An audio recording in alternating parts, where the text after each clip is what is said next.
that additional $1,000 in bonus cash at our Desert Ford dealers. Just click buyfordnow.com. Based on S&P Global Mobility retail U.S. new vehicle registrations for the truck vehicle type CYTD October 2025. Are you looking for career opportunities with great benefits and job growth? How about the chance to make an impact? What we do here at the City of Phoenix matters. 14,000 employees and counting, all dedicated to making a difference in the communities where they live, work, and play. So come join us. Help us do work that makes Phoenix work. You can see all open positions and apply at phoenix.gov/jobs. This message is sponsored by the City of Phoenix. KMVP FM Phoenix. Live from the Casino Arizona and Talking Stick Resort Studio. Arizona Sports, the local sports leader. I'm Sammy Cebulka with what's trending now, presented by Parker & Sons Heating, Cooling, Plumbing, and Electrical. The D-backs weekend did not go as planned. 3 games in Tampa, 3 losses in Tampa against the Rays. The offense struggled, only scoring 4 runs all series long, and the Zach Gallen and Merrill Kelly struggles continued as well, as the Diamondbacks are now 41-42, just past the halfway point of the season. They are back home tonight against the Giants. First pitch will be at 6:40 right here on Arizona Sports 98.7 and the Arizona Sports app. The Phoenix Suns remained busy yesterday. They traded Grayson Allen, Royce O'Neal, and a 2033 first-round pick to the Charlotte Hornets for Miles Bridges, a 2029 first-round pick, and a 2027 second. Bridges averaged 17 points and almost 6 rebounds per game for the Hornets last season and adds some more size to the Suns' front court. For more on the deal, be sure to head to arizonasports.com today, and that's what's trending now. Good morning. Time to get up and go to work.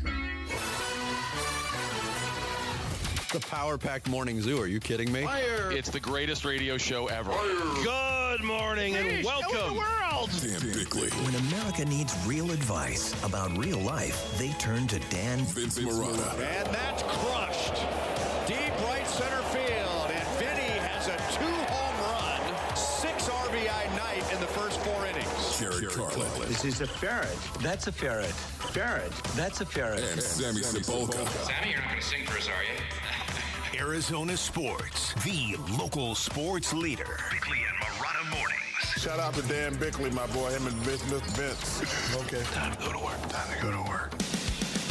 Good morning. Happy Monday, Valley sports fans. Welcome to the beginning of a new week. And as far as Mondays go, this one could not be kicking off any better for me. On the television directly in front of me to my left, the beginning of Wimbledon. To my right, Scotty Scheffler versus Victor Hovland in a one-hole, sudden death playoff. It might last a million holes. But I got golf and tennis live at 6 a.m. on a Monday. On the TV to the right of that, you've got the Diamondbacks logo. Oh, yeah, on plastered on Channel Loop. 34. There was a time when Wimbledon was such a huge deal. I think it is, but I think there's a few reasons why it's not what it once was, Vinny.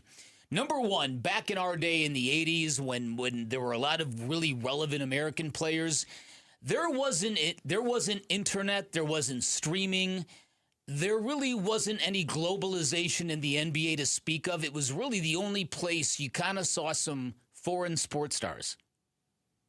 That's a good point. I never really thought of it that way. That's point number one.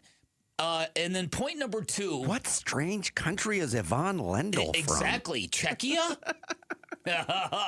And finally, if you watch Wimbledon now, 2 weeks from now, the entire baseline left to right will be burnt out and wiped out from people running on the grass. Back in the day, Wimbledon was primarily a serve and volley affair. Yes. So you would see the worn out grass on a straight line to the net. Somebody actually did a study on this recently. Have you seen it? I have not. The visual evidence of how tennis has changed just based on the wear of the 2 weeks. The fortnight at Wimbledon. That's one thing I noticed today, though, when I turned it on in the first match. It was a women's match, and I was a little groggy. But the first thing I noticed was Look how pristine the court looks. Oh, I know. So beautiful. And it's so chopped. There's a word. It's so chopped by the end of the fortnight. It's a shame. I mean, look at it. I'm looking at court 17 now, and that's already getting a little worn behind the baseline. Yeah, it's getting worn behind the baseline. But back in the day, it would never be worn by the baseline, ever. Because it was rush and crush tennis, serve and volley tennis, because you played on grass, a very quick surface. So neither of you have been to Wimbledon? No, I've been to Wimbledon, yes. Oh. But I've only been there, I've been there twice. Bick played as a qualifier. Yeah, right. Nice. No, Yeah. once during the Wild card? Olympics. When the Olympics were in London, I went there a few different occasions. And once on the Cardinals, when they played in London, I made a day trip to Wimbledon. Okay. So I've been trying to get this guy to go for years and years and years. It's going to happen. Is that the number one tennis tournament you would want to go Yes. to? Yeah. Not even close. It was the bucket list item on my sports list. Actually, I shouldn't say that. Bucket list item. It's still number one on my list, but the U.S. Open is high up too. I was going to say the other one would be the U.S. Open at night would be insane. Would be pretty wild. Would be pretty sweet. Yeah. Would be good.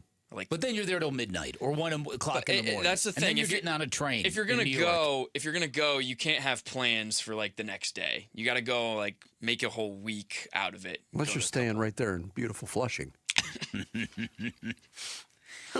We need a name for our town. What are we going to call it? All right, so my buddy, Greg, my buddy Greg White, the doctor friend. So I met up with him in London. He was with his wife. I was with my wife. We decided to meet up at the London Museum to check out some culture. We were literally in that museum 13 minutes before my friend said, all right, enough of this. Let's go drink. So we walked across the street to a pub, and we started slamming beers. I said, have you ever been to Wimbledon? He's like, no.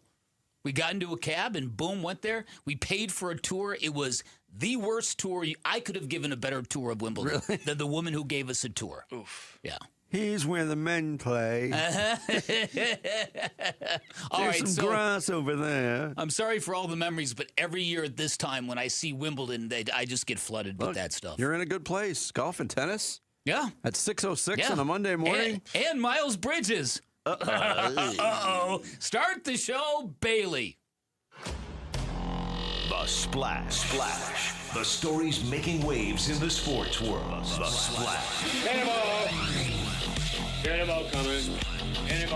The Splash, brought to you by Presidential Pools, Arizona's #1 pool builder. See why at presidentialpools.com. Yeah, day before free agency begins, the Phoenix Suns swing a trade as they acquire forward Miles Bridges, a 2029 first-round pick and a 2027 second-round pick from the Charlotte Hornets, in exchange for forward Royce O'Neal, guard Grayson Allen, and a 2033 unprotected first-round draft pick. Bridges started 77 games for the Hornets last year, averaged 17.1 points per game and 5.8 rebounds. He also shot 46% from the floor and 33% from three-point range. Bridges also missed a full season while dealing with domestic violence allegations, charge to which he pleaded no contest, but has been incident-free since his return to the NBA. The move does open a roster spot for the Suns heading into free agency, and that window opens tomorrow at 3 o'clock Arizona time. Needless to say, we're going to have a lot of reaction. Yes, we are. Not only from us, but also from you during the show today as the Suns do swing a deal to get Miles Bridges. The NBA finalized its Las Vegas Summer League schedule over the weekend. For the Suns, they'll get started on their 4-game slate Friday, July 10th at 8 o'clock against Portland. Then against New Orleans, Sunday, July 12th. Milwaukee on Monday the 13th, and Detroit on Wednesday the 15th. The bad news is the Diamondbacks got swept in the state of Florida for the second time this season as they fell to the Rays 5-1 at Tropicana Field on Sunday. The good news is they don't have to return to that stadium this year. The Rays jumped on Arizona starter Merrill Kelly for 3 runs in their first 2 innings of work and never looked back. Kelly gave up all 5 Tampa Bay runs on 8 hits, 3 of which were home runs in 6 innings of work. D-backs pitchers had no answer all weekend for Tampa Bay slugger Junior Caminero, who went 3 for 3 with a home run and 2 runs batted in. Caminero homered in each game of the series and has 7 dingers in his last 6 games. Yikes! He could have outscored. Which one of us has him in dingers? Sammy. Yes. Sammy does. Sammy and Bick tied. I just sent out the update. Oh, sweet. Caminero just on fire. 63 home runs apiece for you guys. I have Kyle Schwarber, and that's it. Oh, you might not need anything else. He's got to 30. D-backs offense asleep again, mustered only 5 hits. They went 0 for 6 with runners in scoring position. With the sweep, Diamondbacks now below 500 again at 41 and 42. They'll return home to Chase Field for their next 6. A stretch which begins tonight against the San Francisco Giants. Eduardo Rodriguez on the hill for the D-backs against San Francisco right-hander Tyler Mahle. That first pitch, 6:40. All the action on Arizona Sports 98.7 and the Arizona Sports app, beginning with the D-backs BP show at 6, following Burns and Gambo. We'll get back to the D-backs, too. Yeah. What a rough team to watch right now. Yeah. Goodness gracious. Yeah, no, listen, this weekend, I think, was the manifestation of what I've been feeling for a couple of weeks, that this team just feels like they're just losing it. Yep. Knockout round got underway in World Cup play on Sunday, and for the first time ever, Canada into the round of 16, a 1-0 win over South Africa. Stefan Eustáquio scored in stoppage time for the game's only goal. No truce to the rumors that he immediately apologized to the South Africans by saying sorry about that. They move on. It was a festive scene on the Props pitch. to them, yeah. Yeah. 3 more knockout matches today. Brazil taking on Japan in Houston at 10 a.m. Germany facing Paraguay. That's in Foxborough at 1:30 in the Netherlands. Holland. Isn't that weird? They will play Morocco and Guadalupe, Mexico at 6 o'clock. Wimbledon underway today in London. Defending champion Jannik Sinner is on center court this morning. Early on in his match against Serbia's Mijomir Kekmanovic. Women's play highlighted by top seed Arina Sabalenka facing Teodora Kostovic of Serbia, and 7th-seeded Coco Gauff facing Germany's Tamara Korpach. No Carlos Alcaraz again in this tournament. Boo! He is still injured, and Serena Williams makes her return to the court tomorrow. Yes. Yeah. And 4 days, not enough to decide the Travelers Championship on the PGA Tour at Cromwell, Connecticut. Scotty Scheffler and Victor Hovland on the course as we speak, both tied at 21 under par. They're taking part in a sudden death playoff. Both have birdie looks on number 1. Scotty stuck his to about 3.5 feet. Yeah.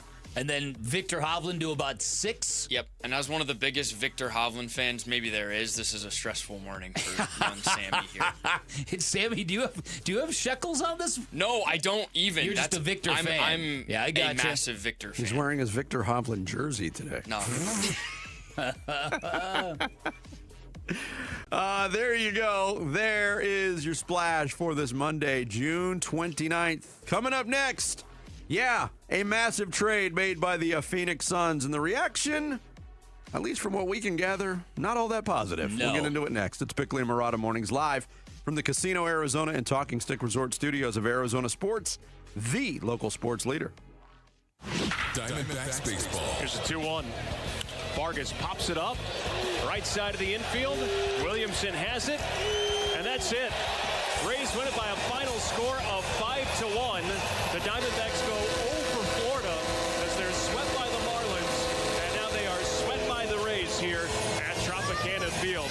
Arizona Sports reaction to the Rays sweeping the Snakes is on the way on YouTube, the Arizona Sports app, and 98.7 FM. Hey, it's Vince Murata back, and in case you missed it, Earnhardt Ford in Chandler is keeping the savings rolling this summer, and your wallet's going to feel it. That is American value for American values. Right now, employee pricing still going on. That means one thing. You pay what they pay, plus stack serious cash back on top, and that is no bull. Right now, you can save big on a new 2026 F-150 and get an extra $1,000 cash back. 2026 Explorer plus an extra $2,000 in your pocket, and save big on a 2025 Bronco Sport plus an extra $2,500 cash back. All offers do require approved credit through Ford Credit. See dealer for full details, but hurry because these offers end July 6, 2026.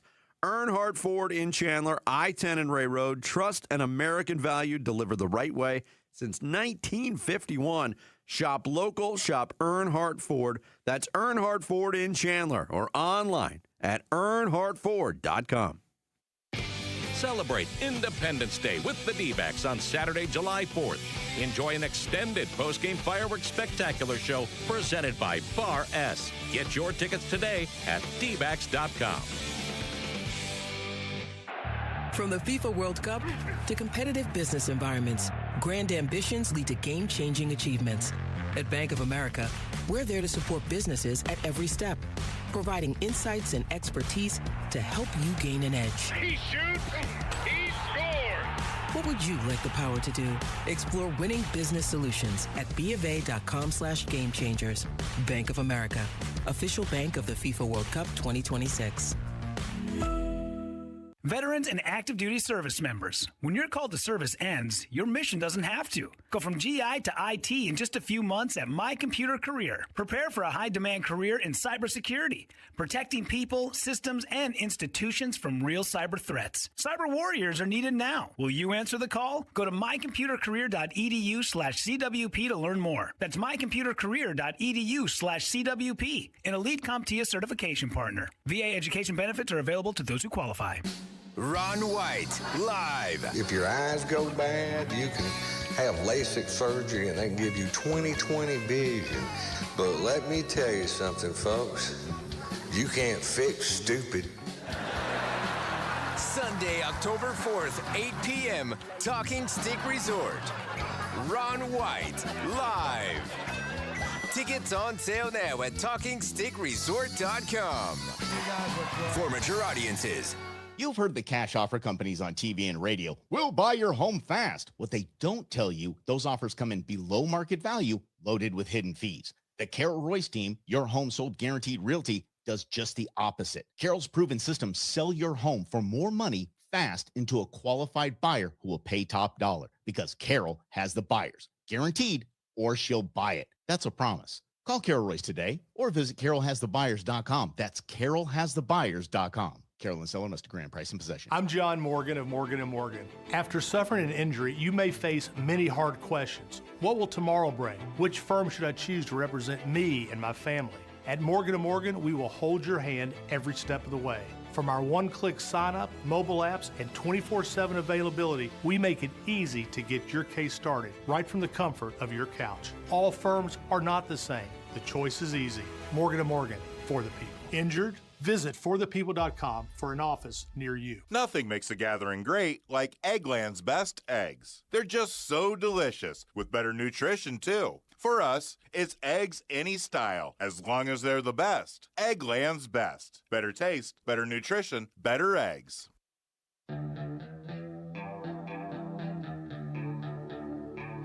Hey everybody, it's Bernsey, and the Suns pulled off a stunner yesterday, acquiring Miles Bridges, and there is a lot to unpack from this one. So check out the Burns and Gambo Show. We start at 2 on the Arizona Sports YouTube channel, the Arizona Sports app, and 98.7 FM. It's Miles Bridges. Oh, he gets the bucket and one as he drives into the chest of Davion Mitchell. And Charlotte can close the gap to 2. It's 102-99. Miles Bridges. Now a member of the Phoenix Suns. After the stunner of a trade, you heard Bernsey say it. You don't have to wait till 2 to get the reaction. You can get it right now. Yeah, that's exactly right. You can get it right now. So on Friday, we brought this up very, very briefly because the rumblings of Miles Bridges had begun again. Now, this is a name that has been out there for a couple of years now in regards to the Phoenix Suns. And by mid-afternoon yesterday, it had become a reality. This is a polarizing player. This is a very polarizing move.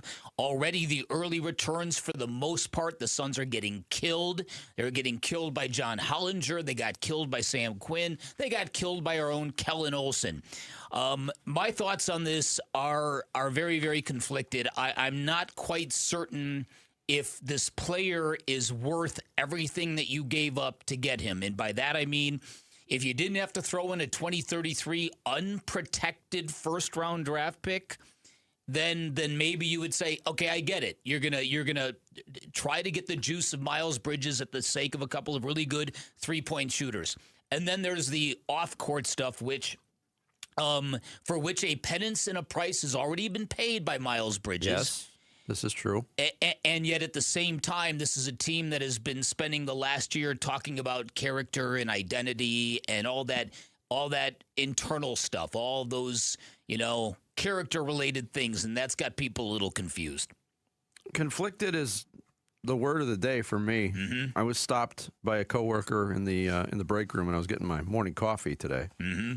And the question was just posed. So? And I was honest. I said, I'm still working through this.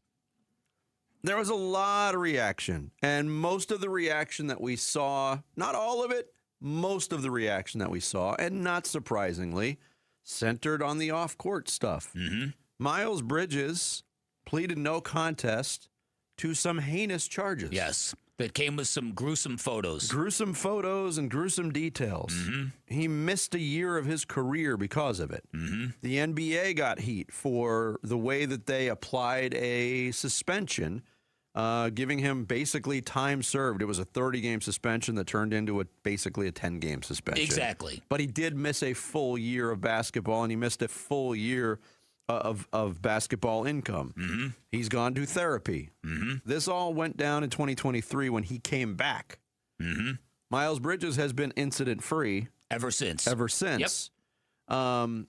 Then you bleed into... And look, what you said about the Suns touting character, that all gets cloudy now. Mm-hmm. Not only that, the Suns are also, once again, getting criticism for making this move for a Michigan State player. Yes. It is, that to me is most unfortunate. The reason why I'm conflicted is because the words that came out of my mouth on Friday was the idea that even though running it back and taking another year to let things build might be the prudent, responsible, adult thing to do, I don't like this roster. Positionally, it was very, very imbalanced. So running it back with that same crew we had until mid-afternoon yesterday, I didn't like the idea of it. I didn't have better solutions. I didn't have names to attach. I just didn't like the idea of how is this going to maximize Devin Booker. And we felt very similarly on that. Mm-hmm. And we had been saying such for months. If you're counting on running it back and just getting increased health and every young player getting better, that's not necessarily the strategy that was going to pay off for the Suns. But I felt the same way. What are you going to do? All I could give you was they need more size. That's all I could give you. Yeah. That's kind of where I was at. First of all, I was like, they've got a terrible minutes crunch here if they're hanging on to both Grayson Allen and Royce O'Neal, and they don't have enough size.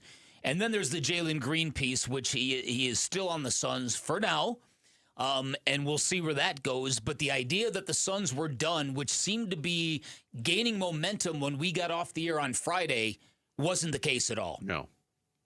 Or at least if they weren't done, it would have been at a smaller scale, like one of Royce O'Neal or Grayson Allen, maybe not both. So as I wrote about it, it's the old phrase that I used to hear from my mother all the time. Danny, is that money burning a hole in your pocket? That's the way Matt Ishby is with draft picks. They burn holes in his pocket. That 2023 first-round pick just became eligible to be traded.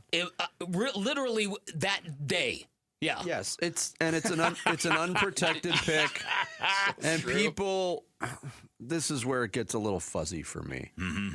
The immediate reaction when you trade an unprotected draft pick, especially for a player like Miles Bridges, and you can read the tea leaves on what's going to happen with Miles Bridges. You don't trade that pick unless you're going to extend him. That's it.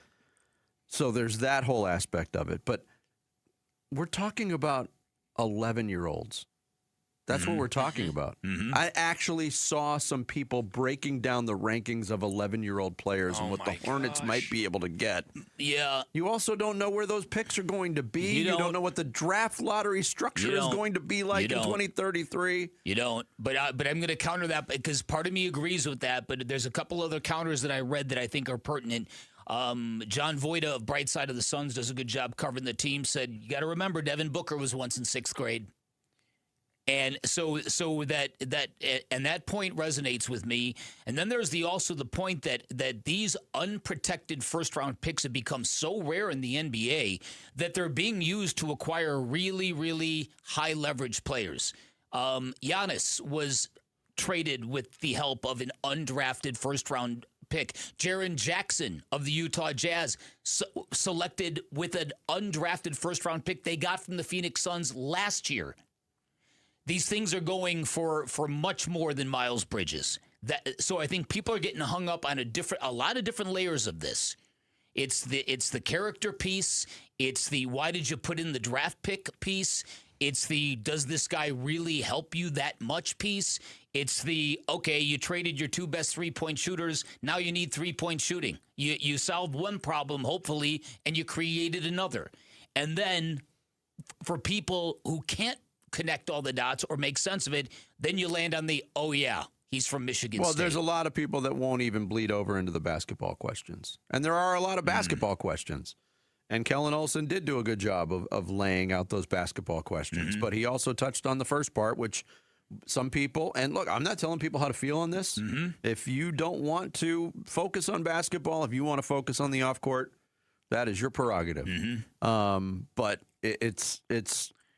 it's an interesting trade. Yeah. We'll say that. Yes. Yeah, no, it really, really is. So, and again, I think the Phoenix Suns have a fan base that's estimated at 40% female, and there's going to be a reckoning among a portion of those people that will not appreciate somebody that pled no contest to a very nasty domestic violence incident that happened in front of their 2 children, followed up by another incident a year plus later, in which charges were ultimately dropped.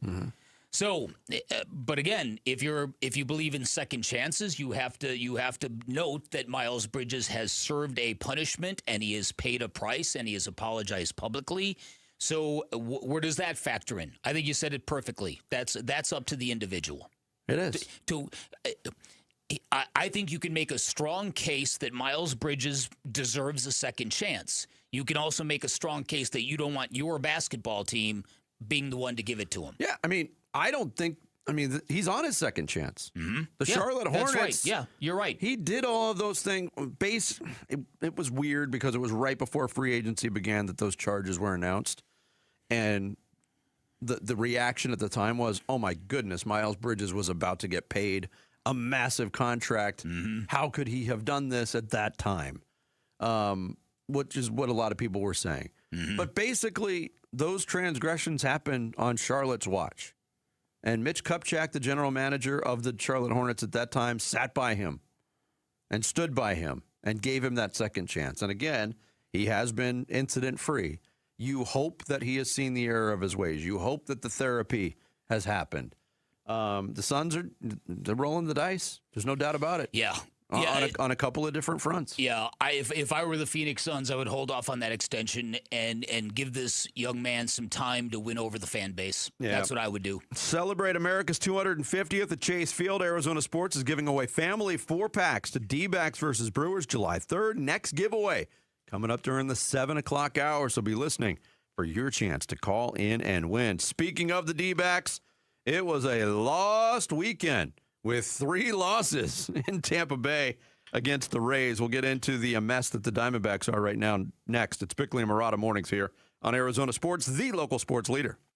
Celebrate America's 250th birthday with Arizona Sports and America's pastime. The D-backs host Milwaukee July 3rd and 4th. Listen today for your chance to win a 4-pack of tickets in the 7 a.m., 11 a.m., and 4 p.m. hours. America's birthday. You and 3 of your besties at Chase Field for Diamondbacks baseball and fireworks. From Arizona Sports. Keep listening for your chance to win.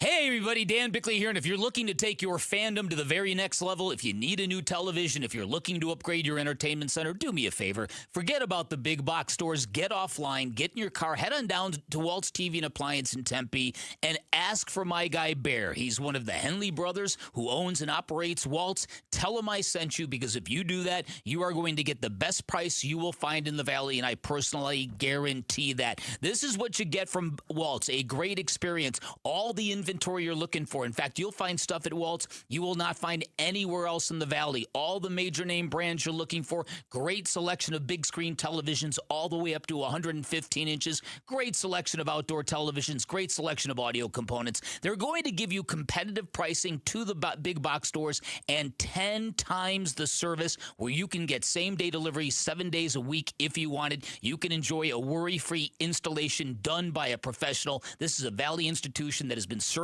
Arizona since 1957. While you're at Walt, also drop my name. You get an additional 10% off installation or a 3-year warranty for free. That is your decision. So head on down to Walt's off the I-10 in Warner, right behind the IKEA. You can always shop online at waltz.com.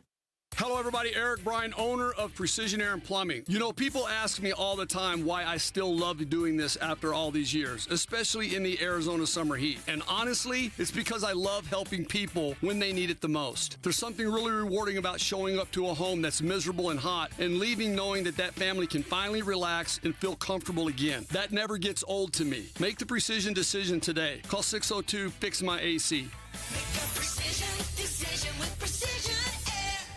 This 4th of July, celebrate family fun and the freedom to save at your Valley Chevy dealers. July 4th event going on now. Choose from popular models like Silverado, strong, dependable, and impressive towing capability, and 4 powerful engine choices. Or the road trip ready Equinox and Traverse, blending style, versatility, and roomy interior loaded with first-class comfort. No matter how you celebrate the 4th, it's always better in a Chevy. Don't miss out. Visit a Valley Chevy dealer near you during the July 4th event. Okay, here we go. Let's talk diamond sourcing. Hi, I'm Dustin, your friend and jeweler at Shane Company. As one of 3 diamond sourcing experts, I'm going to explain just how differently we source our diamonds and why that guarantees your engagement ring will be the most beautiful. For starters, there's no middleman.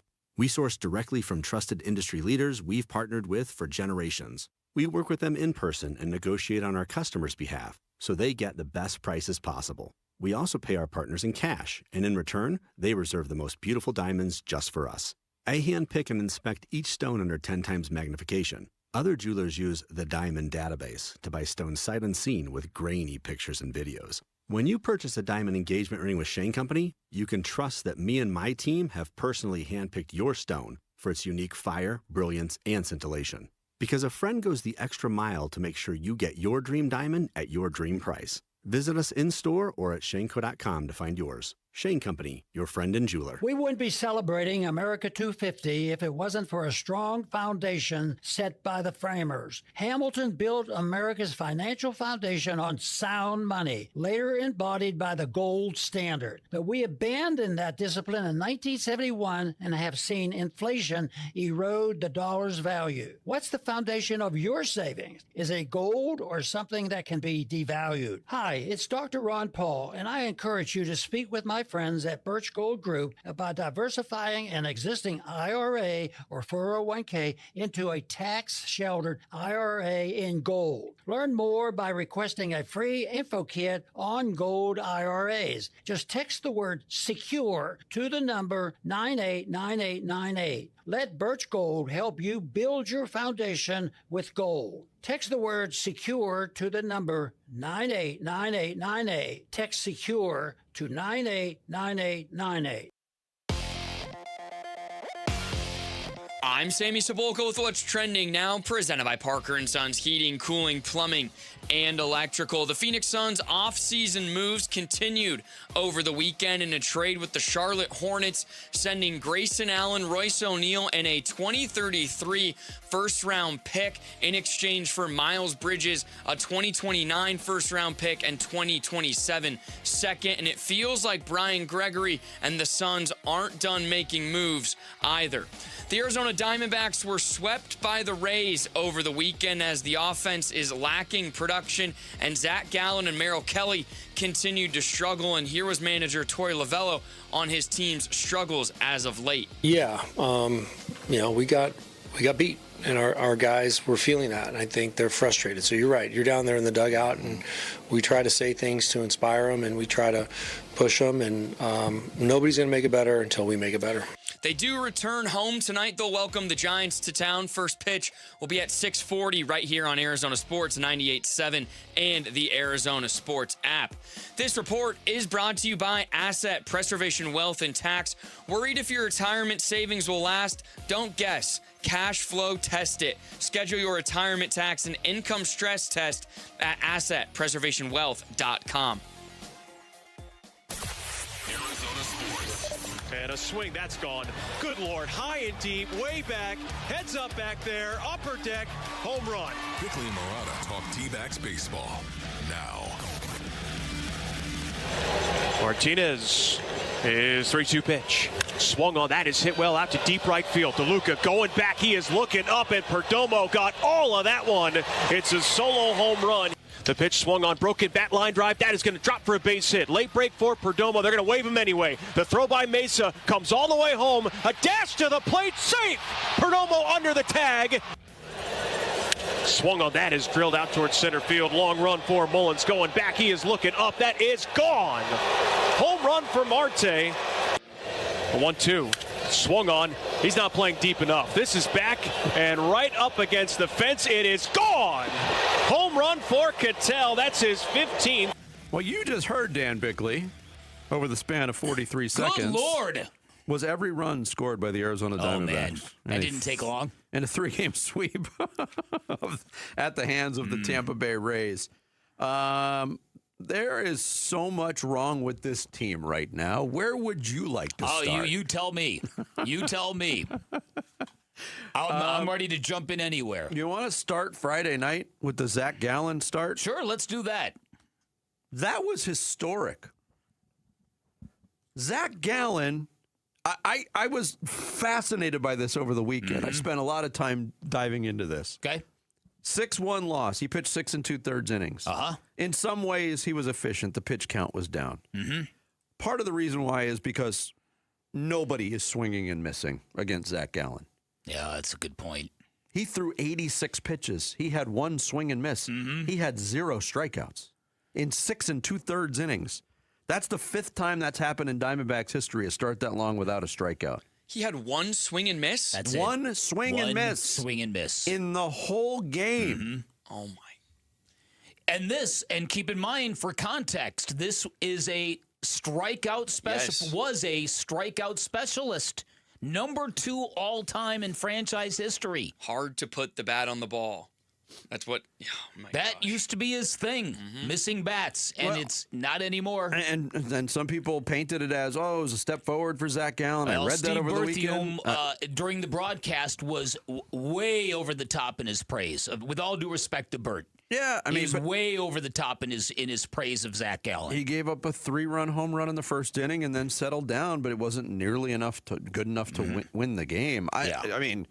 We keep waiting for Zach Gallen to be Zach Gallen until he can get some swing and miss or fool somebody. No, listen. So for Zach Gallen, it wasn't boo him off the mound kind of bad, but it wasn't that's his best start of the season kind of good. There's a lot of room between those two statements. And so I think there was obviously an internal attempt to gas him up, given what he has been through.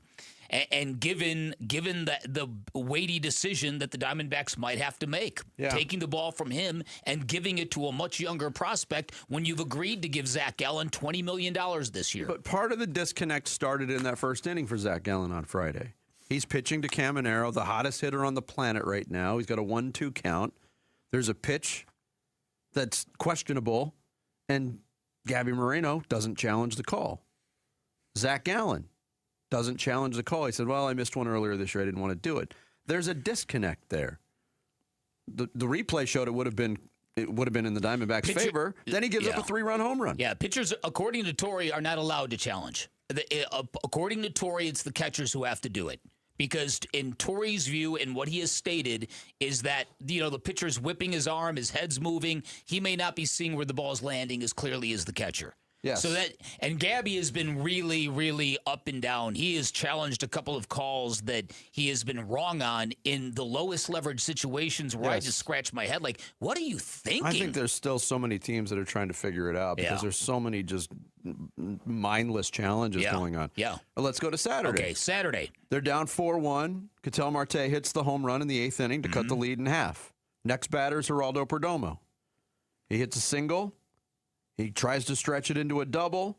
He's thrown out at second base. Inning over, threat over, game over, basically.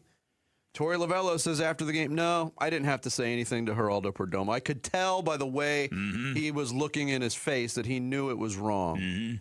No, you're struggling. You're grinding, to use Torey Lovullo language. You're the manager of this team. Maybe sometimes you got to lay into your leaders to get the message across.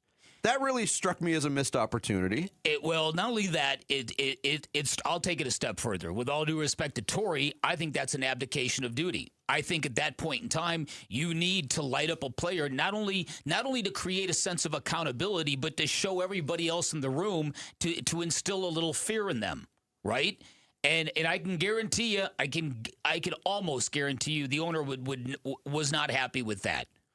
I didn't have to say a word to him. He felt bad enough by himself. Yeah, I get it. He's trying to make something happen, but nothing's happening for this team. Nothing. When they try to make something happen, nothing goes right. Yeah. And sometimes you need that exorcism, for lack of a better term, to turn things around. And then yesterday was just, it was just hammer and nail, basically. Well, look, Tampa Bay is a much better team, right? But again, that looked like a varsity team versus a JV team all weekend long.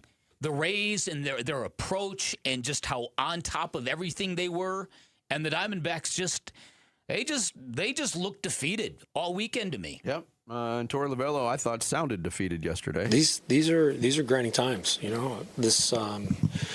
This group is working hard and not getting the results they want. I know probably adds a little bit to the frustration. We're all frustrated in here. We want to win baseball games. We come to the baseball field every single day with great intentions. The Rays are a good team. You got to hand it to them. They got probably one of the best players in both leagues in Junior Caminero. But that's no reason for us to do what we did today and the past 2 days. We got to play better baseball. Yeah, and now you get home, and is there a Band-Aid coming? Because the San Francisco Giants are in town. And right now, the Diamondbacks are 11-2 against the Giants and the Colorado Rockies, and they are 30-40 against everybody else. Oh. So last time, I got duped. I got duped in that 13-game stretch, playing bad teams and taking advantage of really bad teams. That would make two of us. Yeah. Three. I'm not of us. I'm not getting duped this time. Four of us. That's as many as we got. But I know the Giants aren't very good, but maybe the Diamondbacks just need them to come to town and just win baseball games. And it could look any way, but maybe this team just needs to see some wins. I wouldn't argue with that. That's what we said last time, though. That's why I'm not. Whatever happened, they could 3-game sweep it. I'm taking it with a grain of salt. Fair. If that happens. I somewhat am too, but it would be good to, like a basketball player who's struggling, see one go in. The Diamondbacks might just need to see a couple go down. They might, but the runners in scoring position. How long have we been talking about this? This is a full month. Long time. When do real substantial changes need to be made? You can't count on it's going to turn around. They were the best hitting team with runners in scoring position through May. And this month has been nothing. Is that right? Yes. Yeah. And when things go that south for that long, what's the definition of insanity? Doing the same thing over and over again. That was a rough weekend. Yeah, it sure was. Yeah. Yep. And the way you highlighted it was lined up perfectly with my frustrations on each night. Yeah. Brutal. There's a lot to pick from. Coming up next, Suns make a deal, but a lot more going on in the NBA, at least in terms of rumors, as free agency looms starting tomorrow. We'll get into some of those rumors and news next. It's Bickley and Marotta Mornings here on Arizona Sports, the local sports leader. The Suns make a deal with Charlotte for Miles Bridges plus draft picks. With Grayson Allen, Royce O'Neal, and a 2033 first-round pick heading to the Hornets. We chop up this trade and maybe speculate a little bit about what else the Suns might do this summer on the Arizona Sports YouTube channel, the app, arizonasports.com, and 98.7 FM. Hey everybody, Dan Bickley here, and summertime is that time of the year in Arizona where your windows are a lot more than just a view. They're the only thing standing between you and sizzling hot extreme temperatures. And if your windows are in bad shape, that means that heat's going to pour into your home. It's going to overwhelm your air conditioning. It's going to cost you a fortune over the next few months. Highly recommend, if your windows are in bad shape, give a call to Advanced Window Products, Arizona's #1 window replacement company, where they build windows specifically for our harsh desert climate. Talking about triple low E protection that reflects up to 98% of harmful UV rays, monsoon ready seals that protects them from heavy winds, and a great warranty that features active accidental glass breakage. They also build windows specifically for the dimensions of your home. They are never retrofitted on site. And finally, I had them replace all of my windows. The end result is unbelievable. They look fantastic. The installation process, the cleanup process was immaculate. Learn their installers are all vetted full-time employers,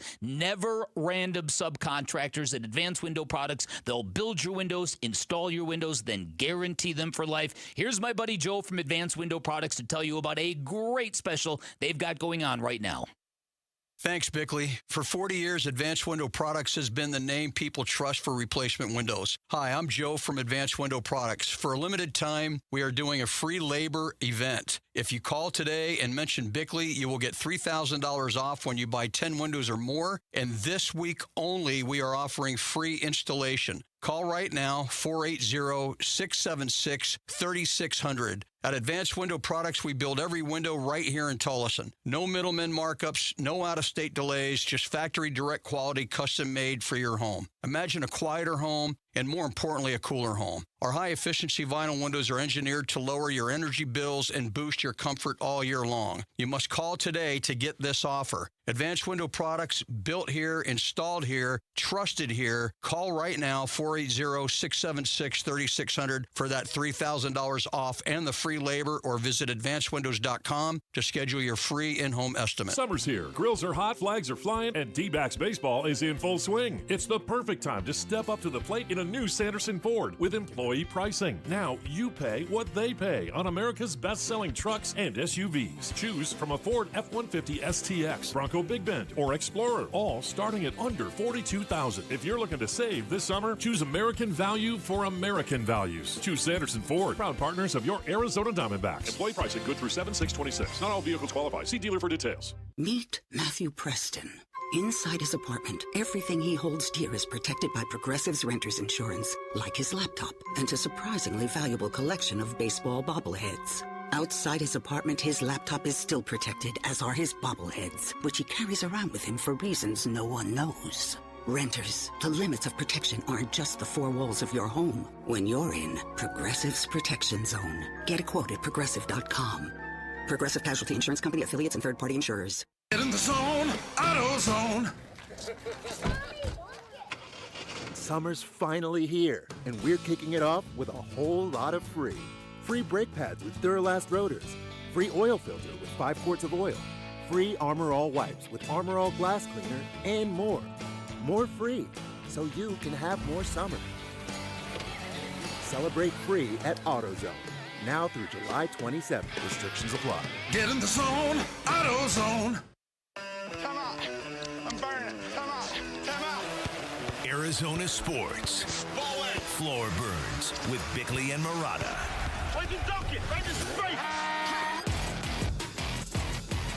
Gary, this is a developing story here. The Clippers and the Raptors are seriously engaged in trade talks surrounding Kawhi Leonard going back to the Six, going back to Toronto. Ooh. At the crux of this is the Clippers are moving in a younger direction, and Kawhi has 1 year left on his deal at about $50 million. And my understanding is Toronto is the only place he would commit to on a long-term extension if traded outside of Los Angeles. This gives him a ton of leverage in the marketplace. We know when he got traded from the Spurs to the Raptors back in 2018, he said, listen, I'm only going to play 1 year and 1 year only, and then I'm out. Yeah. And that's exactly what happened. He led them to a championship. Mm-hmm. He won Finals MVP that year in 2019. Then he spent the last 6-7 years with the Clippers. These conversations will continue all day today, potentially throughout the rest of the week, and we'll see if a deal comes to fruition. Shams Charania, ESPN, on the latest on the Kawhi Leonard situation. We talked about it Friday, and there was a lot of rumbling about Kawhi maybe reuniting with San Antonio, and our reaction was both, really?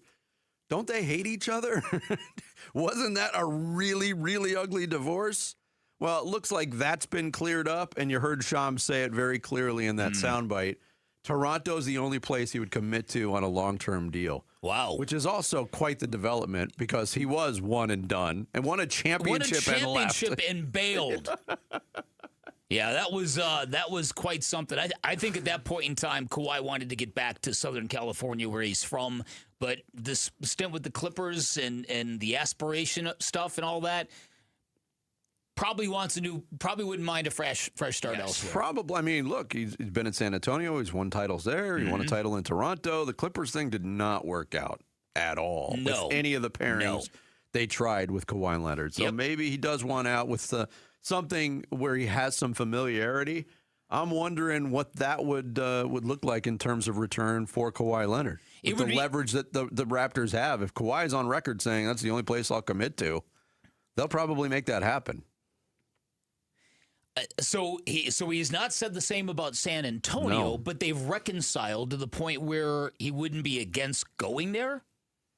Yeah, but if you're San Antonio, you're going to disturb what you got for no assurance that he's going to stick around? Absolutely not. And I don't think the Spurs need him. I don't think so either. But it sounds very Greg Popovich-like and very Spurs-like to take something like that and to show we can practice conflict resolution here. We can remake it work. We can build back burnt bridges, right? Yeah, I mean, there was a very famous time when Greg Popovich was very, very angry at Jerry Colangelo because Jerry Colangelo took Mike Krzyzewski to be his Olympic coach, and then they made up, and Greg Popovich became the Olympic coach after Mike Krzyzewski left. So yeah, I think that's kind of Greg Popovich's vibe. I think he would love to kind of bring Kawhi back into the fold and create a happy ending in San Antonio for that player. You and I have talked about in an imaginary world what that defensively that team would look like if you had Steph Castle, Kawhi Leonard, and Wemby on the floor together. That's nuts. But the fact that he wants to go back to Toronto, the city he bailed after winning a championship, it's quite something. But then again, the GM who was in Toronto at the time is no longer there. That is Simon true. Jerry. He is now in Dallas. And there was a link to Kawhi over the weekend to Dallas. To Dallas for a second. They were saying the Raptors are kind of number one. The Mavericks are number two. Other players to look out for LeBron as we get James. closer. Yeah. Anthony Davis. The Expendables. Some big names on the market, folks. So apparently, the Lakers have not, according to the reporting, met with LeBron James yet to discuss free agency. It begins tomorrow at 3 o'clock Arizona time. Here's Bobby Marks talking about LeBron's free agency and how it affects the Lakers. Well, it's significant, I think, and a lot of it has to do about the timing of LeBron James. Here's a Laker team that's potentially sitting on $50 million in cap space to go out and use in free agency, and that does not include LeBron James. So, Randy, when you're looking at it, what the number LeBron comes in at, if he returns to the Lakers, will play a significant role as far as what they have to go out and spend. Now, the question is, what happens if there's not a decision by July 1st or July 2nd? As we know, free agency is usually done in 48 hours. Can the Lakers wait, or do they have to go out and get their business done without a commitment from James? I think this is fascinating, actually. So do I. Because the Lakers have done this before in the past where they have latched themselves to an aging superstar to the detriment of the team. LeBron is still good. Is he worth what he probably wants in upwards of $50 million a year? I would say taking no. the whole kit and caboodle of what the Lakers have to spend. I would say no, too. And there's nowhere else on the free agent market where he's going to get it. No. But So is he going to take less? Does he strike you as a guy that's going to do that at this point of his career? I don't know what he's going to do, but I do know that all the smart NBA analysts are all saying the same things. That they pointed out two different scenarios the Lakers can go, and that is they can sign LeBron first and then try to backfill around him, or they can go get pieces they need and then give LeBron what's left. Clearly, they're doing the latter because they haven't even talked with him yet. So LeBron James, for the first time in his career, is not the centerpiece of the basketball team he's playing for. Yeah. So what does he do? That's got to be hard to reconcile, too. It's got to be extremely difficult because where does he go if he wants one more year or if he wants 2 more years? A great question. There's the rumor circulating last night was the Warriors, and that the Warriors are interested in acquiring Anthony Davis from the Washington Wizards and then going out and signing LeBron James and having a young nucleus of Steph Curry, Anthony Davis, and LeBron James and Draymond Green. But then LeBron is doing the same thing KD did, and that is go to Steph somewhat to play on Steph's team. And how can you call yourself the greatest player of all time if you're not even the greatest player of your generation? Now, I'm not saying Steph Curry is that over LeBron, but if optics matter, and we know LeBron is very, very image conscious, there is questions with that with Golden State. Do you go back to Miami and play and do that with Pat Riley again? Well, you do that, you got to play by their rules. Mm-hmm. I don't know if there's a good option out there for LeBron, to be honest. There's something that just happened this morning. Oh. Let's play connect the dots, All okay? right.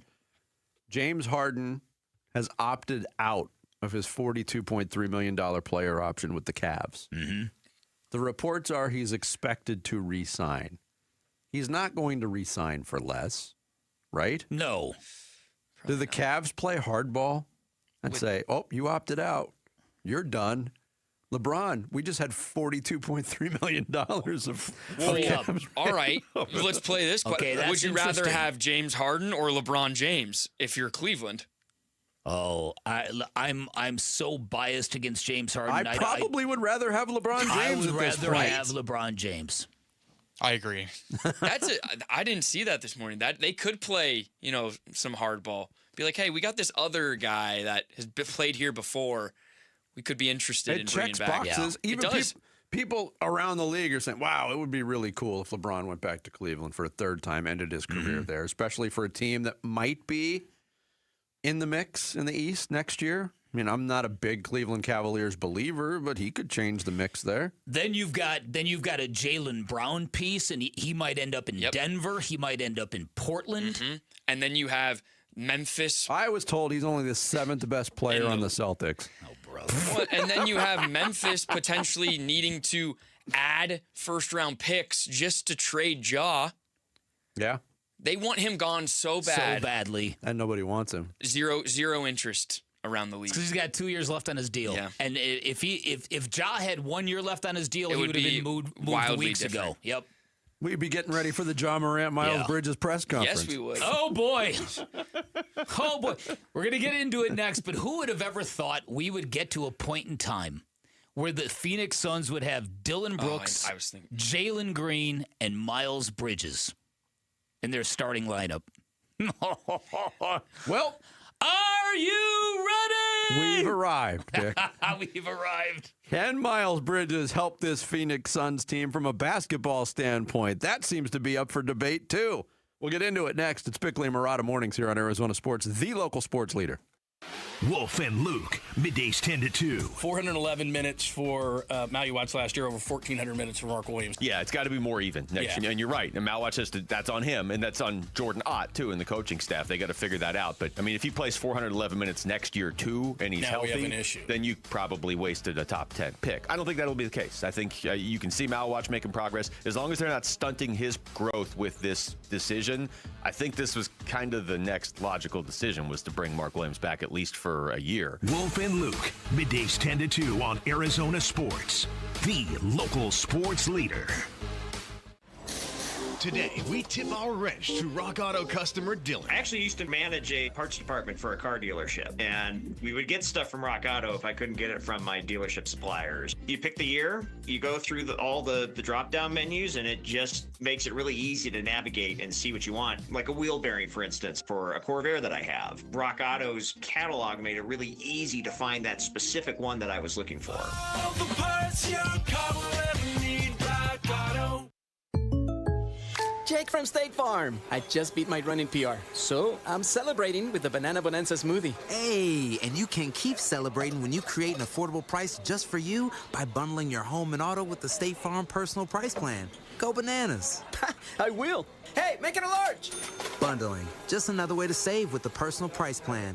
Like a good neighbor, State Farm is there. Prices are based on rating plans that vary by state. Coverage options are selected by the customer. Availability, amount of discounts and savings, and eligibility vary by state. The group stage, it's over. Knockout rounds next for the world's biggest soccer tourney. Yep, win or go home, and you can get in on all the action with Kalshi. Kalshi, just the largest prediction market in the world, regulated and live in all 50 states. Hey, Paul Calvise here. Ask Giannis. Heck, ask Messi now. Actually, here's the question. Who advances further, Argentina or Brazil? Brazil. At last check, Brazil was trading at 20%, which means a $100 trade pays out over $400. And for a limited time, download the Kalshi app, and use referral code AZSports. One word, AZ Sports. That's one word, AZ Sports. And when you use the referral code, you'll get $10 when you trade 10. Referral code AZ Sports. One word on the Kalshi app. KALSHI. Kalshi. Trade on anything. 18 plus only. Restrictions and eligibility requirements apply. Event contract trading involves risk and may not be suitable for all investors. Prices, value, and available markets may differ from those mentioned. For more information, see kalshi.com/regulatory. Hey, Arizona, it's Vince Marotta. Truck Month is finally here, and Earnhardt Buick GMC in Mesa is kicking it off with their biggest deals of the season.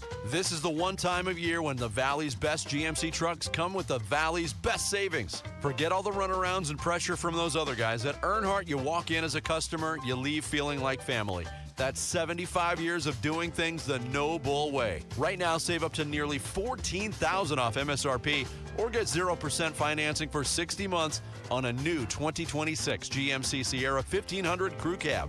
And the savings keep coming with up to $6,000 off MSRP on a new 2026 GMC Canyon just in time for summer. Discover the hottest trucks now ready and waiting for you. Visit Earnhardt Buick GMC in Mesa and experience the difference, or find your perfect match at EarnhardtBuickGMC.com. We are professional grade. After all applicable incentives on select models, all offers with approved credit through GM Financial. See dealer for details. Offers in June 30th, 2026. Do you owe $10,000 or more to the IRS like Will? When I was 50, my whole life fell apart. I lost my job, I lost my wife, I lost the house, I lost pretty much everything except for my life. When the IRS came calling, I just didn't have it in me. I felt like Wile E. Coyote, just waiting for that IRS anvil to drop. Then Will found tax relief advocates. I heard their advertisement on the radio, I wrote down the number, and I made the call that changed everything. The IRS gave me a bill for $40,000. Tax relief advocates got that down to $3,200. I've paid 9 cents on the dollar. Now that's a great deal in anybody's book. If you owe 10 or even hundreds of thousands of dollars to the IRS, don't lose hope. Do what Will did and call TRA for a consultation. But for me, the real win is I got my life back. Visit TRA.com or call 800-488-4194. 800-488-4194. That's 800-488-4194. America First Credit Union has everything you need to get your money working. And for a limited time, new members get a $150 cash bonus for opening a checking account and $200 more for enrolling in and using direct deposit. If you're ready to do more with your money and get up to $350 cash, head to AmericaFirst.com and become a member today. Subject to membership eligibility, terms, creditworthiness, change, and conditions. Additional requirements may apply. Federally insured by NCUA. Equal Opportunity Lender. KMVP FM Phoenix, live from the Casino Arizona and Talking Stick Resort Studio. Arizona Sports, the local sports leader.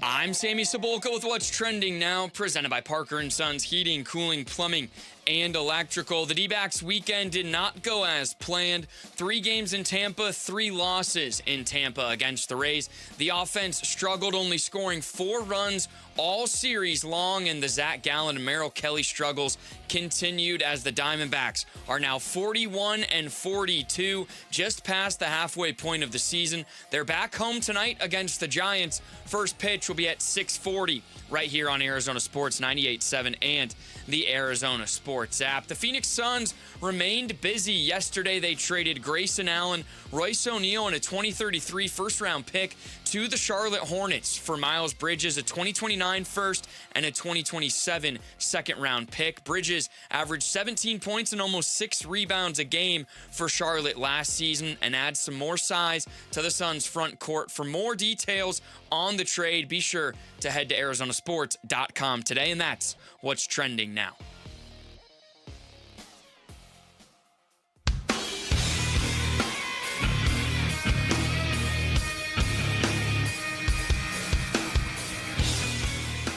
Hey, it's Luke. What moves should the Phoenix Suns make in free agency? What moves can they make? We'll talk about it at 10 a.m. It's Wolf and Luke on Arizona Sports 98.7, the Arizona Sports app, and the Arizona Sports YouTube channel. I'm giving the Suns a D. I think the theory for them, aside from those tax savings is they think that Miles Bridges is a better player than I do. I think Miles Bridges has always been more of an in-theory guy than an in-practice guy. Obviously very talented, very athletic. Not a consistent shooter, has never defended as well as you would like. And I don't know how he's going to look offensively playing without LaMelo Ball, because so much of his value was derived from that up-tempo system, whereas that great lob thrower in Phoenix, he's not going to have that same caliber of point guard. So, look, I really don't understand this for the Suns. This is a great trade for the Hornets. That's Sam Quinn of CBS Sports giving a D grade. Lots of reaction coming in just on the basketball aspects of this trade for the Phoenix Suns as they pick up Miles Bridges from the Charlotte Hornets. Bill Simmons on his podcast. They won that trade just with the 3 players in it. Just Miles Bridges for Grayson Allen and Royce O'Neal. I've won the trade. No, how about this? I'll throw in the worst of my 2029 swap. You'll get the less favorable version of that. And you give me your unprotected first and 33. And Phoenix is like, that sounds great. Let's do it. What a terrible trade by them. John Hollinger may have been the most most inflammatory. Yeah, definitely. He wrote, now that we have confirmation on the draft pick terms, the Miles Bridges trade to the Phoenix Suns surpasses Trae Young's extension as the worst move of the offseason and shows that the Suns have learned nothing from their previous mistakes. For starters, obviously the team that bellowed character above all a year ago just traded for Bridges. But even if his off-court record were pristine, this is brutal work. A lot of people in the comments accuse John Hollinger of just having an axe to grind against the Suns. Most of those people are Suns fans. This is not a popular trade for a number of reasons. Yeah. Now, we had talked for years, plural, Bick, about the Suns having that glut. Royce O'Neal and Grayson Allen, not the same player, but a bleed over a little bit. I didn't expect both of them to be traded in the same deal. And if you just want to start there, what does this do for the Suns as a three-point shooting team? I'll listen to those concerns. Yeah. Because there are concerns. It's not like Miles Bridges doesn't shoot threes. He just doesn't shoot them at a very high percentage. Yeah, 33% career shooter. He made 148, which was like 11 less than Grayson Allen made last year. But 33%, he's about 36 and change from the corners. So from in terms of a space, the spacing problems that people are going to present as issues with this trade, I don't think are as dire because just by shooting the ball, you're spacing the floor a little bit. Now, Sam Quinn brought up a good point.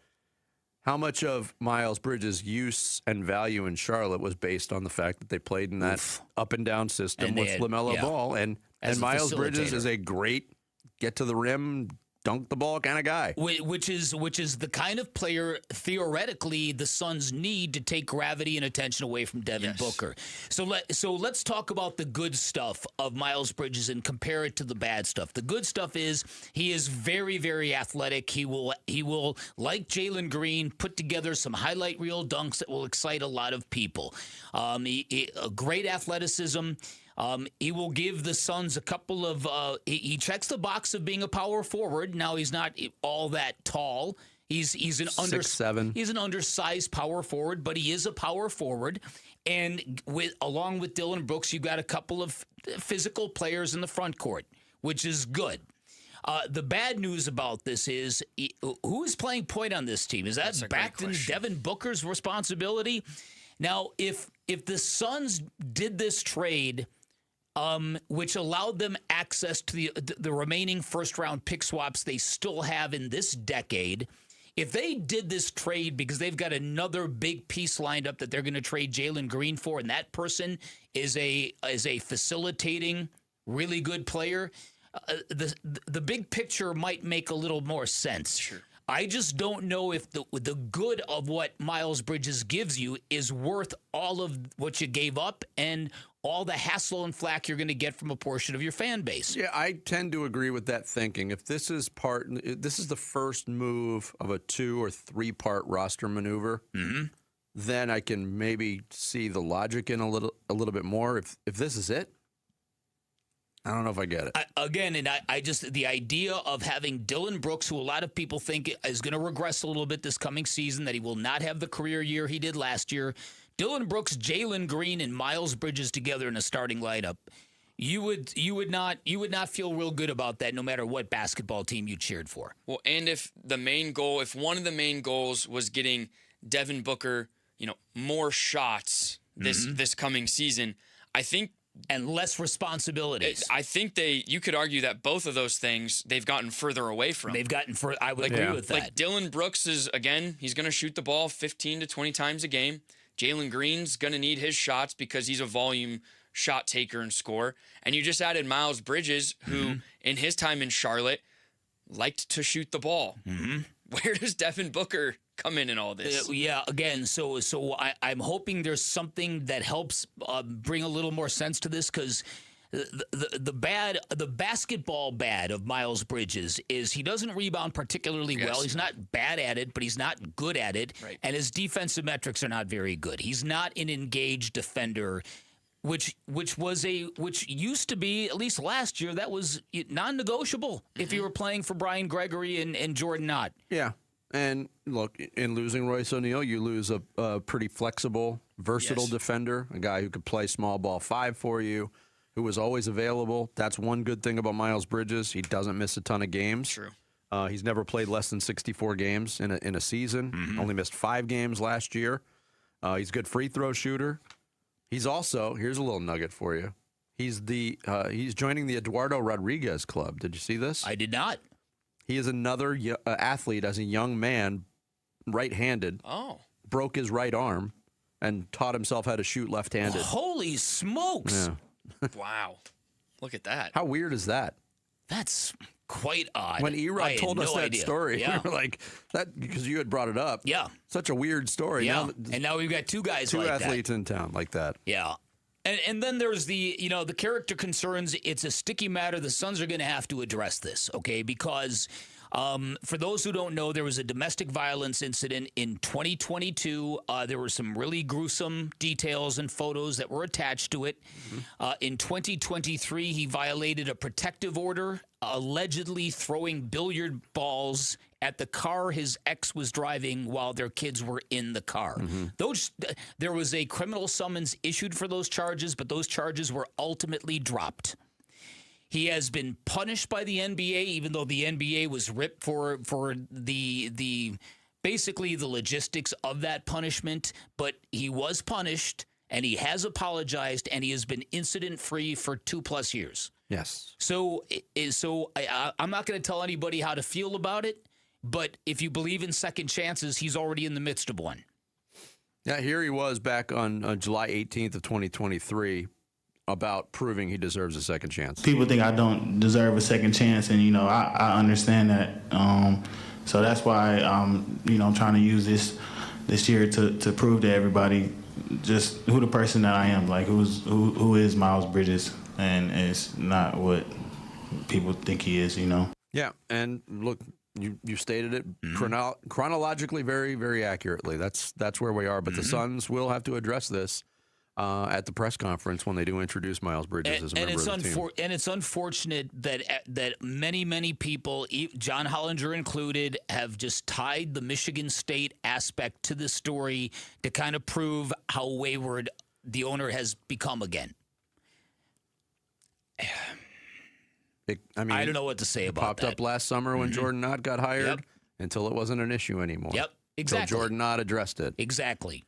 And as you pointed out, the trading away a 2033 unprotected first-round pick, many basketball experts claim these are very, very, very, very, very valuable assets, not to be trifled with. And as a result, this is something that has kind of pushed the trade into a big fail for the Suns. And as you pointed out, kind of indicated that they're certainly going to want to extend his contract. If I were the Phoenix Suns, I would really come to an agreement with Miles Bridges and his representation. Build up some goodwill here first, just like Dylan Brooks did. Yeah. Build up some goodwill first. But do you trade the unprotected pick and then make that determination? No. Probably not. We're going to open up the phone lines on this Monday to get your reaction to this very divisive trade made by the Phoenix Suns. Miles Bridges, part of the fold. We want to get your thoughts on it. 602-260-9870. Some open phone time next. Bickley and Murata Mornings, live from the Casino Arizona and Talking Stick Resort Studios of Arizona Sports, the local sports leader. Diamondbacks baseball. Here's a 2-1. Vargas pops it up. Right side of the infield. Williamson has it. And that's it. Rays win it by a final score of 5-1. The Diamondbacks go 0 for Florida as they're swept by the Marlins. And now they are swept by the Rays here at Tropicana Field. The Arizona Sports reaction to the Rays sweeping the Snakes is on the way on YouTube, the Arizona Sports app, and 98.7 FM.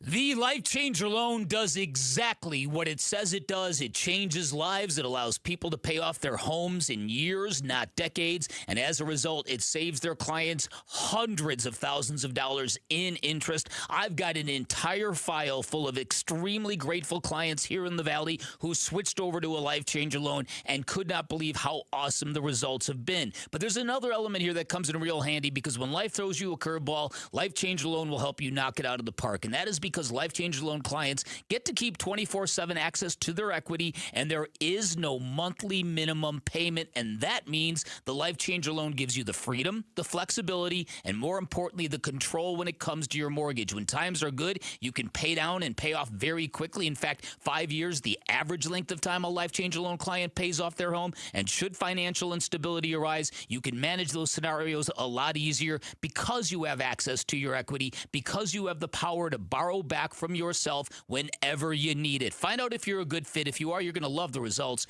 480-504-0844. Online at lifechangerloan.com. You know, it's been more than a century that Ford has been here for those who build America, for those who believe that giving everything we've got today will pay off tomorrow. If that's who you are, then Ford believes that you should pay what Ford employees pay. American value, literally, for American values. Hey, Paul Calvisi here, and it's here at our Desert Ford dealers. Employee pricing across a full lineup of Ford trucks and SUVs. Remember, Ford is the #1 selling truck brand in Arizona. So on a 2026 Ford F-150, do not miss employee pricing plus $1,000 cash back on a 2026 Ford F-150, or get employee pricing plus $2,000 cash back on a Ford Explorer and 2025 Ford Bronco while it lasts at our Desert Ford dealers. Just click buyfordnow.com. Based on S&P Global Mobility, retail U.S. new vehicle registrations for the truck vehicle type CYTD October 2025. Ron White, live. If your eyes go bad, you can have LASIK surgery and they can give you 20/20 vision. But let me tell you something, folks. You can't fix stupid.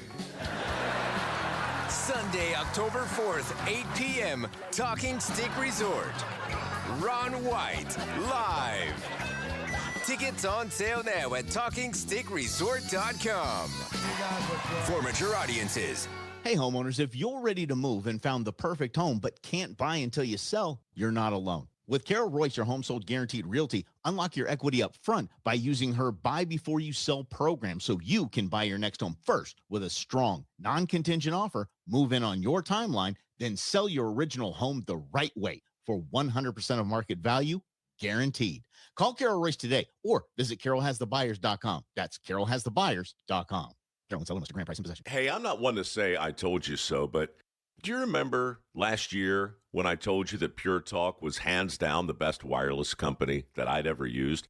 Well, some of you were skeptical, but Consumer Reports just asked 120,000 people to rate every wireless company in America, including the big boys. Well, guess which company was the only company to get 5 stars in every category? Yeah, Pure Talk. Coverage, support, value, data. 5 stars across the board. No service contracts, no cancellation fees, just great U.S. customer service on a crazy fast 5G network for a fraction of what you've been paying. I'm not going to say I told you so, but I will encourage you one more time to dial pound 250, say micro, and switch to a 5-star American wireless company that won't let you down. Pure Talk.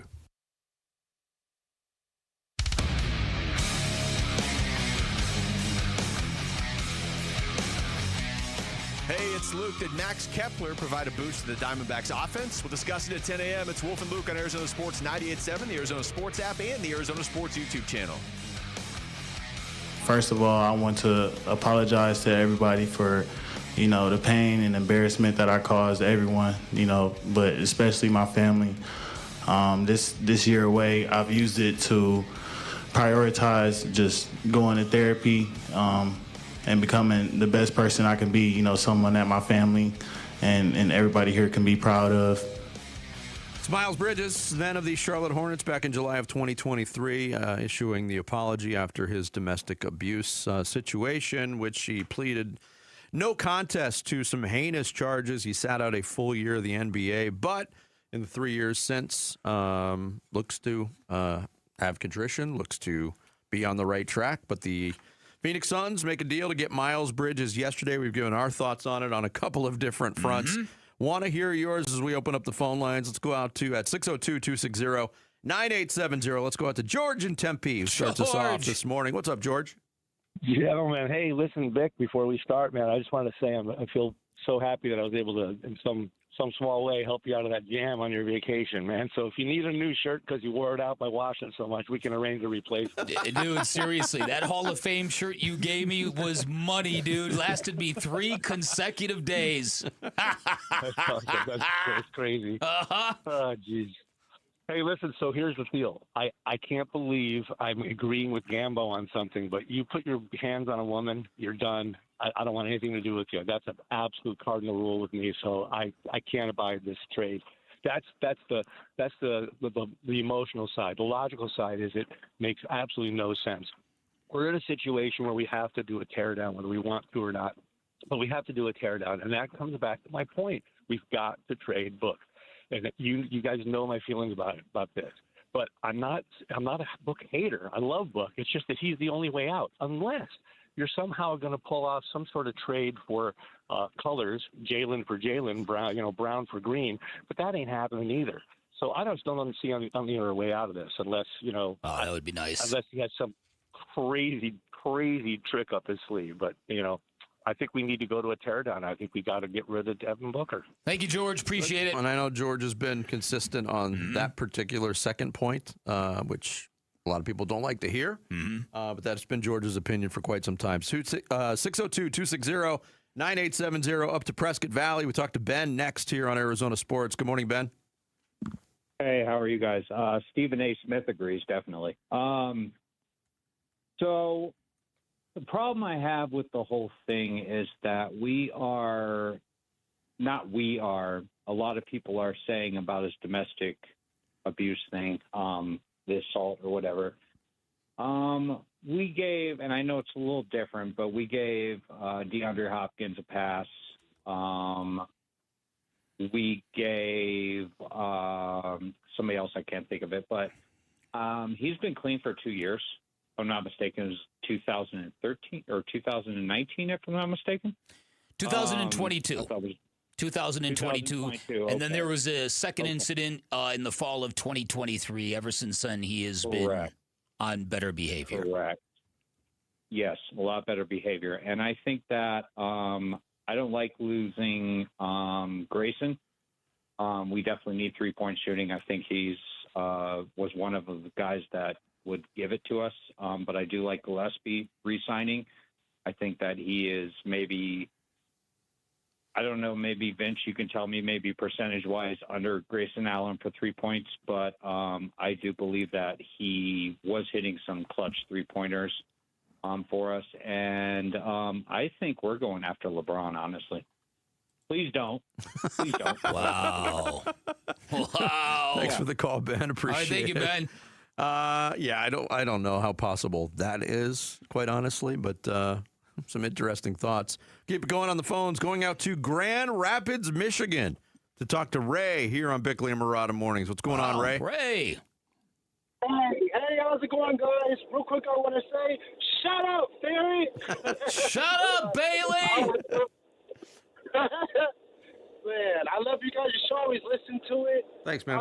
One thing I'm thinking about is just like when, like the move for Miles Bridges is very questionable, especially, you know, the emotional part of it. But I'm just thinking now, like, I'm not sure if you guys know, like, but what did the Timberwolves give up to get LaMelo Ball? Because if that's the case, I'm thinking, like, man, the Suns want to throw that the first first-round pick in, Grayson Allen, Royce O'Neal. We could have just, gave them those along with Jalen Green, and we could have had LaMelo Ball. Like, I'm not sure if it was a timing thing, but definitely think the move is questionable. I like the draft moves. I do believe, though, another move is coming. They have something planned. Hopefully it's for a point guard, but I firmly believe the Suns aren't done yet. Thank you guys. Thank you, Ray. And a wonderful show. Love you guys, man. Appreciate it, man. Thank you. Yeah, thanks, Ray. Appreciate it. In terms of what the LaMelo Ball trade, the Timberwolves gave up Naz Reid. There was draft picks going back and forth. An unprotected first-round pick was in there. Yes, and I don't. Is LaMelo Ball the answer for this team? I don't think so. Some interesting thoughts on Miles Bridges. You also have to consider the contract pick. Bobby Marks did break down some of his contract stipulations. So Bridges is on an expiring contract. He is making $22.8 million. He is extension eligible. I would expect Phoenix to get something done. He's at 22.8. The max he can extend for is 3 years, $86 million. So it's basically 20% off that 22.8 number, and then the raises are 5%. The max of years is 4, including what is left on the contract. So 3 for 86. I would be beyond stunned if Miles Bridges does not sign an extension with Phoenix. You're not trading an unprotected first, and you're going to let the guy walk in free agency. So you lose some leverage when you're giving up a first in this deal here. Yeah, Bobby Marks seems to think very similarly to a lot of other people that this was a foregone conclusion when this deal was struck, that the extension is coming. We shall see. Let's squeeze in one more call. Let's talk to Trey and Gilbert up next here on Arizona Sports. Good morning, Trey. Hey, good morning, guys, and thank you so much for taking my call. I think this trade just kind of goes against kind of the whole type of player that Matt Ishbia has talked about, in terms of work ethic and character and people that, the community felt comfortable, both on and off the court.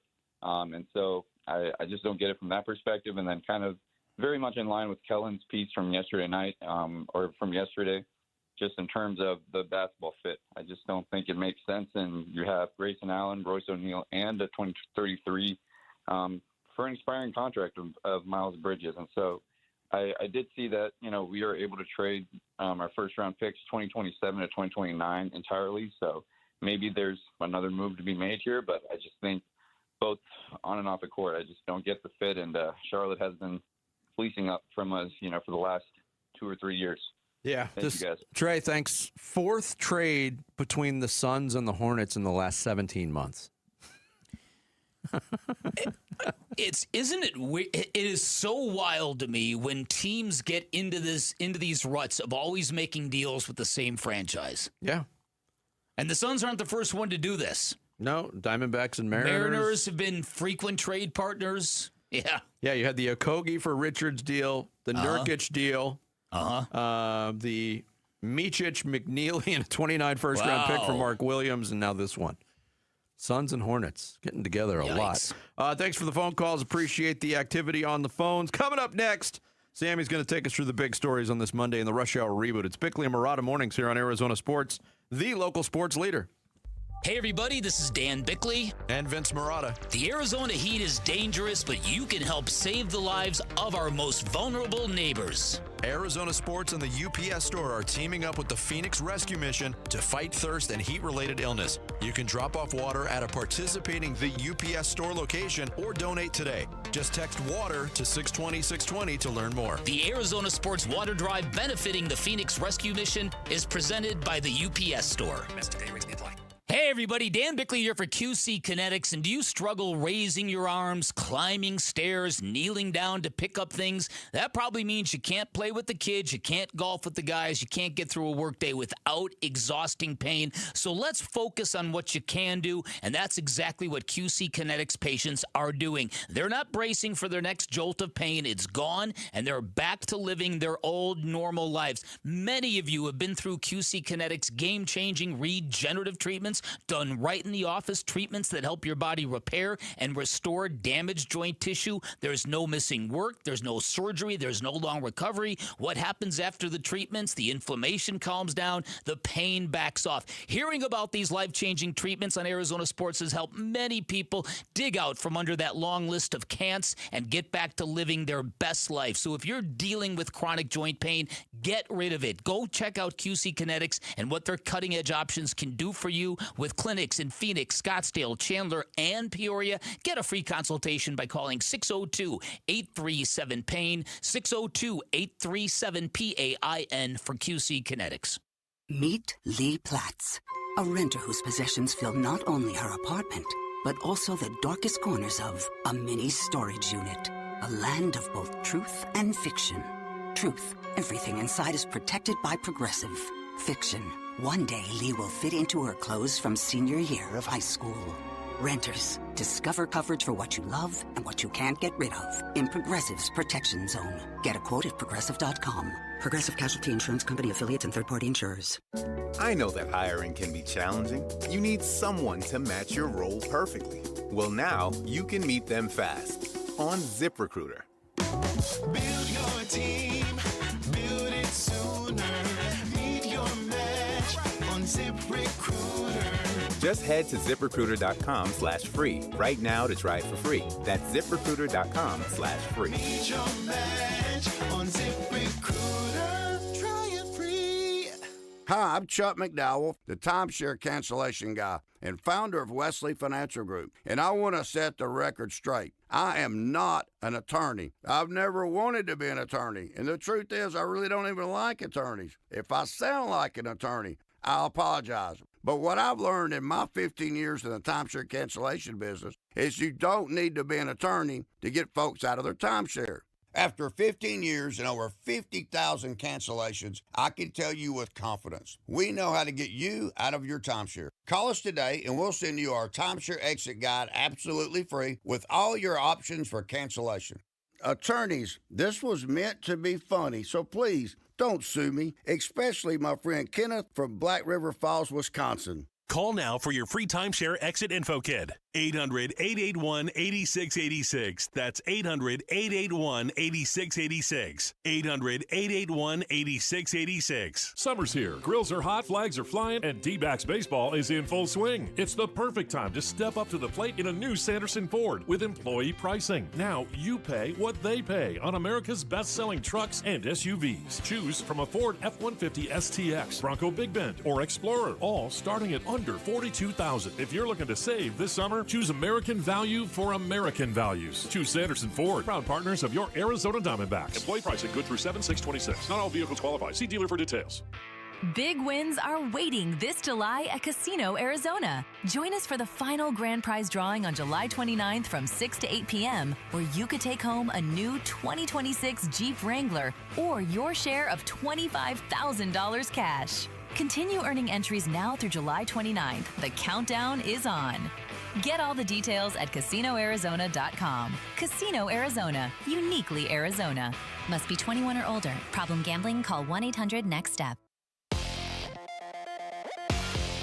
I'm Sammy Cebulka with what's trending now, presented by Parker & Sons Heating, Cooling, Plumbing, and Electrical. The Phoenix Suns offseason moves continued over the weekend in a trade with the Charlotte Hornets, sending Grayson Allen, Royce O'Neal, and a 2033 first-round pick in exchange for Miles Bridges, a 2029 first-round pick, and 2027 second. And it feels like Brian Gregory and the Suns aren't done making moves either. The Arizona Diamondbacks were swept by the Rays over the weekend as the offense is lacking production still, and Zach Allen and Merrill Kelly continued to struggle. And here is manager Torey Lovello on his team's struggles as of late. Yeah, we got beat, and our guys were feeling that, and I think they're frustrated. So you're right. You're down there in the dugout, and we try to say things to inspire them, and we try to push them, and nobody's going to make it better until we make it better. They do return home tonight. They welcome the Giants to town. First pitch will be at 6:40 right here on Arizona Sports 98.7 and the Arizona Sports app.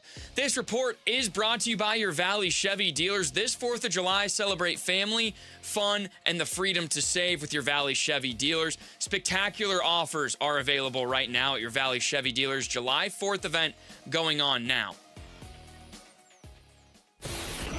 Arizona Sports, the local sports leader.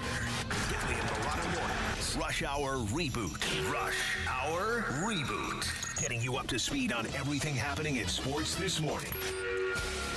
Good morning. It is 7:33. It's time for the Rush Hour Reboot. Got the big stories in sports coming your guys' way, and a big one, happening here in the Valley, the Miles Bridges trade yesterday. So, were you guys surprised to see both Grayson Allen and Royce O'Neal dealt together in a deal?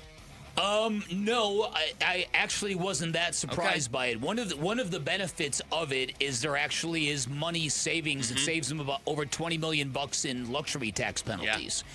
So there is that, and it creates more flexibility for them. And if they spin off some of what they have left with Jalen Green for something that really brings a greater clarity to this, then maybe I'm going to alter my judgment a little bit. I just don't understand. I just don't understand this move at what it gives the Suns versus the cost, goodwill, and other. I was a little surprised to see them both go. Yeah. And I think maybe it's just because we've been talking about this possibility for so long. One of them's got to go. You can't have this roster bleed over, this positional overlap, if you will. I'll tell you what, Charlotte, by adding those two, and then with Con Knipple in the mix, I mean, that is a really, really good three-point shooting team. No doubt. They lost their engine a little bit with LaMelo Ball getting traded to Minnesota, but they got a lot of shooting on that team. Yeah, and the other thing you can't forget here is that Charlotte clearly had decided we're not extending Miles Bridges. Yeah, that's where I wanted to go next. The extension, you're bringing in Miles Bridges. There's still a possibility you don't, but you're probably going to extend him. Dylan Brooks is probably going to get an extension. Is this core group of guys coming together? Are you comfortable with that kind of core moving forward? No, I am not. Like I said, I'm still shaking my head that the starting lineup might include Jalen Green, Dylan Brooks, and Miles Bridges. If you'd have told me that 4 years ago, I would have said, get out of here.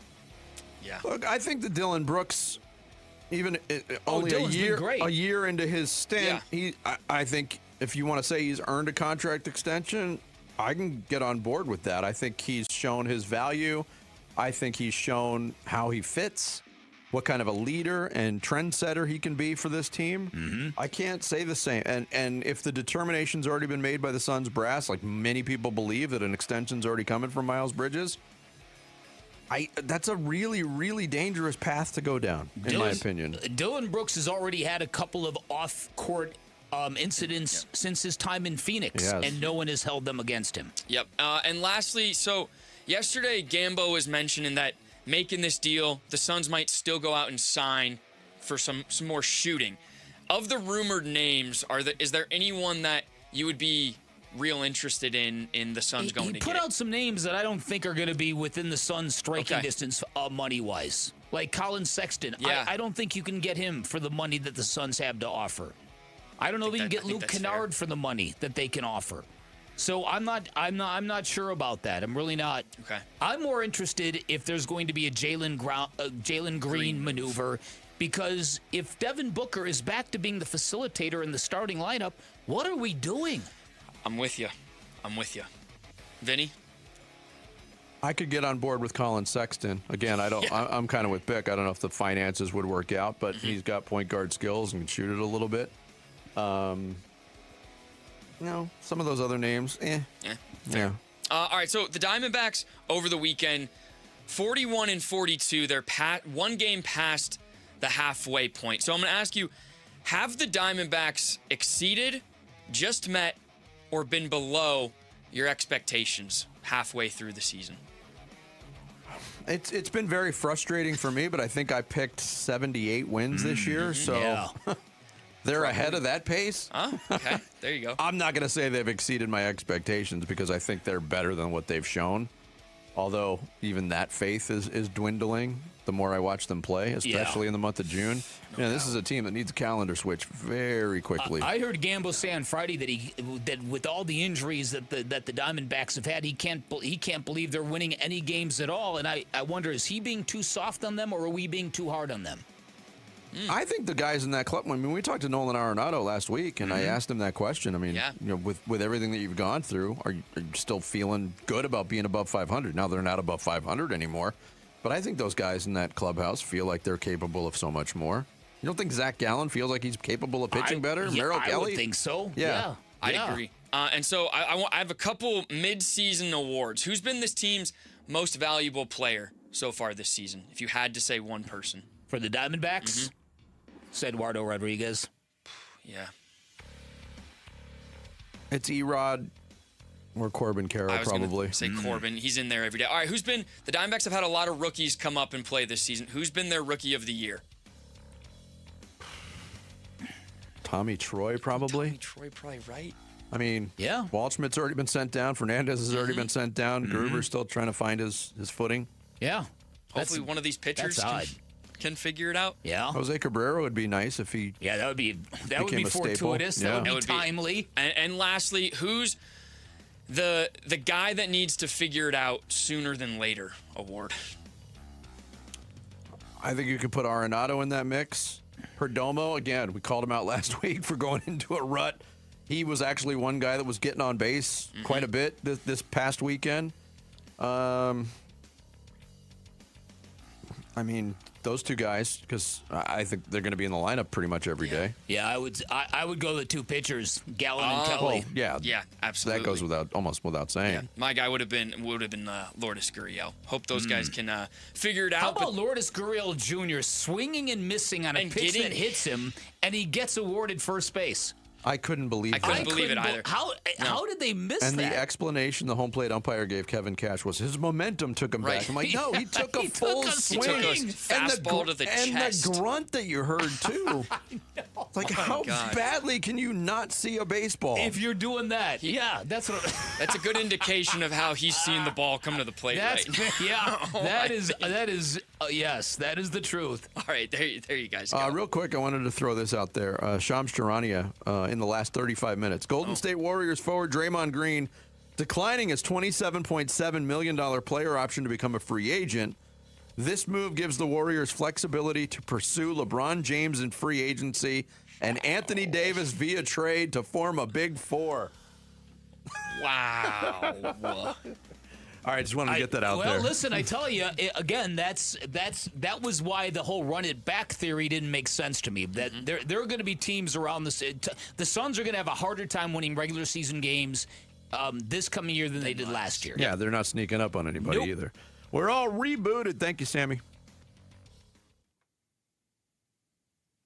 Celebrate America's 250th birthday with Arizona sports and America's pastime at Chase Field.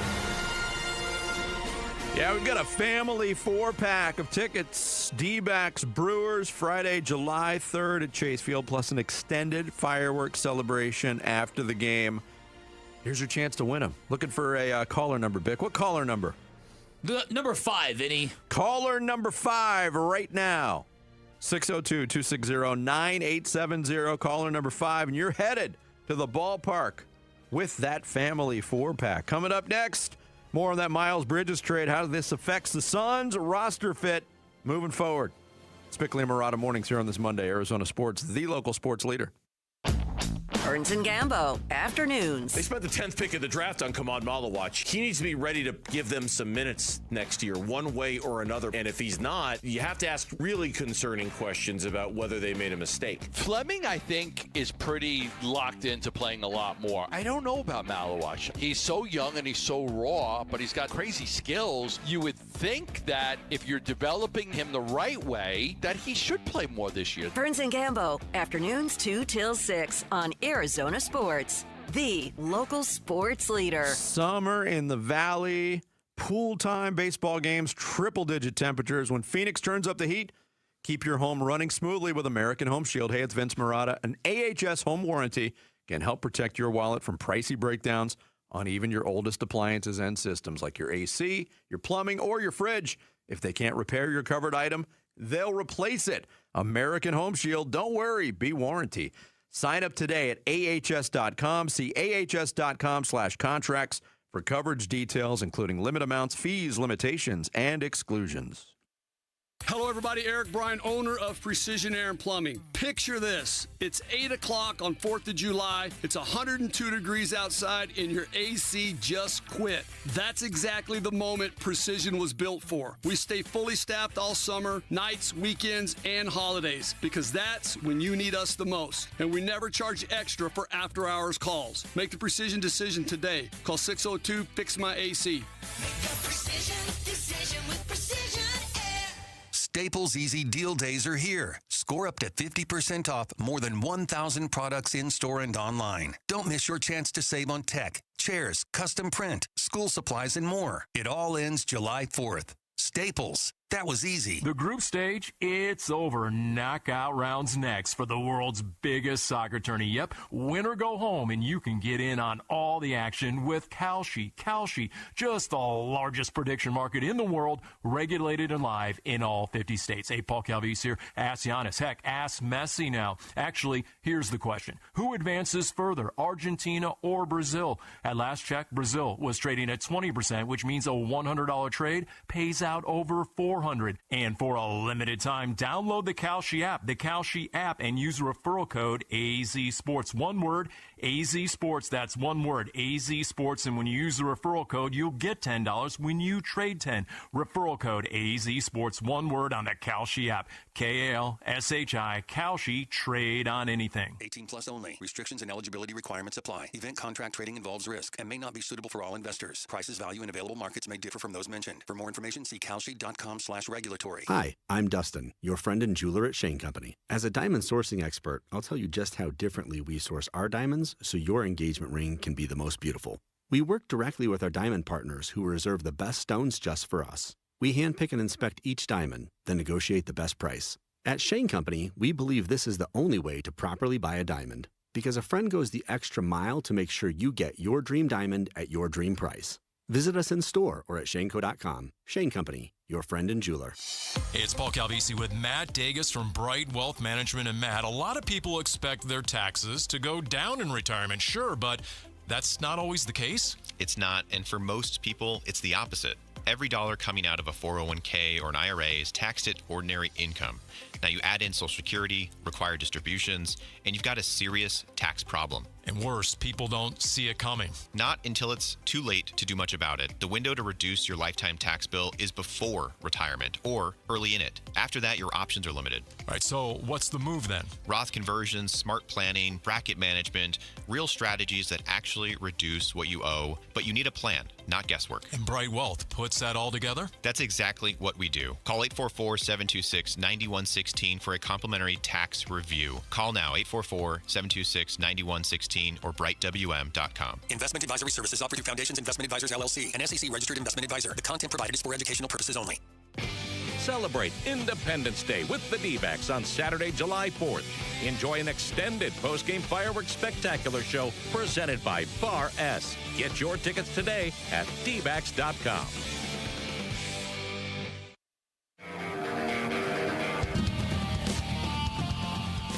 Hey everybody, it's Burnsy, and the Suns pulled off a stunner yesterday, acquiring Miles Bridges, and there is a lot to unpack from this one. So check out the Burns and Gambo Show. We start at 2 on the Arizona Sports YouTube channel, the Arizona Sports app, and 98.7 FM. Yeah, this is an A for the Charlotte Hornets. So 2 years ago at the 2025 trade deadline, the Suns traded their 2031 first-round pick for a bunch of bad first-round picks, with the idea basically being we are going to turn one good asset into several worse ones so we can make several trades. Immediately after that trade, Justin Zanuck, the GM of the Jazz, came out and said, yeah, we got the best asset on the trade market this deadline. That's sort of how I feel right now. I know that 2033 first-round pick is 7 years in the future. It's hard to really know what it's going to be worth. That is one of the most valuable draft picks out there in the entire NBA because the Suns have none of their own first-round picks between now and then. How are they going to rebuild? Devin Booker is either going to be retired or at the very end of his career at that point. They're going to have no method to build back up. That's Sam Quinn, CBS Sports, who's been an outspoken critic of this trade from the Suns' standpoint, giving the Hornets the edge, giving them a B grade. He gave the Suns a D grade on their half of the Bridges trade. We talked about John Hollinger skewering this trade. Zach Harper of The Athletic actually gave the Suns a B minus and the Hornets a B plus. Look, we took some calls. We might take some calls in the 8 o'clock hour as well to gauge kind of the temperature of the Suns fan. There was a lot of reaction. There was extreme reaction. This is one of those things, too, where some people will say, you know what? I'm done with this team. I can't support a team with Miles Bridges on it. And some people say that's hyperbolic. Some people say that's over-emotional. I think there's people that truly feel that way, quite honestly. Yeah. And again, if you feel that way, you are justified in your feelings on this situation. George said it in the first call that we took in the 7 o'clock hour. For a lot of people, you put your hands on a woman. You're not coming back from that in that person's opinion. Yeah, listen, I think the Phoenix Suns lost the best point guard they ever had in Jason Kidd because of this very issue. Jerry Colangelo, as a young man, watched his father abuse his mother. And as a result, he had a zero-tolerance policy when it came to domestic violence. And so when an incident happened with Jason Kidd, he was gone. It was not to the betterment of the Phoenix Suns, I might add. No, Jason Kidd went to New Jersey. And Steph Marbury came back here. And Steph Marbury was a great college player, but he wasn't Jason Kidd. No, Jason Kidd got the Nets to the finals. Yeah, that's it. And so to some people it's non-negotiable. To other people, if you believe in second chances, you can get to a place where you look at Miles Bridges and say that is really despicable what he once did and what he was later accused of doing. But the secondary charges were dropped and there was a punishment and a price paid and a second chance given and an apology expressed. And he's 2 years into that second chance, and there have been no further incidents. Again, I think you said it best. This is up to you, and I'm speaking to the rhetorical, the figurative, you in the listening audience. It's up to you and how you feel about this, and you don't have to conform to any other person's way of thinking with this. Yeah, but there's also, and I didn't mean to cut you off there, Bick. I'm No, sorry. it's all right. But there's also, I think, an attitude among people in the audience, if you will. And I'm not talking about the audience of this show. I'm talking about the audience of the NBA and sports in general, where they see one misstep. And look, there's different levels of missteps, but we just went through it with the Brendan Sorsby situation. There's a lot of people rooting for Brendan Sorsby to never play football again because he did break one of the golden rules of the sport.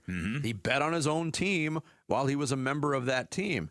We talked about it pretty freely, even when you were gone on your vacation, that, look, you hope he gets rehabilitated. You hope that, this 35-day stint can make him be a productive member of society. There's a lot of people that, look at the misstep and they kind of blend them all together. People believe in second chances. The Charlotte Hornets and the NBA gave Miles Bridges a second chance. The Phoenix Suns are continuing that chance. You hope that it all works out for everybody involved. Yeah, you sure do. But the Charlotte Hornets were very much not going to give him another contract. That's the difference here, and the Phoenix Suns sure look willing to do so. And so I think that's bothering people, and the fact that he's from Michigan State thinks that it's a finger on the scale to the owner, and they don't understand that. I just don't understand how this is going to make the Suns better in the short term and worth what they gave up in return. Yeah. I believe that there was I wanted this team to move Grayson Allen and or Royce O'Neal, not necessarily both, but certainly one of them. I believed in the positional imbalance that was weighting down this team was very, very real, and I believe there was going to be a minutes crunch had they kept both those players. Now, I had not envisioned both being shipped off for a guy like Miles Bridges, and I think Miles Bridges does have obvious talent. But I also do agree with whoever said that the idea of Miles Bridges has heretofore let me just say it, exceeded. Superseded? That's it, superseded the production of Miles Bridges, because the advanced metrics show that the Hornets were a better team without him on the floor last year, although that stuff can be a little tricky. Although he was part of one of the most devastating 5-player offensive lineups in basketball in the second half of the season. He was part those metrics were eye-popping. Yeah. No, he was part of a second half in Charlotte that was really, really good, and the Hornets have used it to kind of leapfrog and launch their way to a completely different future. I just got to believe there's more coming, because I can't believe that this would be the answer to trying to empower Devin Booker. Yeah. Going back to the Charlotte stance on all of this, and you said it, and it's clear. It's very clear that the Hornets were not interested in giving Miles Bridges a contract extension. I don't think that's a result of his off-the-court troubles, because if you look at the timetable of it, when he got arrested, he was entering free agency. Mm-hmm. So he missed that year. Mm-hmm. When he came back, he signed a 1-year qualifying offer. That was kind of Charlotte saying, all right, prove it to us. Mm-hmm. $7.92 million. The next summer, they signed him to a 3-year, $75 million contract, which he's going into the last year of. I think this was a Charlotte decision that just said, we got to change things up, because they have traded now their 2 longest tenured players in LaMelo Ball and Miles Bridges, who was the longest tenured Hornet. So I just wanted to clarify that. I don't think, and maybe I'm wrong, maybe we'll get more reaction out of Charlotte. I don't think this had anything to do with what happened in 2023 or 2022 and 2023. I don't think so either. Okay. But I also, like I said, if the idea is maximizing Devin Booker, I don't see how this gets that done. I think that's a fair question. Here's the other stat that I cannot believe. 2021, Devin Booker scored 40-plus points in back-to-back games of the NBA Finals, played for a championship in 2021. In late September of 2023, he was the only remaining guy on that team from the finals run. That was when the Suns traded DeAndre Ayton to the Trailblazers. Here in 2026, it's completely cycled through again. Yeah. There's nobody from the 2023 team on this team with Devin Booker. Well, from the 2021 finals, there's nobody left on either roster for the Bucks or the Suns other than Devin Booker. Other than Devin Booker. Yeah. Wow. And so maybe that's more indicative of the NBA, but it's quite something here.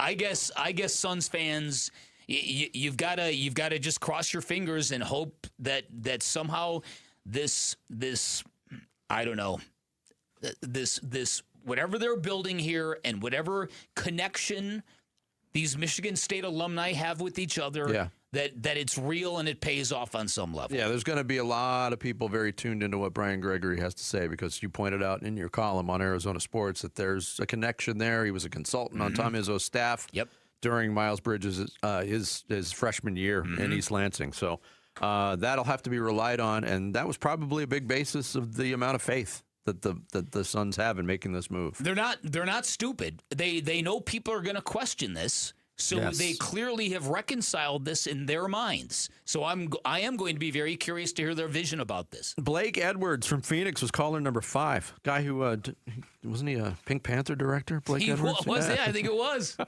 sure he's never heard that before, or her. So Blake's got a family 4-pack of tickets to see the Diamondbacks against the Brewers on July 3rd. Also want to remind you the new Cardinals Corner podcast has dropped. Preview of the Cardinals offense in 2026.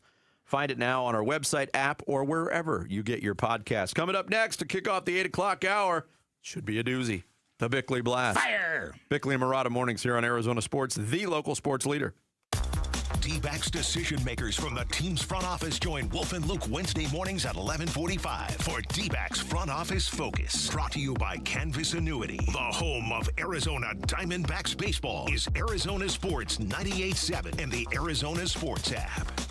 There's a reason sports fans love wearing giant foam fingers, and that's because they know it is great to be number one, and that's what you get from my friends at Chapman BMW, the number one rated BMW dealer in Arizona, your premier destination for luxury and performance, your home for the ultimate driving machine. Chapman BMW, an award-winning family-owned business for nearly 6 decades. That is unheard of in today's corporate automotive world, and whether you visit their store on Camelback Road in Central Phoenix or Chapman BMW in Chandler, you are stepping into a world-class car buying experience, and that's because from Ted Chapman all the way down to the certified technicians in their service centers, everything they do is next-level elite. In fact, you'll feel it the minute you walk into either of their two locations, and those two locations, by the way, guarantee you the best selection you're going to find in the Valley. So here's my advice. If you're in the market for a new ride, make it the ride of your life. Pick a location, take a test drive, then get your hookup by asking for Shane O'Hanrahan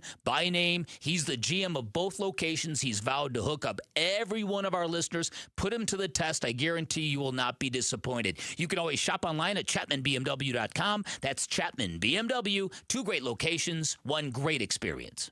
Keep the 4th alive by saving lives. This Sunday, join Saving Arizona, the state's largest blood drive, and help Vitalant reach 700 donors at Tempe Center for the Arts. From 7 a.m. to 1 p.m., every donor will get 2 Arizona Diamondbacks tickets and a chance to win a 2026 Volkswagen Taos. Arizona's 72 hospitals need 700 donors every single day. Roll up your sleeves and help our families today. Sign up at Vitalant.org/SaveAZ. That's Vitalant.org/SaveAZ.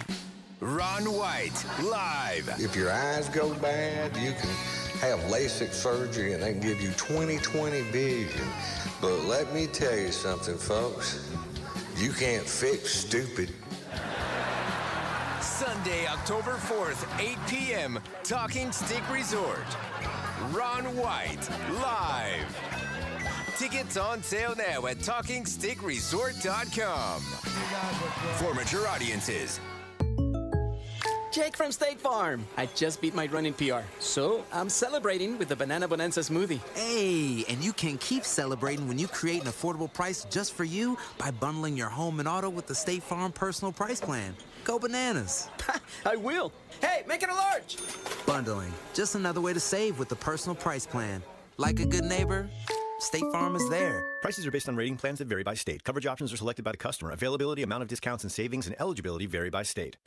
Indeed presents hires you can't afford to get wrong, like a social media manager. Did you just post our Q4 earnings to your personal social media? Oh yeah, used a trending audio and everything. That's confidential financial data. Relax. It only went a little viral.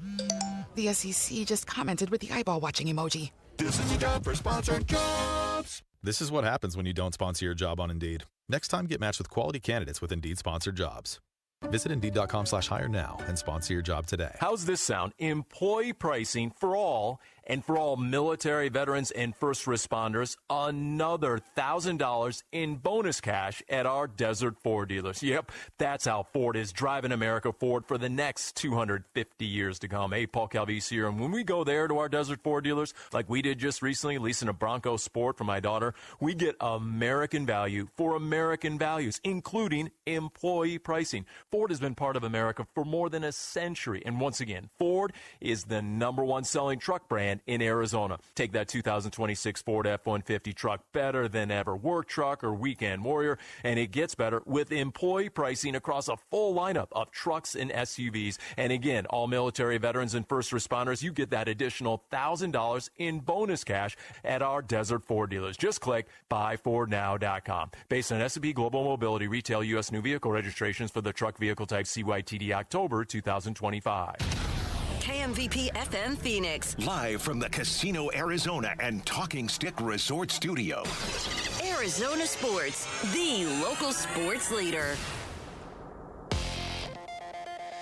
I'm Sammy Cebulka with what's trending now, presented by Parker & Sons Heating, Cooling, Plumbing, and Electrical. The Diamondbacks weekend did not go as planned.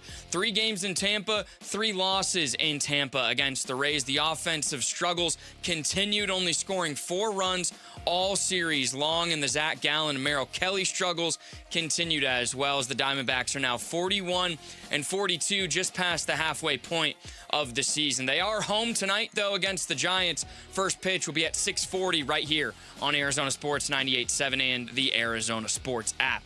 The Phoenix Suns remained busy yesterday. They traded Grayson Allen, Royce O'Neal, and a 2033 first-round pick to the Charlotte Hornets for Miles Bridges, a 2029 first-round pick, and 27 second. Bridges averaged 17 points a game, almost 6 rebounds a game last season, and adds some more size to the Suns' front court. For more details on the trade, be sure to head to ArizonaSports.com today, and that's what's trending now.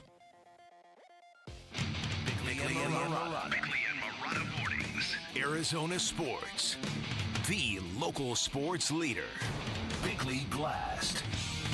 Some philosophers believe the future is just a concept, an illusion, that tomorrow doesn't exist, that we are all trapped in the eternal now. But at some point, the future is going to arrive for the Phoenix Suns, and when it does, they are going to have no draft picks available to create a new path or a new reality. Alas, that day is inevitable. Which brings us to the Miles Bridges trade, a move that would make perfect sense if not for the unprotected 2033 first-round pick they sent to Charlotte, and if not for the domestic violence prior on his record. The latter can be very conflicting because Bridges has paid a price and has apologized publicly, and yet this organization spent all of last year espousing character and identity and players who play nonstop defense. So the hypocrisy is a bit hard to reconcile, and so are Bridges' ties to Michigan State. Fair or otherwise, it gives off the vibe that the biggest character test for putting on a Suns uniform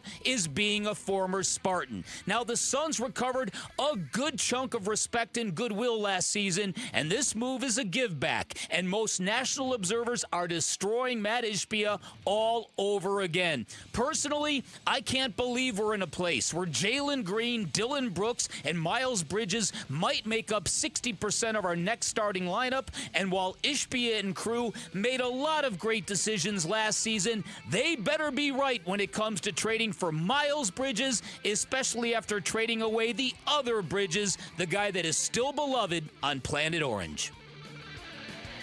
All right, today's Bickley Blast brought to you by my great friends at Chapman BMW. Make luxury attainable. Find them online at chapmanbmw.com. Well, I mean, obviously, as you know, I always appreciate the question, but can't really talk about any of that stuff.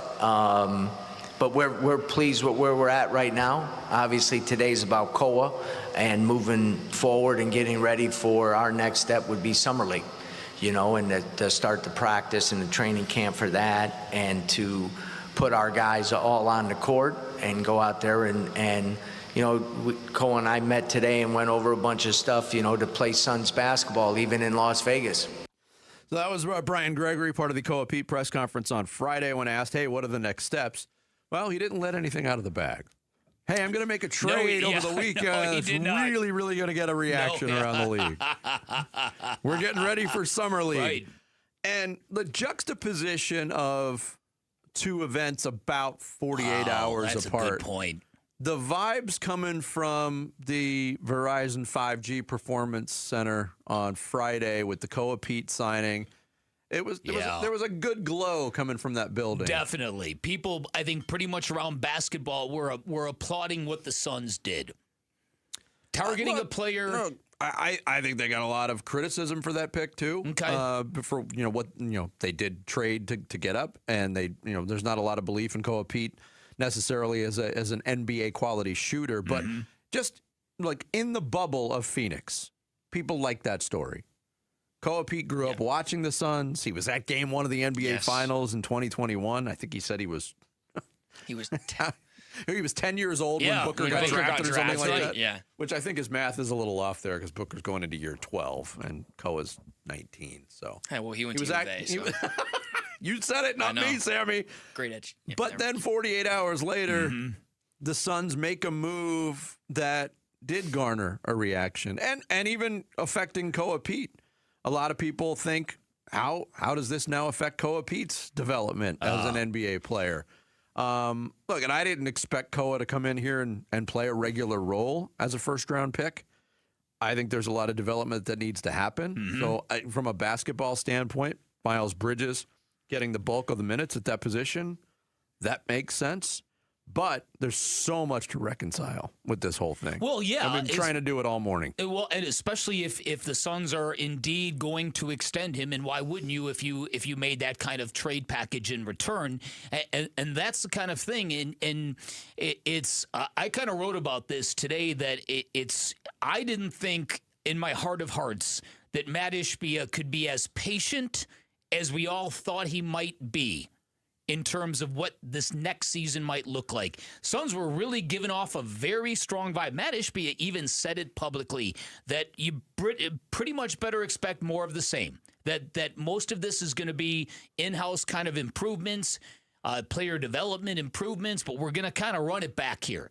And so I think a lot of people, I think that's part of why this move kind of also why it hits, because it feels like, okay, they're back to chasing the shiny object again. That's exactly kind of what it felt like. I don't know if Miles Bridges is the big, shiny object. He's not Kevin Durant shiny. He's not even close. But what this move does is further our thought of like, okay, we don't know if Ishbia can just relax for like let something grow out. Right. Yeah. Because now in the back of my head, we all don't think that Ja is a good idea for the Suns, but who's do you have some doubt now? I don't know. I honestly don't. I mean, this is such a wild roster right now. I mean, they need somebody who can be a facilitator, or I'm really, really going to question what the heck they're doing, because this is supposed to be about Devin Booker.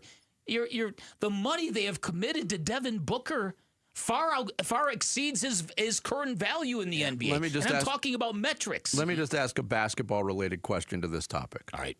What do the Suns conceivably have left to trade to even get Ja Morant if they wanted to?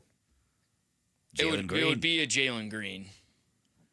But are you going down that road if you're Memphis? I think Memphis would in a heartbeat. would. I think Memphis would do anything to get off Ja Morant. But I'm so conflicted on that guy too. I am disappointed in that guy. Now you're just bringing in all sorts of guys with things on their record. Yeah, no, look, I don't know the answer to this question, and I know people are bringing it up. The Michigan State connection is very prevalent. Mm-hmm. It has been throughout the tenure of Matt Ishbia, from the head coach, Jordan, not having a connection, to Brian Gregory having a connection. If there wasn't the connection between Gregory and Miles Bridges at that particular university, is this happening right now? No, I don't think so. But again, I don't necessarily think it's a negative, although it's going to be perceived as a negative. Maybe they know they are leaning on who the kid was, and maybe tapping into that, they have a level of trust in Miles Bridges that other people might not have. Maybe by sort of like putting this back into Miles Bridges' life, it helps him focus on, okay, I'm in the place I want to be. That was their response last year when everyone talked about the Jordan Knott thing and like, okay, this has to be bad because he was at Michigan State. Their response basically was, no, it's not bad. We know each other. We trust each other. And to achieve this nirvana of alignment, this helps us get there. And they were right about that. But I just don't think this player gives this team enough to warrant all of this other stuff. Right. That's I just don't see where this player is that helpful with this group. And now he's going to be exciting at times, just like Jalen Green's going to be exciting at times. I remember on this show, and it was prior to 2022, we were having the discussions of the best in-game dunkers we've ever seen. Yes. And Miles Bridges was on that list. Prominently, featured on that list. And I'll just say this in the interest of optimism. Not a lot of people were very, very excited last year about Dylan Brooks and Jalen Green landing on the Phoenix Suns roster. If you want to have optimism about Jalen Green, look, I'll buy into that. He's better than what we saw last year, I think. Dylan Brooks worked out wonderfully. I agree. For the Suns. So you're saying they've deserved a little blind faith based on last year's results. Yes, and the Suns have gone down the road of granting an extended second chance to Miles Bridges. Let's see how it works out. Well, yeah, I mean, I part of me is sympathetic to that as well. And part of me is sympathetic to the idea that if you've got somebody that can get Miles Bridges to the rim, and if you've got actual rim runners on this team, that's going to help solve the Devin Booker gravity question. That's a real issue. It could. I just hope that I hope that the puzzle isn't finished yet. That's what I'm hoping for. I'm hoping as well. I want to celebrate America's 250th at the ballpark. Arizona Sports has family 4-packs for D-backs versus Brewers July 3rd. Your next chance to win coming up during the 11 o'clock hour with Wolf and Luke. Stay tuned and be ready to call in. Coming up next, we'll get into the D-backs who didn't get into many of the games in Tampa Bay, getting swept by the Rays. Lots of issues with the Diamondbacks. We'll discuss next. Bickley and Murata Mornings. Arizona Sports, the local sports leader. Celebrate America's 250th birthday with Arizona Sports and America's pastime. The D-backs host Milwaukee July 3rd and 4th. Listen today for your chance to win a 4-pack of tickets in the 7 a.m., 11 a.m., and 4 p.m. hours. America's birthday. You and 3 of your besties at Chase Field for Diamondbacks baseball and fireworks. From Arizona Sports. Keep listening for your chance to win. In baseball, every decision matters. One pitch can change the game. I'm Jeff Jr., founder of Trajan Wealth. And like a good manager, building a strong financial plan takes strategy and the right team. Torey Lavello here. Jeff's right. In baseball, you can't just watch one part of the field. You have to see the whole game. And that's how we think about financial planning. Most advisors just manage investments and refer you somewhere else for taxes or estate planning. But the best teams work together. Exactly. At Trajan Wealth, we built a family office model that brings everything together. Wealth, tax, estate. One team making sure every part of your plan plays well together. That's why I trust Trajan Wealth. With my family's plan, they see the whole field. Call Trajan today. 855-TRAJAN-1. That's 855-TRAJAN-1.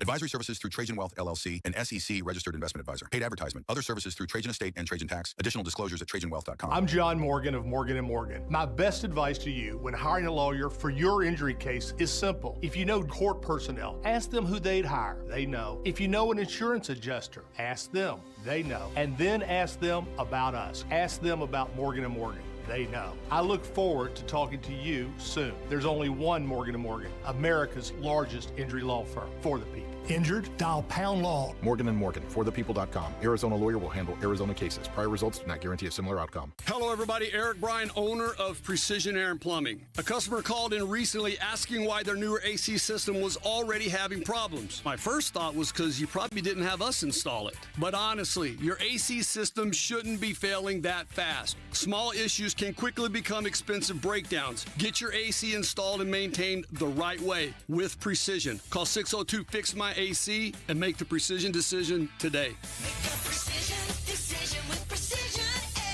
Summer's here. Grills are hot, flags are flying, and D-backs baseball is in full swing. It's the perfect time to step up to the plate in a new Sanderson Ford with employee pricing. Now you pay what they pay on America's best-selling trucks and SUVs. Choose from a Ford F-150 STX, Bronco Big Bend, or Explorer, all starting at under $42,000. If you're looking to save this summer, choose American value for American values. Choose Sanderson Ford, proud partners of your Arizona Diamondbacks. Employee pricing good through 7/6/26. Not all vehicles qualify. See dealer for details.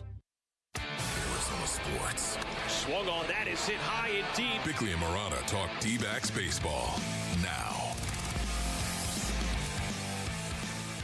These are grinding times. You know, this group is working hard, and not getting the results they want. I know probably adds a little bit to the frustration. We're all frustrated in here. We want to win baseball games.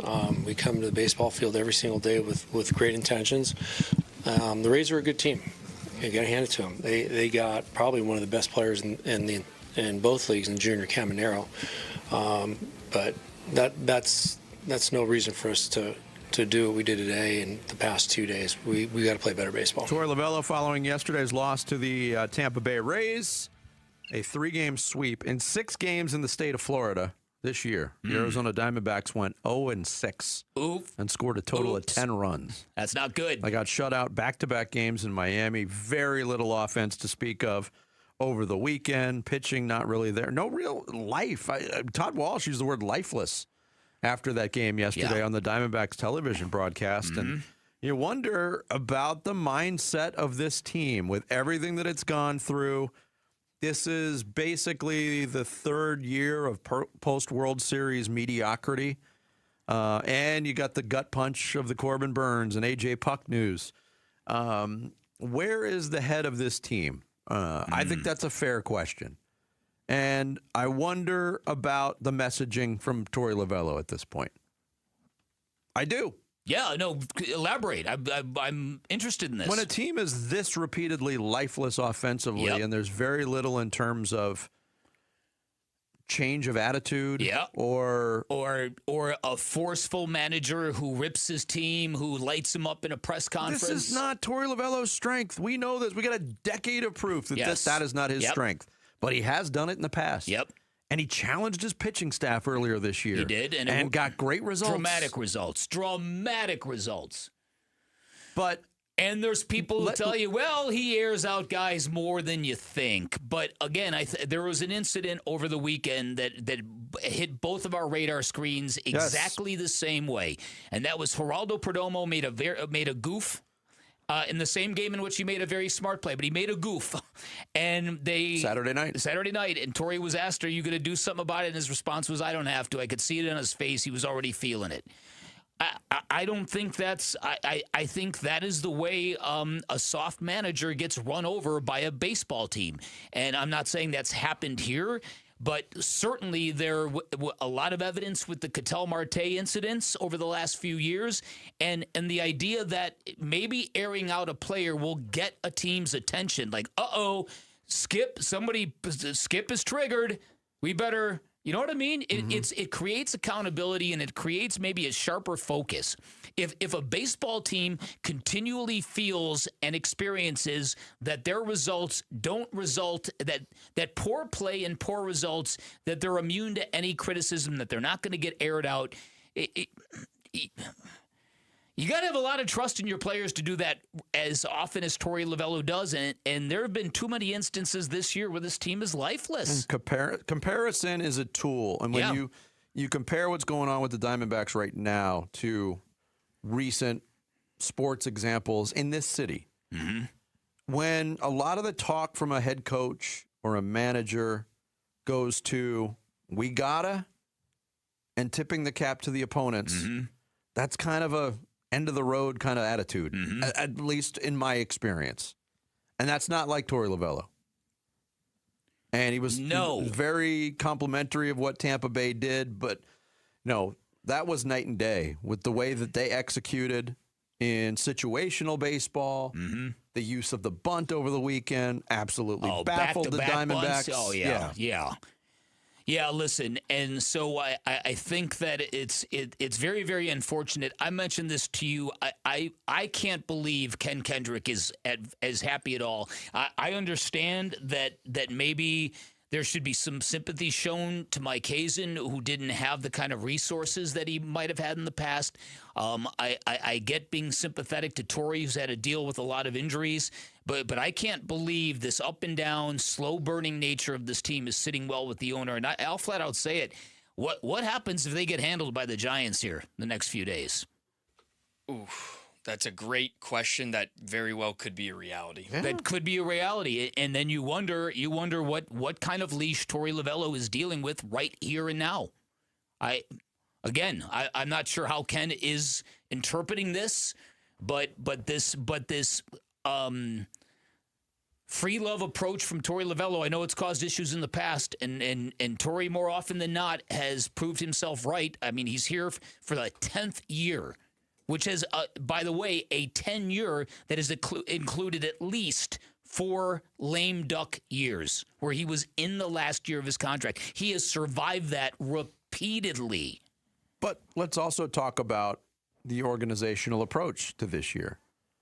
Now, Mike Hazen was empowered enough to be able to invest $60 million into 2 starting pitchers in Merrill Kelly, who got $20 million a year for 2 years, and Zach Gallen, last minute, $20 million, a lot of that deferred. Those guys have been terrible this year. Yeah, they have. So there's bad luck involved. But also, the approach was, you know what? We'll sacrifice some offense because we want to be able to pick up the baseball. Mm-hmm. And now they can't hit. That's true. If your top three aren't getting on base or hitting, the team's good not luck. doing anything. Yep.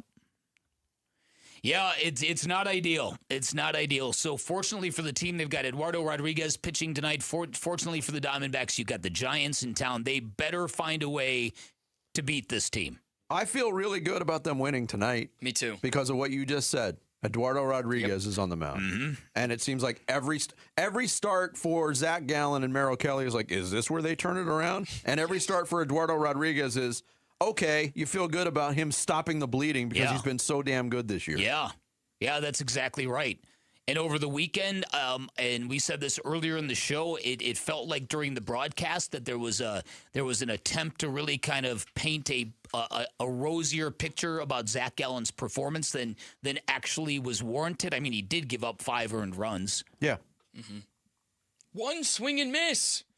And that's the stat that blew my mind. 1 swing and miss over 6 2/3 innings. I got more stats that'll blow your mind on this one. Let's go. Because, again, I was fascinated by that performance. 6 2/3 innings for Gallen and a 6-1 loss. 86 pitches, 1 swing and miss, struck out nobody. It's the first start of Gallen's career where he hasn't struck out a batter. Technically, he did have a 0 strikeout start on May 30th against the Mets, but he left 1 batter in after he got hit by a line drive, so that doesn't really count. His previous low strikeout total in a start of at least 6 2/3 innings was 3 in a 5-3 loss to the Giants last September. Friday was only the 4th time in Diamondbacks history that nobody on their pitching staff recorded a single strikeout. Wow. It's the 5th time in D-backs history that a starter has gone at least 6 2/3 innings without a strikeout, and the first time in 19 years since Livan Hernandez went 7 innings on August 16th, 2007 and did it.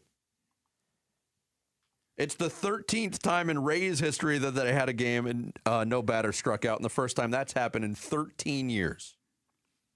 Man. And this is a guy that used to be his specialty. Yes. Is making bats miss. Well, this is where you start to look deeper because the strikeout numbers are down across the board. Mm-hmm. You chalk that up to age in some cases, maybe. But when they're that, I mean, Merrill Kelly, never a big strikeout pitcher, but his numbers are way down. Yep. Gallen's numbers are way down. There's a lot of head scratching going on with what's happening with this pitching staff. Oh, yeah, no doubt about it. Merrill Kelly on Saturday said, I've run out of words to describe how bad I've been. I appreciate the honesty. Yeah. The thing with Merrill, you have him next year, too. Yep. So. Careful what you wish for sometimes, I suppose. No doubt. Coming up next, we will get back into the Suns trading for Miles Bridges, giving up Royce O'Neal, Grayson Allen, and a 2033 unprotected first-round pick. And we'll talk about the deal with Doug Haller, writer for The Athletic. Next, it's Bickley and Murata Mornings here on Arizona Sports, the local sports leader. The Suns make a deal with Charlotte for Miles Bridges plus draft picks. With Grayson Allen, Royce O'Neal, and a 2033 first-round pick heading to the Hornets. We chop up this trade and maybe speculate a little bit about what else the Suns might do this summer on the Arizona Sports YouTube channel, the app, arizonasports.com, and 98.7 FM. It's Wolf, and America is 250 years old. Independence from kings and tyrants, and today, independence from missing teeth, loose dentures, and hiding your smile. That's right, Aria Dental Implant Center gives you the freedom to eat what you love and smile with confidence without worrying about your teeth. I did it, and you can too. Aria Dental Implant Center is celebrating America's 250th birthday with the Wolf Red, White, and Blue promotion. You can get 10% off this month only. If you know someone you love who's been living with missing teeth, uncomfortable dentures, or a smile they're embarrassed by, now is the time.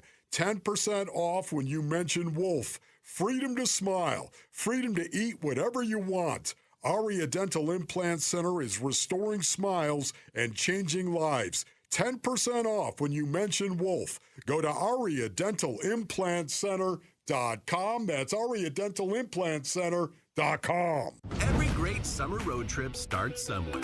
Start yours at Freeway Chevrolet. Right now, you can get a new 2026 Silverado 1500 for up to 0% APR for 60 months. Chevrolet. Together, let's drive. 0% APR for 60 months. Must finance with GM Financial. Some customers may not qualify. Not available with lease and some other offers. Take new retail delivery by July 7th, 2026. Freeway Chevrolet. I-10 and Bay.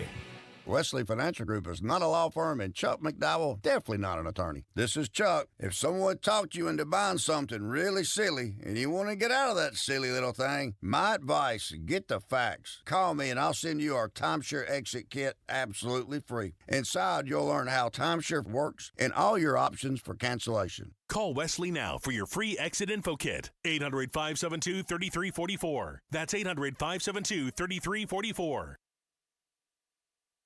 If the world were like a Sleep Number mattress, everything would adapt for your comfort.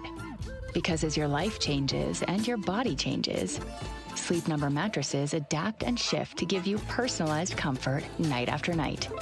And right now, new mattresses start at $1,500 during our 4th of July sale. To experience a whole new world of comfort, visit a Sleep Number store or go to sleepnumber.com. Sleep Number. To a good life sleep. Ron White, live. If your eyes go bad, you can have LASIK surgery and they can give you 20/20 vision. But let me tell you something, folks. You can't fix stupid. Sunday, October 4th, 8 p.m., Talking Stick Resort. Ron White, live. Tickets on sale now at TalkingStickResort.com. For mature audiences. This 4th of July, celebrate family fun and the freedom to save at your Valley Chevy dealers. July 4th event going on now. Choose from popular models like Silverado, strong, dependable, and impressive towing capability, and 4 powerful engine choices. Or the road trip ready Equinox and Traverse, blending style, versatility, and roomy interior loaded with first-class comfort. No matter how you celebrate the 4th, it's always better in a Chevy. Don't miss out. Visit a Valley Chevy dealer near you during the July 4th event. I'm Sammy Cebulka with what's trending now, presented by Parker & Sons Heating, Cooling, Plumbing, and Electrical. The Phoenix Suns offseason moves continued over the weekend in a trade with the Charlotte Hornets, sending Grayson Allen, Royce O'Neal, and a 2033 first-round pick in exchange for Miles Bridges, a 2029 first-round pick, and a 2027 second. And it feels like Brian Gregory and the Suns aren't done making moves either. The Arizona Diamondbacks were swept by the Rays over the weekend as the offense is lacking production and Zach Gallen and Merrill Kelly continued to struggle. And here was manager Torey Lovello on his team's struggles as of late. Yeah, we got beat, and our guys were feeling that, and I think they're frustrated. So you're right. You're down there in the dugout, and we try to say things to inspire them, and we try to push them, and nobody's going to make it better until we make it better. They do return home tonight. They'll welcome the Giants to town. First pitch will be at 6:40 right here on Arizona Sports 98.7 and the Arizona Sports app. This report is brought to you by Asset Preservation Wealth and Tax. Worried if your retirement savings will last? Don't guess. Cash flow test it. Schedule your retirement tax and income stress test at AssetPreservationWealth.com.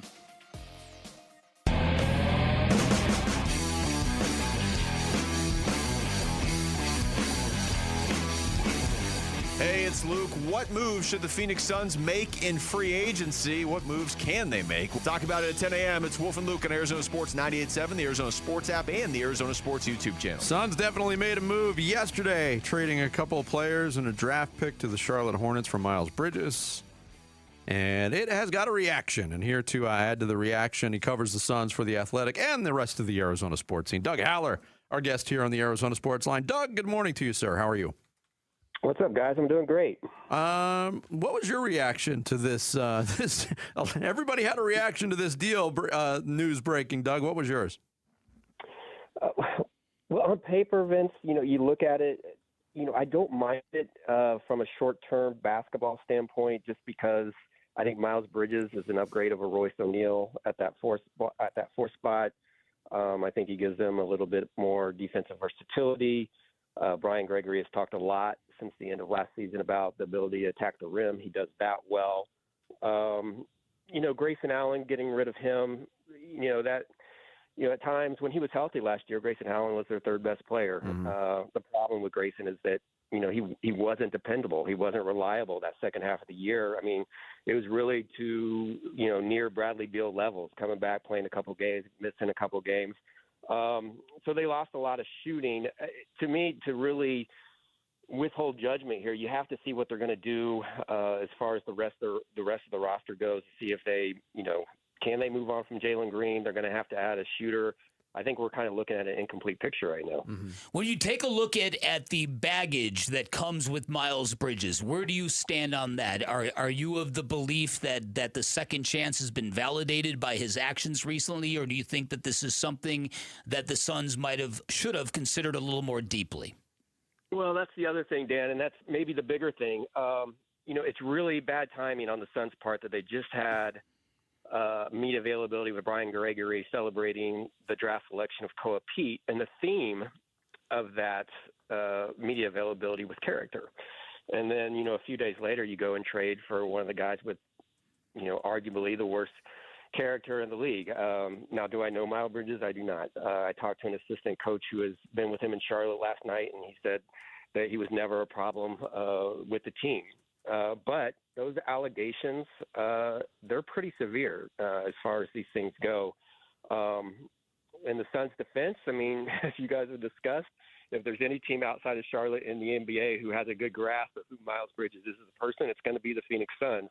Not just because of the Michigan State ties, but Steve Clifford, who has been an advisor with the team, coached him in Charlotte. So, they have to have reached a point where they were okay with who Miles Bridges is as a person, and that they will be able to defend this in some way to their fan base. Now, when this happened, I first thought, it makes you cringe a little bit. And I thought, is it just me? And I looked around on social media, which I hate to do, but no, it's not just me. A lot of people, a lot of their fans have problems with just his past. And I think people are going to have to wrestle with, do you give this guy a second chance, or do you draw a line and say certain things should just not be tolerated and should not be welcomed on your basketball team? Doug Haller from The Athletic, our guest here on Bickley and Murata Mornings here on this Monday. A lot of people, and you kind of hinted at it too, Doug, where does this fit in the big picture? It seems like now with this maneuver yesterday, opening up a roster spot, unlocking some other draft picks that might be traded, might be able to be traded, it feels like something else big is happening. If there's an ingredient where you look at this Suns roster and say that's what they need, what is that ingredient? I think you have to look at where they are. A team that just kind of, reached the play-in tournament. I thought last year and what they've done since the whole Kevin Durant, Bradley Beal experiment, I think they've made great choices to say, we're not going to overreact. We're going to slow roll this. We're going to first build a culture and then just keep building slowly until we're in position to make bigger moves. And I think up until maybe yesterday, they've done a really good job of this. Including the 33 unprotected first-round draft pick, that is kind of head-scratching. And also, I think a lot of people thought that, that one of those four positions, they were kind of grooming Rasheer Fleming for, and that he was going to take that he took a lot of strides last year. He was going to take big strides this year. He looked like, at least in my opinion, a guy who was a future starter for this team, maybe sooner rather than later. What does that do for the Suns with Miles Bridges there in that spot next year? But I think, before they do anything, they have to figure out whether that core of Dillon Brooks, Devin Booker, and Jalen Green works. And I just think there's a lot of there's limited evidence that it doesn't. I mean, I don't think anybody felt really good about that trio last year for a lot of different reasons. For Book kind of becoming more of a playmaker, I would argue that Dillon Brooks is not the guy that they traded for in both positive ways and negative ways. I thought he was a perfect role player that gave them exactly what they needed. And, last year, Dillon Brooks was more of a scorer, which I'm not sure that they needed from him. And then Jalen Green, there's just not a lot of he didn't play enough last year, I think, to really get a feel for how he fit. All right, so let's talk about that for a second, because there certainly is a case to be made to give these three more time to kind of get a better handle on it. But if the idea is to maximize Devin Booker while he's still in his prime, don't they need to get him a facilitator? And how do they accomplish creating that right ecosystem around Book? Unless they think he's that facilitator, Dan, which was, I think that took everybody by surprise. I heard you talking about it earlier, and it was a big discussion point after the playoffs. And I've mentioned this before, but if you go back, and not even when he led them to the finals, but the first year of when Kevin Durant was here, when they lost to Denver in the playoffs, for a good stretch of that time, Devin Booker was the best player in the postseason that year. And he just was not that guy. But yeah, yes, you want to maximize what you have in your franchise player, your face of the franchise, arguably the most popular player in franchise history.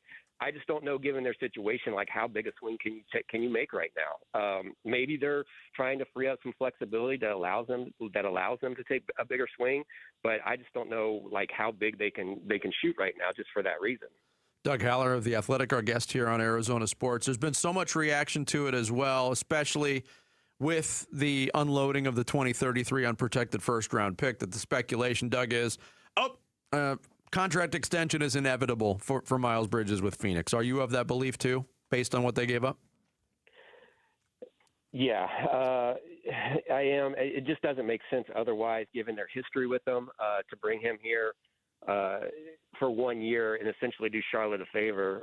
And that's the other thing with this. It's a little bit concerning is the fact, they're not trading for starters or rotation players from established winning programs in the NBA like Boston or Cleveland, teams that have won.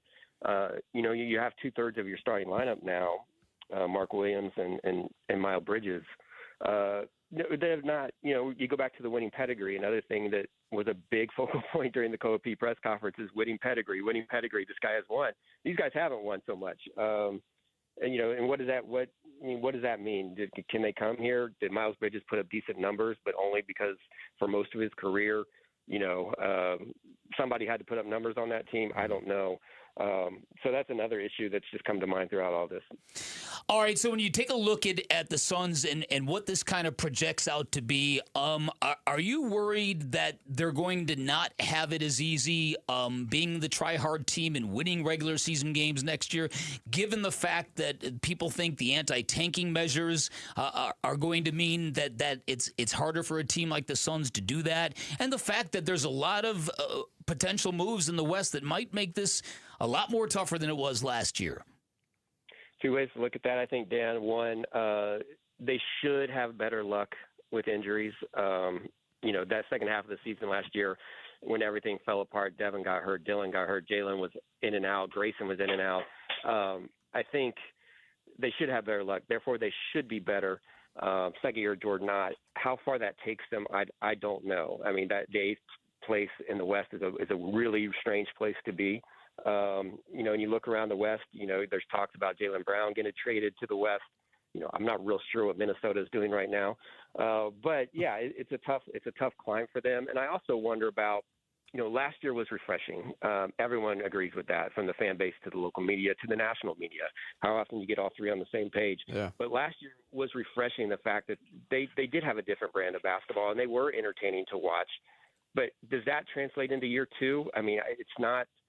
It's the NBA. Results matter. If they come back and are right around that same win total or a couple more, is that building off of last year? Is that success? I don't know how that's going to translate. Well, Doug, great stuff. Thanks so much for the time and the insight. Always good to talk to you, man. I appreciate you guys having me. Thank you, Doug. Thanks. Doug Haller covers the Arizona sports scene for The Athletic. He joined us on the Arizona Sports Line. We did it earlier. We're doing it again. We're opening up the phone lines. Let's do it. And the 8 o'clock hour, your thoughts on this trade. Suns get Miles Bridges, 602-260-9870, the phone number. Your call's next. It's Bickley and Murata mornings here on this Monday. Arizona Sports, the local sports leader. Wolf and Luke, middays 10 to 2.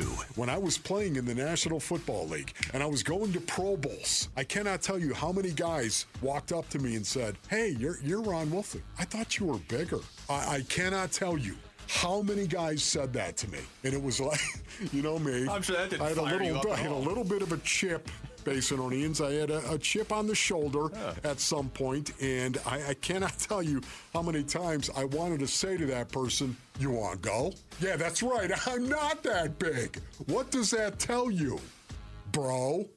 Wolf and Luke, middays 10 to 2 on Arizona Sports, the local sports leader.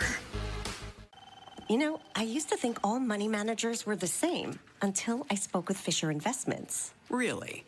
How different are they? Fisher's investment counselors are dedicated to service, not sales, keeping clients up to date on their portfolio.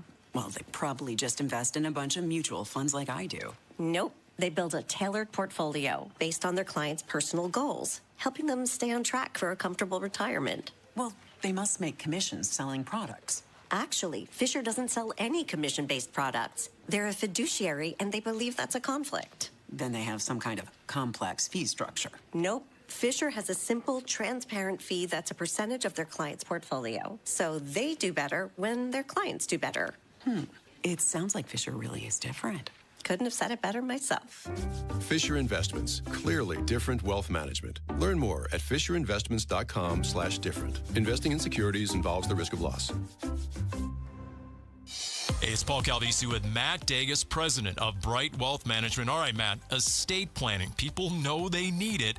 Most never do it. What is the cost of waiting? Well, their family pays for it. Probate, legal fees, delays, sometimes conflicts between people who love each other, all because there was no clear plan. And a will isn't enough? Usually not, and here's what most people miss. Beneficiary designations override everything. Wrong name, outdated info, and the money doesn't go where you think. Unfortunately, we've seen it happen. So what does the right plan look like? A funded trust, updated beneficiaries, powers of attorney, all aligned with your financial picture. A plan your family can actually use when they need it most. And you walk people through all that. Step by step. Call 844-726-9116 and schedule your legacy review. Protect the people you care about today. 844-726-9116 or brightwm.com. Investment advisory services offered through Foundations Investment Advisors, LLC, an SEC-registered investment advisor. The content provided is for educational purposes only. T-Mobile has an exclusive bundle for customers 55 and up. I'm Sarah Bowl. Yeah, I'm Frank Bowl. A reliable network is key for us. And with T-Mobile, it's been wonderful. And going to the 55 plus plan saved us so much money. A lot. And that's important. Trying to keep costs down. The home internet's been perfect. It's fast, it's quick. The setup was so easy, it took less than 15 minutes. It was like, ta-da!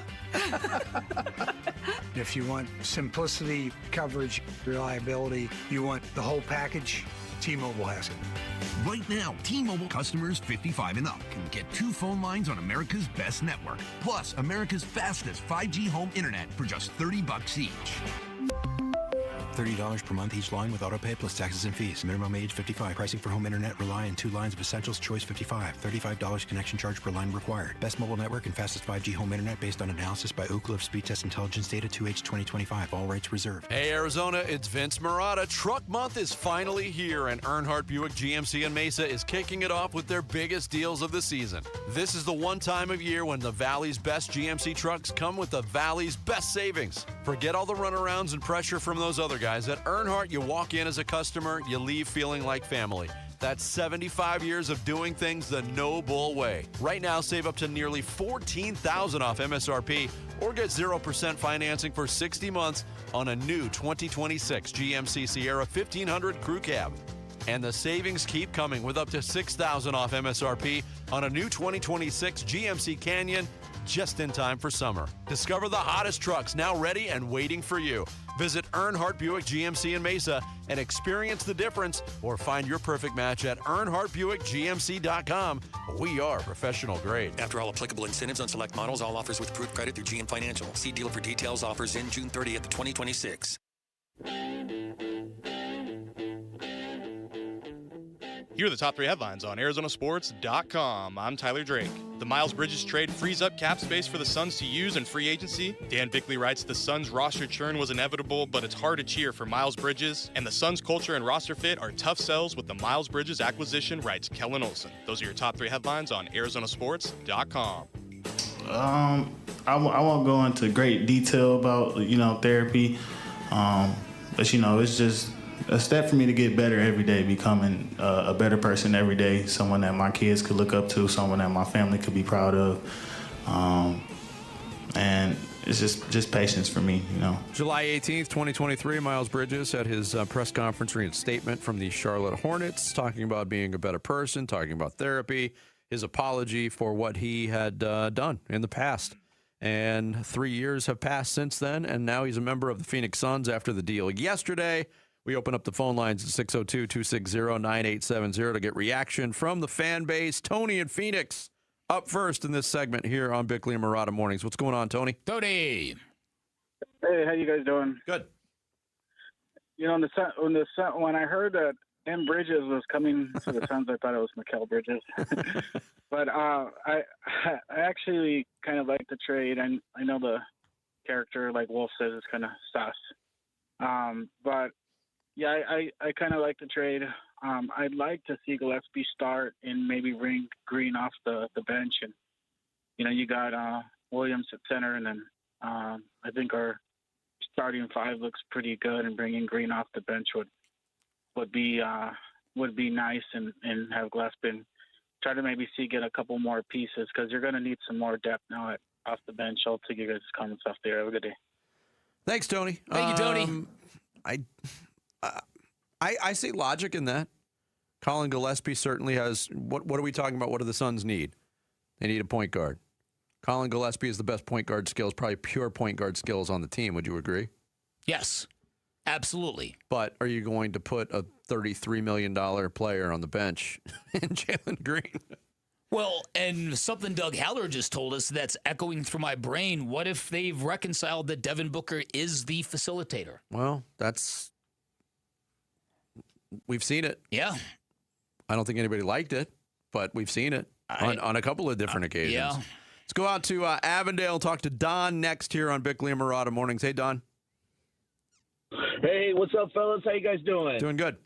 I think this is a good trade. I mean, I honestly feel like, you know, how long have we been kind of waiting for a solid power forward? I mean, Miles Bridges is a big guy, man, and that dude is strong. And believe it or not, and I don't know if you guys know this, but yeah, he was a boxer back in the day. So that dude does, you know, him and Dylan Brooks together, I think is going to be a really good tag team there. Yeah, if it's wrestling. Feel like this, right, well, yeah, exactly. Well, hey, they got to get physical, and I feel like they did. They got physical. Mm-hmm. Well, they got more physical. The other thing is you know, the 2033 pick. I get that unprotected, but I mean, who knows what's going to happen in 6-7 years, right? I mean, the Suns could be a great team there. Who knows? We could win a championship in that year. We don't know anything about it.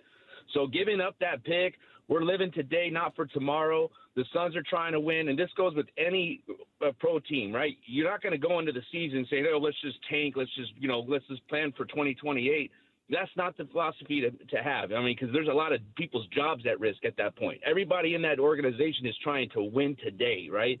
So the Suns are making, I think, a good move, and I really stand by it. So I appreciate you guys taking my call. Thanks, Don. Appreciate it. Keep it going on the phones. Yeah, up to Payson and talk to Eli next here on Arizona Sports. Hey, Eli. Hey, gentlemen. Good morning. Love the show. Thanks for having me on. Thank you, man. Thank you. Yeah, absolutely. You know, I was in agreement with what Kellen had said, I believe, yesterday. However, I did tweet out that, like, you know, after talking to my friends who are fans, you know, obviously a second chance, third chance, whatever you want to call it, to help make the team better because of who he is as a player and not who he is off court. But if he is surrounded by love and surrounded by good character, a.k.a. the Suns players, because I love what they're doing and what they show out to the fans and all that good stuff.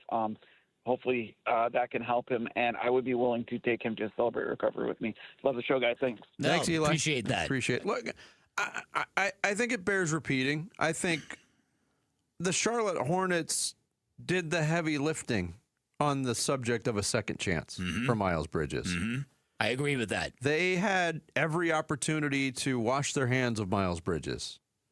He was a free agent. He sat out a full year. He was not under contract. He was not drawing an NBA salary at that point. Mm-hmm. When he finished his year off and he was available to be signed, there were other teams interested in signing him. The Hornets gave him the qualifying deal. on kind of a prove-it basis. And he has been, look, I'm not going to sit here and say he's been a model citizen.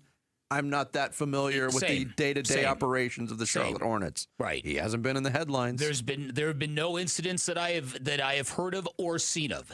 So and I think that's appropriate. I think that if this was the fall of 2023, you would have every reason to kill your sports franchise for doing that, for signing Miles Bridges. Yes. And I'm sure, we could probably go back and research it, and I'm sure the Charlotte Hornets and a lot of their fans were like, what are you doing? Yeah. But we're in July 2026, and I do believe in second chances. I do too. And so that's not where I get hung up on. Let's go out to, we're getting calls from all over today. Nice. North Carolina. Whoa. Jax is up next here on Arizona Sports. Hey, Jax. Hey, fellas. How you doing? Good. Hey, just wanted to call in. I think a couple years ago, we were all looking for them to get more athletic, younger and athletic, and I think they've achieved that over the last couple of years with Green, Bridges, Fleming. They definitely need to get a point guard. I heard they were doing some background work on Josh Giddey, and I guess if they're going to sell their soul, might as well go all the way. Well played, Jax. Did we lose him? Oh, okay. No, he's still there. Go ahead, Jax. Continue. There's any chance that would be something, and if they do, likely that would cost them Green. Look, I think appreciate the phone call coming from Carolina. Josh Giddey has had a resurgence of his career. Mm-hmm. Obviously, he was in the headlines for the wrong reasons. Mm-hmm. He got out of Oklahoma City, which seems like kind of a reverse order of getting things in order, if you will. Mm-hmm. Normally, when you go to Oklahoma City, things fall into place. For you, yeah. He's been a bright spot for Chicago. No, that deal worked out for both teams, quite honestly. Yeah, that's true. It has. I don't know financially if it's possible. And honestly, I don't have his contract status in front of me. But we'd have to look it up. But it's an interesting name. Let's close this segment out with Jared in Queen Creek here on Arizona Sports. Hey, Jared. Hey, gentlemen. Good morning. I had no idea how popular you were across the country, so this is pretty cool. Oh, yeah. Here's my thing. When I take my emotions out of it, I'm an NFL fan, so I root for teams with bad guys on them. So it's nothing new. But you have this guy who's preaching culture, preaching good guys, and then you go out and get a guy who, first of all, from a basketball standpoint, I don't see how this helps. But beyond that, what he did is just, in my opinion, so unforgivable. It makes it hard to want to be in the crowd and root for this guy to do well. So that's where my hang-up is. If you're preaching culture, you bring in culture guys. But I'm not naive enough to say that I've never rooted for a team with a bad guy on it, because that just wouldn't be true also. It's a very, very good phone call. No, I think that's a realistic way to look at the things. Listen, because I kind of drew that line as well. I can understand that enough time has passed in Miles Bridges' life that he's validating the second chance he was given by the Charlotte Hornets. It doesn't mean I'm cheering for him right now, right? This is something, and this is why I say I think the Suns need to slow roll this extension just a bit and have him create goodwill the way Dylan Brooks did. Yeah. Dylan Brooks came to Phoenix with a certain reputation, and he far surpassed that. Yeah, I wonder if it's going to be a situation, Bick, when the season starts in October, if a lot of Suns fans are going to be standoffish until Miles Bridges gives them a moment, which he's a good enough player to do. Mm-hmm. And I again, everything's hypothetical now. We can only base, or people that feel that way can only base their thoughts on the Suns making this move on what's in the rear view. Yeah, it's true. It's very true. He's got no experience in Phoenix. You're absolutely whatsoever. right. You're absolutely right. Appreciate the phone calls today. Coming up next, we roll into the 9 o'clock hour. Sammy's going to take us through some social studies here on Bickley and Murata Mornings, live from the Casino Arizona and Talking Stick Resort Studios of Arizona Sports, the local sports leader. Burns and Gambo, afternoons. The one thing that all of these guys have in common when they talk Suns DNA, they all compete really, really hard. Yes. There's not one of those guys that we mentioned that doesn't compete super hard. They're getting guys that, yes, these guys have some flaws in their game. They got to figure it out. They got to work with them. They got to develop them. But you don't have to ask them to play hard. You don't have to ask them to compete. They're going to give you everything they have, and that's what that is. In other words, they're not DeAndre Ayton. Yes. You can have all the talent in the world. You can be kissed by the basketball gods with a perfect basketball body. But if you don't have the drive to play, what good is it? Burns and Gambo, afternoons 2 till 6 on Arizona Sports, the local sports leader.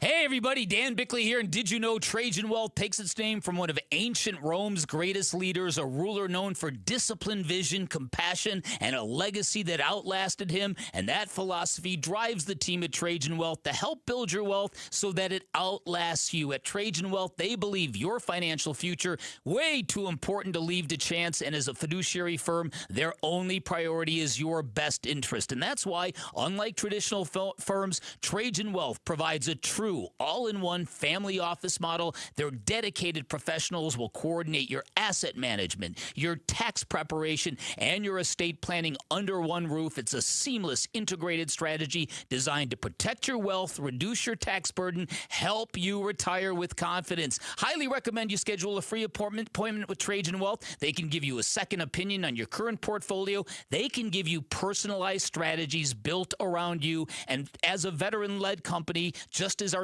heroes safeguard our freedoms, Trajan Wealth committed to safeguarding your financial future with the exact same integrity. Give them a call. Get your plan started today. 855-TRAJAN-1, 855-TRAJAN-1, online at TrajanWealth.com. Advisory services through Trajan Wealth, LLC, SEC registered investment advisor, client paid advertisement. Additional disclosures at TrajanWealth.com. 1-877 Cars for Kids.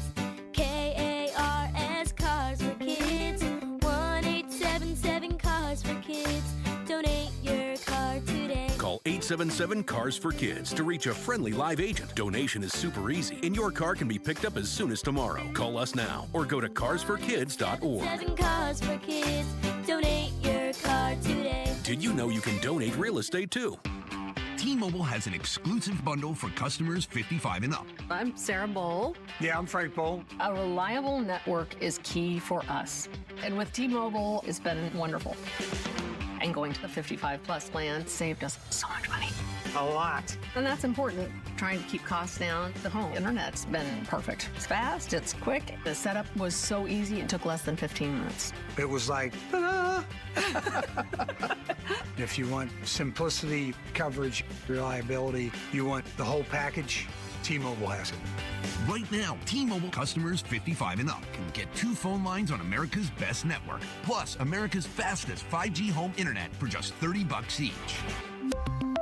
$30 per month each line with autopay plus taxes and fees. Minimum age 55. Pricing for home internet rely on 2 lines of essentials. Choice 55. $35 connection charge per line required. Best mobile network and fastest 5G home internet based on analysis by Ookla of Speed Test Intelligence Data 2H 2025. All rights reserved. Summer's here. Grills are hot, flags are flying, and D-backs baseball is in full swing. It's the perfect time to step up to the plate in a new Sanderson Ford with employee pricing. Now you pay what they pay on America's best-selling trucks and SUVs. Choose from a Ford F-150 STX, Bronco Big Bend, or Explorer, all starting at under $42,000. If you're looking to save this summer, choose American value for American values. Choose Sanderson Ford, proud partners of your Arizona Diamondbacks. Employee pricing good through 7/6/26. Not all vehicles qualify. See dealer for details. Hi, it's Wayne from AMCO, stopping by the station to check in with Roller. Hey, Wayne, what's going on today? Well, the biggest question I hear lately is, do you have to go back to the dealer where you bought your car to get service or repairs? Wayne, that's a good question. Do you? No, Roller. If you bought a new or a new used car and you have an extended warranty contract that's hiding in your glove box, please don't forget it's there and that you can use it at any AMCO. Oh, I thought you had to go to the dealer to keep your warranty valid. Yes, most people do, but that's not the case. You can have your vehicle serviced at any authorized service center, and AMCO is authorized by all of the major warranty companies.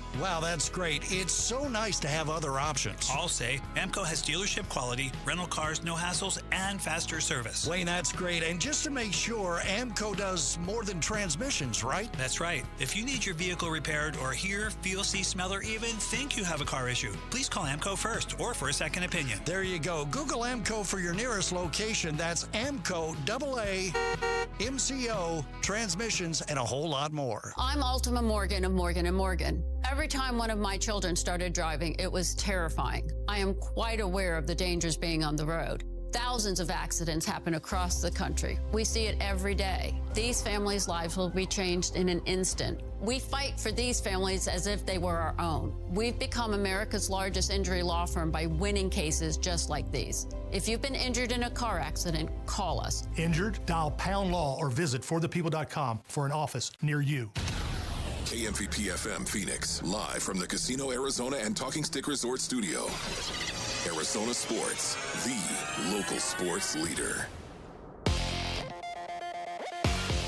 I'm Sammy Cebulka with what's trending now, presented by Parker & Sons Heating, Cooling, Plumbing, and Electrical. The D-backs weekend did not go as planned.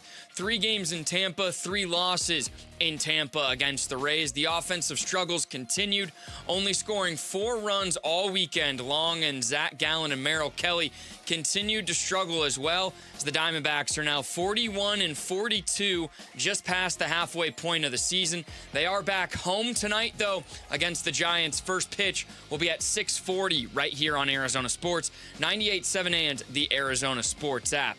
The Phoenix Suns remained busy yesterday. They traded Grayson Allen, Royce O'Neal, and a 2033 first-round pick to the Charlotte Hornets for Miles Bridges, a 2029 first and 2027 second.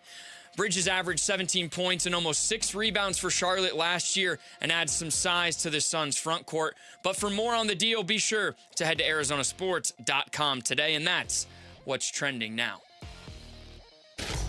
Arizona Sports, the local sports leader. Bickley and Murata Mornings. Social Studies. Brought to you by Carol Royce, your home sold guaranteed realty.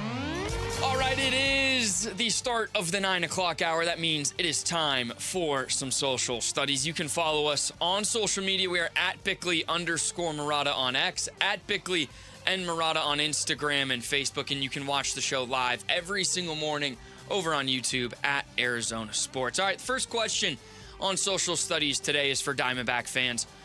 What is your single biggest concern with this team right now? Can it be fixed? And if so, how? Yeah, listen, there's a lot of red flags. Yeah. They're piling up, man. I think the offense clearly is a concern. But the Merrill, I can't get past the Merrill Kelly, Zach Gallen thing, because if those two don't get on a higher elevation, there's no chance for this team. Almost none. I mean, we've talked about it a couple times this morning, and I think, again, the adjective that you can accurately describe this team as is lifeless right now. Yes. Does this team have life? That's my biggest concern. They feel like a beaten bunch right now. Yep. For a number of different reasons. I'd agree. John Jameson, he said, the pitching coach, I'm glad he was able to fix the bullpen, but what did he do with Merrill Kelly and Zach Gallen? I think, to Big's point, those two guys, you need them or there's no hope at all. Let's see. Eddie V's response was interesting. This is the same team year after year. The last 5 years, they are right around 500. I was beating this drum a few years ago, but going to the World Series in 2023 made everyone too comfortable. Comfortable is a dangerous place to be in sports. Maybe time to make some huge changes. I thought that was interesting. Comfortable with the team that they have. I would agree. When you get comfortable, it leads to complacency. Yep. And then a couple, AZV says, maybe time for new leadership, maybe time for a different direction. We haven't seen the development program in the minors come to fruition as much as well. All right. The next question, Suns fans, obviously, Miles Bridges being traded to the Suns. So this is for Suns fans. The Suns' offseason moves so far have left me feeling how? The word I've used a couple times today, conflicted. I really like the Koa Pete selection for a couple of different reasons. I'm having a hard time understanding what they gave up for Miles Bridges and how his fit is going to help this team get to another level. Yes. Conflicted is a perfect word. Because we talked about it, and I know the poll question later on that we'll get into at 9:30-ish will also focus on that. Like, what was your first reaction? What's your biggest question moving forward? Conflict was the first thing I felt. Like, because you hear... Yeah. Even I've spent almost zero time thinking about Miles Bridges in the last 3 seasons, quite honestly. Since it's just been back to basketball for him. I don't really focus on the Charlotte Hornets. Yeah, very few Hell, people I didn't do. even work the game that the Hornets were in town this year. Vinny didn't get an up-close look. But that's what you think of. You think the first thing you think of with Miles Bridges is the off-the-court stuff. Yes. You don't even think about the fit No, or the it's basketball. true. It's like true. right Well, off the bat. So I was playing catch-up on all those things the rest of the day and into today. And it's because I think there's levels to it. And it just like the Ray Rice video hit a lot worse than just a news story would have hit.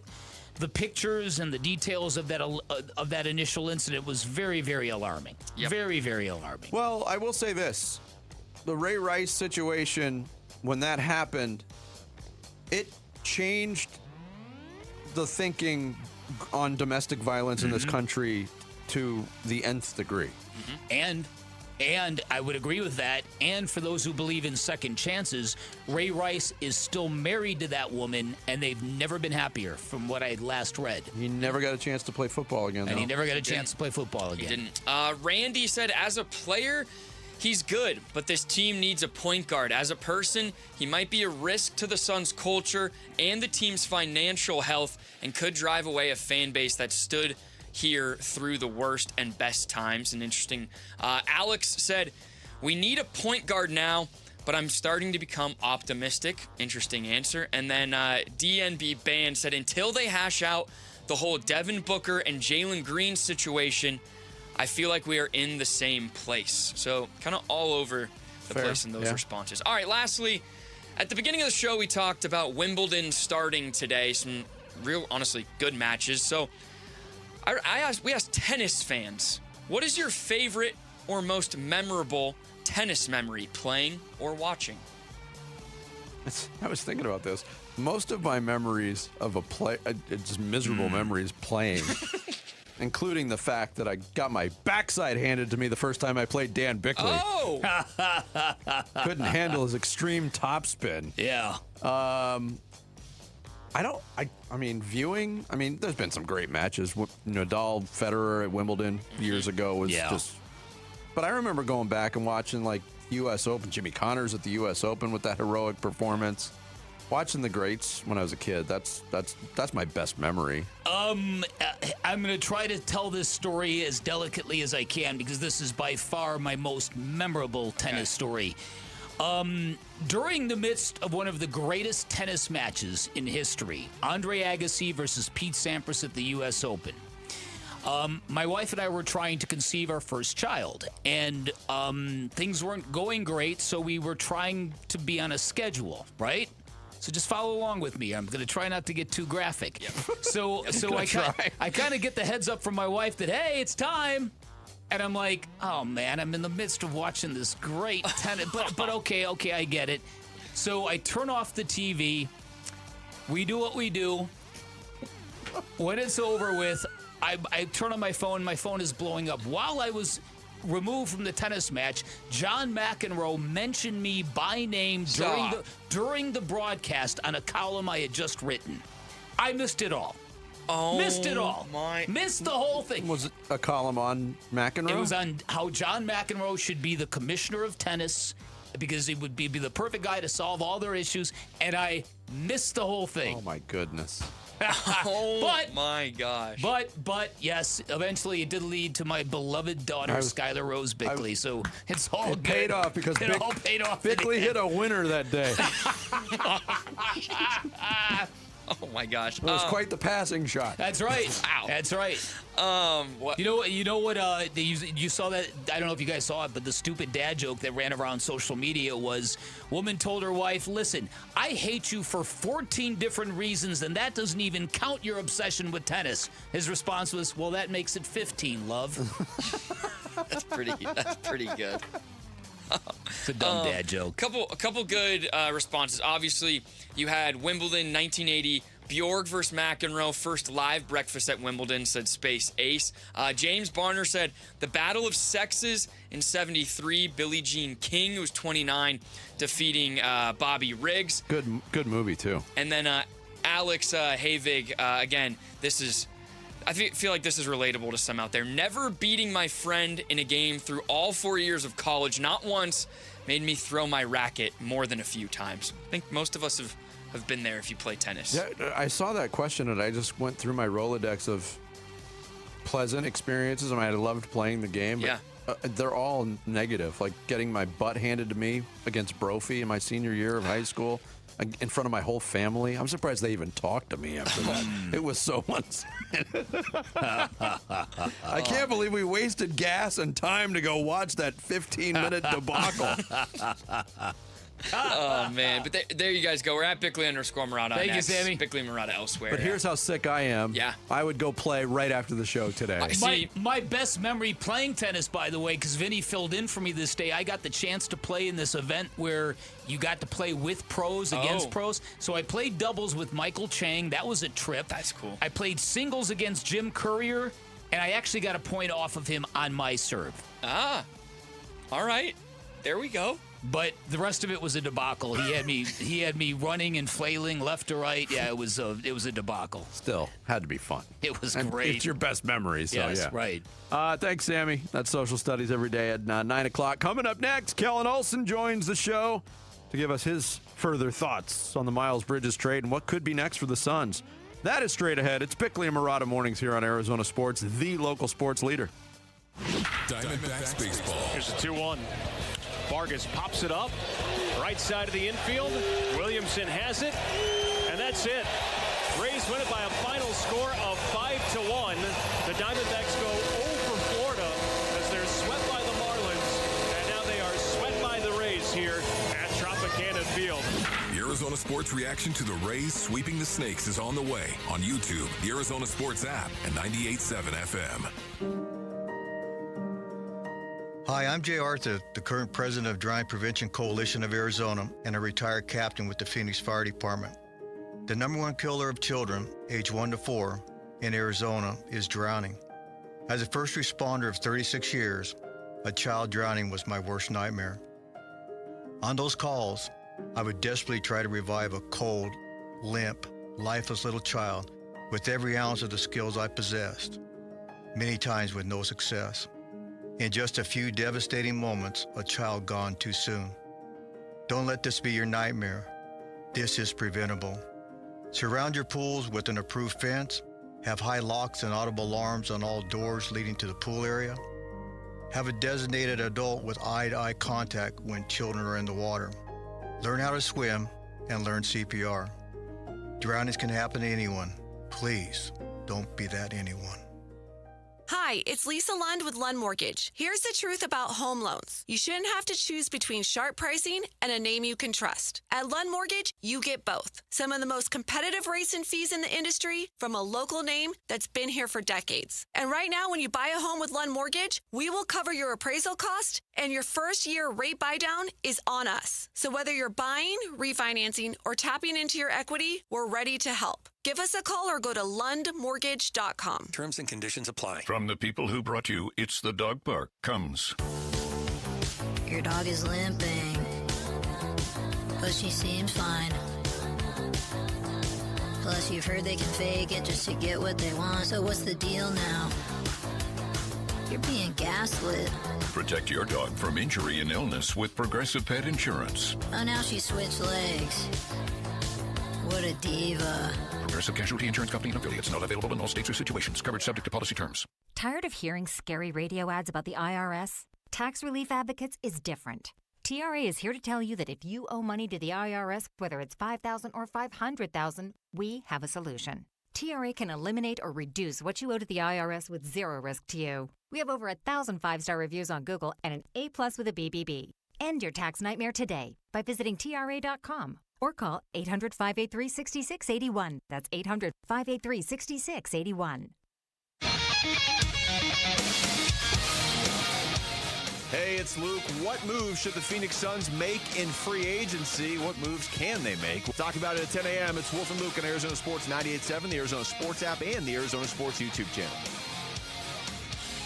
We continue here on the Monday edition of Bickley and Murata Mornings, live from the Casino Arizona and Talking Stick Resort Studios. Lots of reactions still to the Suns swinging a deal. They pick up Miles Bridges, Grayson Allen, Royce O'Neal, draft capital going to the Charlotte Hornets. Kellen Olson covers the Suns for us at Arizona Sports. You can hear him on the Empire of the Suns podcast, Arizona Sports at Night. And he joins us right now via video here on the Monday edition. Kellen, good morning. How are you, sir? Morning, guys. How you doing? Good. I can hear Kellen. I can't see. That's Kellen, okay. but that's fine. We can still communicate with Kellen. We'll get there. Look, your piece got a reaction yesterday. You talked about the character issues. You talked about the basketball issues. For those who have not read your piece, give us a synopsis of those thoughts, if you could. Yes, essentially, you could look at this from a culture fit perspective and just not be a fan of the deal at all, and I would understand that. And I think, in my opinion, you could look at it from a basketball fit perspective and not be a fan of it either at all. And I think what's happening right now is what always happens with this type of thing, where all of a sudden, like, very intensive Miles Bridges opinions on his basketball play emerge in the last 24 hours, when the amount of us that have watched serious Charlotte Hornets basketball in the last day isn't really too high. But this has been a really divisive conversation over the last day, rightfully so, with everything that's gone on with Bridges off the floor, but then on the floor as well. You can start with the culture stuff, right? Like, we can start there. And I think the thing that really sticks out to me in reading about all of this, and I think there are a lot of people, rightfully so, that would look at this, myself included, honestly, that would look at him pleading no contest in the initial domestic violence allegation, and then the pleading no contest that came after it, and look at that as something that doesn't deserve a second chance. He apologizes, and then a few months later, after the apology, is when the accusations come with him throwing the billiard balls at the car while the woman and the two children are inside. Those three charges were ultimately dropped due to inconsistent victim statements, but the story was still incredibly unsettling. So there's that alone, and it just kind of makes you look back on what the Suns have done in the last year. Maybe not so much question what they've done the last year, but question what they're going to do in the future, and just how much they've been talking about character, and then adding a player with the off-the-court stuff like Bridges. And then on the floor, there are just several different reasons I get to in for the piece where this doesn't make a lot of sense to me. Obviously, that is the part where how you believe Miles Bridges as a player performs previously, and how he's going to perform in the future in a new look will ultimately decide how much value you think he's going to bring to the Suns. It's a trade overall, guys, that even if it was just for the players, it just wasn't even involving the picks, where I'd still have a little bit of pause to it. But with the picks, I think it might be a borderline disaster for the Suns right now. Yeah, listen, I tend to agree with you. And I think wherever you fall in the character situation and second chances with this particular player, it does kind of run counterintuitive to everything the Suns were preaching last year. And I don't know if the value he gives you in return on the court is worth the kind of stuff that you're going to have to deal with along with it. So let's talk about the concerns from a basketball standpoint, from a fit standpoint. Tell me your concerns what's as to this trade in between the lines, KO. So I think the biggest addition here is that you're getting like a high caliber, high tier athlete, right? Like one of the most athletic guys in the league for the last 5 years. That's what Miles Bridges is. He's 6'7", 6'8", can move super well on both ends of the floor, is explosive laterally and vertically, all of that kind of stuff. But the main problem that I have, like, with that being looked at as a major positive for this deal is how functional that athleticism is within like what he contributes with on the floor. Like his rim rate is down the last couple of years. If you go back to his first 2 to 3 years of his career, he was at the rim a ton, and that's where he would really help this team. He's never been a good rebounder for his position. He's never been a good defender for his position. He's been a decent passer for his position, but that's another situation where to get the most out of that, he's going to need the ball in his hands, and you're going to be starting 4 guys that need the ball in their hands to give you the most of what they give you on a basketball floor. So that's really the main issue that I have with this from the basketball perspective, is that Bridges as a player, like Jalen Green as a player, like Dylan Brooks as a player, I think you can maximize in certain situations, but this is one where there's just too many cooks in the kitchen, and you wonder if there's another move coming, but the price for it is just crazy. Like the 2033, an unprotected first round pick. I know there are people who look at this and say, like, I don't care about a draft 7 years in the future. Who cares about what this 10-year-old, 12-year-old is doing right now? It's not about that at all. We need to remove ourselves from that. It is like, this is a valuable asset right now. It doesn't matter if that pick is in the 20s in 2033 and the pick in 2029 that they're getting is in the 20s, and then it's an equal trade-off. It's like, no, the 2033 asset is so much more valuable right now. And they used it in a deal where I think the consensus amongst national experts and some people locally too is that you gave up way too much here from a value perspective, even if this winds up being a multi-year deal for Bridges. Kellen Olson, our guest here on Bickley and Murata Mornings. A lot of people in the initial reaction yesterday were wondering, okay, 48 hours after they introduced Koa Pete, they go down this road. And a lot of people are wondering, because there's people pulling for Koa Pete, what does this do to his development? My question is about development, but it doesn't have to do with Koa Pete. What do you think this does to the development, affects the development of Rasheer Fleming?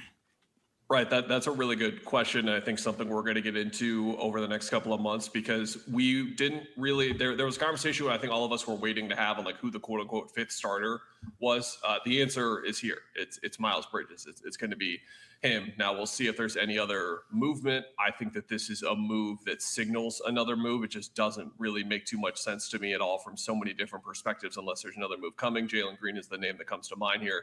Of course, we'll see if they're able to get something done in the next couple of weeks, or there is something done already and we're just waiting to hear about it. But that is the other element of this as well, is that like part of the benefit of this trade, or part of the benefit of moving Royce O'Neal and Grace down, was to like open up more time.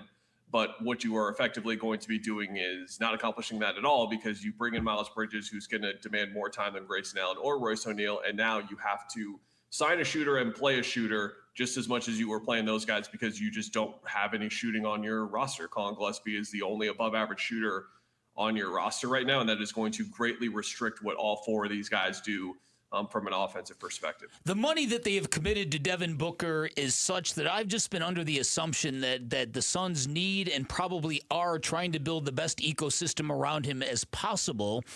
If they don't bring in a facilitator, if they don't trade Jalen Green, how do those two philosophies mesh? How are you getting the best out of Devin Booker if you're continuing to ask him to do all these additional things?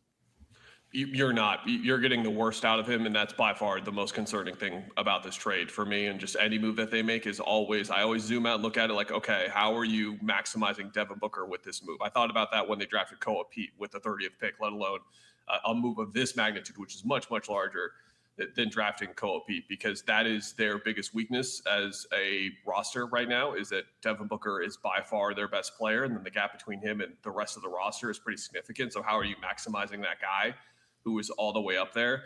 You're not doing it here at all. Again, I talked about this last year, and it's going to be even more the case this year if this holds. Like, you're asking him to be Steve Nash, and what Steve did and his superpower was making everyone better. That's what true stars, superstars do. Steve was better at it than just about anyone, and just making the Rajah Bells, the Boris Diaz of the world, who were very good players in their own right, make them look like stars, superstars. Amari, Sean Marion, you can go on and on down the list, and asking Book to do that, which is basically what this is going to be doing, is crazy in my opinion. It's just total malpractice, and we'll see again if there's another move. I think I've really have liked what the Suns have done over the last year for the most part. It was totally proven wrong about the team last year, so I hold out with that as well to see if there's another move coming. But for now, I don't really get this at all. Is there a name out there, a player that makes sense as a facilitator that the Suns realistically could get their hands on this week? Yeah, I was trying to think about it, and I think it's tough, Vinny, because there's not really many players of that ilk, right? Like Ja Morant makes sense in theory. I think Ja gets looked at as like this super reckless player, but like at his best was maybe one of the 3 or 4 best playmakers in the league. Like, he'd actually be kind of perfect if he was playing the best version of himself. but there just aren't really many like pass first, natural, traditional point guards who also hit threes, who also defend their position well. Like that's the other hard part about this trade now is that Miles Bridges isn't that great of a defender. So Dylan, who has regressed in that part of his game for the last couple of years, Jalen Green, Devin Booker, who's guarding like the perimeter assignments on this team. Yeah. Now, like who's taking on those assignments too? Like it's all over the place where I find issues with this. But yeah, that's the thing, right? Is like, can you flip Jalen Green for some type of piece, whether it's a shooter, defender, or playmaker? Like one of those three things, like you've got to find a better version of in that starting lineup now. Yep. Kellen, great stuff. Thanks so much. We will point everybody to ArizonaSports.com to read your column from yesterday as well. We appreciate it. Thank you, Kellen. Thanks, guys. Kellen Olson does a great job covering the Suns for us at Arizona Sports. He joined us via video here this morning. Coming up next, it's Monday. You know what that means. We're going to hand out some hardware. Bickley and Murata Mornings, Arizona Sports, the local sports leader. Wolf and Luke, middays 10 to 2. The Diamondbacks are 12-2 in the last 14 games Eduardo Rodriguez has started. Oh. I would argue he's been a lot more than they were even hoping when they first got him this year. I mean, he's pitching like a Cy Young candidate. Totally agree with you, man. Are you kidding me? Eduardo Rodriguez, he's having an incredible season. To juxtapose what he's done the last two seasons compared to what we have seen so far this season, it is startling how much better he is. He's got, what, a 2.27 ERA right now. Are you kidding me, Luke? Wolf and Luke, middays 10 to 2 on Arizona Sports, the local sports leader.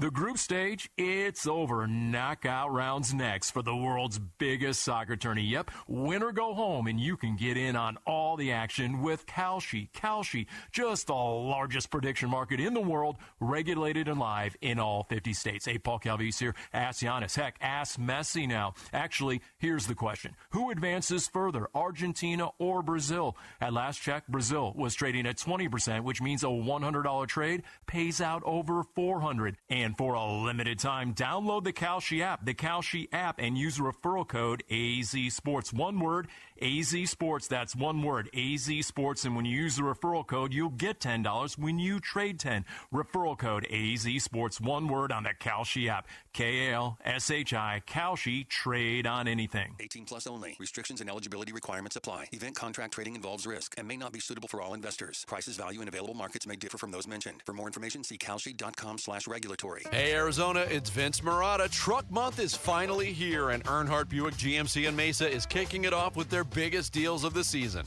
This is the one time of year when the Valley's best GMC trucks come with the Valley's best savings. Forget all the runarounds and pressure from those other guys. At Earnhardt, you walk in as a customer, you leave feeling like family. That's 75 years of doing things the no bull way. Right now, save up to nearly $14,000 off MSRP or get 0% financing for 60 months on a new 2026 GMC Sierra 1500 Crew Cab. And the savings keep coming with up to $6,000 off MSRP on a new 2026 GMC Canyon just in time for summer. Discover the hottest trucks now ready and waiting for you. Visit Earnhardt Buick GMC in Mesa and experience the difference, or find your perfect match at EarnhardtBuickGMC.com. We are professional grade. After all applicable incentives on select models, all offers with approved credit through GM Financial. See dealer for details. Offers in June 30th, 2026. Today, we tip our wrench to Rock Auto customer Dylan. I actually used to manage a parts department for a car dealership, and we would get stuff from Rock Auto if I couldn't get it from my dealership suppliers. You pick the year, you go through all the drop-down menus, and it just makes it really easy to navigate and see what you want. Like a wheel bearing, for instance, for a Corvair that I have. Rock Auto's catalog made it really easy to find that specific one that I was looking for. All the parts your car will ever need, Rock Auto. Jake from State Farm. I just beat my running PR, so I'm celebrating with the Banana Bonanza smoothie. Hey, and you can keep celebrating when you create an affordable price just for you by bundling your home and auto with the State Farm Personal Price Plan. Go bananas. I will. Hey, make it a large. Bundling, just another way to save with the Personal Price Plan. Like a good neighbor, State Farm is there. Prices are based on rating plans that vary by state. Coverage options are selected by the customer. Availability, amount of discounts and savings, and eligibility vary by state. I'm Sammy Cebulka with what's trending now, presented by Parker & Sons Heating, Cooling, Plumbing, and Electrical. The Phoenix Suns offseason moves continued over the weekend in a trade with the Charlotte Hornets, sending Grayson Allen, Royce O'Neal, and a 2033 first-round pick in exchange for Miles Bridges, a 2029 first-round pick, and 27 second. And it feels like Brian Gregory and the Phoenix Suns aren't done making moves either. The Arizona Diamondbacks were swept by the Rays over the weekend as the offense is lacking production, and Zach Gallen and Merrill Kelly continued to struggle. And here was manager Torey Lovello on his team's struggles as of late. Yeah, we got beat, and our guys were feeling that, and I think they're frustrated. So you're right. You're down there in the dugout, and we try to say things to inspire them, and we try to push them, and nobody's going to make it better until we make it better. They do return home tonight. They'll welcome the Giants to town. First pitch will be at 6:40 right here on Arizona Sports 98.7 and the Arizona Sports app. This report is brought to you by your Valley Chevy dealers. This 4th of July, celebrate family, fun, and the freedom to save with your Valley Chevy dealers. Spectacular offers are available right now at your Valley Chevy dealers. July 4th event going on now. Time to take a look at the Arizona Sports poll question. All right, today's Arizona Sports poll question. What were your initial thoughts on the Suns trade for Miles Bridges? Who will step up to fill the three-point shooting void? How will this affect Koa Pete's development? Do they need to trade Grayson? Did they need to trade Grayson Allen and Royce O'Neal? And how will the Suns deal with Miles Bridges' character issues? Got to be completely honest. The character stuff was the first thing that popped into my mind. Yeah, same. I don't know how it doesn't, because as Vinny pointed out, this has been the story that most people associate with Miles Bridges. Yep, 50% of the vote is to dealing with Miles Bridges' character issues. 29%, did they really need to trade Grayson and Royce O'Neal? 16% in questioning who will fill the three-point shooting void, and 6% wondering how it'll affect Koa Pete. All right, that is today's Arizona Sports poll question. You could vote on it right now on the homepage at arizonasports.com.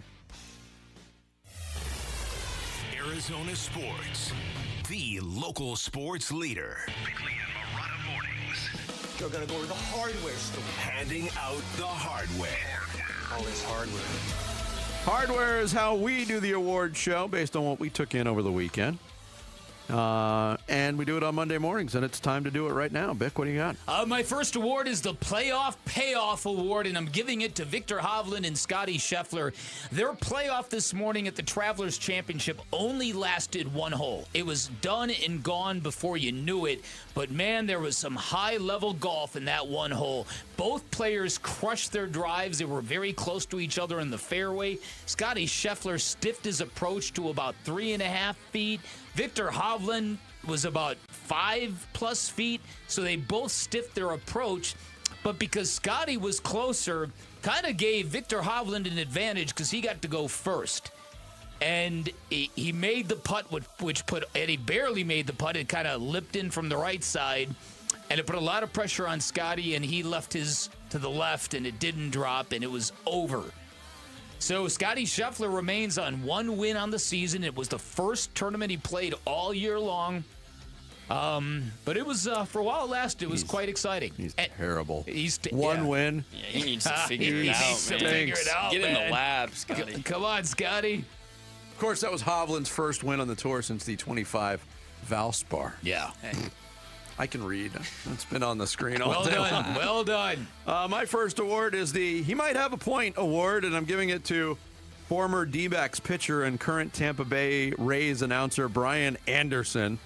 Saturday night, top of the fifth, 1-1 game, 1 out, bases empty. Max Kepler, the hitter against Rays right-hander Michael Grove. Here's the way it sounded on Tampa Bay TV. Time necessary to get him healthy again. The high shot back into deep center. Mullins goes to the wall, and with room, right at the wall, makes the catch. And Kepler is the second out. 80 games ago, that's probably a homer. Thanks. Wow. Kepler was reinstated last week after serving an 80-game suspension for violating the sports policy on PEDs. His fly ball traveled 406 feet to center field, and according to Baseball Savant, would have been a home run in 15 of 30 Major League parks. But no dice for Max Kepler, still looking for his first hit as a Diamondback. Oof. Yep. All right. My first award is the 500 in the Valley Award, and I'm giving it to Arizona sports teams. All right. I saw this morning. The Diamondbacks over the weekend moved to 41-42, marking the combined records of the Cardinals, the Suns, ASU football and basketball, and the current Arizona Diamondbacks. Exactly 114 and 114. Yes! Unbelievable. Right down the middle, baby. Wow. All college football, college basketball, the Arizona Cardinals, the Suns, and the Diamondbacks are exactly 114 and 114. That is brutal. That's nuts. It's honestly unbelievable. So the 500 in the Valley That just Award. ruined my morning. I think we kind of knew that to be the case, but man, oh man. When you see it pointed out that plainly, it does remind you. Yeah. My last award is the please buy a dog and name it Clue so you'll have one. Giving it to the WNBA because after all the Caitlin Clark, Alyssa Thomas stuff happened, you will still find nobody in the WNBA outside of Sophie Cunningham who's even holding up a hand saying we need to knock this off. We need to stop these flagrant fouls on the game's most popular player. And look, I've got great respect for Mercury coach Nate Tibbetts. I guess he felt compelled to defend Alyssa Thomas, but he ripped the WNBA for what he called an unthorough investigation. I saw another former player on ESPN blaming it all on a still image and trying to absolve Alyssa Thomas. This league cannot get out of its way no matter what happens, and they've taken a story that should be great joy of this girl from the heartland who stirred up all this interest in women's basketball, and it's anything but fun. But I will say this: I saw Nate Tibbetts. I saw his remarks over the weekend. Mm-hmm. What he pointed out in ripping the investigation was none of the individuals were talked to by the league. I think that probably deserves some criticism. Okay. Do I believe Alyssa Thomas should have been suspended for it? Upon further review, yeah, I think it was a dirty play. And we don't have to sit here and smear the career of Alyssa Thomas, who, by the way, when she was called out by the Indiana coach, she played for the Indiana coach while she was with Connecticut. But the only counterpoint to this that I'm giving any credence to, I agree with most of it, is if you, and maybe there's no comparison to be made, but if you look at young hotshot players in the NBA, they all dealt with this stuff for a year, not into year 3. True. Caitlin Clark has been more than double the amount of flagrant fouls as a recipient than any player in the league. To me, they can yap all they want. Yeah. They just can't get out of their own way. They've got to find a way to stop this and repackage this and get what you should out of this. Whatever. Continue, Vinny.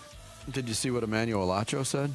No. The WNBA is better off without Caitlin Clark. No. Jeez. God. Okay. Dude. All right. My last award is the Kurt Schilling Award. And I'm giving it to Yannick Sinner, who needed 5 sets to get through his first-round match today. But there were a lot of camera shots during the course of the match. Yannick Sinner's white Nike tennis shoe with the green swoosh bled through. Oh, completely that's what they were showing? Yes. Bled through. He said after the match he didn't want to disturb his opponent. It looks a lot worse than it was, but it's not every day you see a tennis player bleed right through his shoe. Wow.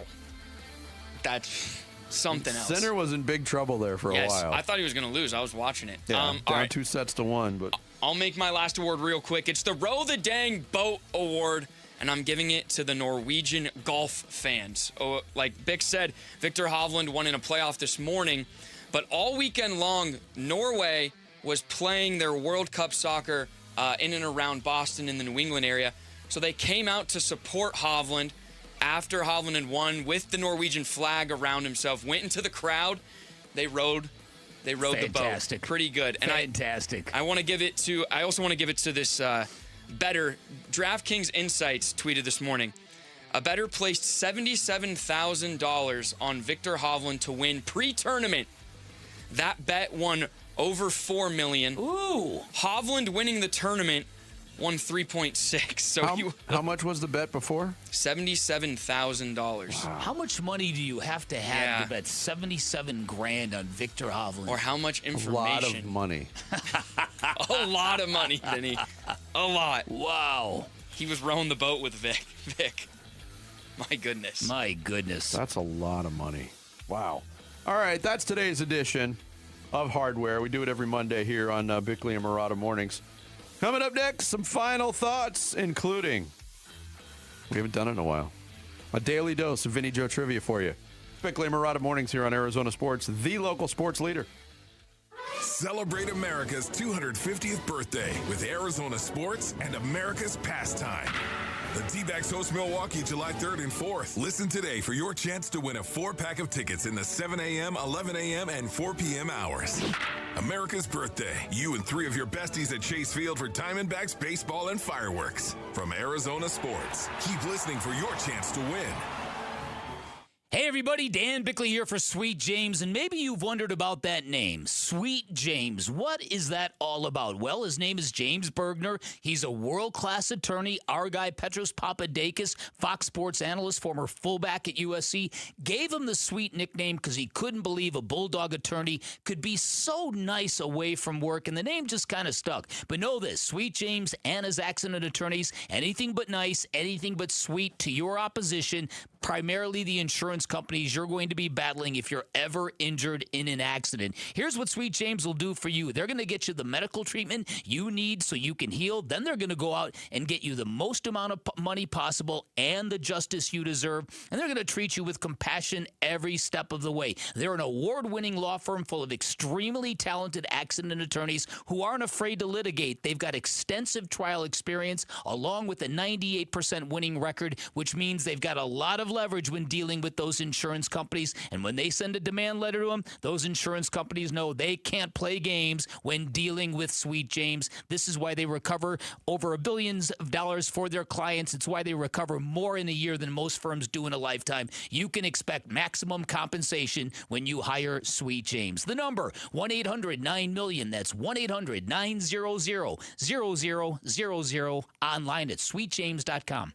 Have you heard about Global Credit Union? Hey, everybody, it's Dave Burns. They're helping Arizonans keep more of their money. Last year, members saved over $194 million through better rates and lower fees. Perks include early payday, access to your paycheck up to 3 days early, and 24/7 U.S.-based support whenever you need it. Join at globalcu.org or visit one of their 9 Phoenix area branches. I'm a member, and you will feel the difference right away. Global Credit Union. Better rates, fewer fees, real savings. Most families get their financial advice in pieces. A financial advisor here, a CPA there, an estate attorney somewhere else. Everyone means well, but nobody's talking to each other, and those gaps can work against you. Trajan Wealth's family office brings wealth management, tax strategy, and estate planning together, not as separate conversations, but as one coordinated system built around your life, your goals, and the people who matter most. Ours is a true family office, not one that refers you out because it's convenient. This kind of dedicated collaboration used to require a 7-figure net worth, but here's the game changer. Trajan kicked that door open. Trajan advisors are fiduciaries, always obligated, always honored to act in your best interest. Unlock your Trajan family office at TrajanWealth.com or call 1-855-TRAJAN-1. That's 1-855-TRAJAN-1. Advisory services through Trajan Wealth, LLC, an SEC registered investment advisor. Other services through Trajan Estate and Trajan Tax. Arizona Sports, the local sports leader. Bickley and Murata. Song of the Day. The song of the day is thanks to Gettle Air Conditioning and Plumbing. GOETTL. Keeping you cool, but hard to spell.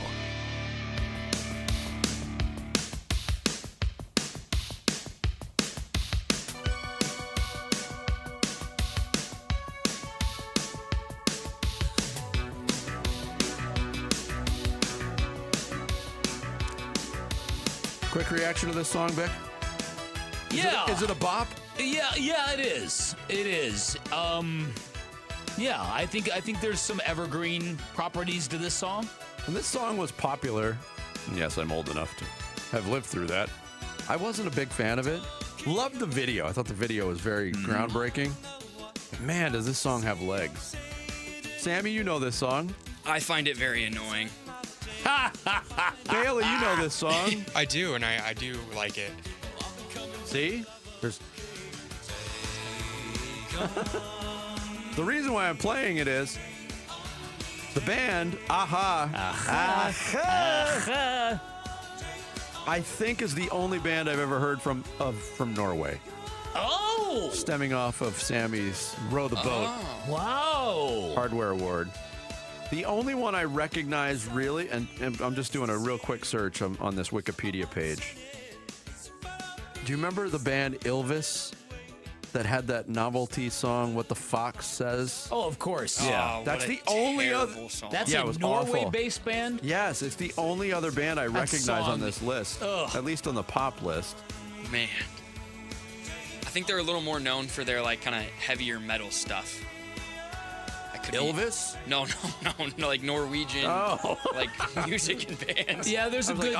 wasn't. There's a good death metal / black metal scene. Yeah. In Scandinavia. Mm-hmm. Maybe I should have played that. Maybe I should have played that. Dark metal, yes. By the way, that country song that was the Choosing topic Texas. of discussion, Choosing Texas. I texted Sammy. I heard it at the bar on Friday night. Oh, no. Oh, no. It's so good. Aha, Take on Me. Today's song of the day. Bickley and Murata going off the grid. Brought to you by Sweet James Accident Attorneys. If you've been hurt in an accident, call Sweet James at 800-500-5200 or sweetjames.com. Yeah, now I got the metal list in front of me. There's bands called 1349, Green Carnation, Satyricon. Ooh. That's a long list of bands. All right, I got a little Vinny Joe trivia for you. All right, so you know last week the New York Mets said enough is enough. They fired their manager. And they appointed Andy Green, former Diamondbacks player, as the interim manager. Andy Green's appointment now means there are 4 Diamondbacks players who are currently managers in Major League Baseball. Wow. Yeah. Can you name the other 3? Craig Counsell. Craig Counsell is going to be my first guess. The Cub. The Cub. Hinch didn't play for... No, He did just not. was on the staff. Here's a hint. There's another one that's an interim. Okay. Phillies. Who's the interim? For the Red Sox. Yes. What's his name? Chad Tracy. Chad Tracy. Chad Tracy. Chad Tracy. By the way, 4-game sweep for the Red Sox over the Yankees this weekend. How about it? And then there's one more? There's one more. He What was not a league? player for a long time. He's in the American League. Oh, man. And honestly, one of the cool guys ever that's played for the Diamondbacks. And one of the favorite subjects I've ever had doing this show. Is that right? Yeah. Well, I can't wait to find out who this guy is.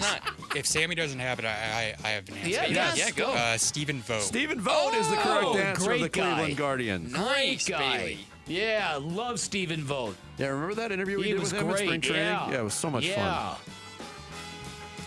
That's how he's thought of around Major League Baseball. There was some tough news for a former Arizona athlete, too. Chris Johnson, the former Titans and Cardinals running back. And former Dan Bickley duper. He did dupe you straight to your face.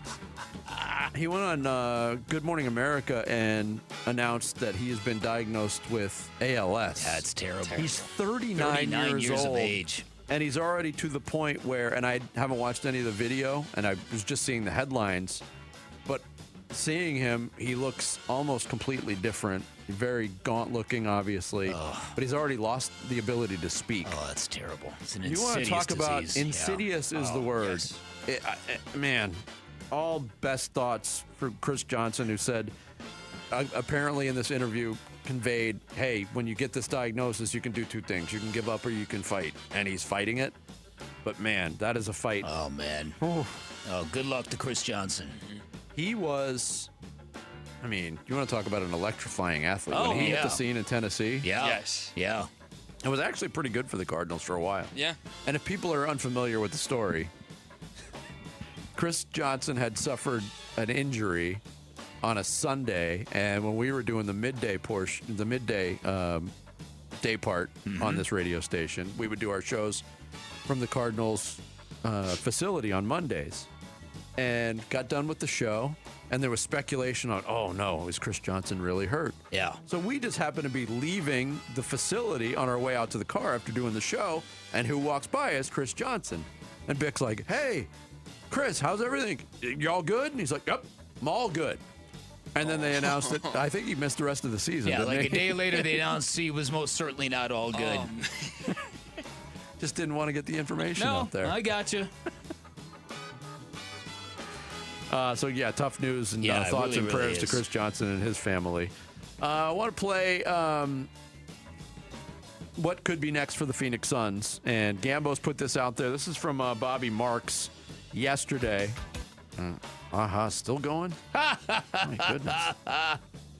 Had no idea that song was that long. Bobby Marks and the Suns targeting a guard in free agency. I would expect Phoenix to target some more shooting off the bench. So I would think you would target a guard. They will have the $6.1 million tax mid-level exception. So there is a priority for Phoenix to go get a starting power forward. And you do that with Miles Bridges, who averaged a little over 17 points per game last year with Charlotte.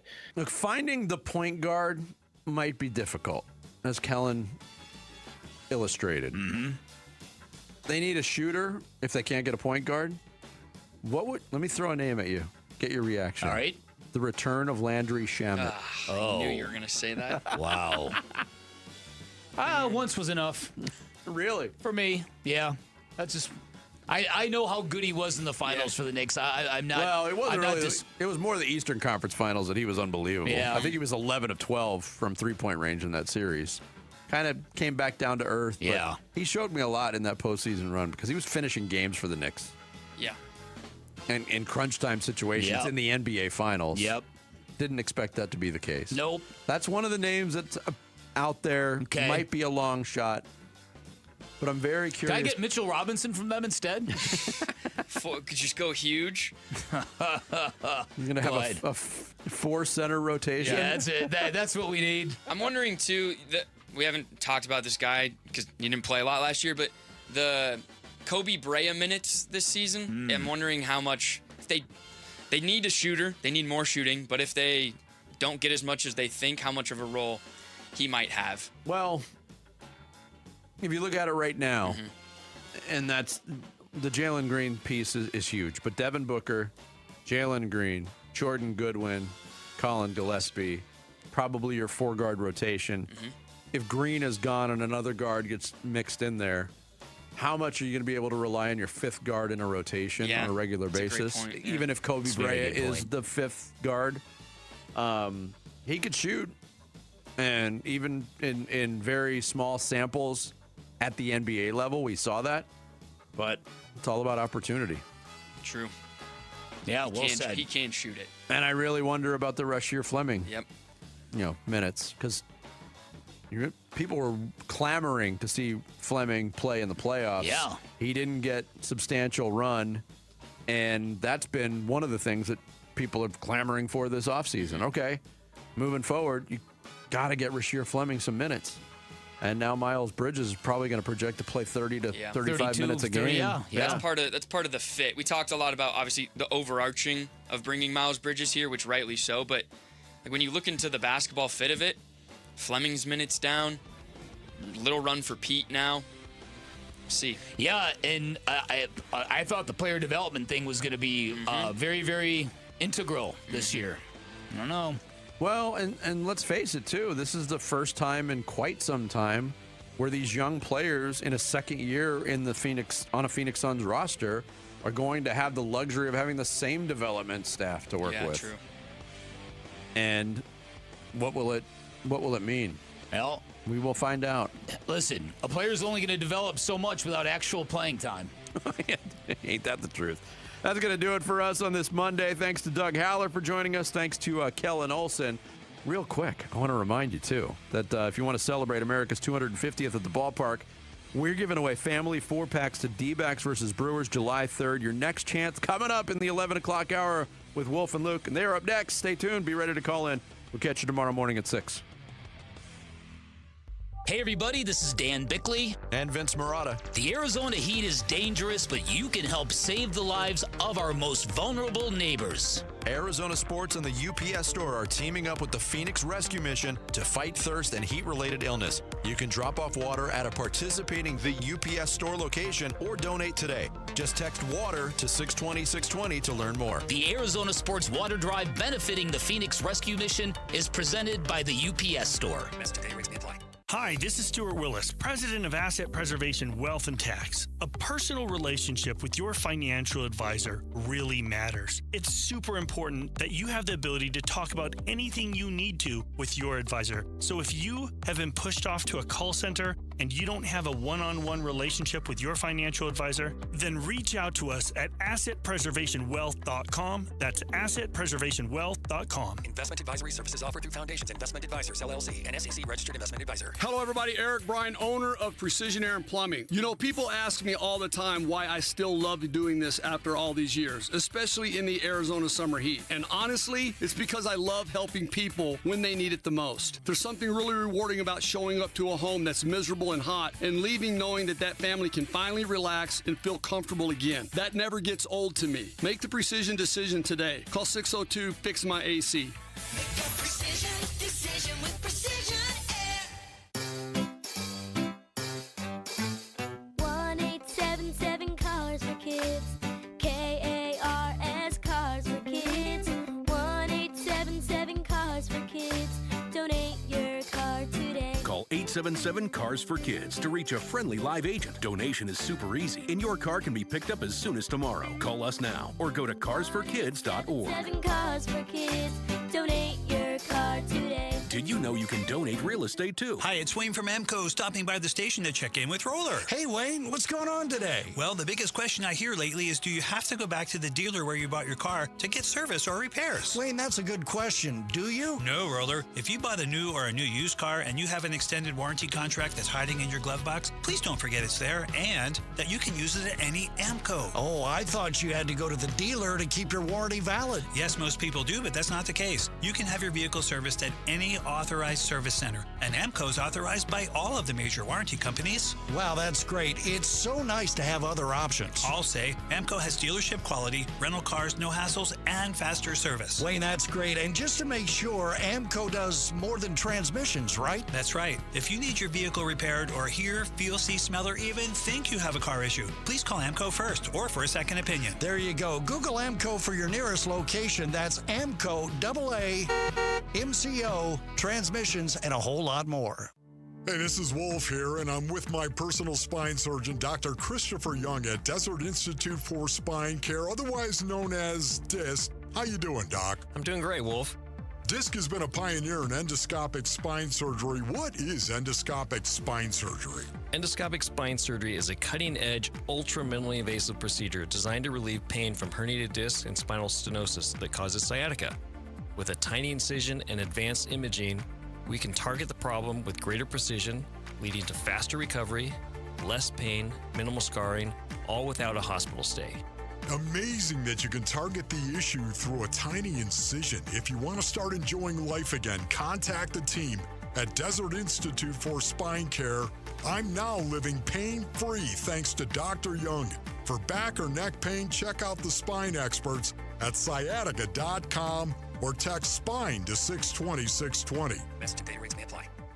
Bunker to Bunker's annual Summer Throwback Golf Tournament presented by Shady Rays Sunglasses is coming up Sunday, July 26th at McCormick Ranch Golf Club in Scottsdale. The popular two-person scramble is loaded with team competitions, the big raffle, special prizes, and breakfast. It even includes a coupon for a second round of golf, all for just $120. Proceeds benefit St. Mary's Food Bank. This event is open to the public, but space is limited, so grab your partner and register today at bunkergolf.com. KMVP FM Phoenix. Live from the Casino Arizona and Talking Stick Resort Studio. Arizona Sports, the local sports leader. I'm Sammy Cebulka with what's trending now, presented by Parker & Sons Heating, Cooling, Plumbing, and Electrical. The Diamondbacks weekend did not go as planned. 3 games in Tampa, 3 losses in Tampa against the Rays. The offensive struggles continued, only scoring 4 runs all series, and the Zach Gallen and Merrill Kelly problems continued as well, as the Diamondbacks are now 41-42, just past the halfway point of the season. They're back at home tonight, though, against the Giants. First pitch will be at 6:40 right here on Arizona Sports 98.7 and the Arizona Sports app. The Phoenix Suns remained busy yesterday. They traded Grayson Allen, Royce O'Neal, and a 2033 first-round pick to the Charlotte Hornets for Miles Bridges, a 2029 first-round pick, and 27 second. Bridges averaged 17 points and almost 6 rebounds for the Hornets last year, and he'll add some more size to the Suns' front court. For more on the deal, be sure to head to arizonasports.com today, and that's what's trending now.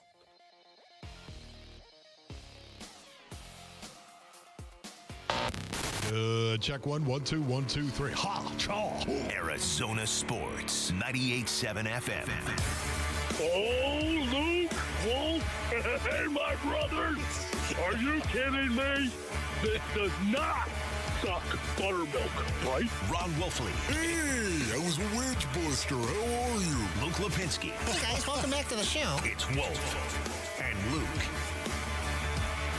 Live from the Casino Arizona and Talking Stick Resort Studios on this Monday morning. It's the Wolf and Luke Show. John Lund is in for Wolf. John, what's going on? I almost couldn't find the microphone. Well, that's a good start.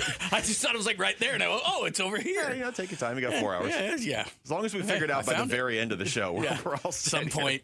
It's just like you were just talking about your earphones, and you're like, other than moving and talking, they're fine. Yeah, that's probably an issue. I tell you, if you ever had one of those days, and it's not great because it just turned 10 a.m., so we're not even really into this day, where everything you try to use electronically just hasn't worked. Yes. Home, car, here, whatever. Some people are challenged that way, technologically challenged. That would be my whole family. I think this time it's not me. I think this time it's actually just nothing's working today. But anyway, here we are. How was everybody's weekend? Everything's great. Okay. Are we going to explain this before we get into this? I saw 2 movies. They were good. Okay. Yeah, let's talk about movies. Go ahead. What did you see? Saw Supergirl, okay, which is good. And I saw The Devil Wears Prada 2. Oh, boy. Which is also good. Okay. All right. It was funny. And Jamal? See, he couldn't find the mic either. It's a Monday thing. I should have been prepared for this. Oh, yeah. I don't know. Played basketball. Okay. I had a game yesterday, and we won. Do you ever play basketball, Jamal, or is this like a new thing? I mean, like once a year, maybe. Maybe like once an hour. Yeah, for you? yeah. You rock like a triple-double or something? Because you sound so casual. It seems like you just, No, I messed around like 10 times a week, I feel like. Oh, yeah. No, I had a pretty good game. We won. Nice, the game ended in... I'll get off the air, but... All right. Monday. Let's Sammy, how about you? Sammy, you seem good? skilled at talking into a microphone, so you're ahead of all 4 of us. Yeah, I had 4 hours of practice this morning. That's right. I took a cooking class this weekend. I didn't expect that. What'd you cook? It was Latin American cuisine, so we did like some steak with our homemade chimichurri, some chorizo empanadas. Did you bring anything in? No, we ate it all. Empanadas. Selfish is what that is. Making food and eating it too. Yeah, All right. I will say that the Devil Wears Prada 2 is basically mostly about how the journalism industry is like not in a good spot. So that was encouraging. Oh, that's good. A nice uplifting start to the Friday week. we talked Fight Club. I thought you guys were going to say like Fight Club or Anchorman, like something we've suggested. Watch Fight Club this weekend? You need to watch Fight Club. Okay. Nope. No Fight Club. All right, fine. We have to get to it. Now we have to talk about sports. Yep. You tried. You did a hell of a job getting us 4 minutes into the show. All right. Well, what's everybody's favorite? No, we're not going to do this. Calvin Olsen's going to join us later in the show. It's a good story up on ArizonaSports.com good piece today. Yeah, he did. Very well done. Bobby Mark's going to join us in about an hour. Jody Jackson's going to join us in about 45 minutes. She's going to talk about the Diamondbacks, so that's not really super uplifting. And we're going to do a listeners-only meeting at 12:45. And I would say this is an important one today to just get the vibe of Suns fans, because I got to say, John, this trade yesterday is big. I don't it's really tough to get excited about. Well, there's a lot of elements to it. This is a very deep trade. Very complicated, nuanced trade, yes. Wherever we're going to start, the overall trade, Miles Bridges is a player, how he fits off the court. We're going to explain those kind of things. Some people are upset with the picks because they traded an unprotected pick, which, by the way, if you don't understand the element, let's stop there for a second. If you don't understand the element, why people are upset about the trade, and anything can happen. But there were 2 trades already this year where players were traded for unprotected first-round picks. And they were pretty good players. They were pretty good players. Giannis was one. He's decent. And LaMelo was the other. LaMelo, who, I'll be clear, I'm not the world's biggest LaMelo fan, but he's already been an all-star. But he's got some big like numbers. 24, like there's some upside there. And I agree with you there. It's not like he's a no-brainer. However, the point is that you trade those for the upper tier of players in the league. And so if we were playing that game, and I can't remember if it's the Electric Company or Sesame Street, which of these things doesn't belong, which of these things is not like the other. Sesame Street this weekend? Oh, yeah. Okay, but I'm still working on myself. All right. So self-help. So Miles Bridges doesn't fit. Like, you don't do it unprotected. So they get a 27 back, which is fine. Yeah. But if you're sitting there going, well, they got a 27 one back, and they gave up a 33, whatever. Yeah. It's not the same. Granted, it could be, who knows what it's going to be. However, unprotected picks, they what they do is it's not the pick itself as much as later on when you want to trade more, you can use that trade, and that's what has happened like in the Giannis trade, things like that. You can get great players because people salivate over what may be. Yeah. And when a pick is unprotected, then it has a ton of value. So, yeah, I get it. You may be saying, well, who knows about that pick? Right. But it's the value of the pick that is the issue. And so, yeah, so what people are having a problem with, it's Miles Bridges who may not fit. It's Miles Bridges off the court.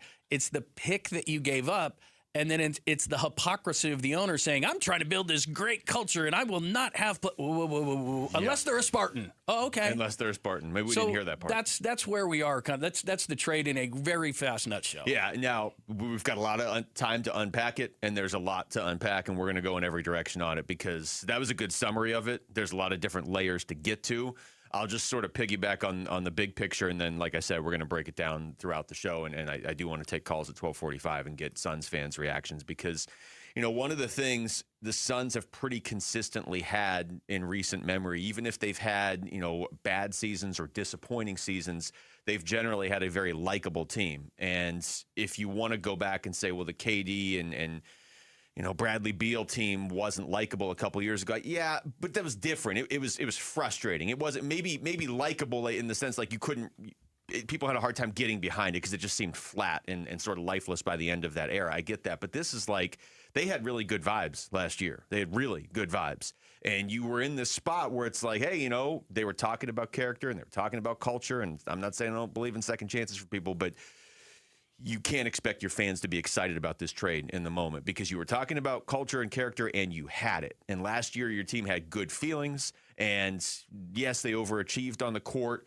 Probably not going to win the title this year, but it's a team, has been a team that people could get behind. And just to go back to the unprotected first round pick in 2033, look, I don't hate the idea of, okay, let's get the sooner first round pick now because on some level, they're in win now mode. So you get the 2029 first round pick.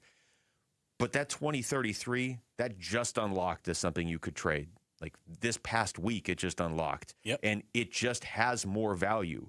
Even if the 2029 first rounder ends up being the 8th pick in the draft and the 2033 ends up being the 29th pick, it has more value. It's what it represents right now. And so you didn't have to spend it right away. Like it just, it was like a kid burning a hole in money in his pocket. And to your point of there, let's say they're at the midway point of the season and they need that burst, they need that player, and I don't know, Jaylen Brown, whomever. There's always here's the thing about the NBA that's different than the other sports right now.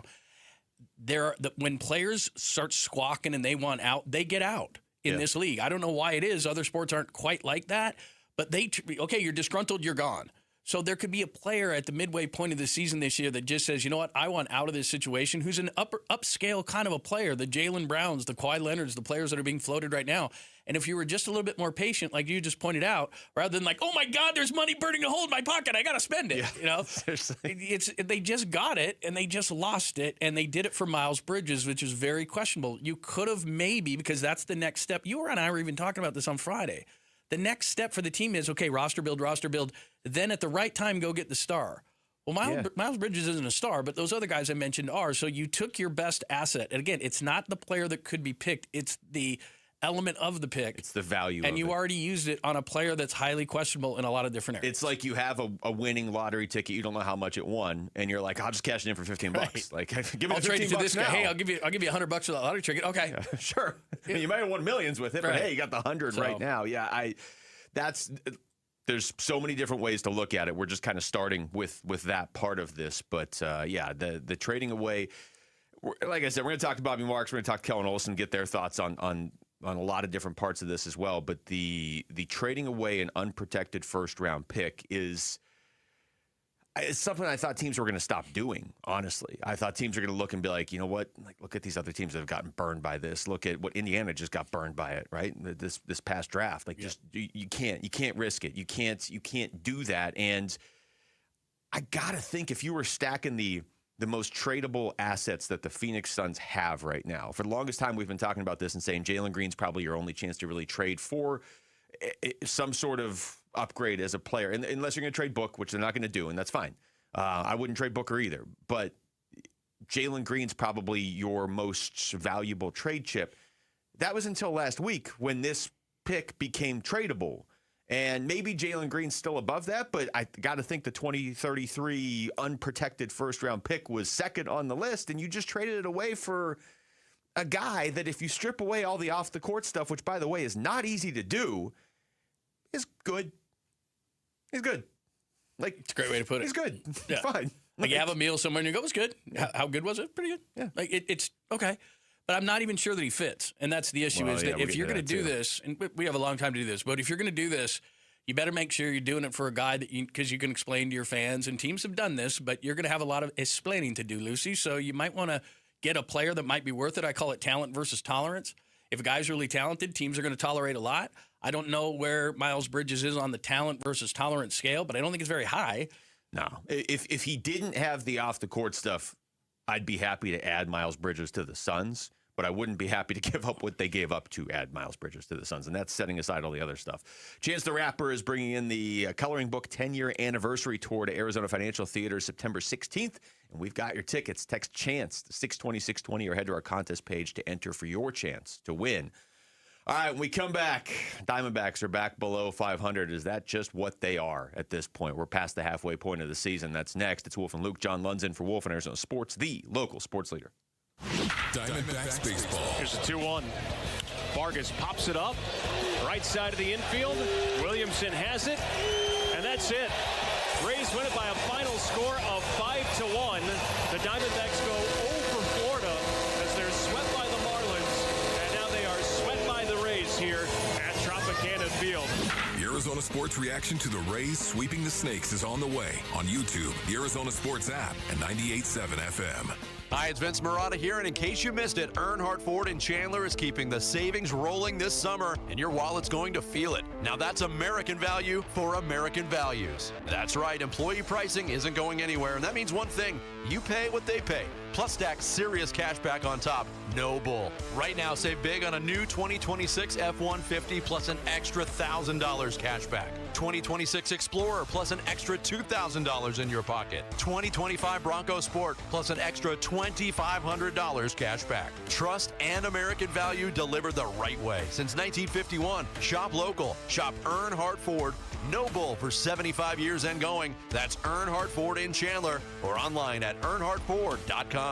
Most new vehicles include the Noble Protection Packages and added benefits, $699 for cars and SUVs, $1,598 for trucks. After all applicable offers on select new models, exclusions apply, $0 security deposit, and APR terms limited. Available through Ford Credit. Not all buyers will qualify. Lessee responsible for excess wear and mileage over 10,500 miles at 20 cents per mile, plus tax, title, license, and $699 fee. See dealer for details. Offers in July 6, 2026. Hey, it's Austin with Moxie Pest Control. When I was about 13, I started mowing lawns to make a few bucks. Looking back, I don't know how I survived those Arizona summers. What I didn't realize then was how much I was learning, showing up, doing the job right, and taking pride in it. That's what guides us today at Moxie Pest Control, because reliability isn't something you say, it's something you demonstrate. Call 888-MOXIE-10. Make the move to Moxie. Call Moxie Pest Control. Hey everybody, Dan Bickley here, and joint pain is awful when you're the person who's fighting through it, but I'm betting you aren't the only ones affected by it. Maybe you love someone who struggles with joint pain. You see what they don't say, what they've slowly stopped doing. For instance, it's July, the days are long and hot, it's time to be in the pool, moving, living, and you're on the sideline sitting it out. Let's talk about getting that life back, because at QC Kinetics, that's what's happening every day. People who were stuck in that cycle of pain are finally stepping out of it with regenerative treatments done right there in the office. No surgery, no long recovery, no putting your life on hold. Just real relief. The inflammation eases, the pain lets go, and you suddenly feel like your old self again. Go find out what's possible with a free consultation. They have clinics in Phoenix, Scottsdale, Peoria, and Chandler. Get on the books by calling 602-837-PAIN. That's 602-837-PAIN for QC Kinetics. We wouldn't be celebrating America 250 if it wasn't for a strong foundation set by the framers. Hamilton built America's financial foundation on sound money, later embodied by the gold standard. But we abandoned that discipline in 1971 and have seen inflation erode the dollar's value. What's the foundation of your savings? Is it gold or something that can be devalued? Hi, it's Dr. Ron Paul, and I encourage you to speak with my friends at Birch Gold Group about diversifying an existing IRA or 401k into a tax-sheltered IRA in gold. Learn more by requesting a free info kit on gold IRAs. Just text the word SECURE to the number 989898. Let Birch Gold help you build your foundation with gold. Text the word SECURE to the number 989898. Text SECURE to 989898.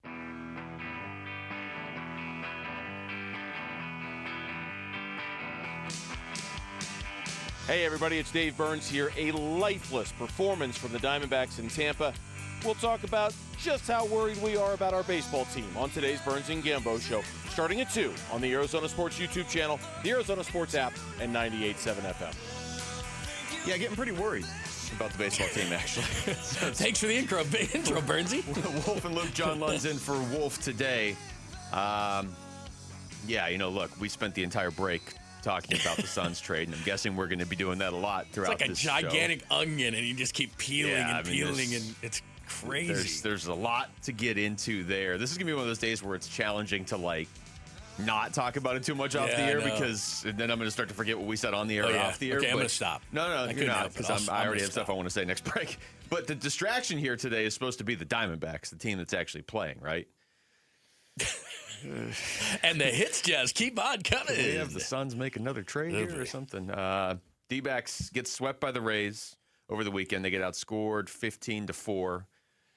Junior Caminero, we mentioned this on Friday. He had hit 3 home runs in the Rays' previous game against the Royals. So we're like, hopefully that doesn't carry over. Well, he homered on Friday against the D-backs, and he homered on Saturday against the D-backs, and he homered on Sunday against the D-backs. So he drove in more runs than the D-backs as a team. And here we are now, a game below 500. Zach Gallen continues to not pitch well. Merrill Kelly struggling, and they can't hit.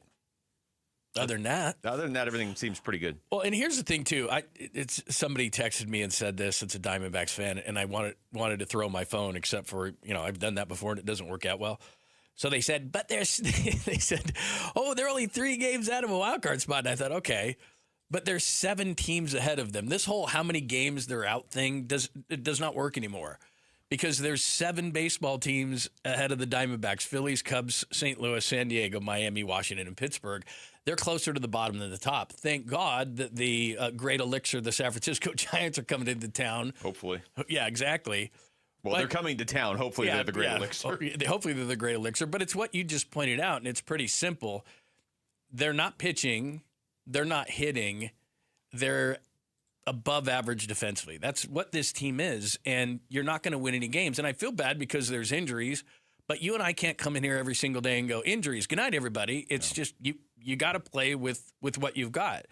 Erod goes tonight. It becomes almost a must-win, a critical situation that he does win, because without Soroka, I was going to say they don't have any pitching. They do have pitching. It's just bad. Yeah, it's, It's just disappointing all the way across the board. What you said about, okay, well, they're only a few games out of a wild card spot. Look, that's true to a certain extent. I'm not going to totally discount it because we saw them go on a little run a couple weeks ago and immediately jump from hey, they're 8th to their 3rd. You can flip it quickly. So if you look at the standings, you can jump Pittsburgh and Washington quickly. You can catch the Marlins. I don't think that's totally devalued. Mm-hmm. It's just more the eye test. I mean, Gallen is not getting better. Merrill's shown flashes of his old self, but he's not Merrill Kelly. His ERA is 5.84. We're halfway through the season now. I know he didn't pitch the entire first half, but that was pretty discouraging to see him go out and pitch the way he did yesterday because of the two, you could have at least made a case of, okay, yeah, but, it's really just been a couple really bad starts from Merrill. He's had some good ones. Gallen hasn't in the last month and a half. But now Merrill's starting to stack the bad ones. And Jose Cabrera gives up 4 runs in 5 innings. I'm not going to hold against him. He's a rookie. Yeah. That was his second start ever in the majors. So, and look, they didn't score any runs anyway in any of these games. That's still the biggest thing for me because it's been a back of my mind worry since spring training, and it has panned out to be worse than I was worried about, where if Ketel Marte and Geraldo Perdomo and Corbin Carroll don't carry you, they're not going to get a whole lot of help. And they're not getting a whole lot of help. And so with that in mind, can they turn this around? Yeah, they can, but they need to actually do it. You can't just talk about doing it. Right. And we talked about this a little bit on Friday, which is, okay, my optimistic view on Friday before being swept by a really good Tampa team, I understand that, was, okay, the other teams are ahead of you that are flawed as well. But what you'd like to at least see is, okay, we score runs, but we can't pitch, or we can pitch, but we can't score runs. This team was designed, and they knew it before the season happened, when they got rid of their power bats at last year's trade deadline, that they would struggle to score, but they could pitch, and they would win a lot of 3-2, 4-3 type of games. Well, the offense, they've tried to shuffle through because of injuries, and they brought up a bunch of young guys, and they've tried to piece that together, and it hasn't really worked. But their June ERA their starting pitching June ERA, which is well over 5, is only ahead of the Rockies. Well, that's a problem. Yeah. Because if you're 29th in baseball, just ahead of the Rockies, then your starting pitching isn't getting it done. And we can sit here and praise the bullpen all we want, which has just been okay lately. But that's what they do. The games are kind of done by the time they get to the bullpen right They're now. kind of irrelevant. So your bullpen's okay, and your defense is above average. But your offense and your pitching stinks, and you have to win. At least the Diamondbacks have to win with pitching. And when you have one reliable starter, he goes tonight, and Soroka's injured, and the rest of the guys, like you said, Gallen's got a 6.15. Kelly's almost got a 6. Nelson was around, had a 5. Well, let's try Fott. He's got an ERA almost 6. When you have 4 of the worst ERAs in all of baseball in your rotation, that's not going to work for this team. Yeah, and the other thing, and I had this note to myself. I had 2 notes to myself after yesterday's game, okay? And I want your thoughts on these. All right.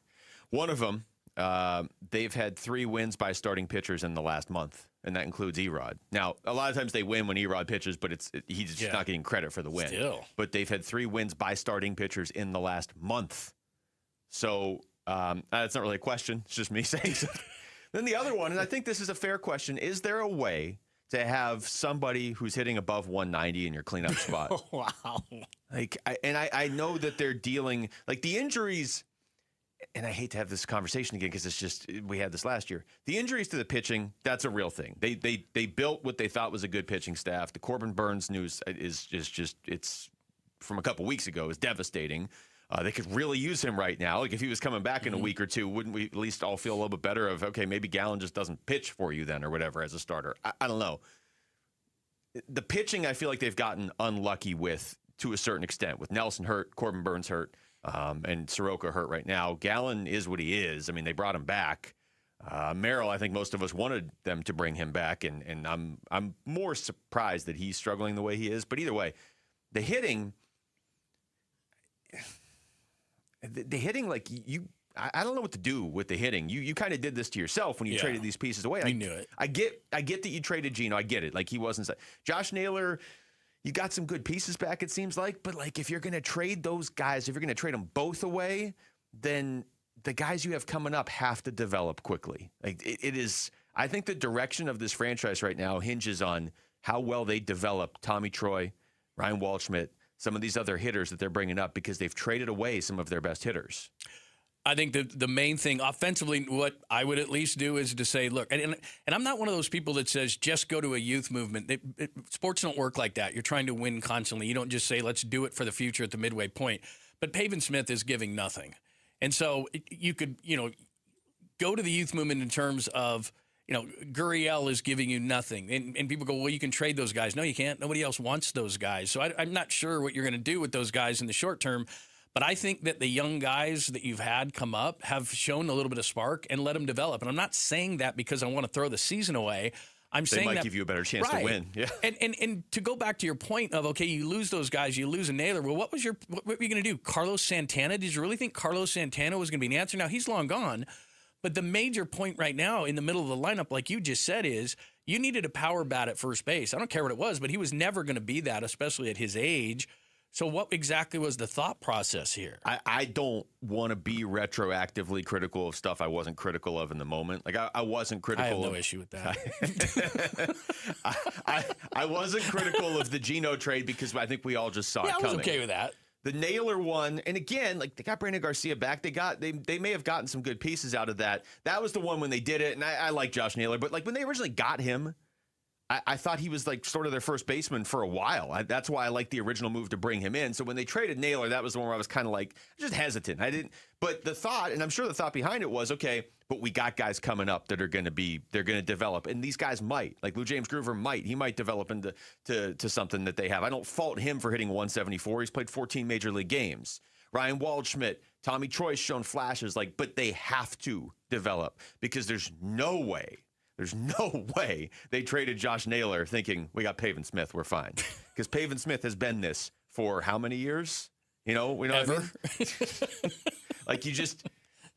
We don't need any more guys hitting sub 190 in the lineup unless they are new players breaking in. Then that's different because at least there's some upside there. So I think that's the frustration that a lot of people are feeling with this right now. Some of it is just bad luck. Some of it, the Diamondbacks, the injuries over the last year and a half, it's absurd. They should not be getting hit as hard as they are. But if you turn around and say, but Pavin Smith's going to bail us out of this, then... Yeah.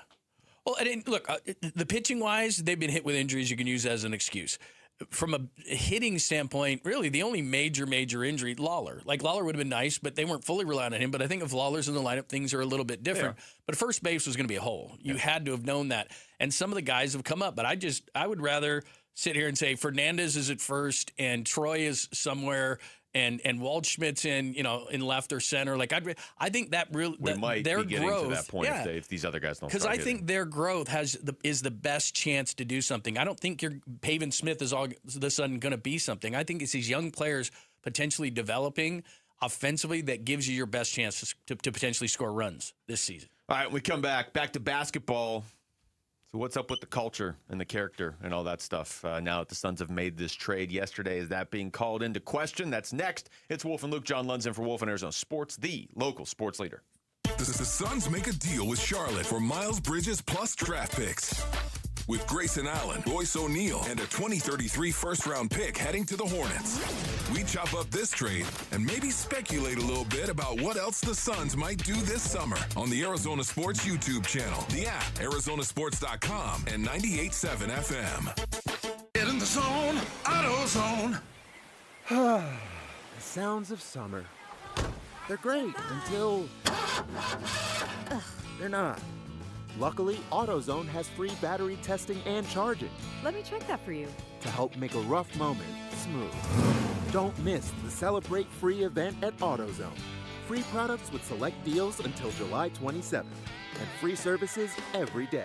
Restrictions apply. Get in the zone, AutoZone. Wesley Financial Group is not a law firm, and Chuck McDowell, definitely not an attorney. This is Chuck. If someone talked you into buying something really silly, and you want to get out of that silly little thing, my advice, get the facts. Call me, and I'll send you our timeshare exit kit absolutely free. Inside, you'll learn how timeshare works and all your options for cancellation. Call Wesley now for your free exit info kit. 800-572-3300. 3344. That's 800-572-3344. This 4th of July, celebrate family fun and the freedom to save at your Valley Chevy dealers. July 4th event going on now. Choose from popular models like Silverado, strong, dependable, and impressive towing capability, and 4 powerful engine choices. Or the road trip ready Equinox and Traverse, blending style, versatility, and roomy interior loaded with first-class comfort. No matter how you celebrate the 4th, it's always better in a Chevy. Don't miss out. Visit a Valley Chevy dealer near you during the July 4th event.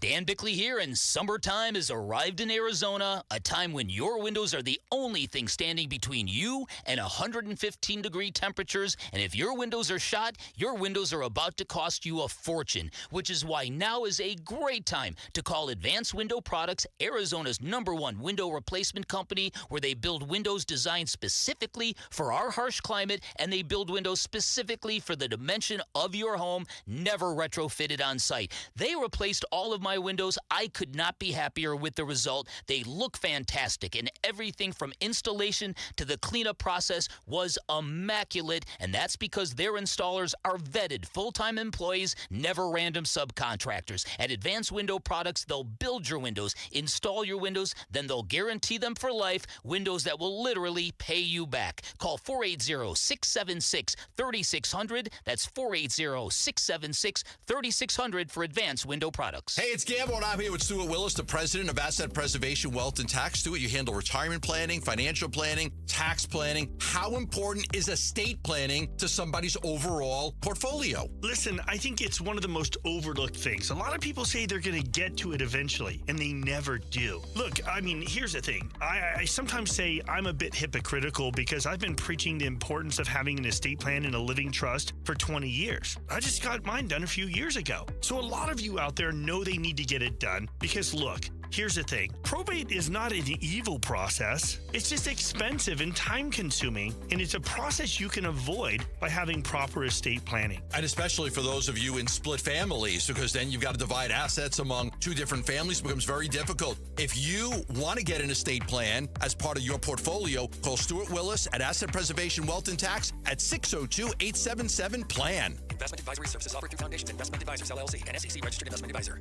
Dave Burns here with Liberty GMC General Manager Chris Scott. Chris, it sounds like now is a great time to buy. That's right, Dave. The kickoff to summer savings event is on at Liberty GMC, and the 2026 GMC Terrain is a great place to start. Right now, you can lease a brand new 2026 Terrain for just $269 a month or take advantage of $6,000 off. And if you need more space, the 2026 Yukons are arriving daily with leases as low as $699 a month. Start your deal today at Liberty GMC or shop online all the time at libertygmcaz.com. GMC, we are professional grade.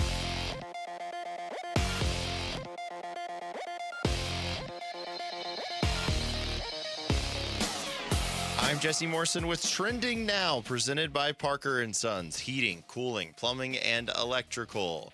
According to ESPN's Shams Charania, the Phoenix Suns agreed to trade Grayson Allen, Royce O'Neal, and a 2033 first-round pick to the Charlotte Hornets for polarizing forward Miles Bridges, a 2029 first-round pick, and a 2027 second-round pick. For a reaction to the trade from Kellen Olson and Dan Bickley, head on over to Arizonasports.com. And the Arizona Diamondbacks return home tonight to begin a 3-game series with the San Francisco Giants. First pitch is at 6:40 with pregame coverage starting at 6 right here on Arizona Sports 98.7 and the Arizona Sports app. Eduardo Rodriguez will make the start for the D-backs. This report is brought to you by Freeway Chevrolet. Summer road trips start at Freeway Chevrolet. They have the lineup to handle whatever comes your way. And right now you can save on every new Chevy. Hurry in today.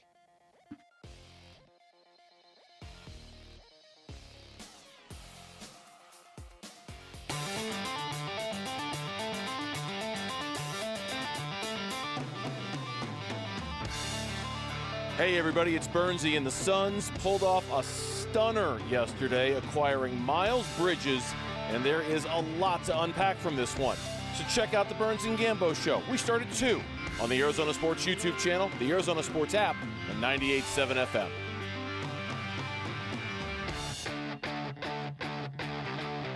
All right, welcome back, Wolf and Luke, on a Monday morning. John Lund is in for Wolf. Jody Jackson joining us in about 10 minutes. Bobby Marks in about half hour. We really need Jody Jackson, by the way. It's true. We need the We need the optimism of Jody Jackson today more than ever.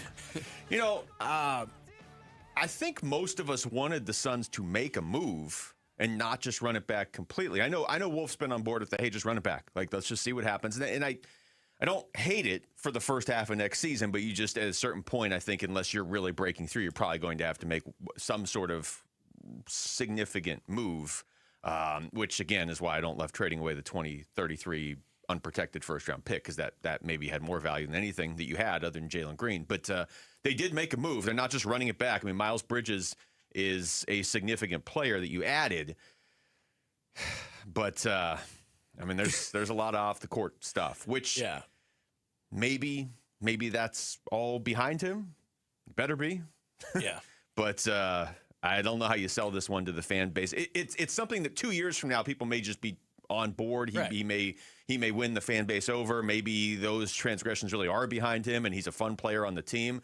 But the day you make the trade, the days after you make the trade, you have to expect your fan base is going to be at best like, okay, maybe let's wait and see, and at worst, like, you just killed the vibe of this team. This team had great vibes. Well, I think there's two things to look at here. There's the culture of the team, and there's the reaction of the fan base, right? Yeah. These are the off-the-court things. Now, from a culture of the team standpoint, I think I don't want to speak for you. I was going to say I think we agree, but I've been around enough teams, and so have you, and you've covered a ton of teams, so have I. And the culture aspect of it, when they bring in a player like this who's had, and if you don't know, it's domestic violence issues. It happened in 22. He missed the season as a free agent. 23, missed 30 games. It's horrific. If you look at the pictures, if you've seen the pictures of his ex-girlfriend, it's awful, and it was in front of the kids. So that's the major issue here. From a culture standpoint of just the team and the facility, I'm telling you, they don't care if you can help them win games. That's just the bottom line. If you can help them win games, players don't care. Now, there's a big difference, though, in culture. Well, before you jump to culture, just because you said that, I was thinking about this driving in. Like, we've been talking about Brendan Sorsby so much the last right, few exactly. weeks. Yep. I would much rather have a guy on my team who did what Brendan Sorsby did than what Miles Bridges did. But a professional team, it's the exact opposite. Yeah. They don't want anybody that's had anything to do with gambling, which I get. But they will tell themselves and hope that what Miles Bridges has done is behind him if he can help them win. Whereas a guy like Brendan Sorsby, like, who knows if he ever gets in the NFL? All I'm simply saying is that the players, they don't have to like you. They don't have to hang out with you. It is tougher in the NBA when there's only 15 of your whatever, and coaches and everything else, and you're on a plane and you're going everywhere. It's tougher. But they don't have to like you. They don't have to respect you. It's just, can you help us win? That's how it works from a culture standpoint. Now, what Brandon Ayuk is doing, that's a culture problem. What Antonio Brown was doing, that was a culture problem. If you're bringing your issues, Antonio Brown kind of hit everything. Yeah, I mean, my God, if Dennis Rodman, guys like that, people who are disruptors, stirrers, who bring it into the facility, guys don't like that, and that becomes a culture issue.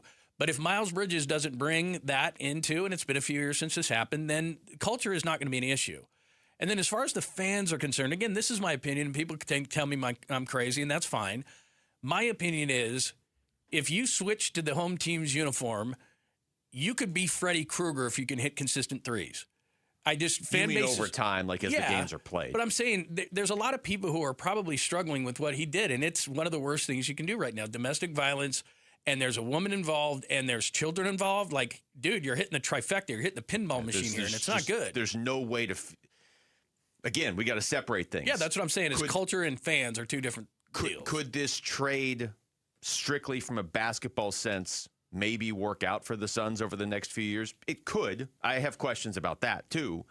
But when you add in the other stuff, I have yet to talk to a Suns fan yesterday or today who's excited about the trade. And if you stripped everything else away, this is a big trade. You traded away Grayson Allen. You traded away Royce O'Neal. You traded away an unprotected pick. You got a guy that is a good player. He's good. He's not great. He's good.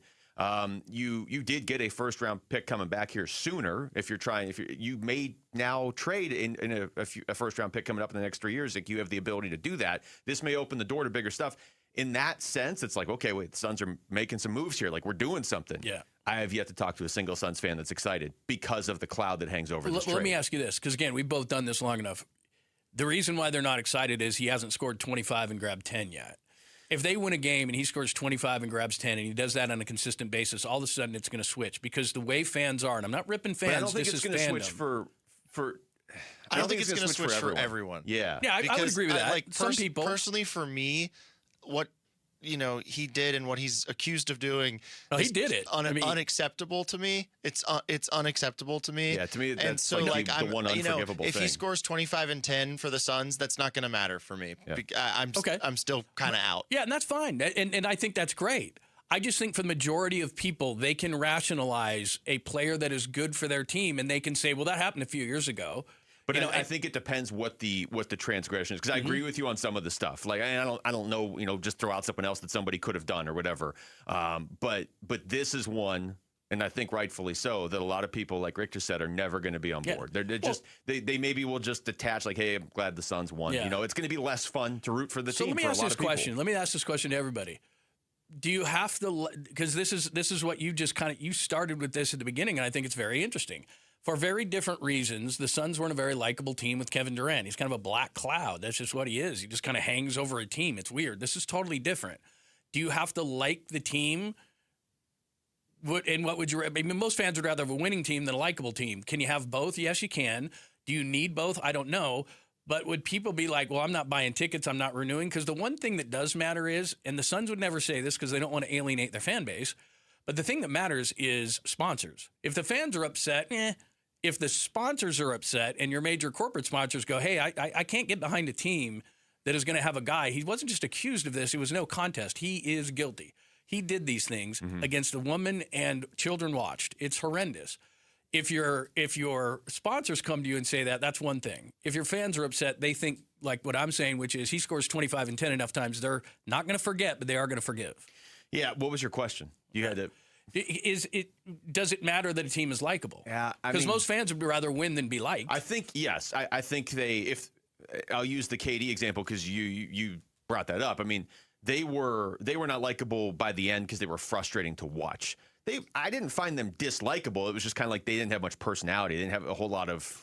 Just didn't have an identity. If that team was good and winning, everybody would have been on board because there's no part in the back of your mind where it's like, I don't really want to root for this person as an individual. KD's never done anything wrong. Bradley Beal's never done anything wrong. If that team was winning, we would all have been on board. Yeah. They were just frustrating to watch. This is. I think there's going to be a good chunk of Suns fans that are just never really going to be on board with this trade because, and to your point, if they went out and won the championship this year, not that makes anything right or you could put it behind you, but this is probably going to be about a 45-win team this year.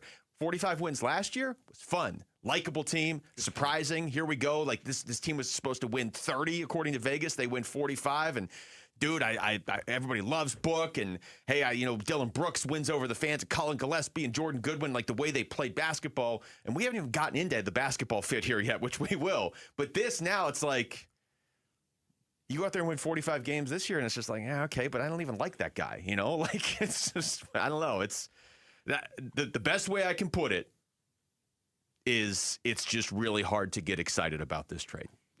I would hope as a team, if they feel like they did the right thing and it's going to work out, that's fine. Again, second chances and all that, I think that varies depending on what you are accused of or what you have done. But to expect the fan base to be excited today is insane. There's just no way.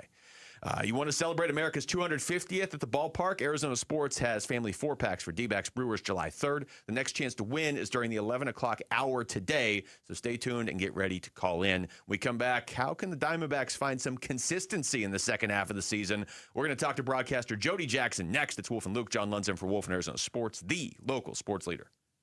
Hey everybody, this is Dan Bickley. And Vince Marotta. The Arizona heat is dangerous, but you can help save the lives of our most vulnerable neighbors. Arizona Sports and the UPS Store are teaming up with the Phoenix Rescue Mission to fight thirst and heat-related illness. You can drop off water at a participating The UPS Store location or donate today. Just text WATER to 620-620 to learn more. The Arizona Sports Water Drive benefiting the Phoenix Rescue Mission is presented by the UPS Store. Oh, here's the secret to a fast, smooth move in Phoenix and the East Valley. Moving Team 6. They know the city and all of Arizona inside and out, which means smoother routes, faster moves, and less stress. Their brand new Mesa facility serves the East Valley with the same trusted services, local or long-distance moves, residential or commercial, professional packing, and secure climate-controlled storage. I also love how they support veterans, giving them real jobs and proper training. Every crew member is a full-time, experienced, and ready to get the job done right, licensed, insured, and fully equipped dude. When they move you, it's clear. They take pride in their work, efficient, professional, on time, and careful with every belonging. They don't consider the job done until it's done right. Over 25,000 moves completed, 15 plus years in business, and still family owned and operated. For a stress-free move you can trust, go to movingteam6.com. That's movingteam6.com. Hey, Arizona, it's Vince Marotta. Truck Month is finally here, and Earnhardt Buick GMC in Mesa is kicking it off with their biggest deals of the season.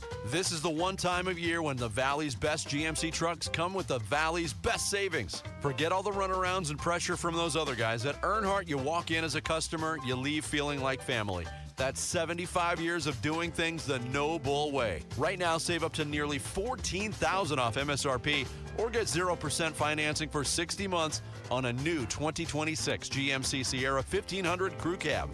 And the savings keep coming with up to $6,000 off MSRP on a new 2026 GMC Canyon just in time for summer. Discover the hottest trucks now ready and waiting for you.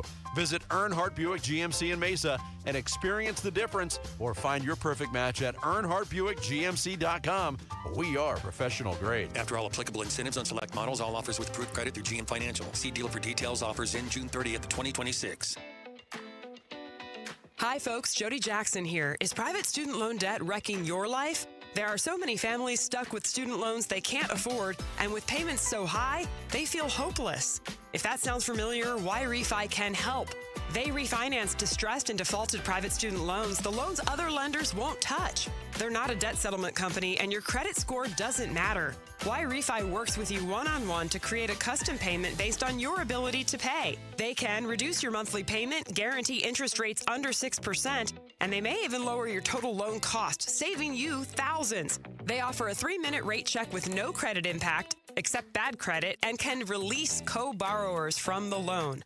Take control of your student loans today. Call 888-YREFI-85 or visit YREFI.com. That's YREFY.com. Y-Refi, a light at the end of the tunnel.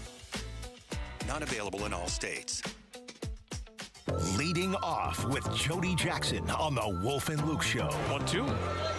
And swung on. That's it pretty well to left field. This one's got a chance, and it's gone. Brought to you by Y-Refi. Don't let private student loan debt ruin your life. Call Y-Refi today. All right, still no break for the Diamondbacks. Back home and starting a 3-game series tonight against the San Francisco Giants, who have been a little bit better lately, but they've struggled this year. Eduardo Rodriguez is on the mound, so that's something to actually legitimately get excited about in this one. Jody Jackson's joining us right now on the Arizona Sports Line to talk about the direction of this team. Jody, thanks for the time. How's it going? It's good. You know, I hear all this, oh, for Florida. I'm like, yeah, we used to enjoy going down to Florida, me being a native of, Florida. But, yeah, it's been tough.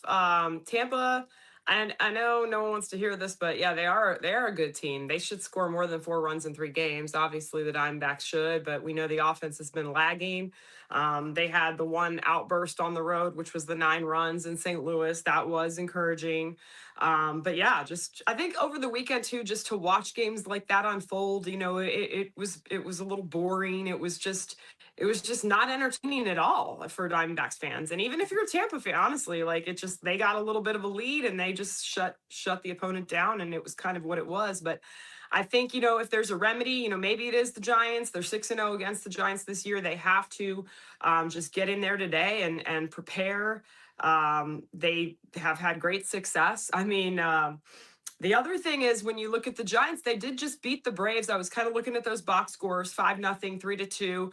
They had Logan Webb go on Saturday. Logan Webb has been great since coming back from injury. And then Robbie Ray was really good yesterday, and they beat a quality team in the Braves. Well, The good news is those guys are not going to be pitching here in this 3-game series, and then Willy Adames has been dealing with some things. So noting that Willy Adames, it sounds like if he's going to undergo an MRI or some testing today, that he would not be in the lineup. So I mean, those are some things to be aware of. But the D-backs just have to worry about themselves, and they've played better at home. They've played well against the Giants. So I think they have to shake off any self-doubt right now, because we all saw last year they traded a bunch of key guys at the deadline, and they were able to, if you continue to play good baseball and, prepare to play good baseball, I mean, you can do that. It's just a matter of right now. I think the mental side of things is, hey, don't get down on yourself, because the next opportunity is coming that very next day. Jody, from a pitching standpoint, because I look at the hitting, and I think they knew that they were going to have to try to win games 3-2, 4-3, some lower scoring games, given what happened last year's trade deadline. But the pitching. And I know we can say injuries, but Eduardo Rodriguez goes tonight. He's their only consistent guy. And I'm looking at Merrill Kelly, and Caminero was really good. But what can you do pitching-wise when you have so many injuries? Yeah, I mean, it's a great question, John. And, over the next 3 days on D-backs TV and pregame show, we're going to have Josh Colemencher, former pitcher, on our shows. And so I think that's one thing we're going to really dig into. Tonight, it's easy, right? Give E-Rod the ball. He's been getting better, it seems like. He's getting even better with each start. It's quite amazing. And it's been fun to watch. And then with the other guys, you've got Cabrera, I think he's done well, and he's going to continue to get starts. It's trending toward Brandon Pfaadt coming in tomorrow, and then you have Gallen and Kelly. And those are the three guys that, if you look at it and say, where do you need stability? It's the three guys that have built up a lot of goodwill from what happened in 2023. It's Brandon Pfaadt, who came on as a newcomer, and then you've got Gallen and Kelly, and they have all struggled. They have struggled mightily, and I know they're working to fix it. Merrill was very honest yesterday about, I don't have any more things to say about it. It's hard to describe how bad I've been. Basically, just to kind of summarize what he said after the game, it's got to be very frustrating and very disappointing. And I mean, at this point in time, we've seen those guys put together a good start here and there. But how can they be consistently excellent like they used to be? It's hard to see that, John. It is, because they just haven't done it. It's already almost July.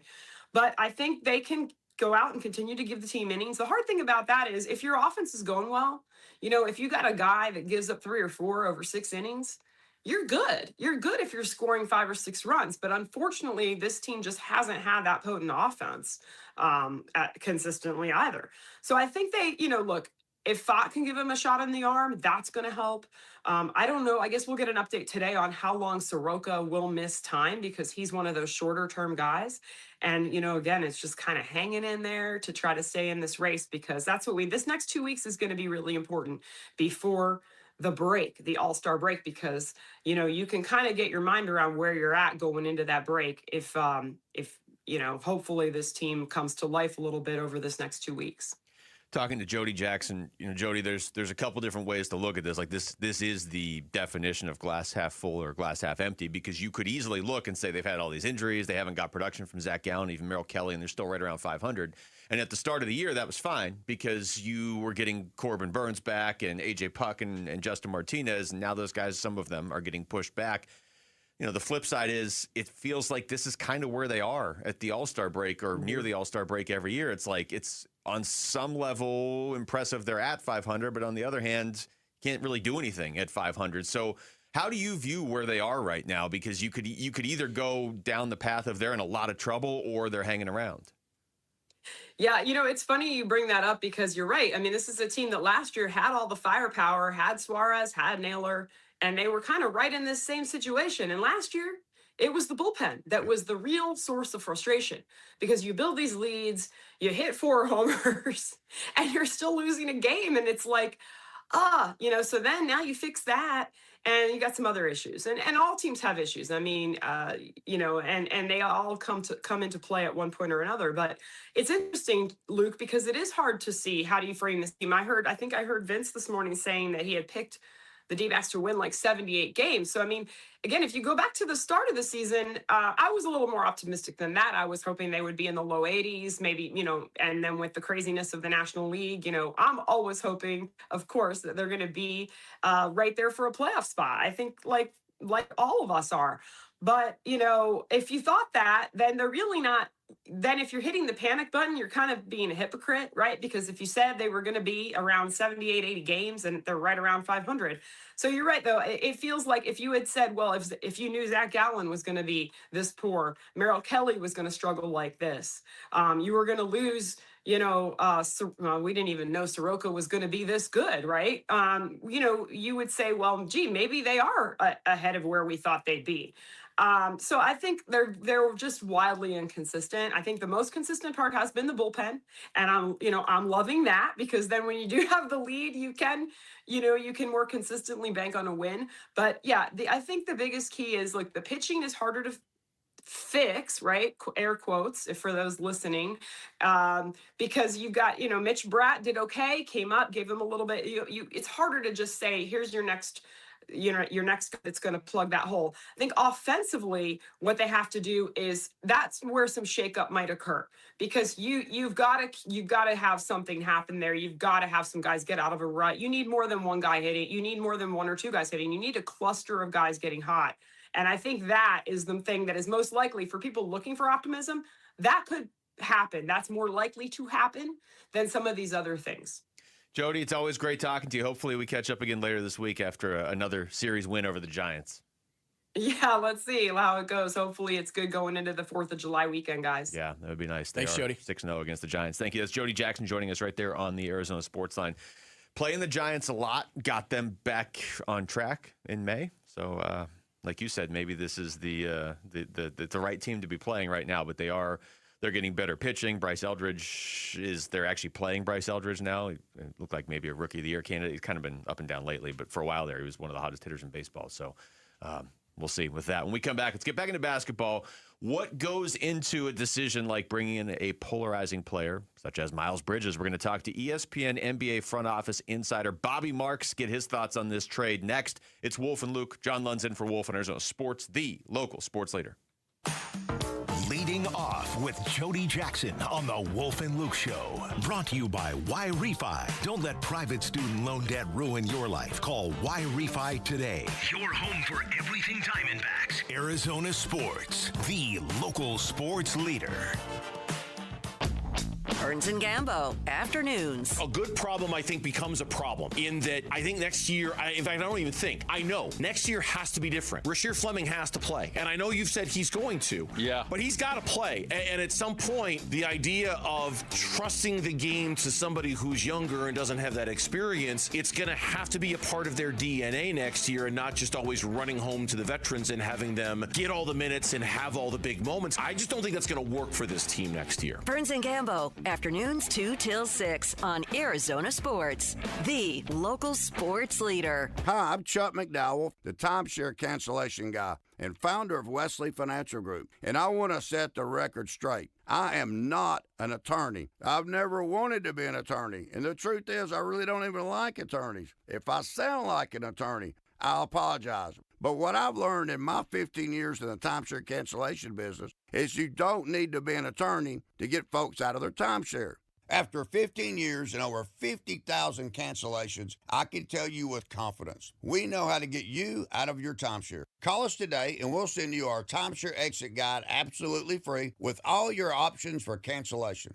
Attorneys, this was meant to be funny, so please don't sue me, especially my friend Kenneth from Black River Falls, Wisconsin. Call now for your free timeshare exit info kit. 800-881-8686. That's 800-881-8686. 800-881-8686. Every great summer road trip starts somewhere. Start yours at Freeway Chevrolet. Right now, you can get a new 2026 Silverado 1500 for up to 0% APR for 60 months. Chevrolet. Together, let's drive. 0% APR for 60 months. Must finance with GM Financial. Some customers may not qualify. Not available with lease and some other offers. Take new retail delivery by July 7th, 2026. Freeway Chevrolet. I-10 and Ray. Wesley Financial Group is not a law firm. Ask yourself this question. Is it really worth holding on to that timeshare that you know you need to get rid of? Here's the truth. The average maintenance fee just went up over 17%. That could have been 117%, and there's nothing you can do about it. When you buy a timeshare, you give them a blank check for annual maintenance and assessment fees. I'm Chuck McDowell, founder of Wesley Financial Group. For 15 years, I've helped over 50,000 families cancel their timeshare. Not sell it, not transfer it, cancel it. Did you buy a timeshare because they told you it was a great investment and your maintenance fees would never go up? That's a lie. Are you ready to get rid of your timeshare once and for all? Simply call us and I'll send you our timeshare exit kit that explains all your options for cancellation. Call Wesley now for your timeshare exit kit. 800-822-1490. That's 800-822-1490. 800-822-1490. I'm John Morgan of Morgan & Morgan. If you've been injured in a car accident, call America's largest injury law firm. For over 35 years, my mission has been to deliver more for our clients, to deliver more for you. If you or anyone in your family has been injured in a car accident, call us now, as the time to file a claim may be limited. Last year, more clients hired Morgan & Morgan than ever before, protecting America, fighting for you. Morgan & Morgan. Injured? Dial pound law. Morgan & Morgan, forthepeople.com. Arizona lawyer will handle Arizona cases. Prior results do not guarantee a similar outcome. Hey everybody, Dan Bickley here with my great friend and the guy who will hook you up, Shane O'Hanrahan, GM of Chapman BMW, where the summer sales event is already in full effect. That's right, Bick, and the savings are incredible. So if you want to spend your summer in the ultimate driving machine, now is a great time to make it happen. And to all your listeners, remember to ask for me by name. I'll make sure you get the best price you're going to find in the Valley. That's Chapman BMW, 2 great locations, 1 great experience. Hey, it's Austin with Moxie Pest Control. I remember one Sunday at church, our pastor stood up and said, "Services are canceled. A neighbor's fence was knocked down, their home was robbed, and they need our help." So right then, we walked out and rebuilt that fence together. That taught me something. When a home doesn't feel safe, nothing feels right. At Moxie, we don't just control pests, we help families feel secure. Make the move to Moxie. Call Moxie Pest Control. KMVP FM Phoenix, live from the Casino Arizona and Talking Stick Resort Studio. Arizona Sports, the local sports leader.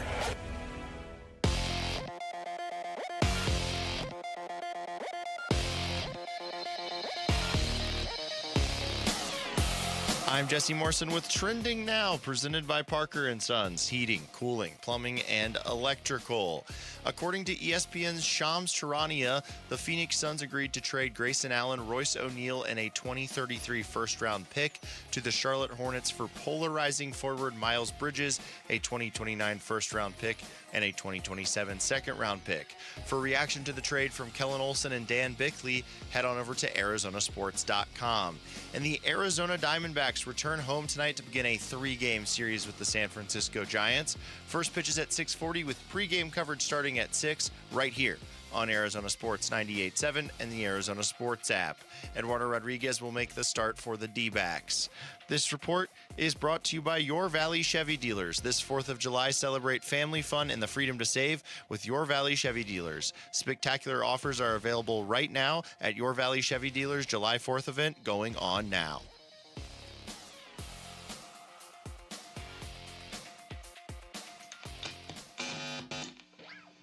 Now the script's about to kick off. This party looks whack. Let's take it back to straight hip-hop and start it from scratch. I'm about to bloody this track up. Everybody get back. That's why my opinions are bad, because my rhymes on All right, well, it was certainly a polarizing trade yesterday, but it's also a big trade for the Phoenix Suns as they acquire Miles Bridges, give up a good amount. Royce O'Neal, Grayson Allen, an unprotected 2033 first-round pick. They get a, 2027 second-rounder and a 29 first-rounder. Bobby Marks, ESPN NBA front office insider, is probably the best person to talk to on a day like today to make sense of the basketball side of this. So he is joining us on the Arizona Sports Line right now. Bobby, thank you so much for the time. How was your weekend? Oh, my weekend was great. How are you? We're good. Trying to figure Reacting. out. Yeah, We can go a lot of different directions with that question. Yeah, that's very, very true. Well, I guess looking at this move, let's just start purely from a basketball and on the court, what it does for the Phoenix Suns. What's your reaction to that? Yeah, I mean, listen, it gives them something they've been searching for. A four, a little bit undersized four, I guess, but a guy who's been a starter and is coming off a year. He averaged, 17, 18 points a game, and has been, other than when all the off-court situation happened, had been somewhat durable here. And I would think if you're going to trade a 2033 unprotected first-round pick, it's not going to be for this season alone, and I would expect him to get extended. I think his number right now is 3 for 86. That doesn't mean they're going to extend him for that amount, but I would expect him to be on the roster for the foreseeable future. And I think you get off, with Grayson, and I think when you signed Jordan and you brought Colin back, and I know you're probably going to have to go get some perimeter shooting here, and you've got a little flexibility to do that here. But as you know, to go out and trade for a starter and move off both players who were good for Phoenix, that's the cost of doing business here and everything like that. So it solidifies your starters, with Book and Jalen, and now and Dylan and Miles and Mark Williams here. So I think the roster has improved from last year. I think if you're looking at it from that point, I think there was different ways you could have run it back, and certainly they did it for most of it. But I think if you're trying to take a little bit more of a step, that's the cost to go out and do it. All right, let me look at the other side of this, Bobby, and you're very well versed in this, so people can explain. You traded a highly protected number one pick for an unprotected first round pick, and usually those kind of things now in the NBA are highly valued. So there's people who I think are confused who go, well, who cares? Who knows what that's going to be? Exactly, except for the fact that it's so valuable in the league right now that if let's say they just stayed the path and said, let's just see how it goes. And every single year in the NBA, there's somebody disgruntled, or maybe it's Jaylen Brown, or maybe it's Kawhi, or whomever it is. Yep. And you have this valuable unprotected. Maybe you have Jalen Green. You can put something together. So instead of saying, let's go get Miles Bridges, you might be able to with that get a Jaylen Brown so it just seems to me that it's very short-sighted for a team that doesn't know exactly what it is yet.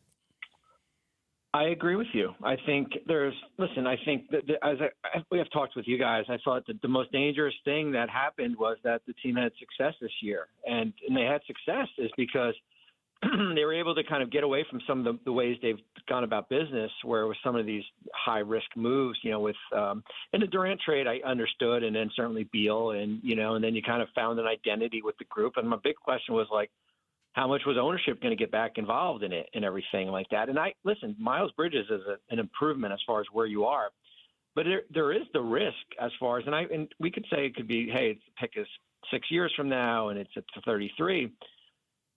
In this day and age, where with the lottery reform and how things are changing, that's a significant risk. And there's always something better that's going to be available. And I don't know when it's going to be. It could be 6 months, or it could be a year. Or maybe you wish you had that pick, and you have two picks you can trade in I think 27 and 29 to go out and do that if you want to do. But they're the lesser of, they're 50 cents on the dollar type first round picks and everything like that. So there's a risk involved as far as how it's associated with this deal, like everything here. But yeah, I mean 33. I mean. In a span of a week, Charlotte picks up a 33 unprotected from Minnesota for LaMelo, and now a 33 unprotected for Phoenix for Miles Bridges. Talking to Bobby Marks, what you just said, I'm actually going to stray away from the question I was going to ask you. Just looking at Charlotte and the success that they had last year relative to what they were supposed to be, why are they trading away some of their best players coming off a season like that? Yeah, I think they probably look at their roster and they're thinking probably this is as good as it's going to be. And I think and they're smart, because I think that's what gets teams in trouble when you have they're a great success story and they go, I don't even know what it was, 28-11 last. And you're looking at it and like, is it a little bit of fool's gold? You know, we got our doors blown off in the play-in game to Orlando here. Do we lose flexibility? And the likelihood is they weren't going to bring back Miles anyway because he was going to be a free agent. And I think with LaMelo, played 72 games last year, and that was because they managed his minutes and he played under 30 minutes here. And I think they're still going to be a good team, and it's given them a ton of flexibility, and they get some draft capital, and now you can build a roster around Knipple and Brandon Miller and Kobe White and some of the draft picks they've been able to do here. And I think that's important here. Sometimes you get caught up in what you did last year, that maybe you think you're a little bit better than what you really are, and you lose the flexibility in that. And then, Bobby, what's hanging over, and you've been in front offices, so I'm sure you've had to make these kind of decisions. And you look at the domestic violence in 22. He doesn't play for an entire year. He's suspended 30 games. They counted to 20, so it comes down to 10. It's horrific. I saw the pictures as well. Sure. When you're in a front office like this, what kind of things do you have to take into account? And then to me, I don't want to assume this was ultimately Matt Ishbia's call, but I believe it was because I think this goes above a general manager because of the issues around him. So what do you have to consider in a front office on taking on a player like this, even though it's been a couple of years? Everything. I think you have to take into everything. I don't think usually it's basketball fit and and then there's the background part of it. I think you have to take everything into account. I think you have to factor in if there's going to be blowback from our sponsors, if there's going to be blowback from ticket sales. I think you have to be prepared for everything here and everything. So I think I don't think they went in this with blinders on as far as doing this year, and hopefully they've done their due diligence here, and and there's not going to be blowback as far as from a community and from a fan base. Bobby Marks, always great to talk to you, man. Thank you so much for the time. We'll catch up again soon. All right. Appreciate it, guys. Thanks. Thanks, Bobby. That's Bobby Marks joining us right there on the Arizona Sports Line. The reason I was maybe it wasn't even audible, but the reason I was kind of chuckling when he talked about Charlotte, kind of describing where the Suns are too. They exceeded expectations last year, but the Suns are like, okay, give us everything right now. Whereas Charlotte, and I don't know that I'd be doing what Charlotte's doing because they're I'm sure they have their reasons for trading away LaMelo Ball and Miles Bridges, but they are getting unprotected first-round picks, albeit 7 years from now. So that seems extreme the other way. But it's just interesting because for a good chunk of last season, the Suns and the Hornets were widely viewed as the two biggest surprises in the NBA, obviously until the Knicks won the title. But during the regular season, and Charlotte's looking at it and saying, okay, but that's our ceiling. Yeah, and we're not good enough. I don't want this to be the ceiling. And the Suns seem to be saying, like, all in now. And I don't know. Normally, I approve of the all in now mentality, but I don't know what that. I don't know that Miles Bridges is going all in. Well, one of the things too that's going on in the NBA right now, and we're watching as we speak, is Anthony Davis could stay with Washington, could go to Golden State. Jaylen Brown, there's lots of discussion. We even asked Bobby about the analytic that said Jaylen Brown was the 7th best player in his own team, and it seems like his value. Which is ridiculous. Jaylen Brown's going off on that on Twitter right now. But it seems like maybe he could be had, and Kawhi Leonard's uncertain with the Clippers. And what I'm trying to point out here is, did you settle for Myles Garrett? Because that first-round pick, which is so valuable, the unprotected. You're the first one to call Myles Garrett. I thought I was going to do it. Myles Garrett, my God. Yeah, Miles Bridges. Sorry to associate him. Miles Bridges. And you could have probably put together a package if you were just a little bit more patient. And there are all sorts of uncertainties. And so I was thinking maybe it would take to the trade deadline. But if Boston's dangling Jaylen Brown at a discount, are you kidding me? Yeah. Then you have to wait. Like Bridges is always going to be there. Now I'm thinking Myles Garrett. Bridges is always going to be there. So hang on a second. Now maybe there were other teams knocking down his door. I don't know, but it just seems to me that there's a lot of uncertainty in the league, and a lot of people are doing either let's go for it now or let's wait kind of a thing, like Charlotte's doing. Yeah. There's a lot of teams that are kind of uncertain. So why not just wait for the smoke to clear and see? Though, and this is where I think Brian Gregory has done a good job in his first, let's say 13 months on the job. But this is where you wonder, he's never been an NBA GM before. Did you overpay? Did you have to make this move right now? What if Jaylen Brown really is being disvalued around the league? Even if it's ridiculous that the people are saying that, if that's the perception of him right now, maybe he's more attainable. Maybe in a few months, the 2033 unprotected pick only goes up in value as we each day, right? I mean, it goes up a little bit in value. And I would think Jalen Green playing more next year, his value would go up if you were trying to package together some sort of trade. So did you overpay for Miles Bridges? That's another question right there, too. Like, you probably a little bit overpaid for him, and it might get worse and worse that you overpaid for him.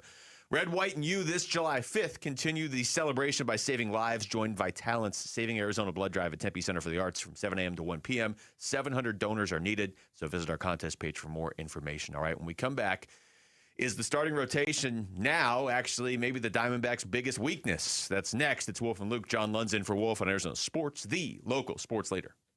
Celebrate America's 250th birthday with Arizona Sports and America's Pastime. The D-backs host Milwaukee July 3rd and 4th. Listen today for your chance to win a 4-pack of tickets in the 7 a.m., 11 a.m., and 4 p.m. hours. America's birthday. You and 3 of your besties at Chase Field for Diamondbacks baseball and fireworks. From Arizona Sports. Keep listening for your chance to win. Hi, it's Vince Marotta here, and in case you missed it, Earnhardt Ford in Chandler is keeping the savings rolling this summer, and your wallet's going to feel it. Now that's American value for American values. That's right, employee pricing isn't going anywhere, and that means one thing: you pay what they pay. Plus stack serious cash back on top. No bull. Right now, save big on a new 2026 F-150 plus an extra $1,000 cash back. 2026 Explorer plus an extra $2,000 in your pocket. 2025 Bronco Sport plus an extra $2,500 cash back. Trust and American value delivered the right way. Since 1951, shop local. Shop Earnhardt Ford. No bull for 75 years and going. That's Earnhardt Ford in Chandler or online at earnhardtford.com.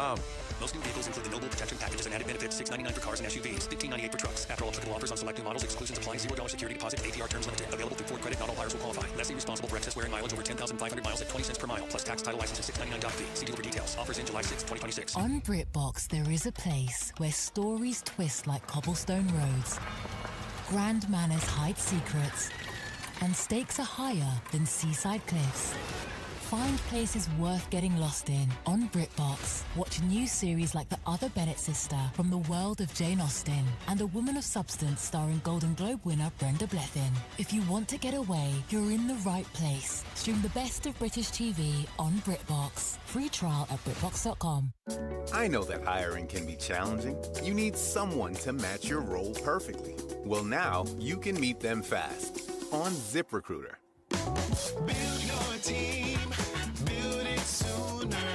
Meet your match on ZipRecruiter. Just head to ZipRecruiter.com/free right now to try it for free. That's ZipRecruiter.com/free. Meet your match on ZipRecruiter. Try it free. Tired of hearing scary radio ads about the IRS? Tax Relief Advocates is different. TRA is here to tell you that if you owe money to the IRS, whether it's $5,000 or $500,000, we have a solution. TRA can eliminate or reduce what you owe to the IRS with zero risk to you. We have over 1,000 5-star reviews on Google and an A+ with a BBB. End your tax nightmare today by visiting TRA.com or call 800-583-6681. That's 800-583-6681. If the world were like a Sleep Number mattress, everything would adapt for your comfort. Because as your life changes and your body changes, Sleep Number mattresses adapt and shift to give you personalized comfort night after night. And right now, new mattresses start at $1,500 during our 4th of July sale. To experience a whole new world of comfort, visit a Sleep Number store or go to sleepnumber.com. Sleep Number. To a good life sleep.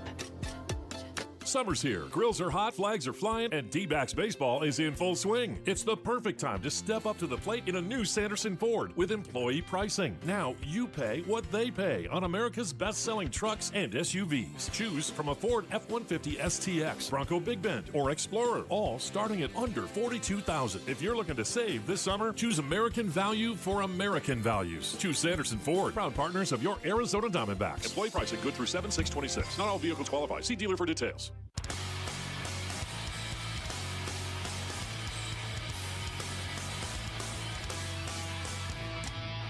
Hey everybody, Dan Bickley here, and the Diamondbacks have an opportunity to get back on track. How will they do against the lowly Giants? We'll discuss our baseball team tomorrow. The fun begins at 6 a.m. on Arizona Sports, the Arizona Sports app, the Arizona Sports YouTube channel.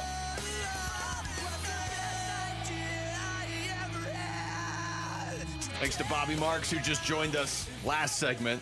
Same thing, even with him. Like, that wasn't enough time. I had so many questions. Why is Jaylen Brown's value just falling apart?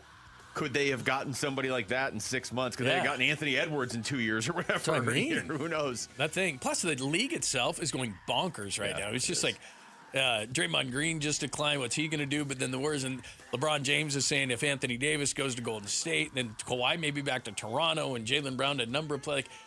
And that's why I was saying just let the smoke clear. I don't think Miles Bridges' door was just being knocked down by all these teams. Just what happened to all that patience wait we were for a talking second. about? Yeah, See what happened. Yeah.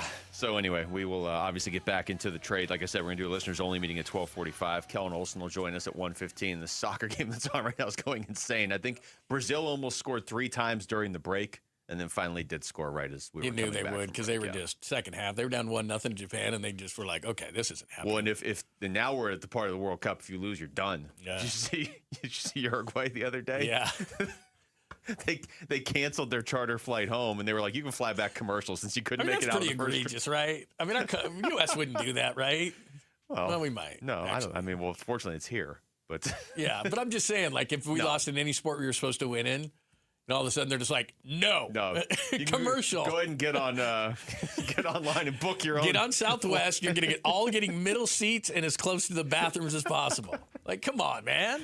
Oh, that's how seriously they take their soccer. They do. It's different. That's why I love the World Cup, man, because some of these countries are like, this is it. Like, we're winning this or not. Exactly. All right, back to baseball. This was the rotation's been a weird thing this season because it was supposed to be a strength of this team. And then 33 games in, and this is only one metric, I get it, but 33 games in, they had 5 quality starts as a rotation, which was the worst in baseball.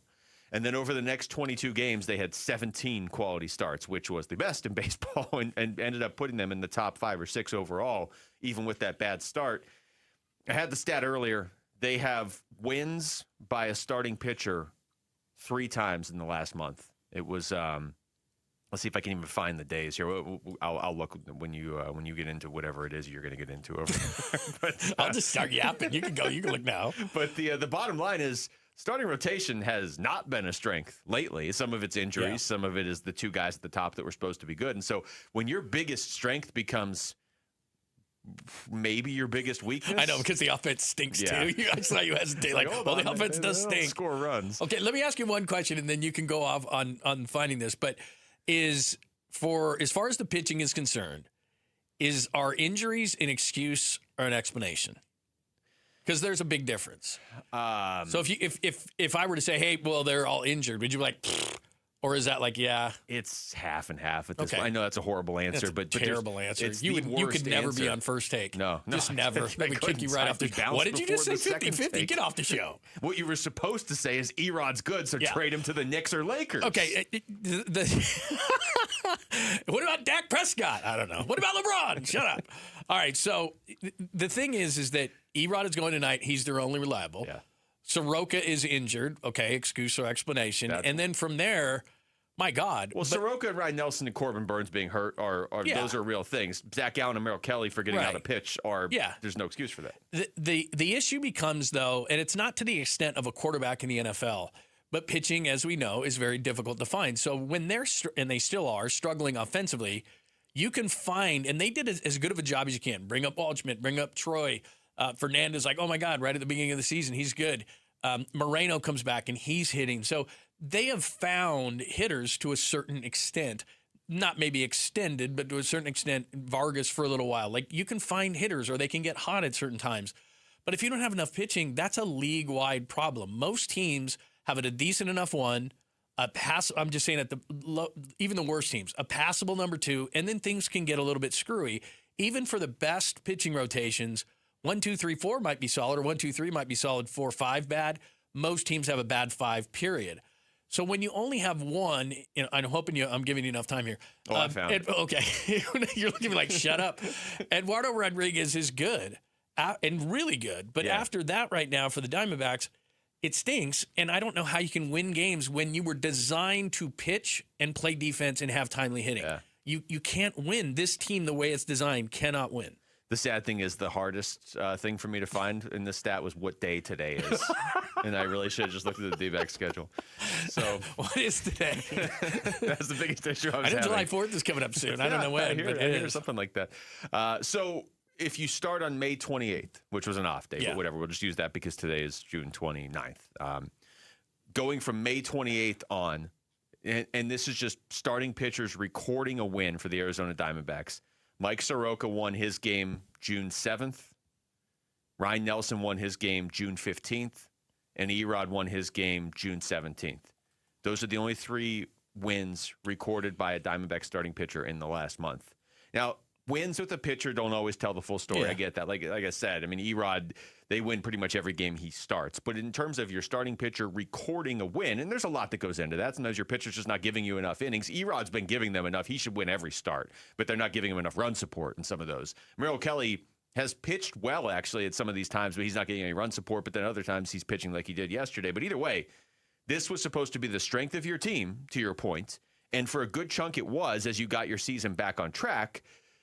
And now you have 3 wins recorded by a starting pitcher in the last month and a day. Here's Torey Lovello yesterday after the game talking about Merrill's performance. I thought he was fairly crisp. He was throwing his fastball where he wanted. The early runs I think were a little bit of a speed bump for him. We potentially misplayed a pop up on a ball that maybe should have been caught in front of our dugout that led to a home run. So a couple things we got to tighten down, but overall I thought Merrill was okay. I've seen him better, but I like the way he used his fastball and made his pitches. Where are you on Torey this season? I know he's low-hanging fruit, so everybody goes after the manager, but when I look at injuries to the pitching staff, I think it's hard to evaluate what he's doing. He constantly gets criticized, but that's what a manager does. You should do this, you should do that. As far as the hitting is concerned, move this guy up, move this guy down. Players play, coaches coach. I think he's very short-handed in what he has from a starting pitching standpoint. And from a hitting standpoint, they don't have the prime players other than a Corbin Carroll is in that age. But think about this. They have a bunch of young players. They have some older players like an Arenado. They don't have enough players in their prime in their lineup. That's and I like Torey, full disclosure, but I think anybody who's heard the show knows I like Torey. I don't want to just always say, oh, it's not his fault at all. There are things that he does, that any manager, I mean, there's if you cover a team, there's going to be things the manager does, or if you follow a team that you don't like. Like Lou James Groover hits his first home run of his career, and then the next game he's out and Pavin Smith's in. Like I don't like that stuff. I let the guy ride. It's his first career home run. Like let's see where he goes with 100% this. agree. Maybe it doesn't make a difference. Who knows? But that's the sort of stuff I don't get. But you just kind of said it. Like I know everybody's going to look and they're going to say, oh, Torey, you got to go. They got to make a change here. His leash should be this short. It should be half an inch. You could look at it the other way and say, how are they within a game of 500 with the pitching injuries and the lack of pitching? Like, it's not his fault. Zach Gallen's ERA is 17,000 this year. You know what I mean? What are you supposed to do with the hitters he has this season? I wouldn't bat Pavin Smith cleanup. Yeah. But it's not like you have Aaron Judge on the bench. Right. Well, and here's the other thing, too. What he just did in talking about Merrill Kelly, he just protected the guy. He was talking about Caminero, who they shouldn't have been pitching to anyway, and maybe that's his decision, whatever.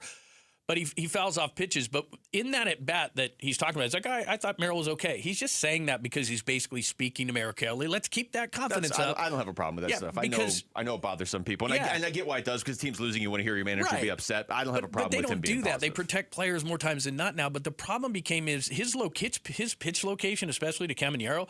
He had thrown 3 pitches right there, and then he finally just brutalized the one that he hit out of the park. He didn't have location, but yet he went after the game when, hey, location was fine. He's trying to pump his players up. What is he supposed to do? Just rip them every game? My location to Junior Caminero at that point would have been 10 feet above the catcher's head. Like, I'm never pitching to that dude again. So I would criticize him for that. Like, you can't let that guy beat you I anymore. don't think he's above criticism. I just wonder how much of this, like, they're never going to switch managers mid-season. So people that are waiting for that, I would be stunned if they do that. But if they did, I don't think it makes them better. No, I'm not advocating that. All right, when we come back to the Suns. Does Miles Bridges actually fit what the Suns are trying to do on the court? We'll get into that next. It's Wolf and Luke. John Lund's in for Wolf on Arizona Sports, the local sports leader. Diamondback skipper Torey Lovello, the man who makes the lineup, joins Burns and Gambo Friday afternoons at 2:30 to talk D-backs. Brought to you by Budweiser. Watch it on YouTube. Listen on the Arizona Sports app and 98.7. Hi, folks. Jody Jackson here. Is private student loan debt wrecking your life? There are so many families stuck with student loans they can't afford, and with payments so high, they feel hopeless. If that sounds familiar, Y-Refi can help. They refinance distressed and defaulted private student loans, the loans other lenders won't touch. They're not a debt settlement company, and your credit score doesn't matter. Y-Refi works with you one-on-one to create a custom payment based on your ability to pay. They can reduce your monthly payment, guarantee interest rates under 6%, and they may even lower your total loan cost, saving you thousands. They offer a 3-minute rate check with no credit impact, accept bad credit, and can release co-borrowers from the loan. Take control of your student loans today. Call 888-YREFI-85 or visit YREFI.com. That's YREFY.com. Y-Refi, a light at the end of the tunnel. Not available in all states. Temperatures are rising, and so are AC costs. But Collins Comfort Masters can help you stay cool without breaking the bank. Get a new high-efficiency Lennox AC system installed for as low as $99 a month. Serious comfort at a seriously cool price. Collins Comfort Masters has served the Valley for over 40 years. Call 480-NO-WORRY or visit collinscomfort.com to schedule today. Collins Comfort Masters, your no-worry solution for air conditioning, plumbing, electrical, and water filtration. This 4th of July, celebrate family fun and the freedom to save at your Valley Chevy dealers. July 4th event going on now. Choose from popular models like Silverado, strong, dependable, and impressive towing capability, and 4 powerful engine choices. Or the road trip ready Equinox and Traverse, blending style, versatility, and roomy interior loaded with first-class comfort. No matter how you celebrate the 4th, it's always better in a Chevy. Don't miss out. Visit a Valley Chevy dealer near you during the July 4th event. The group stage, it's over. Knockout rounds next for the world's biggest soccer tourney. Yep, win or go home, and you can get in on all the action with Kalshi. Kalshi, just the largest prediction market in the world, regulated and live in all 50 states. Hey, Paul Calvise here. Ask Giannis. Heck, ask Messi now. Actually, here's the question. Who advances further, Argentina or Brazil? At last check, Brazil was trading at 20%, which means a $100 trade pays out over $400. And for a limited time, download the Kalshi app, and use referral code AZSports. One word, AZ Sports. That's one word, AZ Sports. And when you use the referral code, you'll get $10 when you trade 10. Referral code AZ Sports. One word on the Kalshi app. Kalshi. Kalshi. Trade on anything. 18 plus only. Restrictions and eligibility requirements apply. Event contract trading involves risk and may not be suitable for all investors. Prices, value, and available markets may differ from those mentioned. For more information, see kalshi.com/regulatory. For decades, Morgan & Morgan has represented hundreds of thousands of people at their hour of need. Injuries on the job, car crashes, medical malpractice, and nursing home abuse, Social Security claims, dangerous drugs, and dangerous products. We became America's largest injury firm for a reason, and no firm is even close. Then we got to thinking, what if we could prevent these terrible events before they occurred? So we built the AI-powered People Protector. Simply visit peopleprotector.com and type in the product you have questions about before you buy it. Children's toys and accessories, cars, drugs, products, you name it, we got it. With our success, we decided to pay it forward for all of America. Our way of saying thank you for your trust all these years. Morgan & Morgan, protecting America. And if you've already been injured, just visit us at forthepeople.com. Morgan & Morgan, forthepeople.com. Arizona lawyer will handle Arizona cases. Prior results do not guarantee a similar outcome.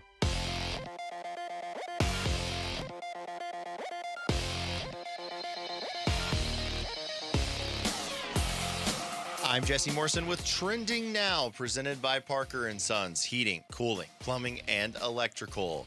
According to ESPN's Shams Charania, the Phoenix Suns agreed to trade Grayson Allen, Royce O'Neal, and a 2033 first-round pick to the Charlotte Hornets for polarizing forward Miles Bridges, a 2029 first-round pick, and a 2027 second-round pick. For a reaction to the trade from Kellen Olson and Dan Bickley, head on over to ArizonaSports.com. And the Arizona Diamondbacks return home tonight to begin a 3-game series with the San Francisco Giants. First pitch is at 6:40 with pregame coverage starting at 6 right here on Arizona Sports 98.7 and the Arizona Sports app. Eduardo Rodriguez will make the start for the D-backs. And that is what is trending now.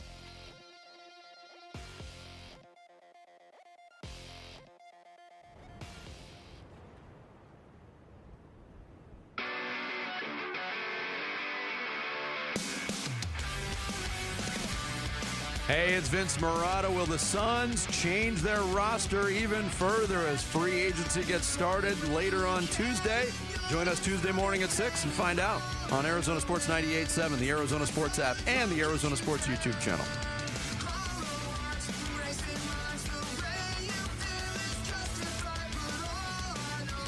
It's Wolf and Luke on a Monday. John Lund is in for Wolf today. Well, as we keep saying, there's like countless different layers to this trade that you could either be potentially happy about. Maybe the fact that, they addressed power forward, bringing in Miles Bridges. Certainly you could be unhappy about with the off-the-court stuff. You could also be unhappy about the fact they traded Grayson Allen and Royce O'Neal. Yeah, everybody's unhappy about the fact they traded away a 2033 unprotected first-round pick, even if you think that's 7 years away, because it is. I looked it up. 7 years away. Remember when I looked up the date before? Yeah. I looked up the year, too. Do you know what today was? What is today? 7 years away. It's the value of the pick. It's what you could potentially get back in a trade, not who you could draft in 2033. Let's set all of that aside for a second, and we will get back into it. And like I said, listeners only meeting at 12:45, so give us your thoughts then. But let's just look at the on-the-court basketball fit right now, John. And Kellen Olson has a great piece up on the website right now. I'm not even sure how much this helps them on the floor, though. I mean, I was struggling with a way to describe Miles Bridges on the floor earlier, and I settled on good. Like, he's good. That's pretty much it. Like, he's good. Yeah. Basketball, more than any other sport, your pieces have to fit together. Like if you go out and you upgrade at receiver in the NFL, even if he's not a perfect fit on the field, if he's good receiver, it's going to help you. Mm-hmm. Hockey, baseball, you upgrade these spots and you can figure out. Basketball, their skill sets have to fit together. It's so intricate and nuanced, and I just feel like this got rid of some redundancies, but maybe added new redundancies. I don't know that. I don't even know that this helped enough to be worth the trouble. Yeah, and I think what you said last is exactly right, which is if you're going to do these type of things, and again, the players that they're missing, maybe you're a big fan, but let's be honest, Grayson Allen didn't play enough. It was frustrating at times. Royce O'Neal is a nice player. He's a nice two-way player in this league, can hit shots on one end, is a really good defender on the other. So they didn't trade nothing, but I'm not overly worried about it. It's the pick that gives me also, I think that's partially because we just sort of assumed Grayson Allen or Royce O'Neal was getting traded. Yeah, absolutely. But what it comes down to for me is I think they could have done better. In other words, if you're going to trade for something, especially with someone with off-the-court issues, then the risk versus reward of that should be that it puts you somewhere different in this pecking order. In the Western Conference, I think they were a play-in team. After the trade, I think they're a play-in team. Their odds didn't change from the odds makers in Vegas, nothing like that, but we're staying right on the court. He's incredibly athletic. He's a great lob threat. He can, on the offensive end, he's a good pick-and-roll player. What you lose with those two players in adding him is he's not a shooter. He's like a 33% career three-point shooter. Maybe he can get better. He's 28 years old, so it doesn't mean he can't get better. He should get better. You have to get better. Doesn't matter if you're a power forward, whatever. He's kind of a combo forward, tough guy. Yeah. He can score 20 a night, but it's more of an inside game. Like I said, off pick and rolls, dunks, lobs.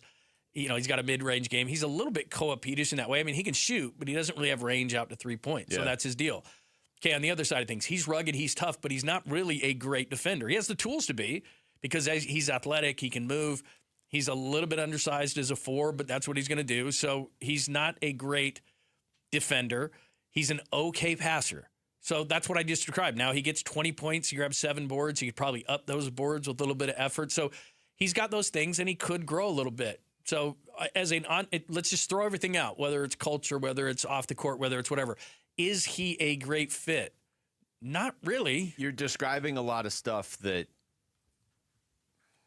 whatever big trade they were going to make, I was hoping would make things easier for Devin Booker or open up. Right. This doesn't really. And this is the sort of player that, and again, same caveat, even just setting aside if they got good value for him, which I don't think they did. I think they gave up probably too much for him. They overpaid for him. And that's fine sometimes if you identify, hey, we want this guy. We got to overpay a little bit for him because other teams are going to line up for him. Like you said earlier, teams probably weren't knocking down Charlotte's door. Why do we only make trades with Charlotte, by the way, now? Is there something going on? And if you were going to make a trade, the guy that would have fit the most would be LaMelo. Yeah, like you need a point guard. They were willing to trade him for an unprotected pick.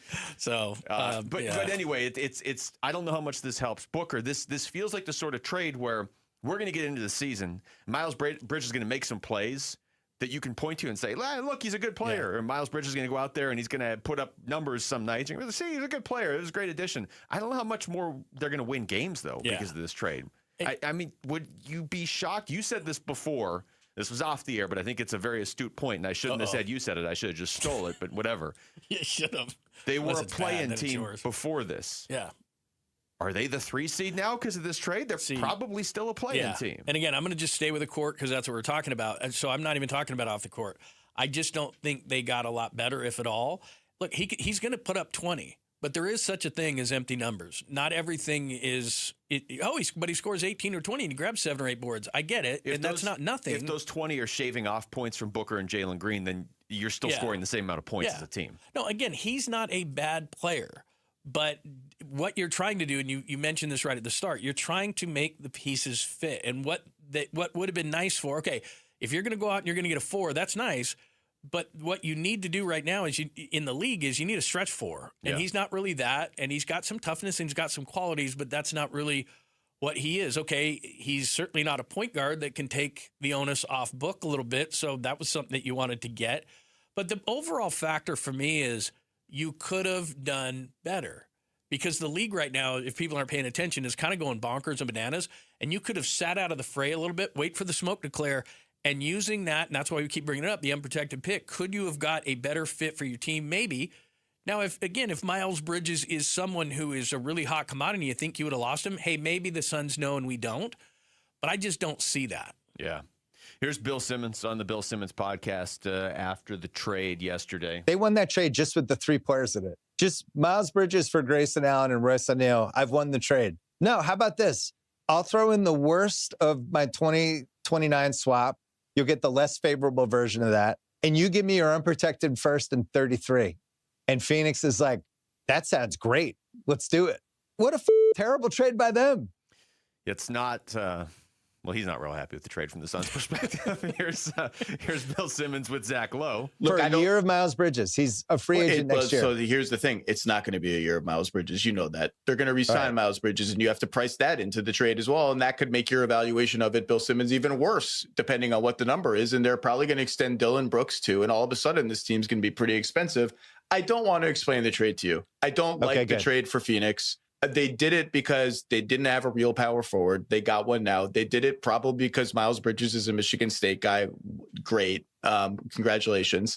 And they did it because they saved money. They saved money this year, and they get $29 million of Grayson Allen plus Royce O'Neal, who they view as just sort of fungible, whatever, 7th guys off the books. And they get a starter. He's going to start. Yeah, for anybody that didn't also pick up on the fact that Miles Bridges went to Michigan State, that's does it almost seem that Matt Ishbia is like that guy in your fantasy football draft? And I don't do baseball and basketball because they're too complicated, but I do fantasy football, and there's always a guy in the league that takes all the players from one team. So it's like, oh, the Rams are really good, so he gets Stafford and he gets Kyron Williams and he gets Puka. And, and he gets all the guys on their team, and you go, but which they don't often, but if they don't have a great day, you're not going to do well. But he just loves the Rams so much. Yeah. That's Matt Ishbia right now. It's like Michigan State coach, Michigan State GM, Michigan State player, Michigan. Whoa. Like you can't, this is real. This is not like your basement. This is real teams, real players, real people. And you're just trying to collect Michigan State things. Yeah. I feel stupid now because last week, I don't know if this was going into the draft or coming out of the draft, I was like, for as much as we all said, hey, like you can't just be hiring people from Michigan State. They haven't drafted or gone out and traded for anybody from Michigan State. And sure enough, what did they do 4 days later? So, yeah. It's just like... It's either Michigan State or the Hornets. I don't know. He likes one of them. He likes both.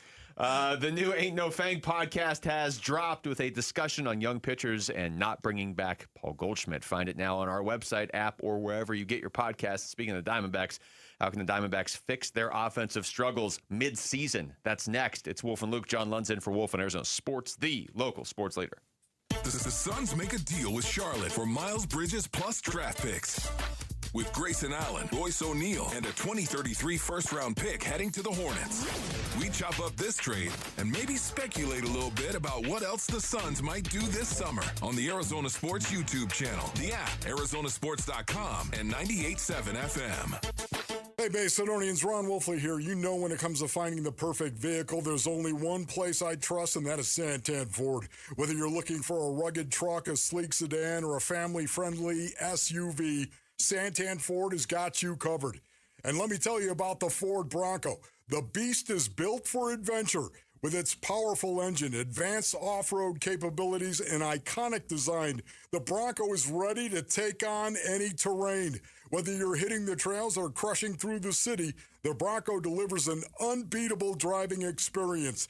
Their team at Santan Ford is dedicated to providing top-notch customer service and making sure you drive away in the car of your dreams.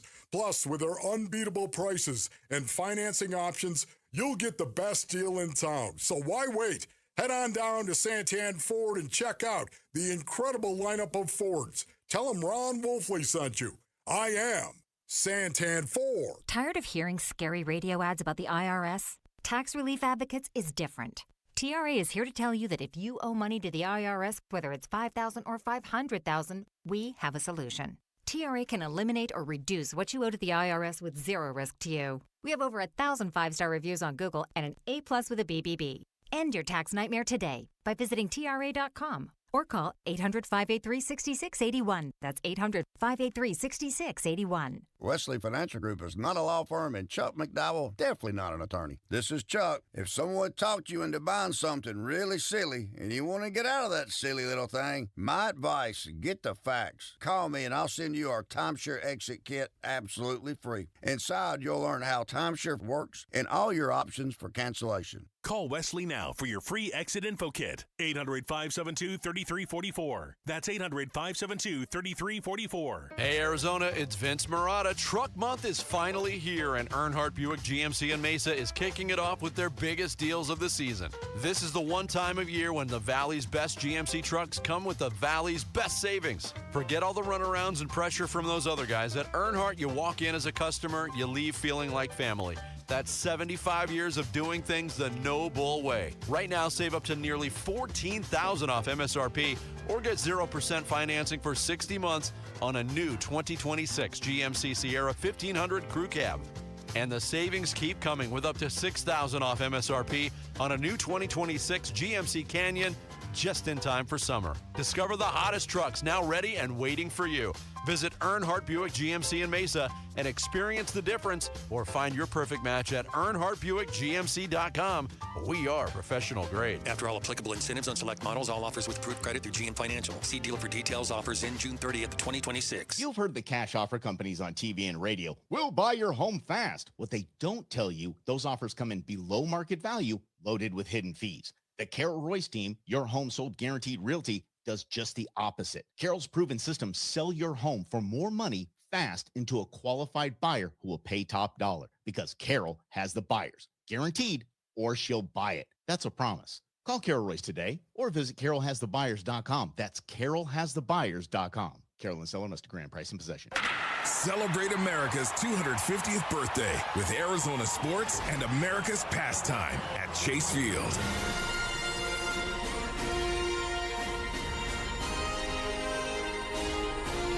All right, right now, we're giving away a family 4-pack of tickets to the Diamondbacks game on Friday, July 3rd, this Friday at Chase Field, plus an extended fireworks celebration after the game. If you want them, pick up the phone. Caller number, what, John? What caller number you want?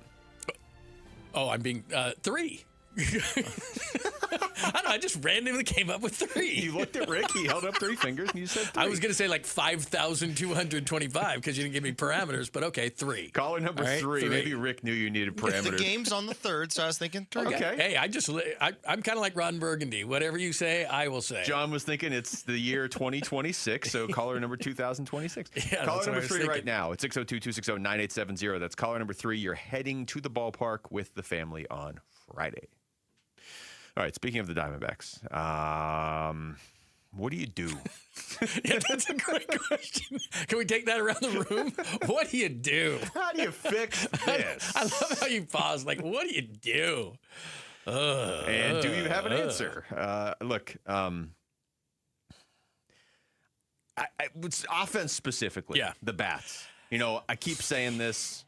I didn't love trading Josh Naylor. No. I'm not sure, though, to be fair, that Josh Naylor would have solved all your problems. You know what I mean? It's not like Josh Naylor is going to win the AL MVP right now. It's not one spot in the lineup. It is basically your 1, 2, and 3 hitters are really good, and it varies day by day. Not, Geraldo Perdomo is not Shohei. Okay, he's not supposed to be though. But he's good. You have a good hitter there. You've got a potentially great hitter in Ketel, depending on the year or the month, and you've got a great hitter in Corbin Carroll.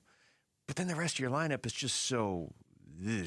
And I always use it this way, John. When you're watching, if your team's in the postseason, right? You're in or just some big game, but especially in the postseason, and you get into those like tight games in the postseason, you're looking like, okay, who's coming up next inning? Okay, I feel good about this. Okay, this guy's probably an out. Oh, I know where you're going. But with the Diamondbacks, it's like, all right, we're to the number 4 hitter, so I'll see you in 2 innings. Yeah. That doesn't work.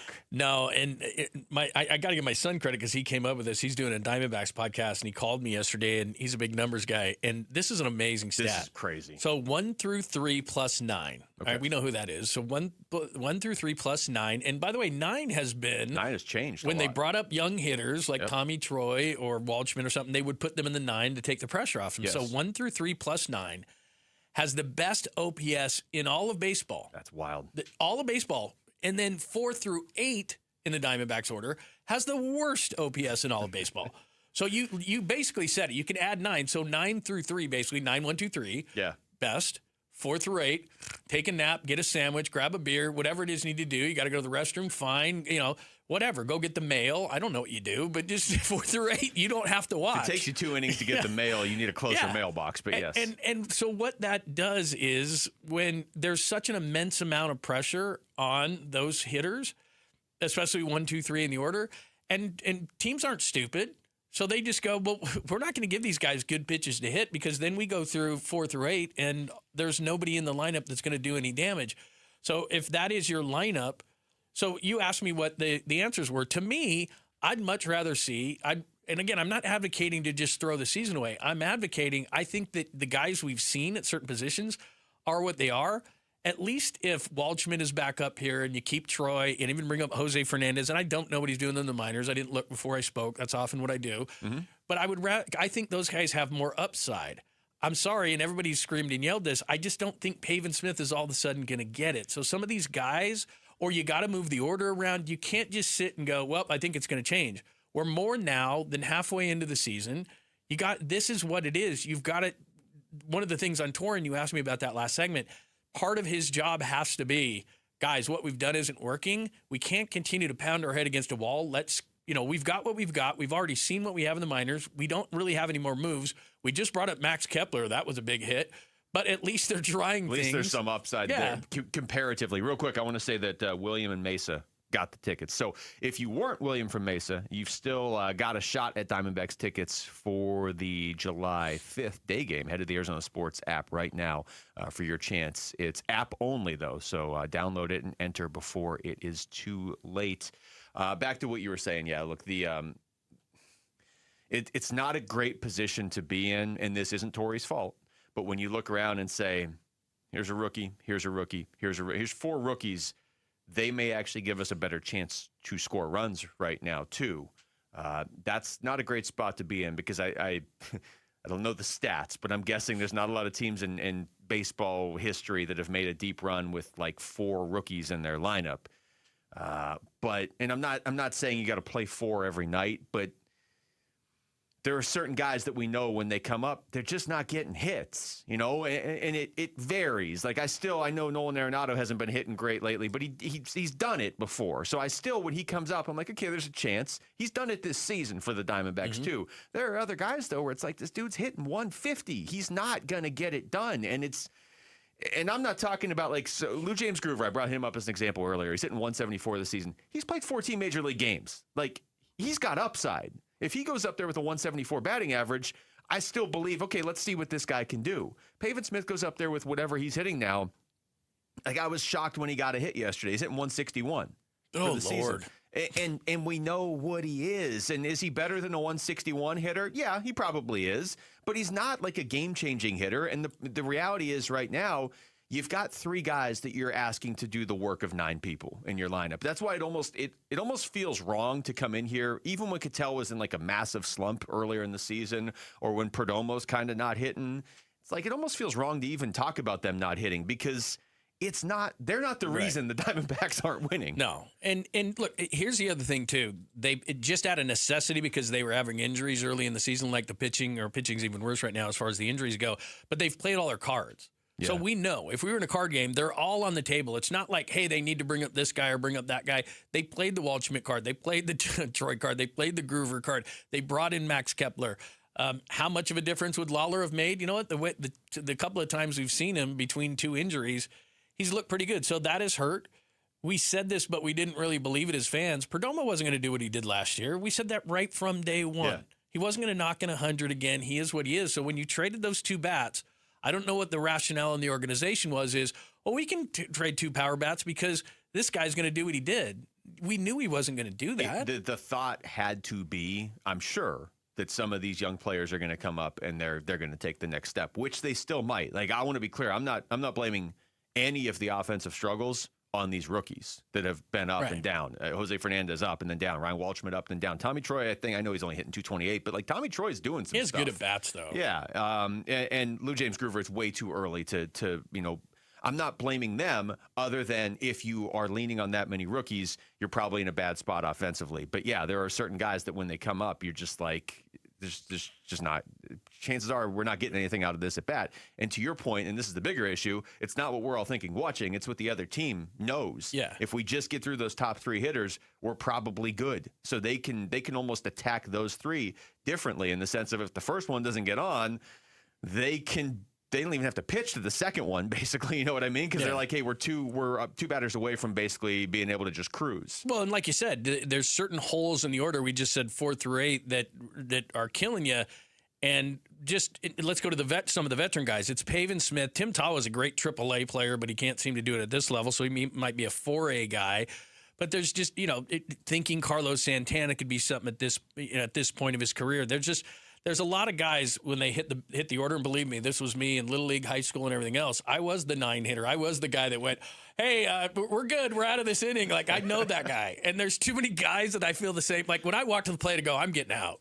I feel like I'm sitting on my couch watching me go to the plate, Like, he's not getting a hit. Anybody didn't see it on YouTube, you were holding the imaginary bat. I was. All right, I got this. Go.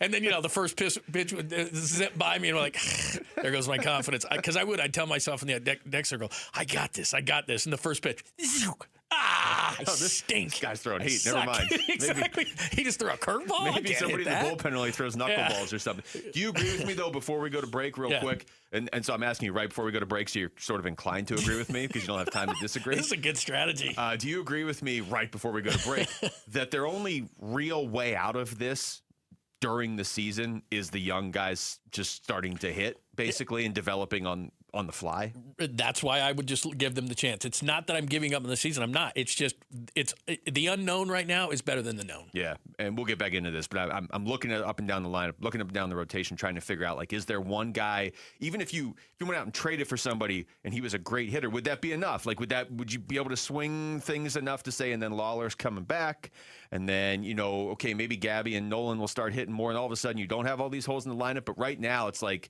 if you can't flip anything, there's just too many empty spots in the lineup. We're seeing it a lot. When we come back, we're going to take through top stories of the day with Wolf and Down Your Lunch. It's Wolf and Luke. John Lund's in for Wolf on Arizona Sports, the local sports leader. Hey everybody, this is Dan Bickley. And Vince Marotta. The Arizona heat is dangerous, but you can help save the lives of our most vulnerable neighbors. Arizona Sports and the UPS Store are teaming up with the Phoenix Rescue Mission to fight thirst and heat-related illness. You can drop off water at a participating The UPS Store location or donate today. Just text WATER to 620-620 to learn more. The Arizona Sports Water Drive benefiting the Phoenix Rescue Mission is presented by the UPS Store. Message today, rates may apply. All right, Basinonians, Ron Wolfley here from my brothers over at Trajan Wealth. Go to TrajanWealth.com for more information. Saving for retirement and feeling ready for it? Well, you know what? Those are two different things, are they not, brothers? Well, Trajan Wealth, they help me get from one to the other. My investments, taxes, and estate plan finally working together, explained clearly. No pressure. I'm a client, and I haven't looked back, ladies and gentlemen. That's right. Call Trajan Wealth today, 855-TRAJAN-1. When I sat down with Trajan Wealth, I got straight talk, not a sales pitch. One team coordinating my investments, taxes, and estate plan, all working together. I saw the difference for myself and became a client. They're fiduciaries at Trajan Wealth. Their advice is built around you, not a commission. Pick up the phone, give them a call, 855-TRAJAN-1. Advisory services through Trajan Wealth LLC, SEC Registered Investment Advisor. Additional services through Trajan Estate, Trajan Tax, actual client paid advertisement, additional disclosures at TrajanWealth.com. Dave Burns here with Liberty GMC General Manager Chris Scott. Chris, what's happening this month at Liberty GMC? What's up, Dave? Our kickoff to summer savings event is here with big savings across our entire GMC lineup. Lease a brand new 2026 GMC Terrain for just $269 a month, or a 2026 Can-Am for $369 a month. Plus, the 2026 Yukon and Yukon XLs are arriving daily with lease options as low as $699 a month. Stop by Liberty GMC or make your best deal online all the time at LibertyGMCAZ.com. GMC, we are professional grade. We wouldn't be celebrating America 250 if it wasn't for a strong foundation set by the framers. Hamilton built America's financial foundation on sound money, later embodied by the gold standard. But we abandoned that discipline in 1971 and have seen inflation erode the dollar's value. What's the foundation of your savings? Is it gold or something that can be devalued? Hi, it's Dr. Ron Paul, and I encourage you to speak with my friends at Birch Gold Group about diversifying an existing IRA or 401k into a tax-sheltered IRA in gold. Learn more by requesting a free info kit on gold IRAs. Just text the word SECURE to the number 989898. Let Birch Gold help you build your foundation with gold. Text the word SECURE to the number 989898. Text SECURE to 989898. Hi, I'm Katie, your friend and jeweler at Shane Company. Daydreaming about bringing your engagement ring vision to life? As a jewelry consultant, I'm here to help. Compare ring styles side by side. They're in stock and ready to try on. Then customize it with an engraving or decorative crown. At Shane Company, there are so many ways to create your dream ring at your dream price. Visit us in-store or at shaneco.com, because a friend wants you to get exactly what you want. Shane Company, your friend and jeweler. Message and data rates may apply. Hey, this is Dave Burns. And John Gambadoro. And every year we hear far too many heartbreaking stories involving children in water. Please take 2 seconds out of your day to help prevent these tragedies. To learn life-saving water safety tips, go to Fulton2seconds.com or text the word SWIM to 620-620. And never forget that 2 seconds is too long to take your eyes off kids near water. This is Doug Fulton of Fulton Homes, proud to partner with KTAR to keep your kids safe around water. With Progressive's Name Your Price tool, you can choose the best coverage option for you. Because you know you. Like, you know you can't cook. You're not one of those people who say that they can, but when people come over for dinner, they find out the hard way, you can't. You can't even microwave popcorn, and that's literally just one button. Plus, measuring and patience are huge parts of cooking, and that's just not you. Only you know you. So get coverage options within your budget with Progressive's Name Your Price tool. Progressive Casualty Insurance Company and Affiliates. Pricing coverage match limited by state law. Get in the zone, AutoZone. The sounds of summer. They're great until they're not. Luckily, AutoZone has free battery testing and charging. Let me check that for you. To help make a rough moment smooth. Don't miss the Celebrate Free event at AutoZone. Free products with select deals until July 27th. And free services every day. Restrictions apply. Get in the zone, AutoZone. KMVP FM Phoenix. Live from the Casino Arizona and Talking Stick Resort Studio. Arizona Sports, the local sports leader.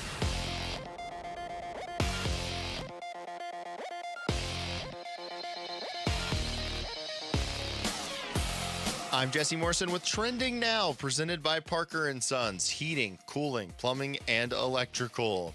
According to ESPN's Shams Charania, the Phoenix Suns agreed to trade Grayson Allen, Royce O'Neal, and a 2033 first-round pick to the Charlotte Hornets for polarizing forward Miles Bridges, a 2029 first-round pick, and a 2027 second-round pick. For a reaction to the trade from Kellen Olson and Dan Bickley, head on over to Arizonasports.com. And the Arizona Diamondbacks return home tonight to begin a 3-game series with the San Francisco Giants. First pitch is at 6:40 with pregame coverage starting at 6 right here on Arizona Sports 98.7 and the Arizona Sports app. Eduardo Rodriguez will make the start for the D-backs. And that is what is trending now.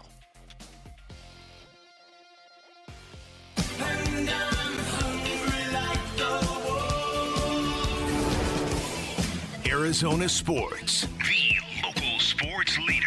Yeah, can I have a number 3 with cheese and a large coffee?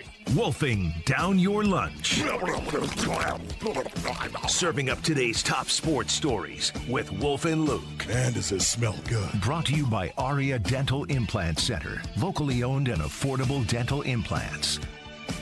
All right, it is noon on a Monday. It's time for Wolfing Down Your Lunch, and Rick is here. Rick, what do you got? What's up, guys? So, according to ESPN's Shams Charania, the Suns agreed to trade Grayson Allen, Royce O'Neal, and a 2033 first-round pick to the Hornets for polarizing forward Miles Bridges, a 2029 first-round pick, and a 2027 second. This takes us to our Arizona Sports poll question, which you can vote on now at Arizonasports.com. It asks, what were your initial thoughts on the Suns trade for Miles Bridges? Who will step up to fill three-point shooting void? How will this affect Koa Pete's development? Did they need to trade Grayson Allen and Royce O'Neal? Or how will the Suns deal with Miles Bridges' character issues? All of them. Yeah, this is a deep one. You and I were talking during the break. Like, it's got to be one of the most complicated trades. Even just how you feel about it, it's complicated. I think, to be honest, my first thought was, how are the Suns going to deal with Miles Bridges' character issues? I mean, yeah, honestly, that's it. I think that's what everybody, and when he does get introduced in the new league year is just a couple of days away. That's going to be the first thing. I mean, that's what the media is going to ask first and foremost. They're not going to talk about basketball questions. And I think the same thing. When you say initial, obviously we've talked about but just initially, everybody knows what happened, or most people. And if you don't, again, domestic violence, it involved him in front of children, and then he violated an order. A year later, he missed an entire year. Then 30 games was suspended in addition to that, which he served 10. I mean, this is a big deal. Yeah. Yeah, I agree with you guys. It's the character issues. So I'll vote for that. And character issues leads at 49%. Did they need to trade Grayson Allen and Royce O'Neal? 28%. Who will step up to fill the three-point shooting void? 15%. And how will this affect Koa Pete's development? Is at 8%. All right. The Arizona Diamondbacks were swept by the Tampa Bay Rays over the weekend. What concerned you guys the most from the sweep? The struggling starting pitching, the struggling offense, or something else? It's the offense. I mean, Jose Cabrera's a rookie making his second start. I'm not expecting him to go out there and throw another 5 shutout innings like he did in his opener, or his first game a week or so ago. Gallen, unfortunately, I've just come sort of expect this until proven otherwise. Merrill, that was disappointing because I did and still do have some hope that he can get back to being decent. But that was not encouraging at all yesterday. But the hitting is just, Tampa's good, and Tampa's always kind of good, and it's never really with big name players. So I get that. We talked about this last week. Like Drew Rasmussen, who pitched yesterday, is having a really good year. Even Nick Martinez, who pitched on Friday. But like, if this team can't find a way to start scoring runs more consistently, they're done. There's no way around it. They don't have 5 aces in their rotation right now to cover up for the fact they're not scoring. Yeah, this is a hard one because I want to say both, but that's cheating, and I'm not going to do that. Is this the most depressing show we've ever done? Yeah, maybe. It might be. But hitting-wise, I mean, just for the sake of conversation, could they go out and get a big bat for first base, and maybe that helps out the hitting, and everybody kind of comes around, and then, Lawler comes back. I mean, even if that's, Pollyanna thinking, it could be possible. With the way that the pitching is right now, Erod pitches tonight, and then what? Jody Jackson said earlier, we'll find out today what's going on with Soroka, and that's a huge thing. But as we sit right now with Soroka out and Erod as the only reliable option, and it's not like guys are kind of pitching poorly. It's horrendous, awful, whatever word you want to say. Point. It's not like, hey, you're normally a 3 ERA and you're kind of in the 4s now. What's going on? This is Erod who should be an all-star, and then it's a bunch of guys who, if you're honest, Merrill Kelly and Zach Gallen especially, would not be in the rotation if you had decent options, but you don't. And the whole league is short on pitching, so it's almost impossible to find. Like Max Kepler, okay, is there an equivalent of Max Kepler just sitting around not pitching? Probably not. No, your rotation right now for this series against the Giants is Erod tonight, question mark tomorrow, Zach Gallen Wednesday. So they might hold tryouts. We might just go down there today, and they might just guys from like rec leagues might be pitching. Yeah, why not? Jamal. Maybe Jamal. Could be. Jamal. My arm would fall off. Oh, you don't have anything? You can't give us like 3 innings Nothing? at least? No, I can swing a bat a little bit, but you can? That's not. Although maybe that'll help. Yeah. Nothing. If I go left-handed, they might look at me like, hey, you know what? Okay. Well, left-handers can stay around forever. Yeah. Get one across the plate. You'll be fine. Something. Yeah. All right. This one's mostly for Luke, but you can chime in too, John, if you want. Is it what do you think of John? No. Oh. It is, it's some actually positive, exciting news. Hey. The United States Hockey League, which is a Tier 1 junior hockey league. So it's a very high level of junior hockey with a lot of good prospects, is expanding to the West Coast, and they're adding teams in Phoenix and Prescott.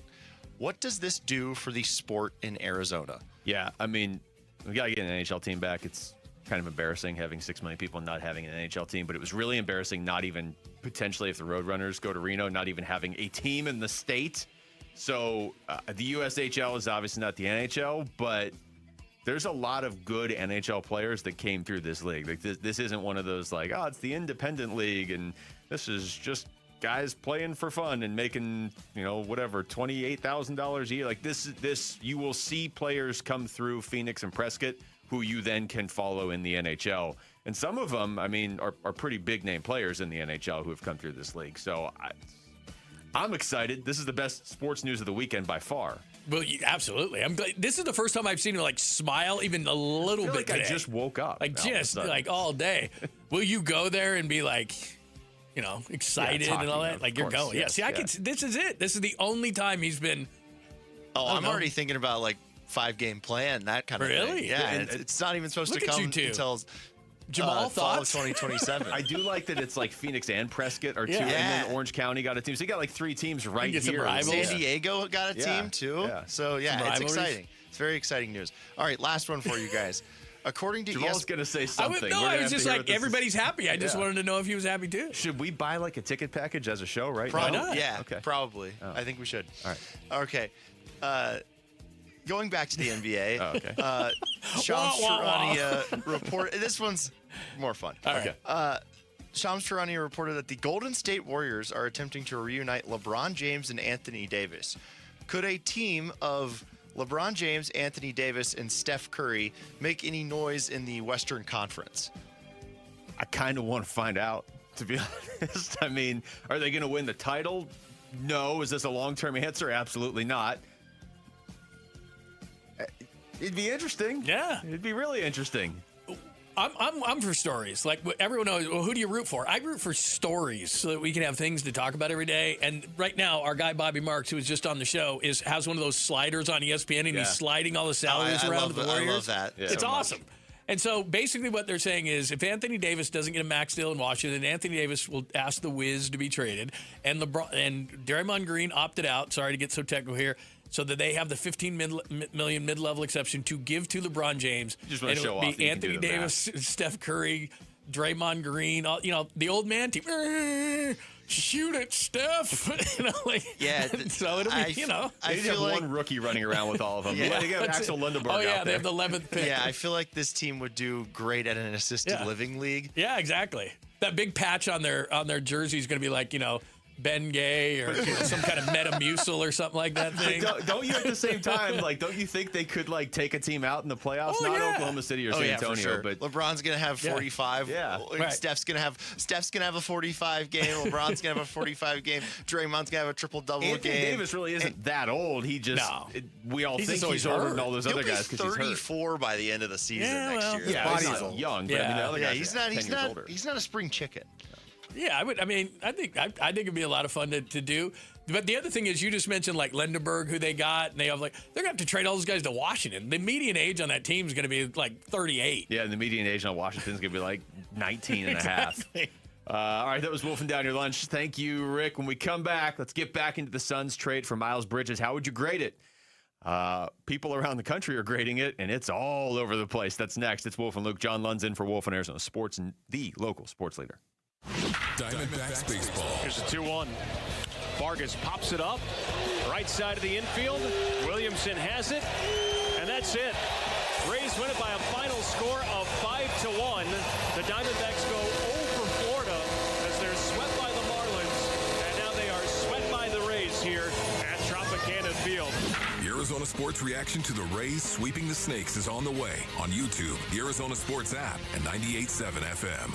I've had a number of surgeries, and frankly, I don't have time to rehab a surgery and an operation at this point in my life. I didn't want to take time off my kids' activities. That's why former college and pro football player Bobby Carpenter turned to QC Kinetics. We couldn't be happier saving our patients like him from operating rooms and long recoveries. I've been able to resume normal activity for me, which is a lot of running. It's a lot of workouts. I've been very, very blessed with how it's been able to hold up. For so long, patients have accepted surgery as the only solution. But with new technologies, the medical professionals at QC Kinetics use regenerative treatments, your body's own biologics, to help heal and restore knees, hips, shoulders, and backs. I actually ran into a friend of mine over at our golf course, and he had his knee done. It felt so well. He'd got his shoulder done. He goes, I can't thank you enough. He'd heard the commercial on the air, and so it's feeling great. Find out how you can avoid surgery and finally get relief. Call QC Kinetics now for your free consultation. Call QC Kinetics, 602-837-PAIN. That's 602-837-PAIN. 602-837-PAIN. Summer's here. Grills are hot, flags are flying, and D-backs baseball is in full swing. It's the perfect time to step up to the plate in a new Sanderson Ford with employee pricing. Now you pay what they pay on America's best-selling trucks and SUVs. Choose from a Ford F-150 STX, Bronco Big Bend, or Explorer, all starting at under $42,000. If you're looking to save this summer, choose American value for American values. Choose Sanderson Ford, proud partners of your Arizona Diamondbacks. Employee pricing good through 7/6/26. Not all vehicles qualify. See dealer for details. 1-877 Cars for Kids. KARS Cars for Kids. Ready to get rid of that old car? Donate it to Cars for Kids. Call 877 Cars for Kids to reach a friendly live agent. Donation is super easy, and your car can be picked up as soon as tomorrow. Call us now or go to carsforkids.org. 1-877 Cars for Kids. Donate your car today. Did you know you can donate real estate too? As the old saying goes, size matters. At Morgan & Morgan, we have over 1,000 lawyers and nearly 6,000 people on staff. But at the core, this is and always has been a family business. Our family watching out for your family. Call us or email us 24 hours a day, 7 days a week, even on a Saturday or a Sunday. And if you ever have a problem, call our mom. Morgan & Morgan. For the people and your family. Injured? Dial Pound Law or visit forthepeople.com for an office near you. This 4th of July, celebrate family fun and the freedom to save at your Valley Chevy dealers. July 4th event going on now. Choose from popular models like Silverado, strong, dependable, and impressive towing capability, and 4 powerful engine choices. Or the road trip ready Equinox and Traverse, blending style, versatility, and roomy interior loaded with first-class comfort. No matter how you celebrate the 4th, it's always better in a Chevy. Don't miss out. Visit a Valley Chevy dealer near you during the July 4th event. Hi, it's Wayne from AMCO, stopping by the station to check in with Roller. Hey, Wayne, what's going on today? Well, the biggest question I hear lately is, do you have to go back to the dealer where you bought your car to get service or repairs? Wayne, that's a good question. Do you? No, Roller. If you bought a new or a new used car and you have an extended warranty contract that's hiding in your glove box, please don't forget it's there and that you can use it at any AMCO. Oh, I thought you had to go to the dealer to keep your warranty valid. Yes, most people do, but that's not the case. You can have your vehicle serviced at any authorized service center, and AMCO is authorized by all of the major warranty companies. Wow, that's great. It's so nice to have other options. I'll say AMCO has dealership quality, rental cars, no hassles, and faster service. Wayne, that's great. And just to make sure, AMCO does more than transmissions, right? That's right. If you need your vehicle repaired or hear, feel, see, smell, or even think you have a car issue, please call AMCO first or for a second opinion. There you go. Google AMCO for your nearest location. That's AMCO, AA, MCO, transmissions, and a whole lot more.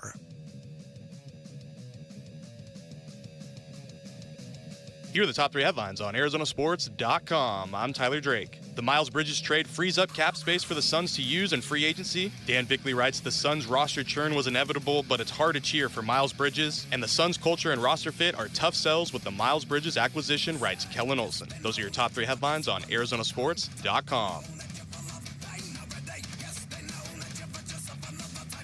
All right, we're back. How's everybody doing? Are we all feeling better here now? Jamal just woke up. Rick, kind of. Because of the hockey thing. Okay, I was going to say, I got to give you a ton of credit because it was negative. Rick's back there going, okay, I got to find something. He did. He Well, made the job. USHL expand to Arizona twice just so we would have a good conversation for 2 minutes. And I appreciate it. Yeah, you've been down today. The Dauber's down. Well, yeah, you go back and forth. I mean, I told you during the pre-show meeting, is there a Cardinal segment we could work in to lighten the mood? Think about what you just said. Yeah, well, then I heard myself say it. We got to get some positive in there. Any Cardinals we can talk about? Hey, how about this? Cardinals training camp is like 3 weeks away. That is good. That is positive, actually. That is awesome. Training camp, it's like we've survived. Mm-hmm. We have survived. Once you get to training camp, it's nice. I'm looking at the trade grades. Okay, so I pulled up 4 sites during the break. Okay, so here we go. Just real quick, and then we can just use this to go wherever we want. Were your grades better or worse in school than these? So I'll give you Charlotte's grade from each of these. So ESPN gives Charlotte a B+ for the trade, and they give the Suns a D+. D. D as in David? Dylan. Devin? I don't know. But they gave the Suns a D+. Yours were better. Okay, so CBS.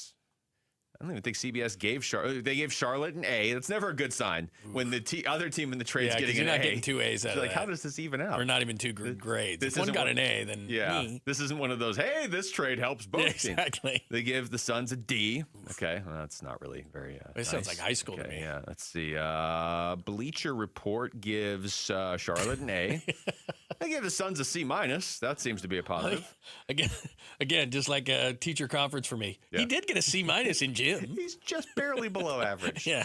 And then Yahoo Sports. Hornets get an A.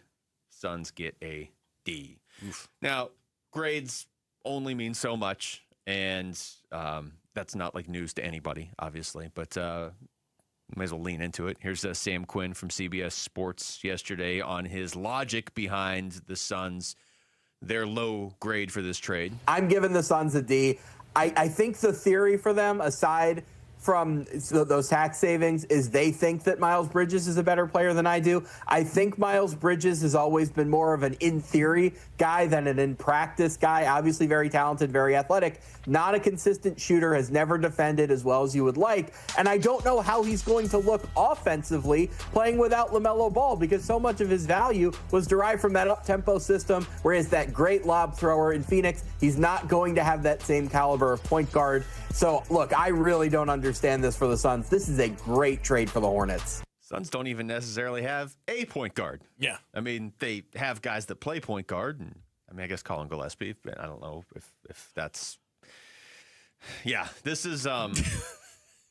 What he just said right there, though, is the biggest thing. Like, typically, like Wolf always makes fun of this. Okay, grade the Arizona Cardinals draft the day after the draft. Mm-hmm. Like, all right. We haven't taken the test. These guys haven't played yet. Yeah, right. I mean, some of it you can kind of grade, like, should they have drafted this guy in the third round if he was going to be there in the 7th or something, but it's not usually that blatant. But something like this, I think you can at least grade sort of what we've been talking about. Like, does this even fit for the Suns? And then if you think it does, did they overpay for it? Because we've seen Miles Bridges play. We've seen Grayson Allen play. We've seen Royce O'Neal play. And we know that the 2033 first-round pick has a ton of value, probably more value than it should, to be fair. But it doesn't matter. It has the value. Yeah, in theory, that's what is going on with these picks. In theory versus reality. And when I heard people say, or, for their various channels say, well, who knows what that pick's going to be? Right. But the point is that it's this shiny gold thing that you can use in trades. And they had, and you and I even talked about this on Friday, they got the roster building to a point where they got rid of Beal and they got rid of Durant. And they got these players and they have a future and it's kind of looking good, and you build it in certain ways. And I think they were at the point where let's be a little bit patient. Things are going kind of crazy in the NBA, so maybe we can do something now with the devalued Jaylen Brown, or maybe we wait to the deadline and see. And there's always going to be a disgruntled player that says, I want out of here. And you still then would have that unprotected pick that you could have gotten a better player. That's why they're getting the D. But then you just mentioned the fit, and Sam Quinn just talked about the fit, which is very questionable at best. I'm not talking about off the court. I'm not talking about that they have to give him an extension, by the way. I'm not talking about I don't know if he's going to be a culture fit or a good guy. None of those things. I'm just saying from a basketball standpoint, what he just described does not equal what you had to give up. And I'm not even talking about the players. I'm just focused on the pick that, regardless of how it turns out, is a very valuable asset in the NBA right now. We were talking to Bobby Marks earlier, and he didn't outright say this, so don't attribute this to Bobby Marks. I'm kind of making a connection between two different things he did say, though. And he was talking about the Suns, obviously, and he had said, maybe their success last year maybe isn't the best thing for them because, maybe they feel like they're better now than they are, and they're trying to go. This doesn't feel like all in what you got in return, but it does kind of feel like all in what you gave up in some ways, right? So that's never good, and that's probably why these trade grades are low. But we were talking about the Suns, and he said that. But then later, I asked him just why are the Hornets doing not this specific move, but why did they just have one of their better seasons in recent memory? And if people remember last season, for most of the regular season, the Suns and the Hornets were the two surprises around the league. Any metric you used, this was their over-under and wins in Vegas, and look at what they're doing compared to that. It was the Suns, and it was the Hornets. It was kind of the Pistons, too, just because their record was so good. But it was the Suns and the Hornets. Well, the Hornets have turned around this offseason and been like, okay, that was fun. We're trading away Miles Bridges, who was a good player for them. We're trading away LaMelo Ball, who in a lot of people's minds was the face of their team. I mean, it's probably Brandon Miller now, and Con Kneppel, but they have reacted to the season they just had, the surprising season, by trading guys away for future assets. Whereas the Suns are like, okay, trade away everything we have because we just won 45 games. And every tradable asset we have almost. And I just wonder what that's going to do now, because you had two teams kind of both surprising people at the same time, and one of them decided to mortgage the future again, and the other one was like, okay, let's sell high basically on some of these pieces. Yeah. Well, and one of the thing too is I thought they were on a really good track. They surprised people. Let's let this thing continue to happen. Let's see what happens here. When you make a trade like this and give up an asset like that, and I'm not talking the players, I'm talking the pick, and you could have, let's say that you take that pick and you take Jalen Green and whatever else matches, I think you could have gotten Jaylen Brown. I think you could have gotten a really good player. I think when the smoke clears, I think you could have gotten maybe Kawhi Leonard if that's what you wanted to do. Trades are a lot of times either what Charlotte did, which, like you said, they're going to go in a direction rebuild, or it's to kind of put you over the top when you're a team like Phoenix. In other words, we go from play-in team to we're going to challenge San Antonio or OKC, or at least we're going to be close enough. This didn't change their trajectory. And that's one of the biggest issues here is what you were and what you are, I think, after this trade are the same thing, and you gave up your biggest tradable asset in the coming years to do it. That's where I'm confused. We should point out now that you have first-round picks in 27, 28, and 29. Is that right? 28, 20. Either way, they have 3 consecutive first-round picks. Now, they can trade one of them. Before they couldn't. Yeah. So this may be a precursor to another big trade coming up.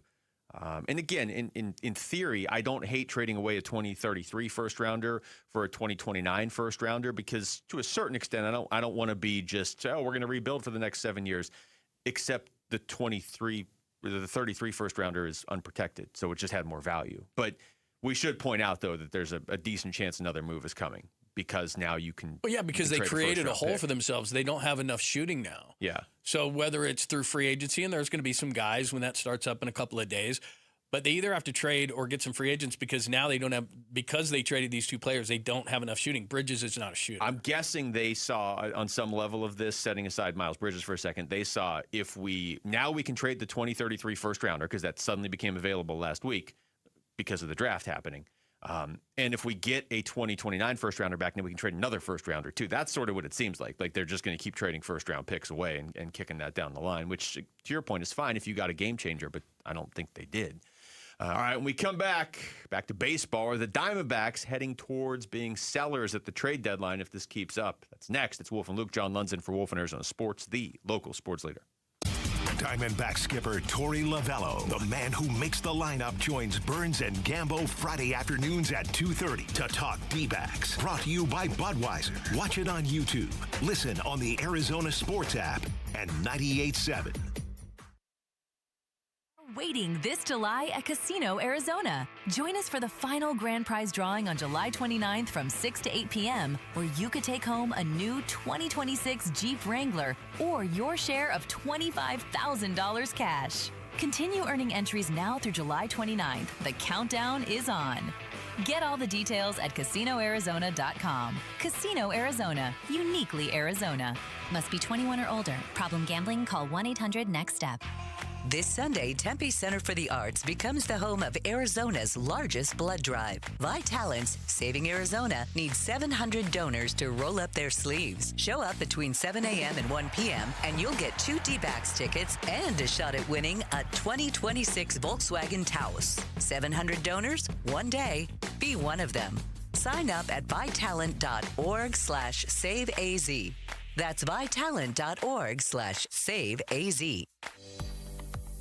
Hey, it's Gambo, and I'm with the president of Asset Preservation, Wealth and Tax, Stuart Willis. Stuart, I've got a friend going through a divorce. He's worried about what it could do to his retirement. What should someone in that situation be thinking about? Well, Gambo, the biggest thing is this. Divorce doesn't just divide assets. It can completely rewrite your retirement plan. Someone may have thought they were only 5 years away from retirement, but after dividing retirement accounts and pensions, home equity, income, and future expenses, that timeline may change. So how do you help someone get clarity? Well, we cash flow out the new retirement picture. At Asset Preservation, we use planning software like eMoney to model out their income, expenses, taxes, Social Security, everything. We don't replace the divorce attorney, but we can help people understand whether the settlement supports their long-term retirement goals. Call Asset Preservation Wealth and Tax at 602-877-PLAN or go to assetpreservationwealth.com. Investment advisory services offered through Foundations Investment Advisors, LLC, and SEC Registered Investment Advisor. You know, it's been more than a century that Ford has been here for those who build America, for those who believe that giving everything we've got today will pay off tomorrow. If that's who you are, then Ford believes that you should pay what Ford employees pay. American value, literally, for American values. Hey, Paul Calvisi here, and it's here at our Desert Ford dealers. Employee pricing across a full lineup of Ford trucks and SUVs. Remember, Ford is the #1 selling truck brand in Arizona. So on a 2026 Ford F-150, do not miss employee pricing plus $1,000 cash back on a 2026 Ford F-150, or get employee pricing plus $2,000 cash back on a Ford Explorer and 2025 Ford Bronco while it lasts at our Desert Ford dealers. Just click buyfordnow.com. Based on S&P Global Mobility, retail U.S. new vehicle registrations for the truck vehicle type CYTD October 2025.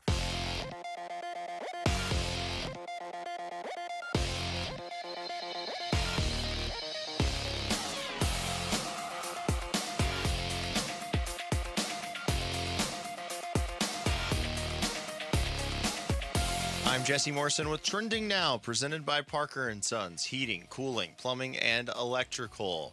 According to ESPN's Shams Charania, the Phoenix Suns agreed to trade Grayson Allen, Royce O'Neal, and a 2033 first-round pick to the Charlotte Hornets for polarizing forward Miles Bridges, a 2029 first-round pick, and a 2027 second-round pick. For reaction to the trade from Kellen Olson and Dan Bickley, head on over to ArizonaSports.com. And the Arizona Diamondbacks return home tonight to begin a 3-game series with the San Francisco Giants. First pitch is at 6:40 with pregame coverage starting at 6 right here on Arizona Sports 98.7 and the Arizona Sports app. Eduardo Rodriguez will get the start for the D-backs. This report is brought to you by Freeway Chevrolet. Summer road trip? Start at Freeway Chevrolet. They have the lineup to handle whatever comes your way, and right now you can save on every new Chevy. Hurry in today.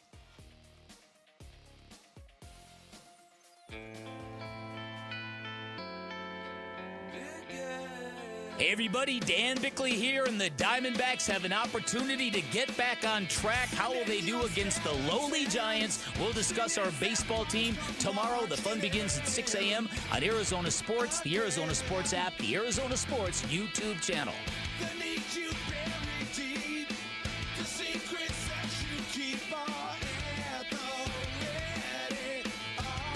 Welcome back to the show. Wolf and Luke on a Monday. John Lund in for Wolf, who is absolutely in Amish country right now. Talked to him this morning. Hanging out with the Amish. That's a sight. It's been the 250th anniversary of our nation, Right. the Amish. Hanging out. Wolf in particular. Building stuff. Just probably building stuff, yeah. We're going to do a listeners-only meeting in about 10-ish minutes here. Get how Suns fans feel about this trade that they made yesterday. You expecting more stuff? What was your reaction to it? Do you feel any better about it today? Did you like it? What part of it do you like or not like? We're just letting you go wherever you want here in about 10 minutes. But let's get back into the D-backs.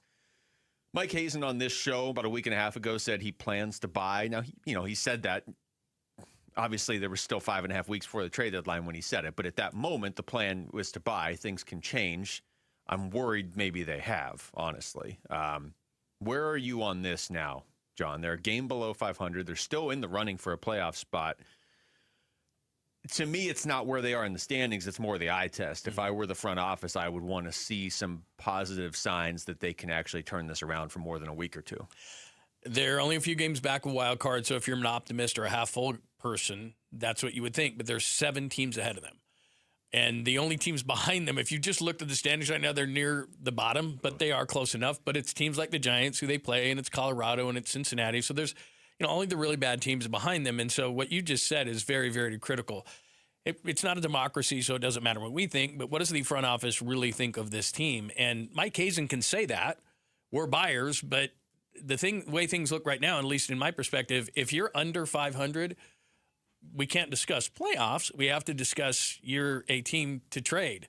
Playoffs? Thank you very much. I was going to say, you just called for that. I know. I was just waiting. I was Rick's just, what happened? Top 5 sounder to play. My question to you, though, that would take this one level deeper is, if you are a seller, then what do you sell? Because Mike Soroka's only on a 1-year deal. Would he be gone? Eduardo Rodriguez, if you look at like a stock, I don't know how his stock could get any higher. There's not a lot of bats to trade. Arenado, though, could probably help someone. There's going to be injuries, things like that. There's more desperate teams. Like, how deep do you go? Because last year you were in actually a similar situation, and you did decide to sell. Yeah, that's actually a really good question. Did you come up with that yourself? No. Oh, okay. Well, whoever came up with that, that's a really good question because... Man, I must have been just transparent. You're like, you couldn't have come up with that. Well, you quickly said no. Yeah. No, but that is actually a really good question you just asked because you already kind of sold last year. So if you have to sell again this year, you're pretty much in full-blown youth movement at that point. You're almost forced to strip it down to the bolts around Corbin Carroll and Ketel Marte, right? And Perdomo. But I mean, Erod's a really good question. A year ago at this time, it's like, dude, his ERA's over 5 and you got him for 3 years. You're never going to be able to trade him. You could trade him now. But if you trade him now, who are your pitchers? Because right now your pitchers are Erod. Right. Exactly. So can you go again tonight? Can you throw left-handed? Can you throw right-handed? Can you throw, are you ambidextrous? Can you at least bring Johan Santana over from the World Baseball Classic to talk to all the pitchers? Because it seemed to really work for Erod. Yeah, if you have to sell again this year, you are selling probably most of your veteran pieces. Then you're really leaning in not only to the Ryan Waldschmidts, Tommy Troys, and guys like that you have right now, but also probably some of the guys you would get.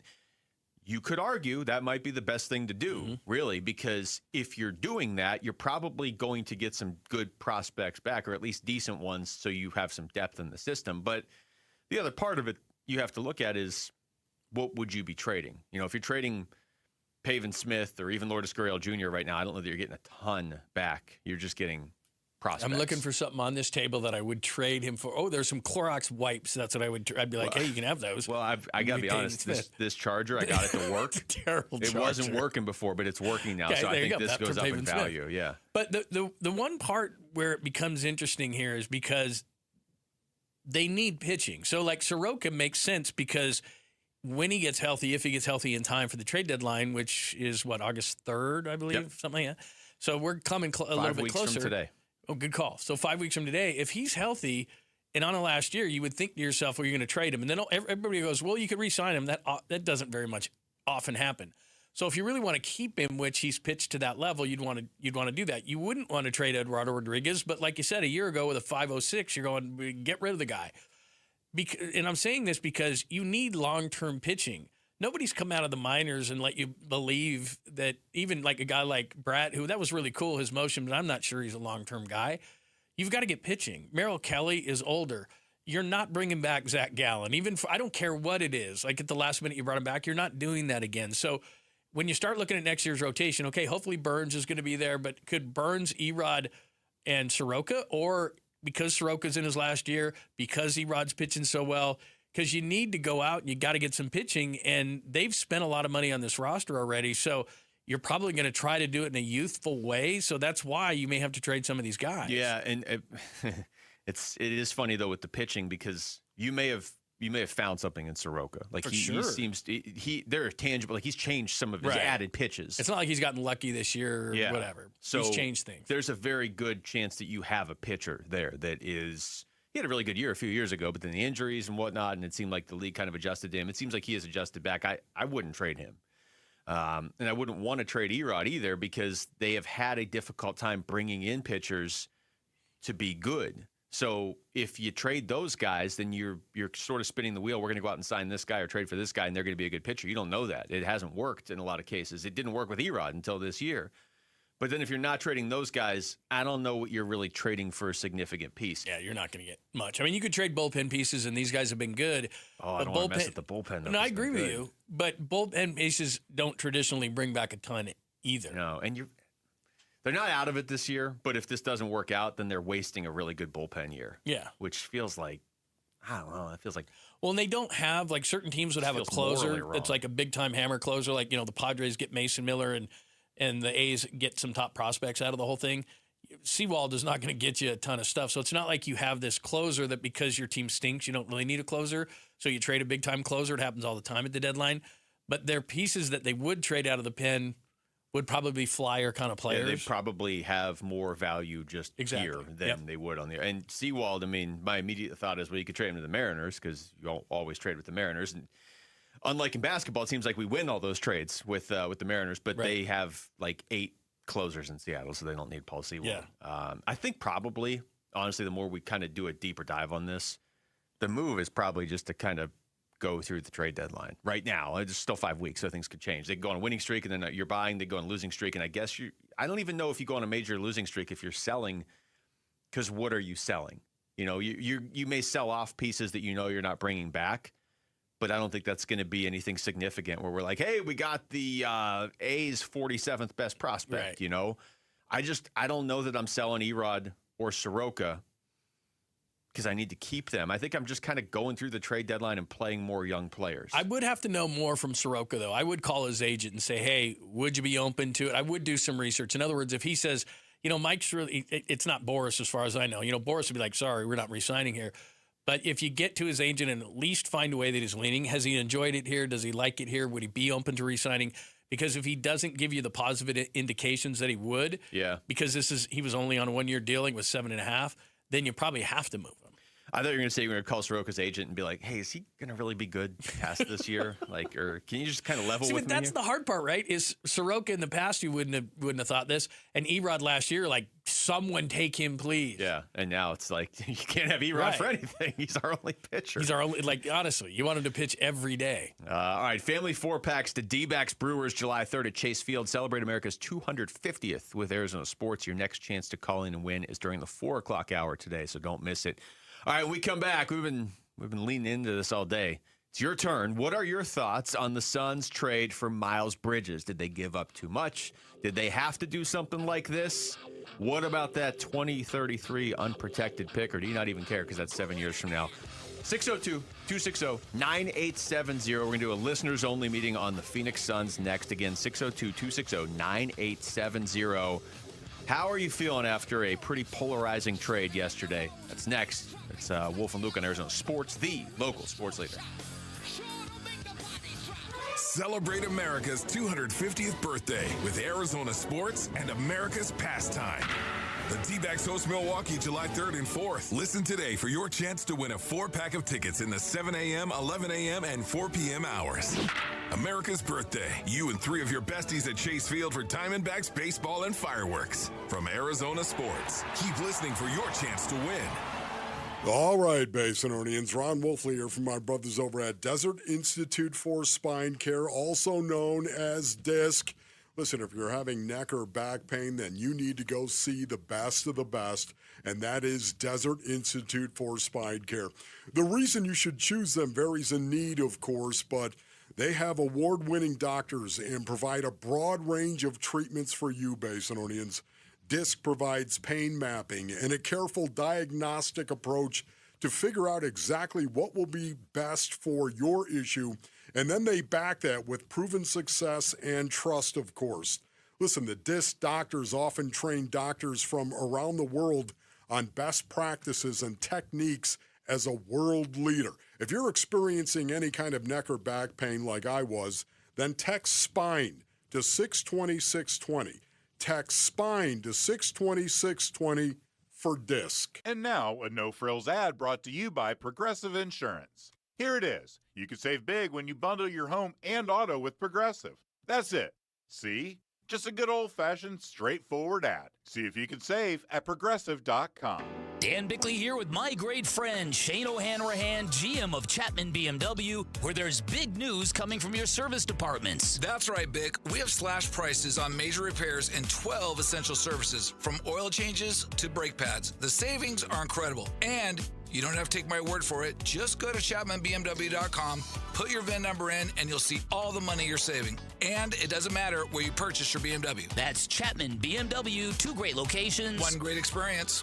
We all hear the radio ads about the IRS. They tell you to be afraid, to be scared, and they try to frighten you into calling. I'm not here to do that. Tax Relief Advocates is different. TRA is here to tell you that if you owe money to the IRS, whether it's $5,000, $50,000, or $500,000, we have a solution. It doesn't matter if you're sitting in your car, at work, or with your kids. No matter where you are, call now. 800-575-8157. Don't lose hope. TRA can eliminate or reduce what you owe to the IRS. Generous programs are now available that can give you a fresh start. Our passion is taxes and helping individuals fix their IRS problems. We have over 1,000 5-star reviews on Google and an A+ with the Better Business Bureau. You don't need to be afraid of the IRS any longer. End your tax nightmare today by visiting us online at TRA.com or call 800-575-8157. That's 800-575-8157. Tax Relief Advocates. Real solutions for real people. I'm John Morgan of Morgan & Morgan. Why should you hire America's largest injury law firm for your case? There's lots of reasons. Just like there's a reason millions of people called us last year in their time of need. When it comes to fighting for justice and compensation, millions of people across the country trust us to go to battle for them. We became the largest injury law firm in the world for a reason. There's only one Morgan & Morgan, forthepeople.com. Injured? Dial #law or visit forthepeople.com for an office near you. Celebrate Independence Day with the D-backs on Saturday, July 4th. Enjoy an extended post-game fireworks spectacular show presented by Bar S. Get your tickets today at dbacks.com. The listeners only meeting with Wolf and Luke. All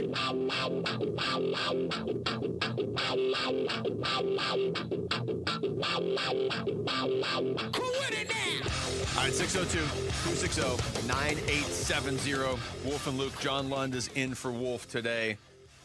Take some calls on the Phoenix Suns, a team that had really good vibes, I would say, going up to yesterday. It doesn't mean they all have to go away, but everybody I've talked to has had very mixed emotions on that trade yesterday, John. Let's start with Cody in Phoenix. Cody, you're on the Wolf and Luke show. Hey, guys, thank you for taking my call. Really appreciate it. Sure. So I'm just going to get right into it that I feel, mixed about this trade. One good thing it does, a couple good things, is it clears up some of the positional redundancy. You don't have so many shooting guards, small forwards that you have to worry about, getting time for. It also, he's an expiring contract. So if it really doesn't work out, we can cut the money off the books, be good with that. My other point is that this management, I think we need to give them a lot of credit. They were expected to finish last in the West last year. They ended up making the playoffs. So I kind of feel this management has a good idea of what they're missing, what they still need to do, and how they can get there. And, maybe this guy is the answer. So I think we need to give this management more credit. And to anybody that wants to complain about, losing a top pick potentially in 2033, my two names for you are Josh Jackson and Dragan Bender. They don't always work out. They don't always get them right. Thank you, guys. Thanks, Cody. Appreciate it. I would throw in Marquise Chris, too, and several other picks that they made from 2010 to 2020. Not to sound like a broken record, but it's not who they picked. It's the value that the pick has, which you could have turned into somebody else. That's all we're saying. No, but that's. You do have to keep making that point. But they are. He's not wrong. It's just the value of those things now is a massive asset. Yeah, logically, he's not wrong. No, you could absolutely miss on that pick, and it's 7 years away. But it's what you. The problem is what it represents. Yeah, what do the other 29 teams look at and say, oh, that dollar bill you're holding is actually worth $75 to me. So. Appreciate the call, Cody. And, what he, to his point on trading away Royce O'Neal and Grayson Allen, you probably were going to move at least one of them anyway. So we'll get back into that a little bit. Let's talk to Jared in Peoria. Jared, you're on the Wolf and Luke show. Hey, good afternoon. Lipinski Lund. Thanks for having me. I disagree with most of the talking heads. I actually think it's going to be a good thing for the Suns. If you look at the roster from just a gameplay standpoint, what you're putting on the court, I think they're a more complete team. You just added a big forward that can shoot the ball. He's very athletic, and all the off the court stuff is inexcusable.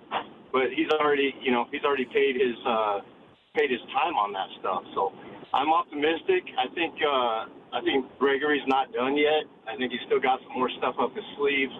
And, again, I just think it's going to be a good thing because the roof was, 50 wins with the team that we had, our team of 6'5" shooting guards. So we got to try something else. I'm happy about the trade. All right. Thank you, Jared. Yeah, I do think that there's a decent group of people out there setting aside everything else. Just we had to do something. We couldn't just run it back with the exact same thing. Also, I would say this. He said he doesn't think Brian Gregory's done. I do agree with that. I just think for a lot of people now, it's like everything Brian Gregory had done up to this point was like, oh, nice. Well, you got Malwatch at 10. Oh, he traded up and got Fleming. Oh, you moved up and got Koa Pete. Hey, you traded KD and maybe won that trade, and you hired a good coach. This is, I think, the first one people are like, really? This was the move? But we'll see. Let's talk. Oh, this is awesome. Let's talk to Scott in Scottsdale. Perfect. What's going on, Scott? Hey, thanks for taking my call. I totally disagree with both callers. The Suns aren't in a position, they're not like the Knicks where they need one player to win an NBA championship. They're far away. The way to build is through youth, like San Antonio, Detroit, Cleveland, Oklahoma. We have 3 young players now that he's going to take minutes from. So I think the trade is really bad. And plus, we gave away our 2 top 3-point outside shooters. Whether they get another one or not, who knows? But the big thing is they weren't in a position to get a player like this. What's he do for us? He puts us maybe in a 7th or 8th seed. The idea is to win an NBA championship and build through youth. Not what we did. Thanks for taking my call. Thanks, Scott. Appreciate it. Yeah, I think a lot of people feel that way. Just the on-the-court side of it. Like, did this make you that much better? You said this earlier. Yeah. Does it really make you that much better? Yeah, and look, they were going to, as you said, there's a financial part of this whole thing, and they were going to move those players. I'm okay with that. Grayson Allen didn't play a ton of games. It's the pick that I'm more stuck on, and it's the fit. And I'm not even yet, I mean, we've discussed it, but I'm just talking about from a basketball standpoint. I do question the fit, even if everything else is aside. Yeah, and you can get in. I hesitate to use this term with the Suns because for the longest time, it was like a buzzword, and now it's a bad word, but your timeline for what you're trying to do. I never think you should just be punting on the present. I think that's dangerous. But I think given what's going on, you don't need to necessarily mortgage the future. And not that trading the 2033 pick is mortgaging the future, but again, it's one of your best trade chips. Not that trading Grayson Allen and Royce O'Neal are mortgaging the future either, but they are trade chips. And so it's just, did you maximize the value of what you had? Because you don't have so many assets laying around where you can overpay for things right now. And that's not Brian Gregory's fault. No. Those trades were made before he ever took over. Plus, and I want to get back out to callers, but the thing is, if we're watching the landscape of the NBA, and it's going absolutely bonkers, and if you could just sit and be patient for just a second, a lot of our discussion is not only the first-round pick and the unprotected, but it's what it represents. And so then you could you have traded for Jaylen Brown? Could you have traded for Kawhi? Could you have? Is there going to be a disgruntled guy at the deadline or coming up? In Anthony Edwards doesn't like to fit with ball. All of a sudden he wants out of Minnesota. That happens every single year. And then you would have been in a position to really get a difference maker. Now your best asset is gone. Yeah. Let's go back out to the phones and talk to Nick in Phoenix. Nick, you're on the Wolf and Luke Show. Hey, guys. How's it going? So, yeah, I mean, I'm doing well. Thanks for asking. I can't agree with the two first callers. I mean, first of all, he's not a good shooter. Someone said he's a good shooter. He's not. We need three-point shooting, and he's not that guy. And how many more wins do we possibly think we could get with Miles Bridges on his team? I mean, on the team, 5, maybe 7. I don't think his pass is worth it, and that could have been, Matt Ishbia's daughter, who he had an altercation with. So just because we don't know this person doesn't make it any less, serious, the allegation. And it handicaps Rashir's development, in my opinion. Rashir is already a better rebounder. He's already a better defender. He's probably going to be a better three-point shooter. And now Matt Ishbia has on his resume trading Mikal Bridges, Grayson Allen, and Royce O'Neal, 3 of the most beloved role players in the last 2 decades, for 2 very unlikable players, in KD and Miles Bridges. And this is entertainment at the end of the day. Sports is entertainment. And part of the draw in entertainment is having a likable roster. And he's trading for unlikable players. So that's just my opinion. Thanks, Nick. I appreciate it. I think a lot of people feel that way as well. I mean, I would draw a line between 2 of the names he just threw out there. Like KD, again, never got in trouble and is a great player. This is like, this guy's gotten in trouble. And to his point, how much does he really make you better? We'll see. We haven't even gotten to the layer of Rasheer Fleming, which is a player they could develop, and he is now blocked. If that's true. If they cannot find a way to unblock Rasheer Fleming, that is another reason I don't like the trade. I have to think when they made this trade, somebody said, hey, wait a minute, but we're not blocking Rasheer, right? Like, one of the callers earlier was like, okay, but he's on an expiring contract, Miles Bridges, which is true, but there's no way you traded what you traded to let him walk. You basically have already told Miles Bridges and his agent, we'll pay you whatever it takes to keep you because look what we just gave up to get you. Normally, expiring contract, good thing, except what you're giving up. Let's talk to Rowdy in Santan Valley. Rowdy, what's going on? Luke, what's up, my man? What's up, Rowdy? How you doing? Hey, John, I just wanted to say I really enjoy you filling in, man, like you do. You're really good at what you do, buddy. Thanks, man. Nice of you to say. Hey, so, all right, this Suns trade, man, I kind of like it. I get the whole blocking Rasheer Fleming thing, but we could go big and stick Rasheer at the 3. You can let Miles play the 4 with Mark at the 5. But I'm with you guys totally about holding on the extension. Let's watch this and see what this thing looks like, and see how it plays out and how this team comes together. But we need a point guard. We don't want Devin to do everything again. Devin needs to be our 2.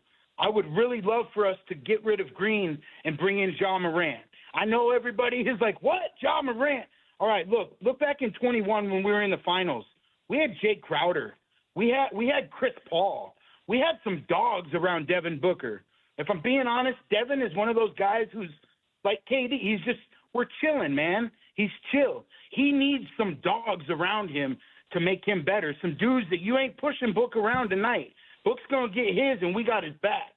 So I think that if you can make another trade to kind of get rid of Green, I get that he's young, but, man, he is not the point guard that we need next to Book or the shooting guard. Book can do 2, bring in Moran at the 1, play Brooks at the 3, let Bridges go at 4, Williams at 5, and see what they do, man. That's my hope, but worst-case scenario, if it doesn't work, we let him walk, and we've got cap space. We all know that Matt Ishbia ain't afraid to spend some money.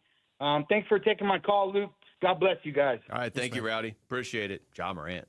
That's He's a net negative. Like, if you like him, fine. His value is through the floor because of we were talking about this earlier. When you talk about culture, he hurts culture, not for the things. Yeah. So he hurts culture. That's different than what we're talking about here with Bridges. But where I disagree with the whole thing is what it looks like right now is they're going to bring in a shooter. Whether it be, a Sexton or a Kennard, or they're going to bring in a shooter. I don't know that they're going to bring in a guy who can be the point. Right now, the way it is Book's going to be the point, Green's going to be off, and then when Gillespie comes in, Gillespie can be the point, and Book can move off. That's what it looks like. The other part of this trade, and I appreciate all the calls. Sorry we didn't get to everybody, but I think we'll do this again probably tomorrow, honestly. The other part of this trade is just I felt like I kind of had a sense, I think we all did, of like, hey, this is the plan before this trade. And not like this trade came out of nowhere. Like Miles Bridges has been linked to the Suns for a couple of years, but it just felt like what they were doing was like, okay, we're going to do this. Go out and get a point guard this summer or whatever. You have like a specific. You're going to play Rasheer Fleming or play Kaman Malwatch, and now it's like re-signing Mark Williams, which makes sense because you didn't trade 2 picks to just let him go, but he's there now. Okay, well Miles Bridges. Okay, well he's there now. Like, are we not going to play the guys we just drafted? And why? Yeah. Plus, what you said is correct. Look, if it was a disastrous season, you got in trouble, or the reaction was so bad, or corporate sponsors said, no, we're not doing this. But other than something drastic happening, they gave away this pick. They're going to re-sign him, because if they don't, then they just gave that thing away. It would have to be something fairly catastrophic for him not to get re-signed. Yeah. All right, when we come back, is tonight's Diamondbacks game a must-win because, well, Erod's pitching. That's next. It's Wolf and Luke. John Lund's in for Wolf on Arizona Sports, the local sports leader. Bickley and Marotta mornings. But who would have ever thought we would get to a point in time where the Phoenix Suns would have Dylan Brooks, Jalen Green, and Miles Bridges in their starting lineup? Well, are you ready? We've arrived. We've arrived. Bickley and Marotta mornings on Arizona Sports, the local sports leader. Hey, it's Ron Wolfley. Choosing dental implants is one of the most important health decisions you'll ever make. That's why I want you to check out Aria Dental Implant Center in Phoenix. They're locally owned and proud to offer world-class care in a state-of-the-art facility. With decades of experience and thousands of smiles restored, Dr. Joe and their expert team deliver results you can trust. Unlike the gimmick dentistry you see elsewhere, bait-and-switch pricing, fake, limited-time offers, or surprise add-on fees, at Aria, you'll always know exactly what to expect. That's why they've earned over 500 5-star Google reviews from patients who felt truly cared for. This is your health, not a sales pitch. Come experience the Aria difference. Aria is helping patients regain their quality of life while saving thousands of dollars compared to the other corporate dental implant centers. Go see my good friend Dr. Joe today. Their website is ariadentalimplantcenter.com. That's ARIA dentalimplantcenter.com. Hi, how can I help? Well, my husband and I feel like we've outgrown our current money manager. I see. Our lives have changed, and we need something more than just mutual funds to help us in retirement. She's right. I hear that often. At Fisher Investments, we'd start by getting to know you, your finances, family, health, lifestyle. We tailor a portfolio around your goals and needs. Sounds good. Can you help with estate planning? Yes. We have a team of specialists who can help you with estate planning, Social Security, investment income, and more.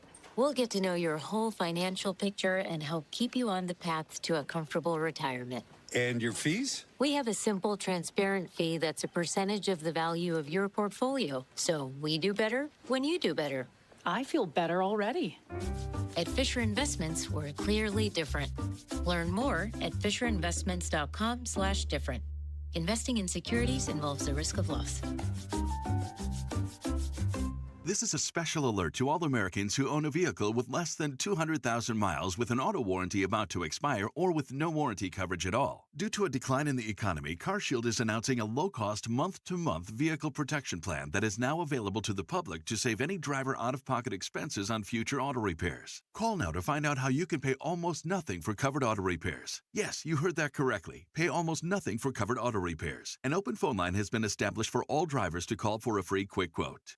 Call 800-330-8323 now. Drivers who are covered will not have to pay for covered repairs again. This protection plan is at an all-time low. Additionally, drivers who activate this vehicle protection today will also receive free roadside assistance, free towing, and car rental options at no additional cost. Call us for your free quick quote today. 800-330-8323. That's 800-330-8323. What do you have to lose? Call 800-330-8323. Again, 800-330-8323. Summer's here. Grills are hot, flags are flying, and D-backs baseball is in full swing. It's the perfect time to step up to the plate in a new Sanderson Ford with employee pricing. Now you pay what they pay on America's best-selling trucks and SUVs. Choose from a Ford F-150 STX, Bronco Big Bend, or Explorer, all starting at under $42,000. If you're looking to save this summer, choose American value for American values. Choose Sanderson Ford, proud partners of your Arizona Diamondbacks. Employee pricing good through 7/6/26. Not all vehicles qualify. See dealer for details. Hi, I'm Dustin, your friend and jeweler at Shane Company. As a diamond sourcing expert, I'll tell you just how differently we source our diamonds so your engagement ring can be the most beautiful. We work directly with our diamond partners who reserve the best stones just for us. We handpick and inspect each diamond, then negotiate the best price. At Shane Company, we believe this is the only way to properly buy a diamond, because a friend goes the extra mile to make sure you get your dream diamond at your dream price. Visit us in store or at shaneco.com. Shane Company, your friend and jeweler. KMVP FM Phoenix, live from the Casino Arizona and Talking Stick Resort Studio. Arizona Sports, the local sports leader.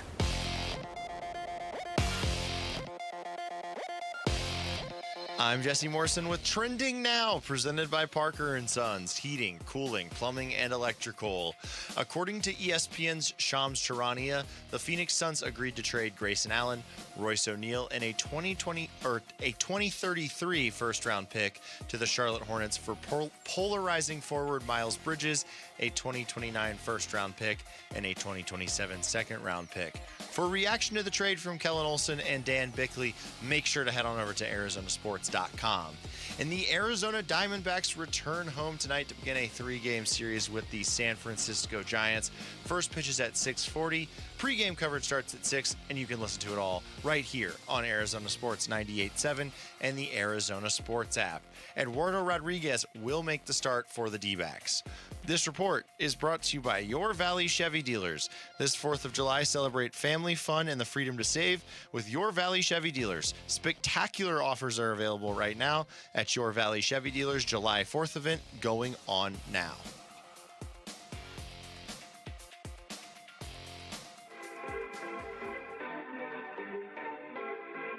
They wish and I wish and I wish and I wish and they wish on me. Yeah.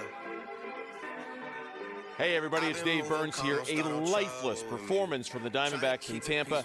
We'll talk about just how worried we are about our baseball team on today's Burns and Gambo show, starting at 2 on the Arizona Sports YouTube channel, the Arizona Sports app, and 98.7 FM.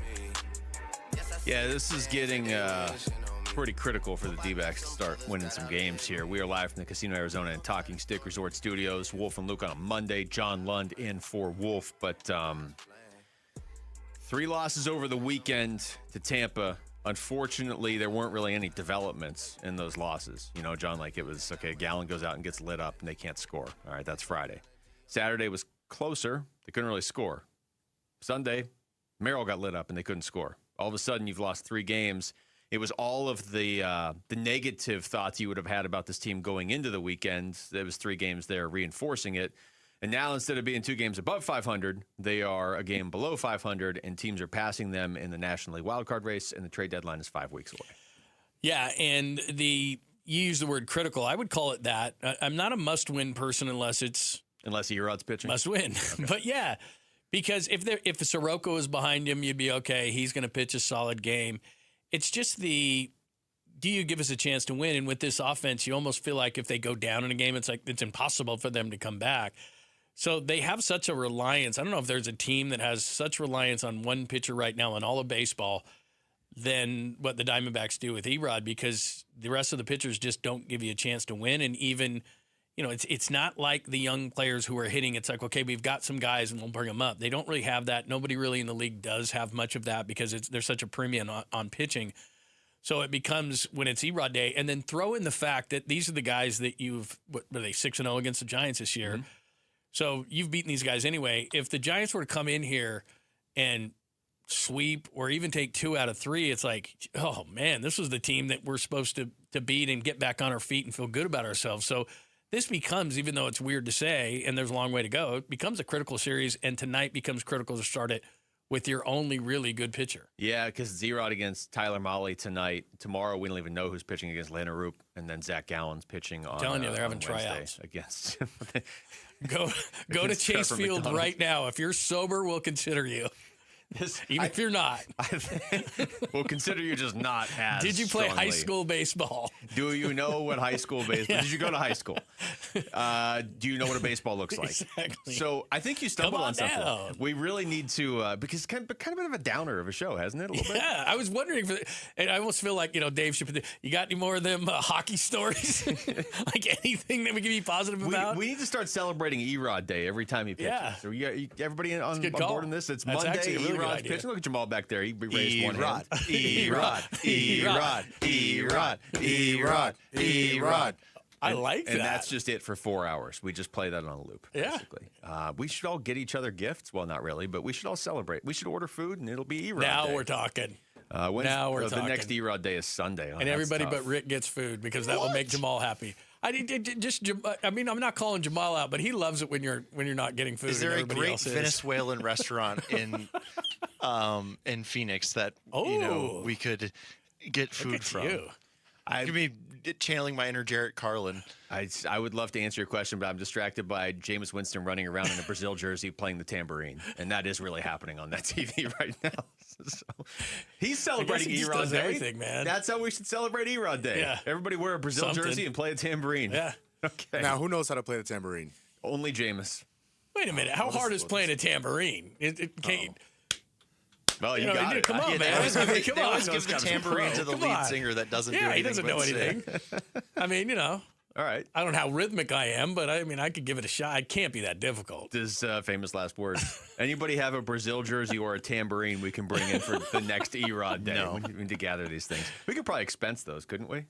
No. Exactly. In radio. Like I mentioned, saw a movie yesterday about the state of our field. Yeah. What about a Brazil jersey and a tan? Never mind. No? Yeah. No. Jamal, you said you were really gonna lock in. Yeah. All right. His contributions on the air today Jamal have been has just negligible. been petering out the very whole much show. so. They have been very What's cryptic. going on today? Is it you just have some a case of the Mondays, or what's going on? Okay. Yeah. The case of the Mondays. I'm waiting for at the end of the show, Jamal plays back everything he said, and it spells out this important message. And he's like, I was planning this all along. Yeah. It's all code. Because so far, every time we go to you, you're just like, I'm going to just turn my mic off. Well, are you busy today? Is something going on back there? What's happening? No. Is it the Cardinals hat seeping through to your brain? I mean, what is it? Oh, that might be. That could be a nice it. hat, actually. I like that hat. Yeah. Oh, thanks. It is a nice hat. Maybe this is further proof we need Erod Day on this. It's not just this show. This is the city right everybody now. does. We need Erod Day. Yeah, because every other day. I mean, like Friday. Remember how it's weird because it's a depressing day because a lot of people don't like the trade. But remember Friday, we're like, oh, no, Zach Gallen's pitching. Yeah. And today, Erod's pitching. Yeah.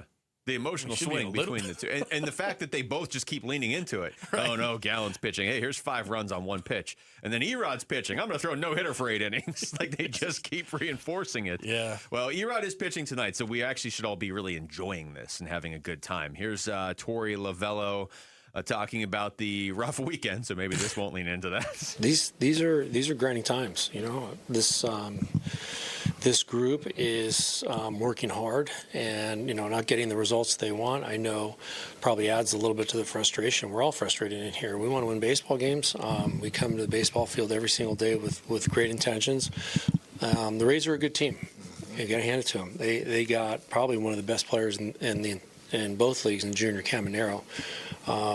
But that's no reason for us to do what we did today and the past 2 days. We got to play better baseball. You know, I love the idea of Wolf coming back from Amish country, and he really is an Amish country. That's not an exaggeration. I asked you during the break. Seriously? Yeah. You were like, so what is he, just like around town? Like, no, he's in Amish country. This is real. I didn't know. I thought you were kidding. So, but I like the idea of him coming back, and we're all just waving tambourines and wearing Brazil jerseys idea? every time Erod That would be amazing.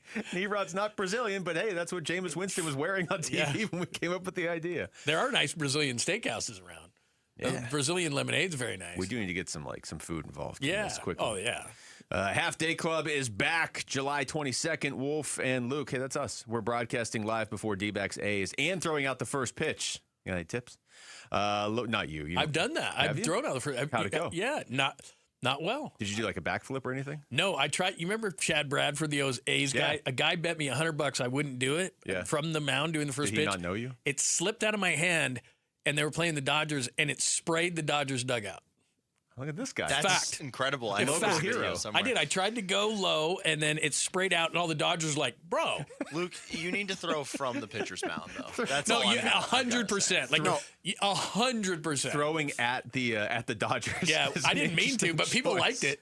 From the mound as hard as you can. Like, a lot of the guys just kind of soft arm it. I mean, I'm gun it. You definitely have to be on the mound. Yeah, on the mound, Fact. full wind up and just 85 off the mound. I'm probably not throwing sidearm though.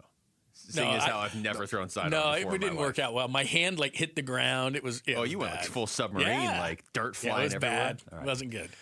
We come back. How does Kellen Olson feel about this Suns trade for Miles Bridges? We're going to talk to our Arizona Sports Suns guru next. It's Wolf and Luke. John Lunzen for Wolf and Arizona Sports, the local sports leader. The Suns make a deal with Charlotte for Miles Bridges plus draft picks. With Grayson Allen, Royce O'Neal, and a 2033 first-round pick heading to the Hornets.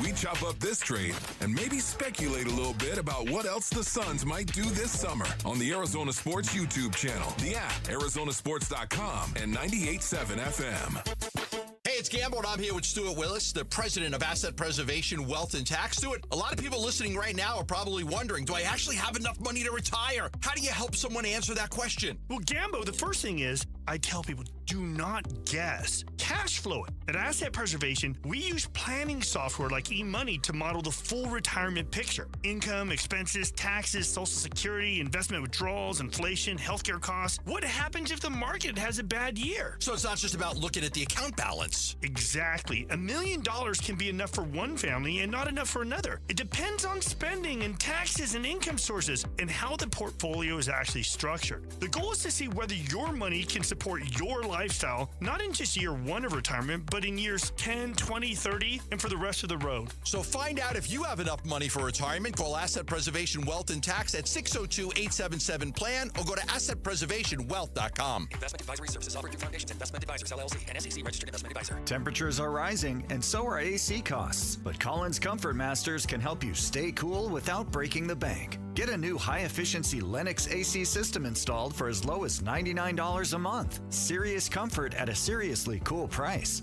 Collins Comfort Masters has served the Valley for over 40 years. Call 480-NO-WORRY or visit collinscomfort.com to schedule today. Collins Comfort Masters, your no-worry solution for air conditioning, plumbing, electrical, and water filtration. Hi, it's Wayne from AMCO, stopping by the station to check in with Roller. Hey, Wayne, what's going on today? Well, the biggest question I hear lately is, do you have to go back to the dealer where you bought your car to get service or repairs? Wayne, that's a good question. Do you? No, Roller. If you bought a new or a new used car and you have an extended warranty contract that's hiding in your glove box, please don't forget it's there and that you can use it at any AMCO. Oh, I thought you had to go to the dealer to keep your warranty valid. Yes, most people do, but that's not the case. You can have your vehicle serviced at any authorized service center, and AMCO is authorized by all of the major warranty companies. Wow, that's great. It's so nice to have other options. I'll say AMCO has dealership quality, rental cars, no hassles, and faster service. Wayne, that's great. And just to make sure, AMCO does more than transmissions, right? That's right. If you need your vehicle repaired or hear, feel, see, smell, or even think you have a car issue, please call AMCO first or for a second opinion. There you go. Google AMCO for your nearest location. That's AMCO, AA,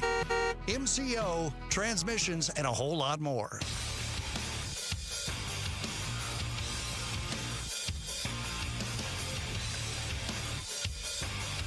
Hey, everybody, it's Bernsey, and the Suns pulled off a stunner yesterday, acquiring Miles Bridges, and there is a lot to unpack from this one.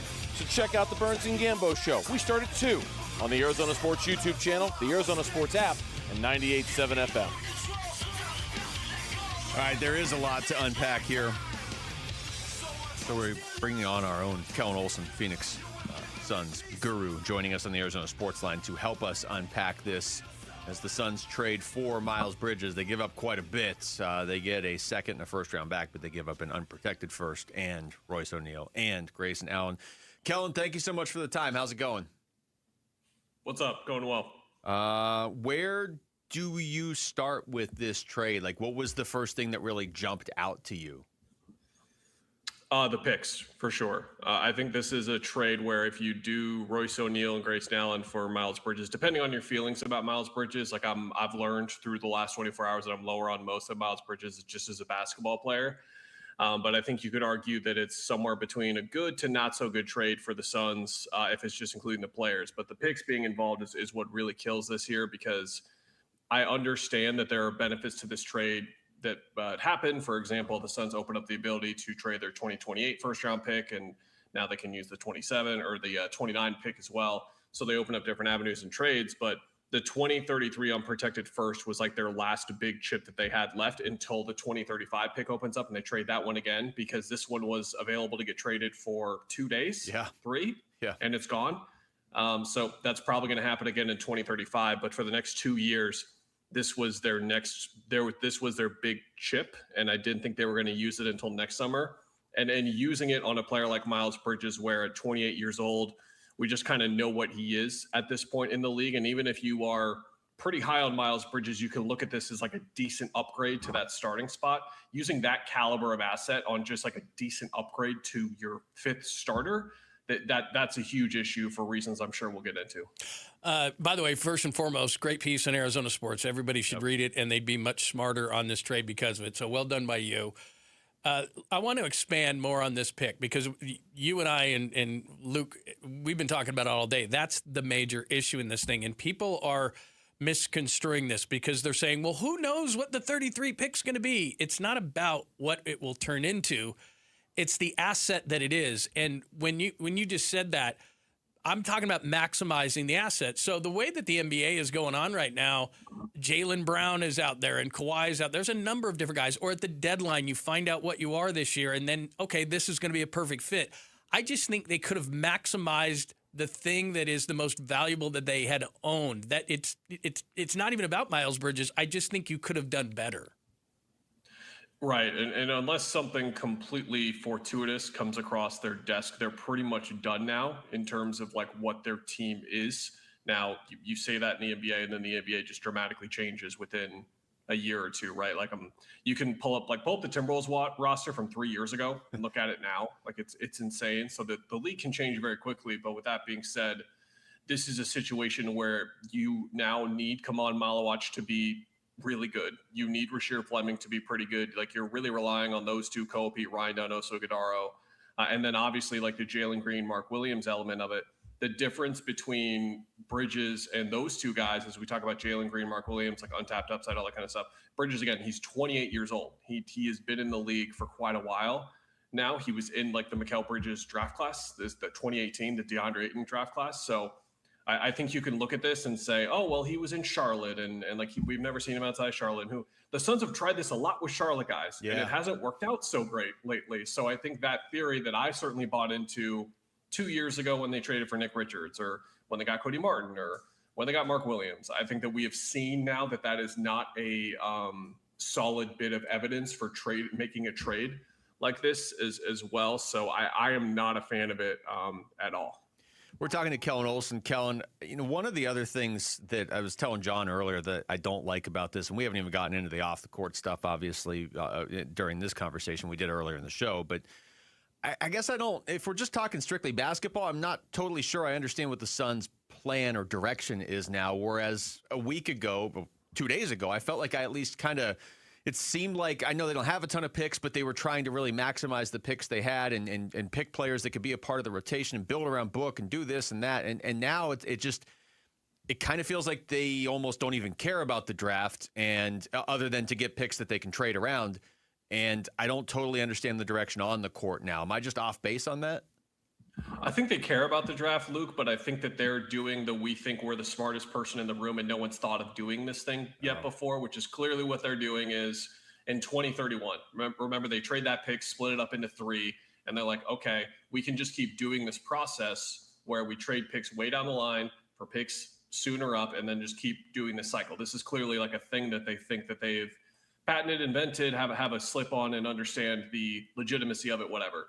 That trade that they did in 2031, the 2 of the 3 picks they've used so far in trades, it was just the Mark Williams trade. So like the value that they got for that compared to what they could have gotten for that 2031 pick and so on is there. But on the court, yeah, this is every single move that they should make, including drafting someone with a late second round pick, should be how do we maximize Devin Booker? And they've pretty much done the opposite, in my opinion, with a lot of the moves that they've made here in the last 12 months. They did so much right, exceeded so many expectations over the last year, but anyone could watch this team and see that we were not getting the best version of Devin Booker. And you can think that's more on Book and his decline, or you can think that it has partially at least to do with the team situation and the fit around him as well. And I think it's been more of the latter, and this is only going to exercise that. He now has to be a pass first point guard because like Miles Bridges' best skill is scoring. Dillon Brooks' best skill is scoring. Jalen Green's best skill is scoring. Devin Booker's best skill is also scoring, but he's by far the best playmaker out of those 4 guys, and it's not close. So he's going to have to do even more of that this year if the roster holds. We'll see. But I also did this talk last year with the Jalen Green thing, and we're like, oh, there's probably another trade, and there wasn't. So we'll see. Kellen, you did this in your piece, and you did it very well done. For those who aren't as familiar, because the Hornets aren't on TV every day, break down his game and his fit. Yeah, I like Miles Bridges as a basketball player in the right situation, just like I like Jalen Green and Dillon Brooks as a basketball player in the right situation. Like if I need a scoring burst somewhere with athleticism, with open court stuff, a guy that can handle the ball a little bit, guard a couple of different positions with strength, he's a guy that makes sense, I think. But if you go through every single part of his game, like I did in the piece, and compare it to what they were getting last year, it's not an improvement. Like he is a much worse shooter than Grayson Allen or Royce O'Neal. He's a much worse rebounder and on-ball defender and defender in general than Jordan Goodwin. On-ball defender, Rasheer Fleming, same thing. And if you're looking for a culture guy just on the floor, the culture stuff guy on the floor, he would have finished 9th in deflections last year. You look at the type of athlete that Miles Bridges is: hyper explosive laterally, hyper explosive vertically, 6'7", really strong, bulky, all that kind of stuff. He had nearly half as many deflections as Royce O'Neal, and Royce is not the most athletic guy in the world. So it's not about how athletic you are sometimes, it's how you use those skills and what the Suns want them to do. His career high from offensive rebounding was 7 years ago. So he needs to use those athletic traits a lot more prominently in this system for it to make sense. And maybe he will, but to go back to the way I outlined it in the piece, like you're relying on by far the best season of Miles Bridges' career in a whole new different way of him playing basketball year 8 into his career, year 9 into his career. It's just a really tough sell in that regard as well.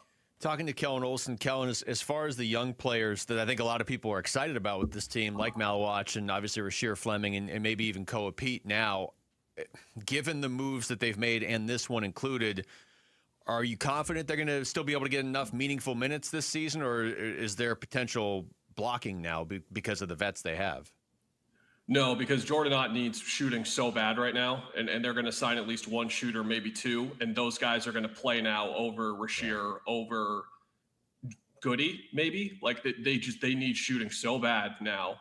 Colin is the only above-average shooter in the rotation. He's a great shooter now, but everyone is league average or below, and a lot of those guys are below. Dylan was below last year. I expect for him to go back up. Jalen, career below. Miles Bridges' career below Book, which is crazy, but it's like we're a decade in. This is just kind of what he is. He's a below average shooter right now. Kaman being a stretch 5 would help a ton. Rasheer taking a huge step forward with his shooting, or Ryan Dunn taking a big step with their thing. But you look at the style of play and what Ott wanted and the free flowing elements of the offense, like that is only possible with spacing and shooting and passing. And again, like the tunnel vision stuff we've talked about. So this is a move that I think really alienates a lot of the fan base and is going to over the course of the season. There's obviously the off the court stuff we didn't get into with the domestic violence allegations, him apologizing, and then 3 months later, another allegation coming up that's very disturbing to read the details about the female portion of your fan base. You have to think about that kind of thing specifically, all parts of your fan base, but especially them. They don't get talked about enough in this regard as well. And then just how this is the guy that's probably going to be playing over the guys that the fan base want to see. Like, the fan base is so excited for year 2 over Sheer Fleming and Kamad Malawach, and after re-signing Mark Williams, and Goody is the guy that they love. He's the Dan Marley Hustle Award guy. Like, I don't know how much we're going to see of these guys anymore because of the way they've deconstructed the roster. Again, there are moves to come, but if it's just signing a shooter or two, then I'm really pessimistic about how all this worked out. Kellen, good stuff, man. Appreciate it. Maybe not the best trade to be talking about, but good to get your insight on this and breaking it down. We definitely appreciate it, man. Thank you.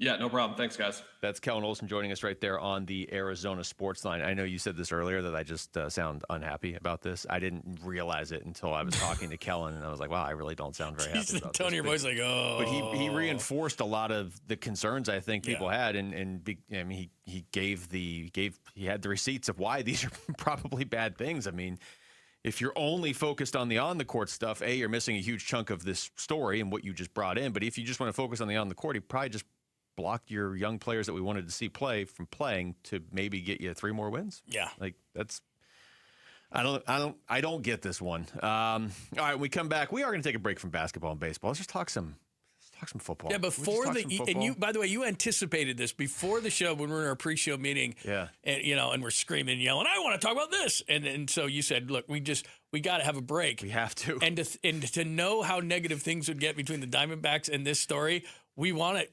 Please, can we talk about the Cardinals? Talk some football, man. Like, football training camp for the Cardinals. You got this week, no. Next week, no. The following week, no. And then that next week, there's actually training camp, like the real thing. Life is back. Talk Cardinals. And we actually have a pretty interesting debate here. If you could only give one of these guys an extension, Michael Wilson or Paris Johnson Jr., Paris Johnson Jr. apparently wants a lot of money. That's next. It's Wolf and Luke. John Lundson for Wolf and Arizona Sports, the local sports leader. Diamondbacks baseball. Here's a 2-1. Vargas pops it up. Right side of the infield. Williamson has it. And that's it. Rays win it by a final score of 5-1. The Diamondbacks go 0 for Florida as they're swept by the Marlins. And now they are swept by the Rays here at Tropicana Field. The Arizona Sports reaction to the Rays sweeping the Snakes is on the way on YouTube, the Arizona Sports app, and 98.7 FM. Indeed presents hires you can't afford to get wrong, like a social media manager. Did you just post our Q4 earnings to your personal social media? Oh yeah, used a trending audio and everything. That's confidential financial data. Relax. It only went a little viral. The SEC just commented with the eyeball watching emoji. This is the job for sponsored jobs. This is what happens when you don't sponsor your job on Indeed. Next time, get matched with quality candidates with Indeed sponsored jobs. Visit Indeed.com/hire now and sponsor your job today. Ah, this feeling is brought to you by Aleve for back pain relief. What feeling is that, you ask? Well, it's the feeling you feel when you have relief from back pain. That move how you want to, not how you have to feeling. That keep going through your day without slowing you down feeling. The kind that brings you back to yourself all day long without interruption. Oh, yeah. Because Aleve offers long-lasting pain relief. Feel up to 12 hours of back pain relief with one dose. Feel Aleve. Use as directed for minor aches and pains. Hey everybody, Dave Burns here with Liberty GMC General Manager Chris Scott. Chris, Liberty GMC is known for making service simple. What can customers expect right now? What's up, Dave? As part of our kickoff to summer savings event, we're helping customers get road trip ready for less. Take advantage of $25 off any service, including oil changes. And while you're there, don't forget you can also lease a 2026 GMC Terrain for just $269 a month. Schedule your service or shop online all the time at LibertyGMCAZ.com. GMC, we are professional grade.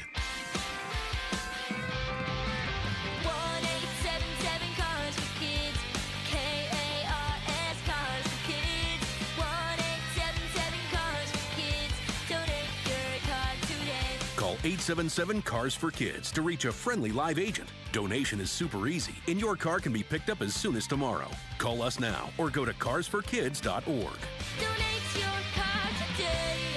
Did you know you can donate real estate too?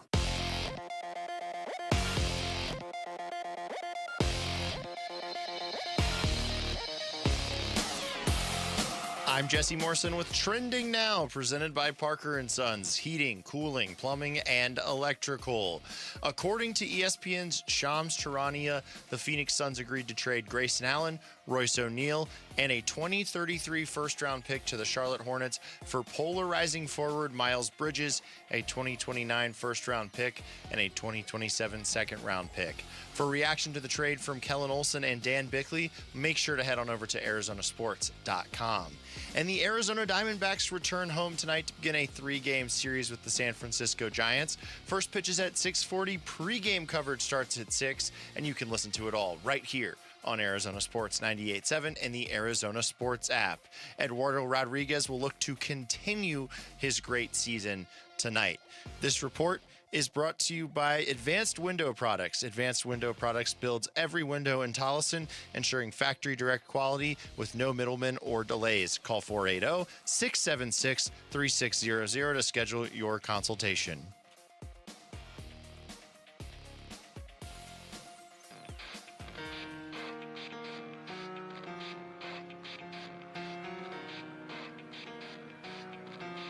Hey, everybody, it's Dave Burns here. A lifeless performance from the Diamondbacks in Tampa. We'll talk about just how worried we are about our baseball team on today's Burns and Gambo show, starting at 2 on the Arizona Sports YouTube channel, the Arizona Sports app, and 98.7 FM. Keep that in mind. I designed this rhyme to explain in due time. All I know, time is about. All right, welcome back, Wolf and Luke. Talking some football. Everybody just breathe. All right. We're inspired by Jamal's Cardinals hat. Yes, football here. Absolutely. You brought this question up in the pre-show meeting when I was like desperate for a football topic. Please give us some football here. You brought this up though. I think it's actually a pretty good topic. There's a story on ESPN. Josh Weinfuss wrote it about a week or so ago, a little under a week, looking at the Cardinals' 3 key players with unresolved contracts. And it's Jacoby Brissett, obviously. We're going to set him aside for a second. I think we've talked enough about him over the last few months, and that situation is nowhere closer to being resolved. But it's Michael Wilson, and it's Paris Johnson Jr. So there's a post. We were looking at Sleeper Cardinals from the site, from Sleeper. Mm-hmm. And their post says, Paris Johnson Jr., who is under team control through the 2027 season, is seeking $40 million per year on his next contract per Josh Weinfuss. To which I thought, this has to be a typo, $40 million a year. So I will say this. I went and looked, found the original story. Let me just read you the quote from the original story. Arizona Sports. Oh, no. Did he get the $40 million? Did they trade Miles Bridges? Did he fail his physical? No. Yeah. That'd have been so. Congrats on the 2 or 3 minutes of football. Dang it. So the Suns will not be getting Ja Morant. According to Shams Charania, the Memphis Grizzlies are trading 2-time NBA All-Star Ja Morant to the Portland Trailblazers for Jeremy Grant and Chris Murray. Boy, that is like, they basically, for nothing. Jeremy Grant is, Basic. I mean, he gets numbers. Grant's they fine. are extremely Feels like Grant's empty. numbers usually against the Suns anyway. Yeah. So Dame and Ja Morant on the same team with Denny Avdia. That'll be a weird group. That is a desperation play there, but I mean, would you rather have Ja or Miles Bridges if you're the Suns? Oh, boy. I think I'd rather have Ja Morant. Probably. But when we talk about we'll get into culture at 145. I don't want to mess up that segment because now we have something to talk about. But I also think Portland is a weird place for Ja Morant. I've worked there. I've lived there. It's an acquired taste, and I'm not sure he's going to love it. So we'll see. Well, I'm sure that'll go great then if he doesn't love it there. Yeah. If Ja Morant's unhappy, he'll be it's kind of player. As far as it's not far from us, but as far as the NBA is concerned, because remember, there's no team in Seattle anymore. Yeah. It's kind of the Siberia of the NBA. You're being thrown out, and it's just a different kind of a city. Yeah. And they do embrace their players, but I don't know that they'll embrace him. It's their only sport. Yeah. Though. So they do go crazy for that team. They do. But they do expect a lot, and a lot of fan bases do about their players, and I don't know that Ja Morant. It's a smaller city. It's all about them. There's a hyper focus and a spotlight on the players because, like you said, it's their only professional team. And if he is out of line there, it will just not be a lot of fun for him. Isn't he kind of used to that though already? Memphis is the same kind of deal as far as they've got the Grizzlies and they have less going on in Memphis. Like because, in Portland, they have soccer's really big there with their MLS team, their NWSL College team. football's big up there, too. College football's big up there. Memphis, you've got the Grizzlies, and that's about it. Yeah, but Tennessee has, you've got the Titans, you've got the Preds. Like, you've got a bunch. Yeah, that's true. And They you've just got look at their college players. football in Portland, there isn't any. You're going down to Eugene, which isn't, it's not like right next to Portland. If you Still remember big, back though, there. when they were called the Jailblazers and it was Bonzi Wells and Rasheed and it was all those guys, there's a lot of focus on them. And if you just take one wrong step, it's weird. It's just a weird market. Yeah.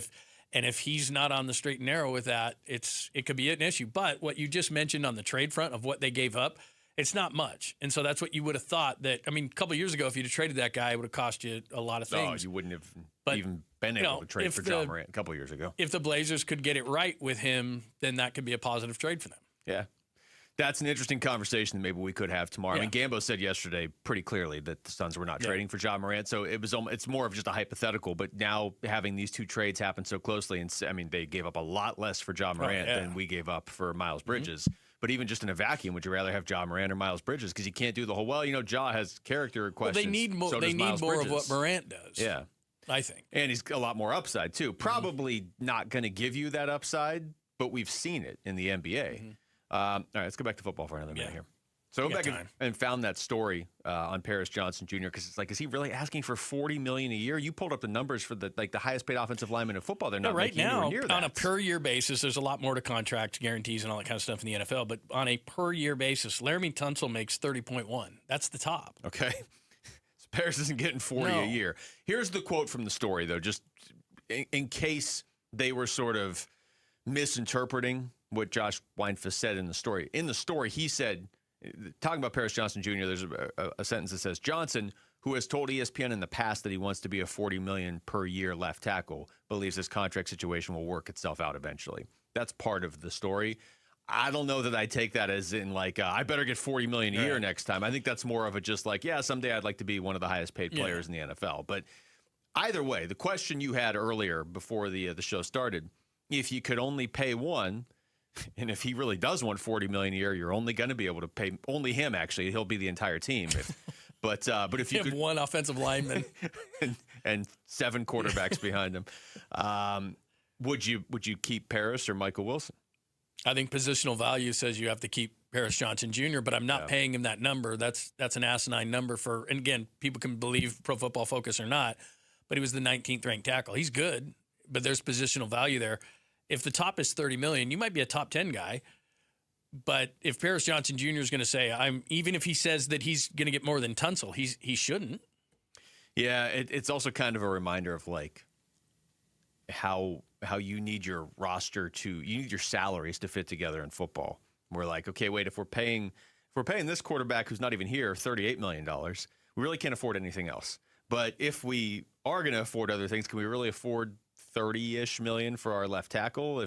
You got to pay some, because my initial reaction would be the same to your question of, I want to keep Paris Johnson Jr. as a left tackle. He's more important. Michael Wilson's not going to ask for that much money though. So I still, having read the actual story, I'm taking it with a grain of salt. Right. I don't think he's asking for that. I just think someday he's saying he'd like to be paid that way. But either way, he's going to be asking for more than Michael Wilson. Yeah. Well, the way I'm interpreting it is he wants top of the market money. Yeah. And he's not a top of the market money tackle. At least he's not yet. So that would make me nervous. And then as far as Michael Wilson is concerned, I still think, as Brandon Ayuk is doing what he's doing, and he's a $30 million receiver, I still think that Michael Wilson is going to be paid between 20 and 25. Yeah, I don't know how they're going to do this. They have to either Carson Beck has to be the guy, or they have to get their quarterback in the first round next year. If you get your quarterback, if it's Beck or next year, and they don't really have any other options anyway, it's not major advantage. But you'll save that money there and maybe be able to pull this off, because they're in this weird spot where they have players that are worthy of big contracts, but it's not translating to wins. So I don't know what that looks like as far as paying people at non-premium positions. And I get it. People are going to say, well, you're paying Jeremiah Love now a lot of money, but you're going to have to pay somebody a lot of money in that position anyway. Yeah, here's Paris Johnson Jr. from earlier this month on that contract extension. Was that more on your mind before you got the fifth-year option exercised? No, because it wasn't going to help me prepare in the offseason whatsoever. You know, I was training up in Cleveland, Ohio, in the cold every day.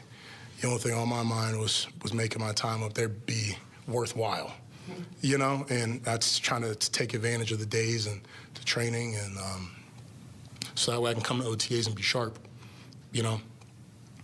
It's kind of like when I was in college, like my last year in college, I heard rumblings about league, and all that, kind of pushed all that to the side because that wasn't going to help me block anybody. And I was like, put the blinders on kind of mindset. In fact, that's the same kind of approach this year. I'm putting the blinders on. Things are going to happen. What's going to happen? But right now, I'm just thinking about talking to you guys, you know. Can I ask you a quick question? You can. Can you not work out and think about your next contract at the same time? Like, guys always say that. You know, I'm really focused on this. I really wasn't thinking about my contract.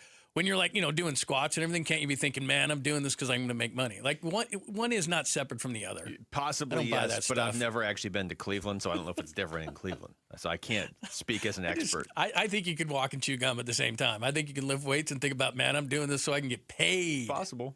I've never been angling for a $30 to $40 million contract. Every day you are. What are you talking about? That's the money around here. People are like, stop talking. Yeah. Okay. Family four-packs to D-backs Brewers July 3rd at Chase Field. Celebrate America's 250th with Arizona Sports. Your next chance to call in and win is during the 4 o'clock hour today, so don't miss it. When we come back, one final look, well, for today, at the Suns trade for Miles Bridges. What about all the character and culture and goodwill that this organization had been building up over the last year? How much of a hit does that take now with this deal? That's next. It's Wolf and Luke, John London for Wolf and Arizona Sports, the local sports leader. Hey everybody, this is Dan Bickley. And Vince Marotta. The Arizona heat is dangerous, but you can help save the lives of our most vulnerable neighbors. Arizona Sports and the UPS Store are teaming up with the Phoenix Rescue Mission to fight thirst and heat-related illness. You can drop off water at a participating The UPS Store location or donate today. Just text WATER to 620-620 to learn more. The Arizona Sports Water Drive benefiting the Phoenix Rescue Mission is presented by the UPS Store. Hi, it's Vince Marotta here, and in case you missed it, Earnhardt Ford in Chandler is keeping the savings rolling this summer, and your wallet's going to feel it. Now that's American value for American values. That's right, employee pricing isn't going anywhere, and that means one thing: you pay what they pay. Plus stack serious cash back on top. No bull. Right now, save big on a new 2026 F-150 plus an extra $1,000 cash back. 2026 Explorer plus an extra $2,000 in your pocket. 2025 Bronco Sport plus an extra $2,500 cash back. Trust and American value delivered the right way. Since 1951, shop local. Shop Earnhardt Ford. No bull for 75 years and going. That's Earnhardt Ford in Chandler or online at earnhardtford.com.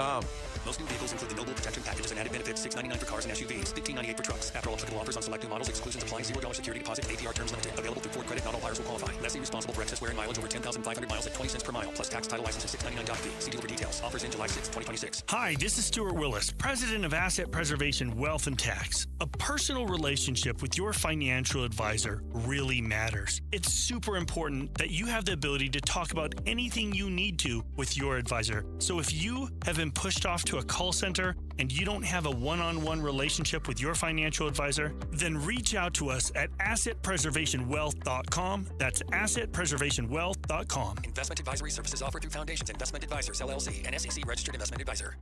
I'm John Morgan. There are many reasons to hire Morgan & Morgan for your injury case. Reason number 3. First, all lawyers are not the same. If my family had an injury case and I couldn't hire us, there are only about 3 to 4% of the lawyers out there that I would hire. And here's why. Most of them rarely, if ever, go to trial. They just take the last best offer. Hell, you can do that yourself. Do this. If you're looking for a lawyer, Google Morgan & Morgan results and see what comes up. It may shock you. Then Google the firm you're thinking of hiring and do the same. That may shock you as well. We became the largest injury firm in the world for a reason. We won a lot. $30 billion and counting. Morgan & Morgan, or thepeople.com. Who would I hire? I'd hire us. Morgan & Morgan, forthepeople.com. Arizona lawyer will handle Arizona cases. Prior results do not guarantee a similar outcome. Message and data rates may apply. Hey, this is Dave Burns and John Gambadoro. And every year we hear far too many heartbreaking stories involving children in water. Please take 2 seconds out of your day to help prevent these tragedies. To learn life-saving water safety tips, go to Fulton2seconds.com or text the word SWIM to 620-620. And never forget that 2 seconds is too long to take your eyes off kids near water. This is Doug Fulton of Fulton Homes, proud to partner with KTAR to keep your kids safe around water.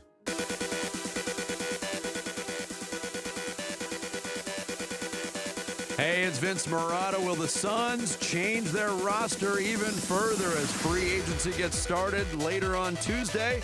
Join us Tuesday morning at 6 and find out on Arizona Sports 98.7, the Arizona Sports app, and the Arizona Sports YouTube channel.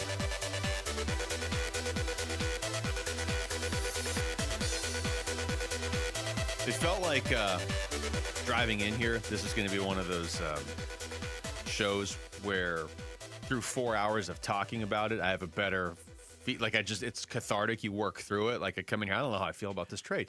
You usually have a pretty strong feeling about a trade, one way or the other. And this one, it's like, well, I don't like the off the court stuff. That's inexcusable and reprehensible. But then, maybe he's moving. Maybe he's, I don't know. Right there, I don't even know what to think. You fight, you kind of set that aside for a second and just fight to focus on the basketball portion for a second. And then even that, it's like, he's a good player. I don't know if he fits on this team. Okay. What about the trade? Well, I gave up an unprotected 2033, which is probably their best or second best trade asset. And Royce O'Neal and great. Like, I guess the more we're talking, the even less I like it. And I didn't like it when it happened, and now I like it even less. Yeah, I feel the same way. In fact, when Rick had the breaking news of John Morant going to the Blazers, I really thought that the Suns maybe had a buyer's remorse, and because you see this in sports all the time, and they had a Max Crosby moment, and they just went up, failed the physical. Sorry, oh well, sorry, and it was rescinded. Were you kind of hoping that? Yeah, I was kind of hoping. Like, hey, I was the like, Suns have traded Miles Bridges. Yeah, they're going to say that that he failed the physical, and it's like, yeah. This is Brian Gregory from last week talking about culture, and look, he's talking about Koa Pete in this cut because they obviously drafted Koa Pete, but through pretty much everything up through that draft pick last week, but all of last year, and they stuck to this. They preached, the Suns did as an organization, the importance of culture and the importance of character, and those are two separate things, but they're also tied together. And they really follow through on it, and now that's kind of all. Wolf and Luke, midday. Are we starting over? We're not doing the whole show all over again. They've decided that you need 4 more hours to figure this out. Welcome in on this Monday morning. No, so here's Brian Gregory on with Burns and Gambo. The first time I heard about him was when he was still in high school, and I had a long conversation with Tommy, the head coach at Arizona, and his excitement over getting him and what he was going to do with the attitude of just all the kid does is win. You know what I mean? The toughness and the physicality that he plays with the unique ability of the skill level and the feel for the game it's just hard to find. And that's why he's had great success, 3-time, Arizona Player of the Year and the 4 state championships and the 4 gold medals representing the U.S. in the summer. Everything that before I saw him play, everything I heard about him was exactly what we're all about. The only reason we're playing that cut is because think about the good feelings around this team. And then that's a cut. The whole press conference last week, that's from Burns and Gambo, but the press conference, Koa Pete's press conference, when Brian Gregory was talking at the beginning, it was all about, hey, this family guy, culture, character, good, values, sports. But there's just that sort of like, hey, we're building this thing, and they had been doing it for 12 months of everybody on this team's likable. Like, they're easy to root for. Even if we don't win a championship, and I know that's not what they were saying, but even if we don't win a championship, like, we got a likable team here. I think pretty universally Suns fans would have agreed at any point last season, yeah, we like this team. Like, this is fun again. You could see it. 2 years ago, it wasn't fun for different reasons. The on-the-court product was the issue. You were underachieving, which is always frustrating. Last year, you're overachieving in a lot of people's eyes, and it's a scrappy just relatable team. You like Colin Gillespie, you like Jordan Goodwin. Everybody already liked Devin Booker. Dylan Brooks comes in and brings some attitude. Like, it was Rasheer Fleming. You know, there's a lot to this team that you like, even aside from wins and losses. And now, not that all goes away, but it seems like the organization was willing to risk all the good vibes for a player that I don't know how much better he makes him. Yeah, and plus, when organizations say that, they do paint themselves into the corner. We're going to get a certain kind of guys, a certain kind of, we're not going to have these kind of guys. Inevitably, every team at some point does this, and it just depends on how much, again, talent versus tolerance. Is his talent enough that the tolerance, that it will be tolerated? And I don't know that with him. Now, as far as culture, we're talking culture. There hasn't been incidents where he's been a problem with culture. And I know Gambo had a tweet out a little bit earlier, and I'm sure he'll talk about it at the top of the hour, about what kind of a player he is. Guys who ruin cultures are Brandon Ayuk's and Antonio Brown's and Dennis Rodman's and things like that. As far as I know, he hasn't been a culture problem because players want to win games. And if you can, specific to his teammates, yeah. And they want to win games. So if you don't fit within that, you'll have a problem.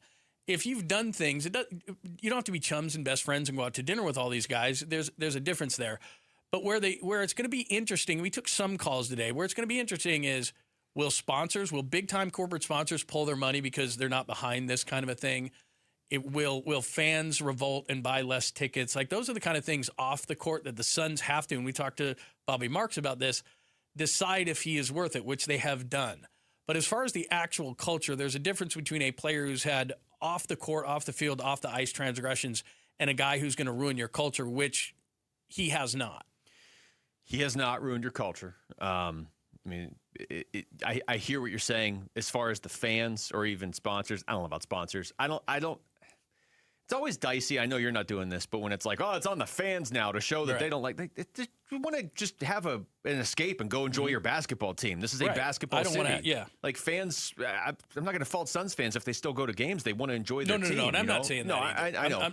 And the other side of it is, I really believe this. I know you're not on board with this, but I think, look, once he puts the jersey on, has a string of 20 and 10s, I think that just fans generally will forgive a guy. I think what it's going to be, and we'll see how it plays out, I guess, but my gut is that with fans, it's just going to be like they enjoy the Suns a little bit less.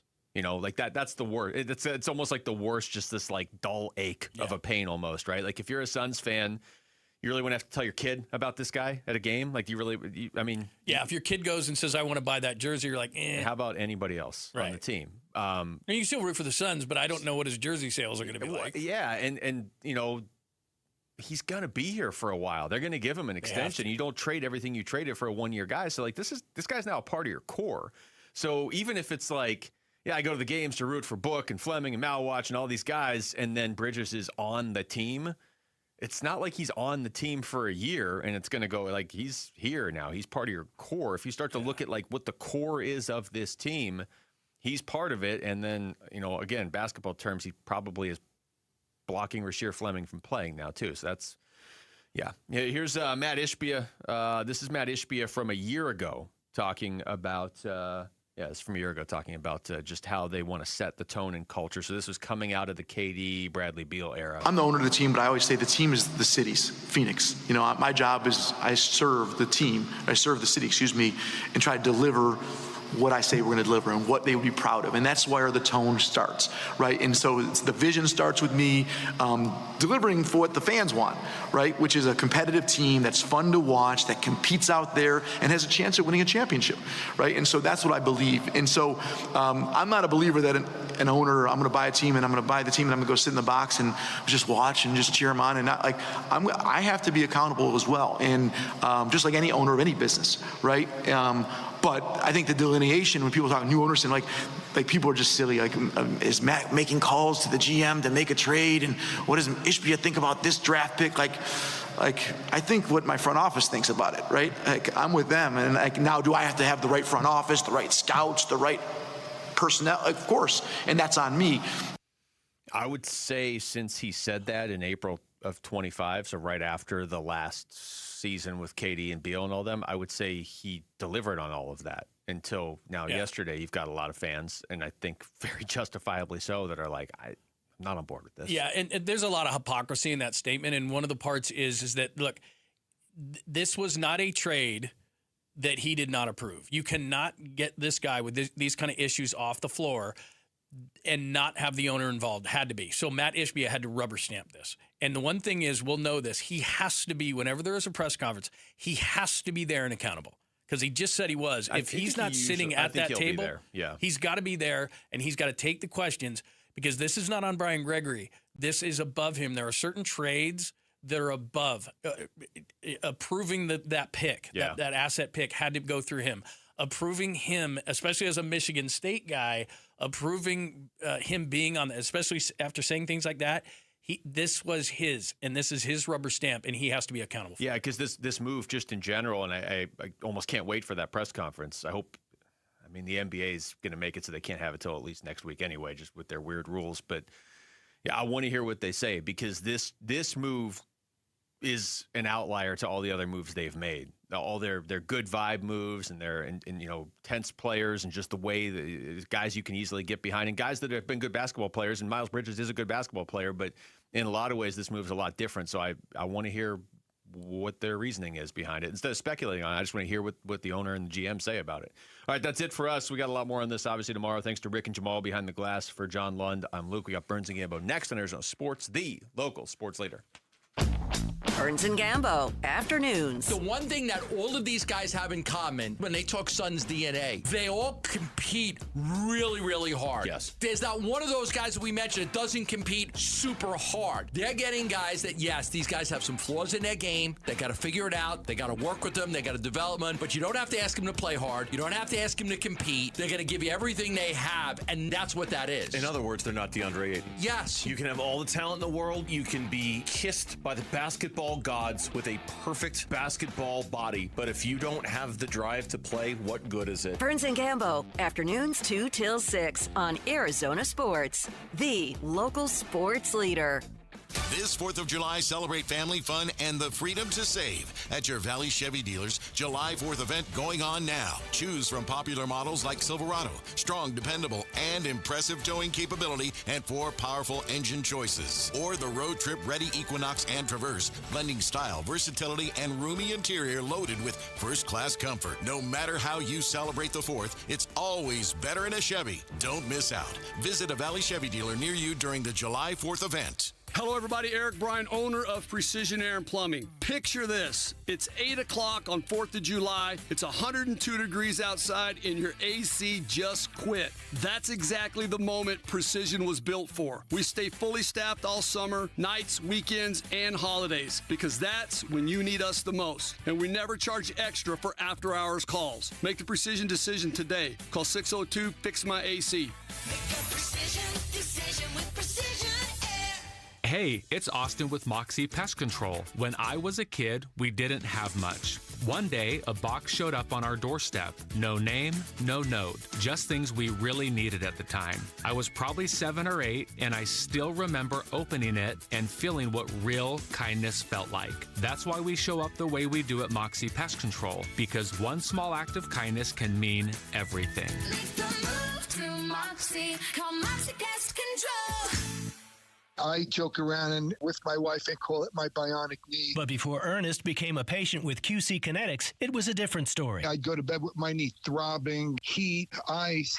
I would get up in the middle of the night to get a drink or something, and I would just be hobbling. He wasn't able to play on his rec basketball team or work in the yard. But QC Kinetics regenerative treatments turned around the situation without surgery or downtime, using Ernest's own healing properties to help restore his aching knee, now known as Ernest's bionic knee. I am really happy because I am playing the game that I love so much, and I'm playing with my granddaughter, and I'm gardening, and I'm on my knees, and I'm jumping up. I have a 200-pound dog, and I'm playing with my dog. Now Ernest is living his best life thanks to QC Kinetics, and so can you. Call today for your free consultation. Call QC Kinetics, 602-837-PAIN. That's 602-837-PAIN. 602-837-PAIN. Summer's here. Grills are hot, flags are flying, and D-backs baseball is in full swing. It's the perfect time to step up to the plate in a new Sanderson Ford with employee pricing. Now you pay what they pay on America's best-selling trucks and SUVs. Choose from a Ford F-150 STX, Bronco Big Bend, or Explorer, all starting at under $42,000. If you're looking to save this summer, choose Choose American value for American values. Choose Sanderson Ford, proud partners of your Arizona Diamondbacks. Employee pricing good through 7/6/26. Not all vehicles qualify. See dealer for details. KMVP FM Phoenix. Live from the Casino Arizona and Talking Stick Resort Studio. Arizona Sports, the local sports leader.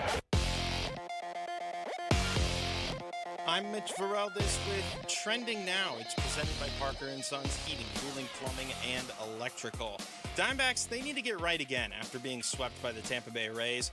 No better opponent than one they've beaten 6 times already this season. San Francisco Giants are in town for a 3-game series. Eduardo Rodriguez will start things on the mound. He'll go against veteran right-hander Tyler Mahle. First pitch is at 6:40. Pre-game coverage will start at 6 right here on 98.7 FM and the Arizona Sports app. Former Arizona Cardinal Chris Johnson, the running back, revealed in an interview with Good Morning America today that he was diagnosed with ALS last year. Johnson in the interview said he wanted to share his diagnosis in hopes that it can help others get diagnosed sooner or give other families hope in fighting the disease. You can read more on ArizonaSports.com and the Arizona Sports app. In the NBA, the latest star trade sees Ja Morant going from Memphis to Portland. The deal will send Jeremy Grant and Chris Murray to the Grizzlies. The Blazers get the former All-Star and former number 2 overall pick. And from the Phoenix Mercury, rookie guard Jovana Nogic is going to miss the rest of the season due to personal reasons. In the release, she said it was not an easy decision and that she looks forward to returning to the Mercury next season. And that is what's trending now.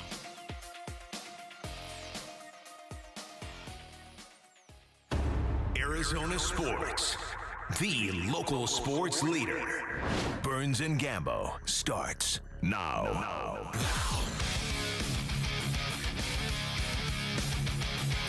Straight up to the claw on this Monday afternoon. Good afternoon and welcome into today's edition of the Burns and Gambo Show here on Arizona Sports, the local sports leader. My name is Dave Burns alongside the one, the only, Sean Gambadoro. Hi, Gambo! Burnsy, what's going on? I don't know. Who did you trade a 2033 first rounder unprotected for today? Huh? What did you do? Yeah, no, it's just it is definitely one part of the trade that I do not like. I do not like the 2033 not protected pick being sent. But listen, there's a lot to go over here. There's a lot to go over. This was something that we've said it from the beginning. They've always liked Miles Bridges. We were never able to rule it out. So we always said they like him. They've always tried to get him. They've tried to get him in the past. Well, they were able to get him. They were able to get him. It was difficult, but they were able to get him. We're going to do a caller segment on this coming up a little bit later. We're going to have Sam Quinn on, NBA writer from CBS Sports. I believe he gave a D. Yeah, a D. Did not like the trade. So we'll talk with him about that coming up a little later on in the show. Full floor, 4 o'clock reset. It's been a while since we've had a full show. All last week we were short. Not the case this week. We've got a full slate of full shows for you. We're going to be on till 6. We've got a lot to unpack, as Gambo said. So let's get unpacking. Let's tell you what the top story of the day is here on the Burns and Gambo Show. Burns and Gambo, the weigh-in. Came down yesterday afternoon. Miles Bridges, 2029 first-round pick. It's 2027 second-round pick for Grayson Allen, Royce O'Neal, and a 2033 unprotected first-round pick. You said the Suns had a thing for Miles Bridges. They always did. Yesterday, they got themselves some Miles Bridges. Yeah, and there's a lot of controversy here because of Miles Bridges' past, the domestic violence, the arrests, the pleading guilty, the other incident that was involved, and I understand that very, very well, and people being very upset with that, and I don't blame them in any sense. So you've got that part of it, and then you've also got the basketball part of it, in which the Suns took what you would say was the redundancy at a certain position with all the 6'5" guys, and they turned it into another guy. He's not big. No. He's not big. I mean, he is... I had an NBA executive this week give me all of the when these guys were coming into the NBA. He is the exact same size as Royce O'Neal. Royce is actually a little bit bigger with a standing reach. They've got the same wingspan. Royce has a bigger standing reach, and they are both the exact same size in bare feet. He's just a thicker body. He's a thicker body. So he gives you a 4, which is something that they lacked. But now you lose 3-point shooting with Royce and 3-point shooting with Grayson, and obviously the pick. So I asked one NBA executive I was speaking with, okay, just break it down for me in the simplest fashions. He goes, Charlotte got the higher character guys. They got the better shooters. They got the more valued draft pick. The Suns got the better player who's also younger and more athletic. Okay. That's how simplest terms. Not factoring in the other stuff. That's just there's from a another basketball player standpoint, coming. Right? Just this trade alone, because there is another part to this trade. Oh yeah, well, I mean, there is another part to this trade with the money, and we're going to talk about that. With the money saved, who are they going to go out and spend it on? But I'm also talking about the off the court issues. Higher character guys to Charlotte. I guess you did account for that. Okay, yeah. Better shooters to Charlotte. More valued draft pick to Charlotte. Suns get the better player. Yeah. Miles Bridges is considered a better player than Grayson and Royce, and they get a younger, more athletic player. Yeah. So that, in a nutshell, like that's what it comes down to. So what'd you think? Listen, I don't love it and I don't hate it. I would say I'm more neutral on it. I think the Suns are now. I think a lot of it will depend on what player they add. Now, on ArizonaSports.com, we've got a story up where I'm telling you one of these players they're going to sign in the next few days. It's on ArizonaSports.com. We're going to talk about it later. I gave you a list of about 5 players, and they're going to try to sign one of those guys. I think it depends on what guy they got. Overall, I think they took a weakness at power forward and they made it more of a strength. Miles Bridges is a good player. He is a good player. And I think they hurt themselves with 3-point shooting because they don't have it now. Like, you lost Grayson and Royce. Book doesn't shoot the 3 very well. So, I think you helped yourself in one area that was needed. And I think you hurt yourself in another area. But you can address that area a lot easier. It's a lot easier to find somebody that could shoot the ball from 3 than it is to find a power forward. That's fair. I mean, I think some of this does certainly depend on what they do with the savings and who they go sign. I'll absolutely grant you that. I broke it down into 3s. Okay, give it to me. I broke it down into the moral dilemma, the picks that you gave up, and the actual basketball players that were exchanged. And I think in 2 of the 3, you just got absolutely kicked around if you're the Phoenix Suns this weekend. You absolutely lost the moral component of this. You absolutely lost the trade pick value of this. I mean, you just got destroyed in both of those. Player for player, do I like that they took what they had a surplus of and turned it into something they don't? Yes. That I think they went way too far in trading both of their 6-foot guys, 6'5" guys who can shoot? Yes. I wasn't advocating both of them. I was advocating one of them. I was saying there wasn't enough minutes to go around between the 2 of them. That doesn't mean I was advocating to get rid of both of them. I think there are flaws to Miles Bridges' game that I hope they can figure out a way to work around. He doesn't shoot the 3 very well. He's not super big. Yeah, he's athletic. I hope he can get to the rim, and I think he'll get to the rim way better than anybody had. But Gambo, at what cost to do this? And in the next segment, we're going to talk about all the red flags and everything. But boy, the amount of fans in your fan base that you have alienated with this move because of what Miles Bridges has done is staggering. And the reaction to that. So at what cost to do this thing? Because it just seems like it was too big of a price to pay for a player who I don't think makes you that much better. I don't think he makes you that much better. Now, maybe I'm wrong, but I think to pay all of that, equity with the fan base, the 2033 undrafted pick or unprotected pick, all for a player that doesn't put you over the top, God, that's a lot to pay. He's younger. He fits a time. He's younger, right? So he's 27 years old? Yeah. I think. Is he 27 or 28? 28. I think he's 28. So he's younger. Like Royce is 33 or 34. There's no question. So you get younger, and if you're looking at a timeline down the road, I'm just like, that's what they're looking at. They're looking at, okay, we're going to re-sign this guy. We got him for 1 year, then we're going to re-sign him for 3. Now you got him for 4. You're giving up an unprotected 2033. You better re-sign the guy. I really don't love giving up to 2033. It was probably, I don't like that part. We're going to get into the red flags and we don't like about that part of it in a little bit, because you have to address the red flags. You have to address the incident that he did. Now, I'll talk about that in the next segment. They balanced themselves out a little bit because that was a problem for them at the 4. That was a problem for them. So they balanced themselves out a little bit more. But again, you hurt yourself in three-point shooting, because Royce and Grayson were great three-point shooters. Well, and Miles isn't. And Miles is not. He's a career 34% three-point shooter. He can hit him. He'll step out and hit him. You got to guard him. 33%, 34%. Yeah. It's not great. No. It's not great. So you hurt yourself with Royce and Grayson.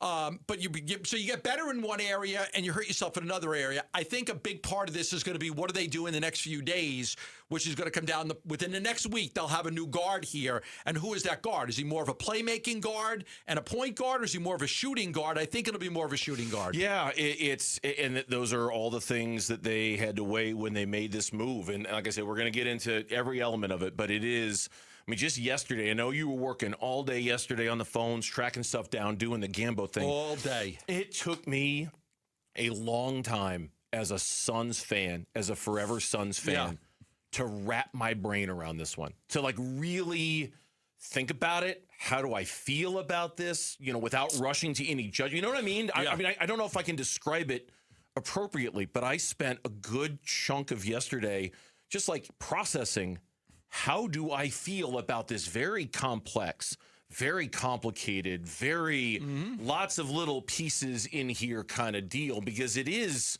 complicated and it is complex and it is a tough pill to swallow if you're a Suns fan. This is not an easy trade to digest under any circumstances. At least for me, it's not. No, I totally understand it. The trade came about late Saturday night. There had always been discussions, but they never really got anywhere. That's why we always said the Suns like Miles Bridges.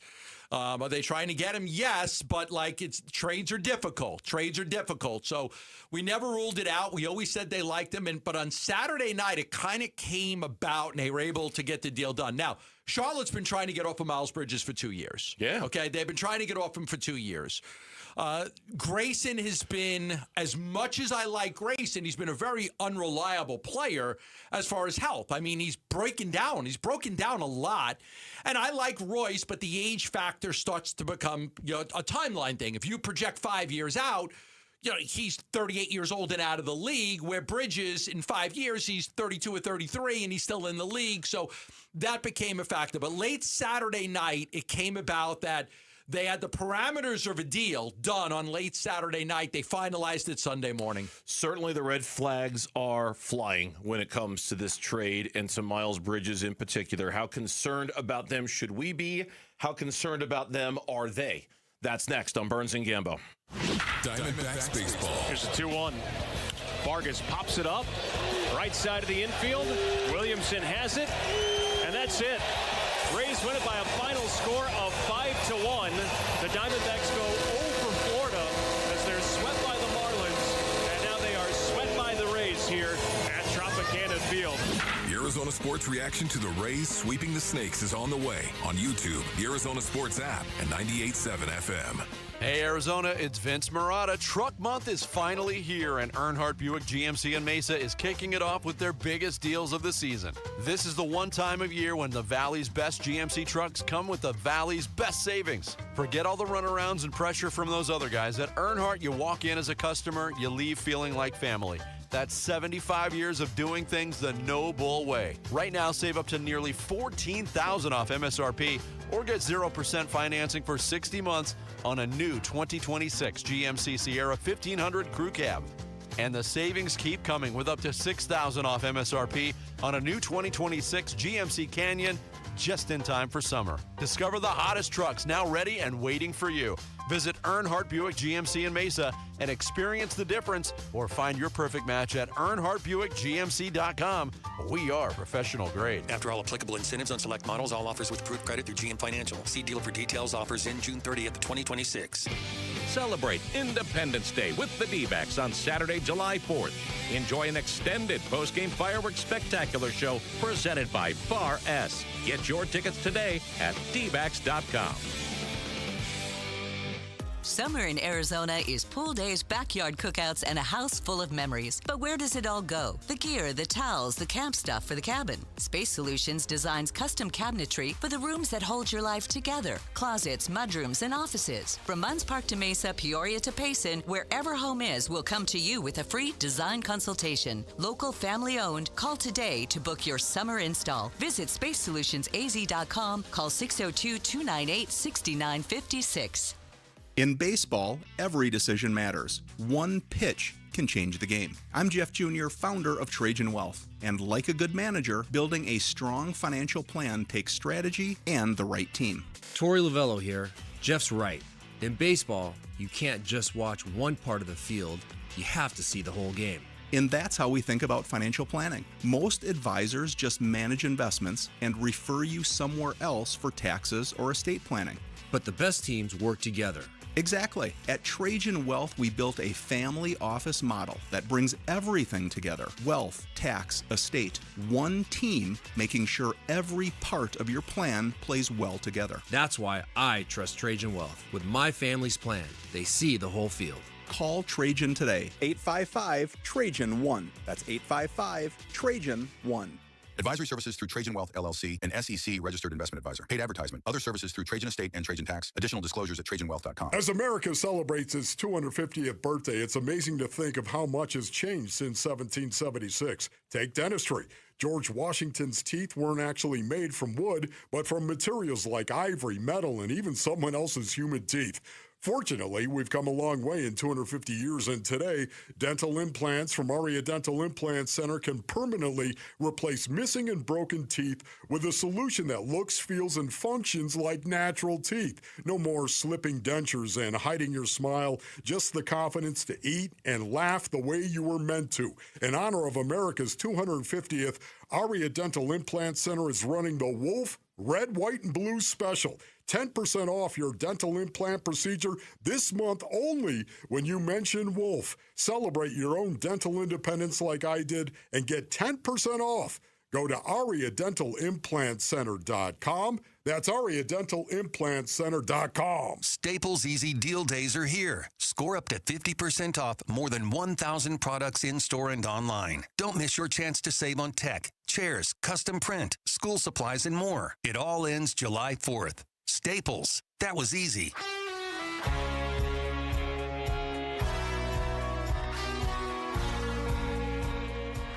Hey everybody, Dan Bickley here, and the Diamondbacks have an opportunity to get back on track. How will they do against the lowly Giants? We'll discuss our baseball team tomorrow. The fun begins at 6 a.m. on Arizona Sports, the Arizona Sports app, the Arizona Sports YouTube channel. They won that trade just with the three players in it. Just Miles Bridges for Grayson Allen and Royce O'Neal. I've won the trade. No, how about this?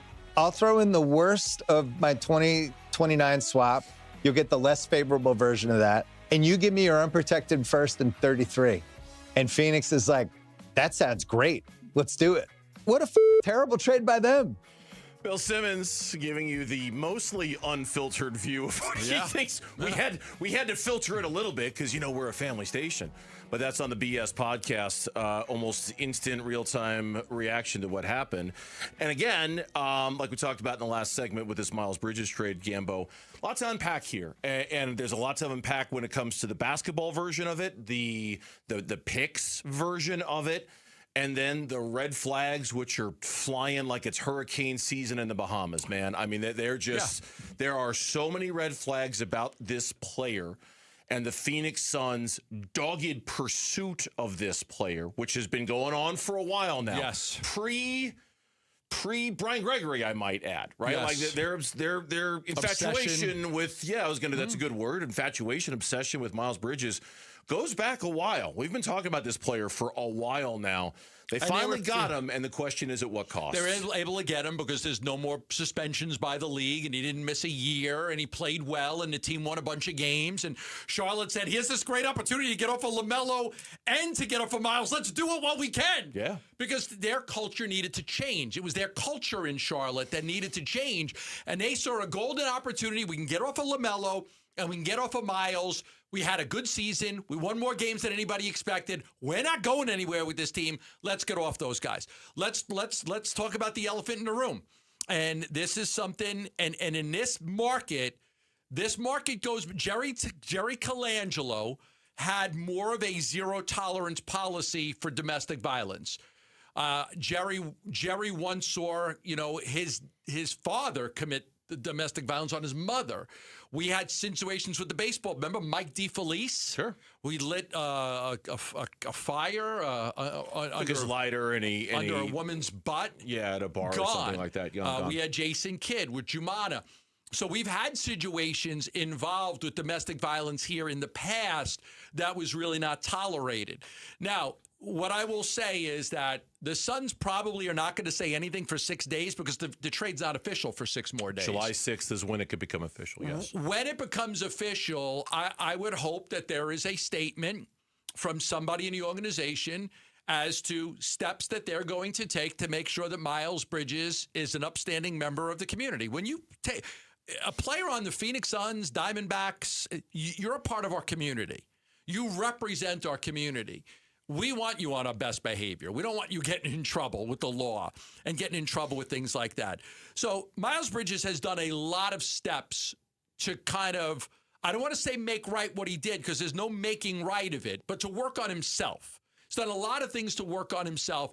I would hope that those things will continue here in Phoenix and that they'll lay out some sort of plan. But you can't ignore the fact that, and I'm just going to read this to you, Bridges was arrested in Los Angeles after allegedly attacking his wife in front of their children. His wife posted images on social media of injuries, which she later deleted and wrote that he included a fractured nose, wrist, torn eardrum, torn muscles in my neck, from behind, choked until I went to sleep, and a severe concussion. He pleaded no contest to a domestic violence charge in a plea agreement with prosecutors. He was suspended for 30 games. After an independent investigation, he did not play at all that season. And then there was another incident in which they said, okay, and I think this got dropped, but he threatened the victim during a custody exchange, throwing pool table balls at her vehicle, smashed windshield, dents on the car, threatened the victim. I think she pulled back on that, and the story changed a little bit. But that's it in a nutshell, right? Mm-hmm. You can't ignore that. You can't deny it. It's part of who he was. That doesn't mean people can't change. That doesn't mean he can't get help. It just means that's part of who he was. He did that, and you've got to figure it out. Now, am I going to not root for the Suns because they have Miles Bridges? Absolutely not. I want the Suns to win a championship. Am I going to go buy a Miles Bridges jersey? No. That's where, everybody's got to make their own decision. To me, I would draw a line there. I wouldn't represent the player. I would never go buy a Miles Bridges jersey. Yeah. But I'm not going to root against the guy or root against the Suns. I want the Suns to win. Yeah, and I think somewhere in between those two extremes is where a lot of Suns fans are right now. I don't think anyone's going to not root for the Suns because, well, I don't know about that. I think most won't not root for the Suns because of this. And I certainly don't think anyone's going to go buy a Miles Bridges jersey anytime soon. But the thing about last year's team that we commented on again and again and again, and on this show and on this station, was the likability factor of the Phoenix Suns last year. The Suns were really, really easy to like. Really easy to like. They're not as likable today as they were 24 hours ago, 48 hours ago. They're not. Because losing the guys they lost, or just the addition of Miles Bridges? Because of their willingness to sell a little bit of their soul to go get a guy like Miles Bridges. It makes them less likable. I don't know the answer to this, but I'm going to ask you the question. I don't know the answer to this. I'm sure this will be addressed. Don't you think in some ways they did a lot of homework on this before they got him to make sure? I'm sure they did, but I also think, and I'm going to bring up the other elephant in the room since we're just herding all the elephants together. I love the elephants. Let's talk about the Michigan State thing, because here we go with that again. We're not done with that. And you wonder how much of the Michigan State thing led them to compromise their values for a player that they believe he's fine. He's going to be okay. He's going to be good. Yeah, it'll be all right. You'll see. It'll be all right. Well, we got the Michigan State thing in common. And that has been brought up by numerous national analysts who kind of suggested, and I wonder about this. I wondered about this yesterday when I was trying to cobble together my feelings about how I felt like this. I wonder how much their Michigan State blinders were on when they evaluated this deal. And I'll tell you something else.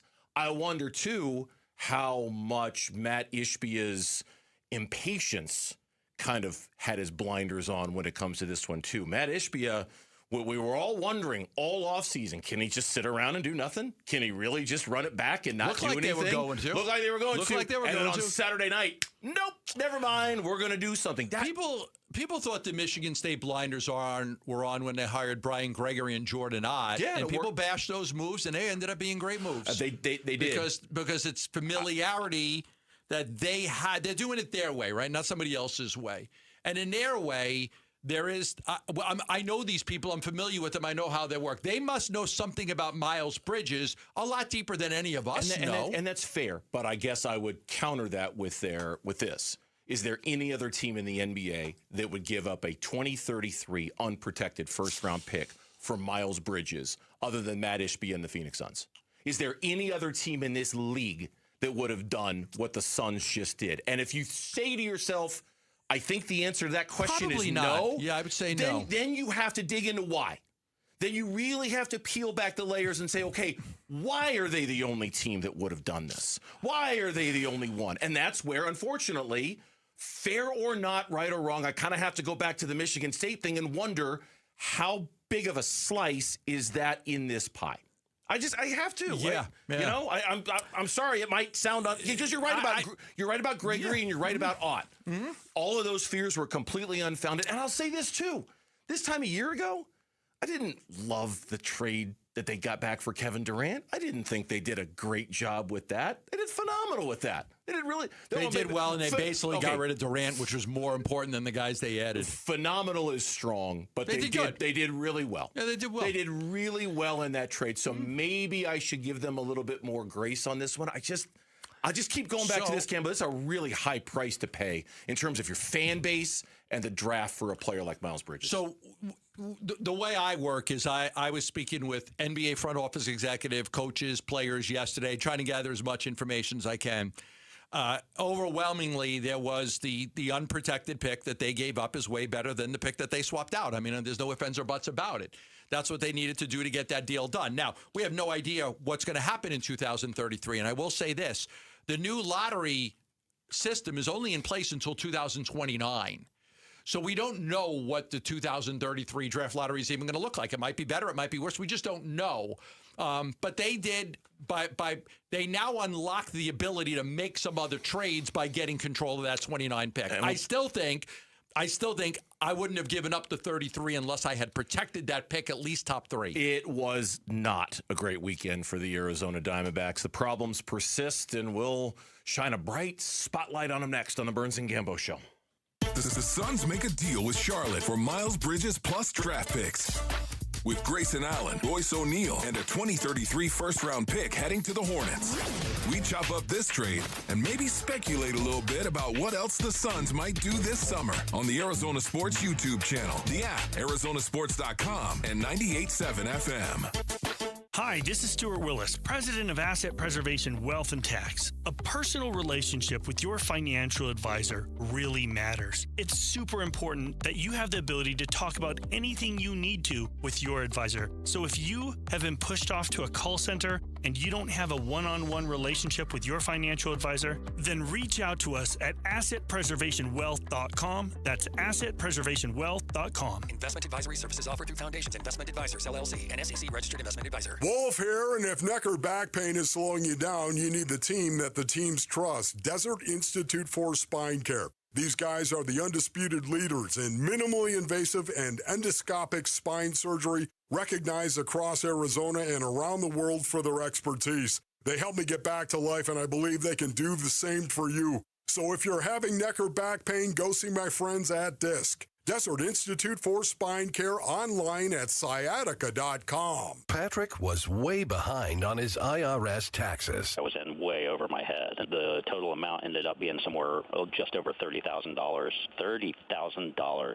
Then the IRS came to collect. Started getting letter after letter. A lien had been filed against me. They were going to basically hang me completely out to dry. He had to do something. That's when I reached out to Optima Tax Relief. Patrick's life quickly got a lot easier. It was very easy, pretty much hands off, They picked up the ball and ran with it. And how'd it go? I couldn't believe it. I had to ask 2 or 3 times. I saved an incredible amount of money. How does Patrick feel about Optima? Couldn't be happier. They definitely helped me. Optima Tax Relief, the best place to call. They're the best in the business. Do what Patrick did and call Optima Tax Relief for a free consultation. Call 800-343-6460. 800-343-6460. 800-343-6460. Optima Tax Relief. Testimonial from an actual client. Some restrictions apply. For complete details, please visit OptimaTaxRelief.com. Hi, it's Wayne from AMCO, stopping by the station to check in with Roller. Hey, Wayne, what's going on today? Well, the biggest question I hear lately is, do you have to go back to the dealer where you bought your car to get service or repairs? Wayne, that's a good question. Do you? No, Roller. If you bought a new or a new used car and you have an extended warranty contract that's hiding in your glove box, please don't forget it's there and that you can use it at any AMCO. Oh, I thought you had to go to the dealer to keep your warranty valid. Yes, most people do, but that's not the case. You can have your vehicle serviced at any authorized service center, and AMCO is authorized by all of the major warranty companies. Wow, that's great. It's so nice to have other options. I'll say AMCO has dealership quality, rental cars, no hassles, and faster service. Wayne, that's great. And just to make sure, AMCO does more than transmissions, right? That's right. If you need your vehicle repaired or hear, feel, see, smell, or even think you have a car issue, please call AMCO first or for a second opinion. There you go. Google AMCO for your nearest location. That's AMCO, AA, MCO, transmissions, and a whole lot more. I'm Mitch Vareldes with Trending Now. It's presented by Parker & Sons Heating, Cooling, Plumbing, and Electrical. Diamondbacks need to get right again after being swept by the Tampa Bay Rays, and they might have the perfect opponent to do it. The San Francisco Giants in town for a 3-game set. Arizona's already 6-0 against the Giants this year. Eduardo Rodriguez will start things on the mound. He goes against veteran right-hander Tyler Mahle. First pitch is at 6:40. Pre-game coverage starts at 6. And you can listen to it all right here on 98.7 FM and on the Arizona Sports app. Former Arizona Cardinal running back Chris Johnson revealed in an interview with Good Morning America today that he was diagnosed with ALS last year. Johnson, in the interview, said he wanted to share his diagnosis in hopes that it can help others get diagnosed sooner or give other families hope in fighting the disease. You can read more on ArizonaSports.com and the Arizona Sports app. In the NBA, the latest star trade sees Ja Morant going from Memphis to Portland. The deal sends Jeremy Grant and Chris Murray to the Grizzlies. The Blazers get the former All-Star and former number 2 overall pick. And from the Phoenix Mercury, rookie guard Jovana Nogic is going to miss the rest of the season due to personal reasons. In the release, she said it was not an easy decision and that she looks forward to returning to the Mercury next year. This report is brought to you by Casino Arizona. Big wins are waiting at Casino Arizona with your chance to win a 2026 Jeep Wrangler or a share of $25,000. Join us July 29th from 6 to 8 p.m. Details are at CasinoArizona.com.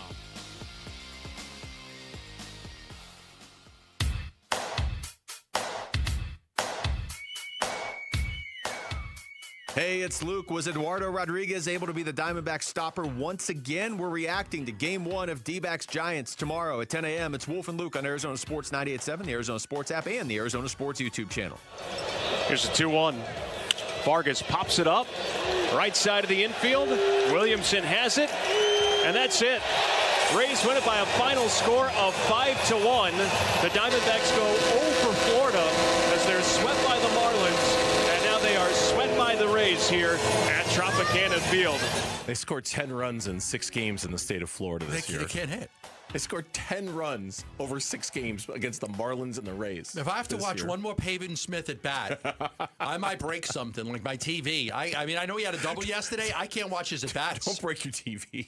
I know. Don't do it. Don't resort to physical violence, Gambo. Come on, rise above. Rise above. You're better than that. There's a lot to unpack here. There's a lot to unpack between the Miles Bridges trade and the Diamondbacks getting swept by the Rays. There is a lot to unpack, and none of it's good. 4 runs in 3 games on 20 hits with 2 walks and 20 strikeouts. This run is in scoring position. It's almost like you might as well just go back to we got a guy in second, just go back to the dugout. You're not getting a hit. They were 0 for 6 on Sunday, 0 for 8 on Friday. They went 1 for 16. I mean, it's almost like, don't have a runner on second. Hey, that could be a double. Just stay at first. Stay at first. Don't get to second. But it could have been a double. No. Corbin Carroll, no more triples. Just stop at first base. It's ridiculous. They can't hit with runners in scoring. Max Kepler was 0 for 5 this series. Arenado 2 for 10. He looks like he's just toast. He looks like he's toast. His at-bats are so brutal. Vargas can't hit. He was 0 for 5. Tommy Troy 1 for 9. Adrian Del Castillo 1 for 7. Pavin Smith 1 for 8. You're bringing a knife to a gunfight. You're going to these baseball games and you're putting 5 guys in the lineup that can't hit. Yeah, the 5 guys in particular, you mentioned 1 for 16 with runners in scoring position. These 5 players combined this weekend were 0 for 13 with runners in scoring position. Arenado was 0 for 4. Ildemaro Vargas was 0 for 3. Pavin Smith was 0 for 2. Lourdes Gurriel Jr. was 0 for 2. Max Kepler was 0 for 2. Those 5 guys accounted for 13 of the 16 at-bats with runners in scoring position, and none of them got a hit. The only one who did was Corbin Carroll. That was the lone hit. Happened on Saturday with a runners in scoring position. That was the only day that it happened. It's an absolute rely epic. on solo homers, Marty. Just solo. And they don't even get like 2 runners. They're the kings of the solo home runs. This team. But you go yesterday. Pavin doubles. Nolan Arenado strikes out. Can't get him in. You go to the 3rd inning. Marte walks. Perdomo singles. Corbin strikes out on a 3-2 pitch. Can't get him in. It's just like the same thing over and over again. You know, you're watching this team. They just cannot get these runners in. And it's been frustrating because even in the 6-1 loss the other day, the one at Gallen pitched, Corbin singles, Gabby singles. You got 1st and 3rd, nobody out. Yeah. This is the game Gallen pitched. Was that Friday? That's Friday night. 1st and 3rd, nobody out. Nolan pops out. Kepler pops out. Gurriel grounds out. 1st and 3rd, nobody out. You can't get a run in. You've got Nolan Arenado. He's probably a Hall of Famer. He can't get the run in. Like, the frustration level with watching this baseball team is through the roof. It's through the roof. Well, and it's costing them. It's costing them games. It's costing them place in the standings. It's costing them civic trust. It's costing them our belief in their ability to hang in there. They're approaching a very, very, very important part of the schedule here, one that could absolutely, completely, totally bury them when it's all said and done. And I just don't know. I don't know if they're prepared for it. I don't know if they're ready. After they're done with the Giants, they've got 3 against the Brewers, 3 against the Padres, 3 against the LA Dodgers. That could be it. I mean, that literally could be it in the season for them if they can't find a way to turn this around and get guys going with runners in scoring. Because you're right. With the amount of opportunities they had on Friday and yesterday, they should have won at least one of those games. I know that the Rays are good, okay? But you don't want to get swept. How many times have we said that? 100 times? Can't get swept. Can't get swept. Can't get swept. Can't get swept. Can't get swept. How many times have they been swept this year? 5 times. Like 5 times. 5 times all on the road. All on the road every single time. Oh, it's brutal. You can't get swept. And if they had just won one of those games, if they just come through a couple of times with runners in scoring position this weekend, it's a 3-3 road trip. You can live with it. You don't get swept. I know one game wouldn't make that much of a difference, but it really would make a little bit of a difference if you had just won one of those games and had some success with runners in scoring position. Instead, it's just the same narrative again, day in and day out. Corbin triples, breaks the record, right? Triple number 53. Corbin triples. Marino pops out. Nolan pops out. You can't get him in from third base. Yeah. Their inability to get a runner in from third base with 2 outs is becoming like legendary. Like this is incredible, or infamous, whatever you want to say. I don't know what to do. You just keep thinking that that you got all these guys that can't hit, but you can't replace them. Who are you going to add? Who are you going to change? And that is ultimately the problem with all of this. What are you going to do about it? What can you do about it? You say the trade deadline 5 weeks away. And at this point, I would not buy. It'd be reckless for you to buy. I would not buy. It'd be crazy for you to buy at this point. Sell. I mean, you don't have to do anything right now, but you do. We're trending towards. You're trending towards it, but you certainly aren't going to go buying anybody right now, not based off of the way things have gone as of late. And so, where's your savior? Who's walking in that door? Who's going to be the guy who helps you? Who's, Jordan Lawler ain't walking through that door anytime soon. Who can you call up from the minors that are going to help? You've already tried all of them. None of them have really, outside of Tommy Troy, Waldschmidt, they've all, Jose Fernandez, they've all been here. They've all had their moments. They've all had their opportunities. Max Kepler is here. Now, he's 0 for 5. Did they rush Max Kepler back? You're damn right they did. Did they rush Pavin Smith back? You better believe they did. Did they rush Lourdes Gurriel Jr. back? You better believe it. Why? Out of desperation. We need something now. We need to spark this team now. They're out of matches to light the spark on this offense. The matchbox is empty. And so if the question is, how do they fix this? I truly don't know what the answer is to that right now, because I don't think there's anybody in the queue who could come here and change their fortune. They're playing a game of chess right now, and all they have to play with is a bunch of pawns. And the other team has queens and rooks and bishops and horses and castles, and you've got a bunch of pawns. You want to tell them what the horses and the castles are? No, just let them go. You always start. Oh, wait, hold on. No, you can do this. Hold on. You can do this. Rook. Good. What else? That's the castle, right? Knight. Is there a knight? Correct. Knight. Yeah. I think that's the horsey, right? No, then. Is the knight the horsey? The knight's the horse? The knight is the horsey, yes. What's the other guy that goes diagonal? I'm blanking on that. Which one is that? He's like the third guy in, right? You go castle, then the horse, and then the next guy. What's that guy? I thought that was the knight. No, it's a rook. Bishop? A bishop. Bishop. Oh, yes, that's blanking on that. That's not so bad. Yeah. See? It just feels easy to say horsey and castle. I know, but you see, you always give everybody a hard time when they use big words and you say, why not just say simple things? But if you actually know the words, you should use them. No, because I have to think in that, and in radio, you can't hey, listen, I don't want to. I'm doing a radio show. Dead air. I don't want to think. I could have got it if you gave me time to think, but in the moment, I'm just like the horse and the castle and the.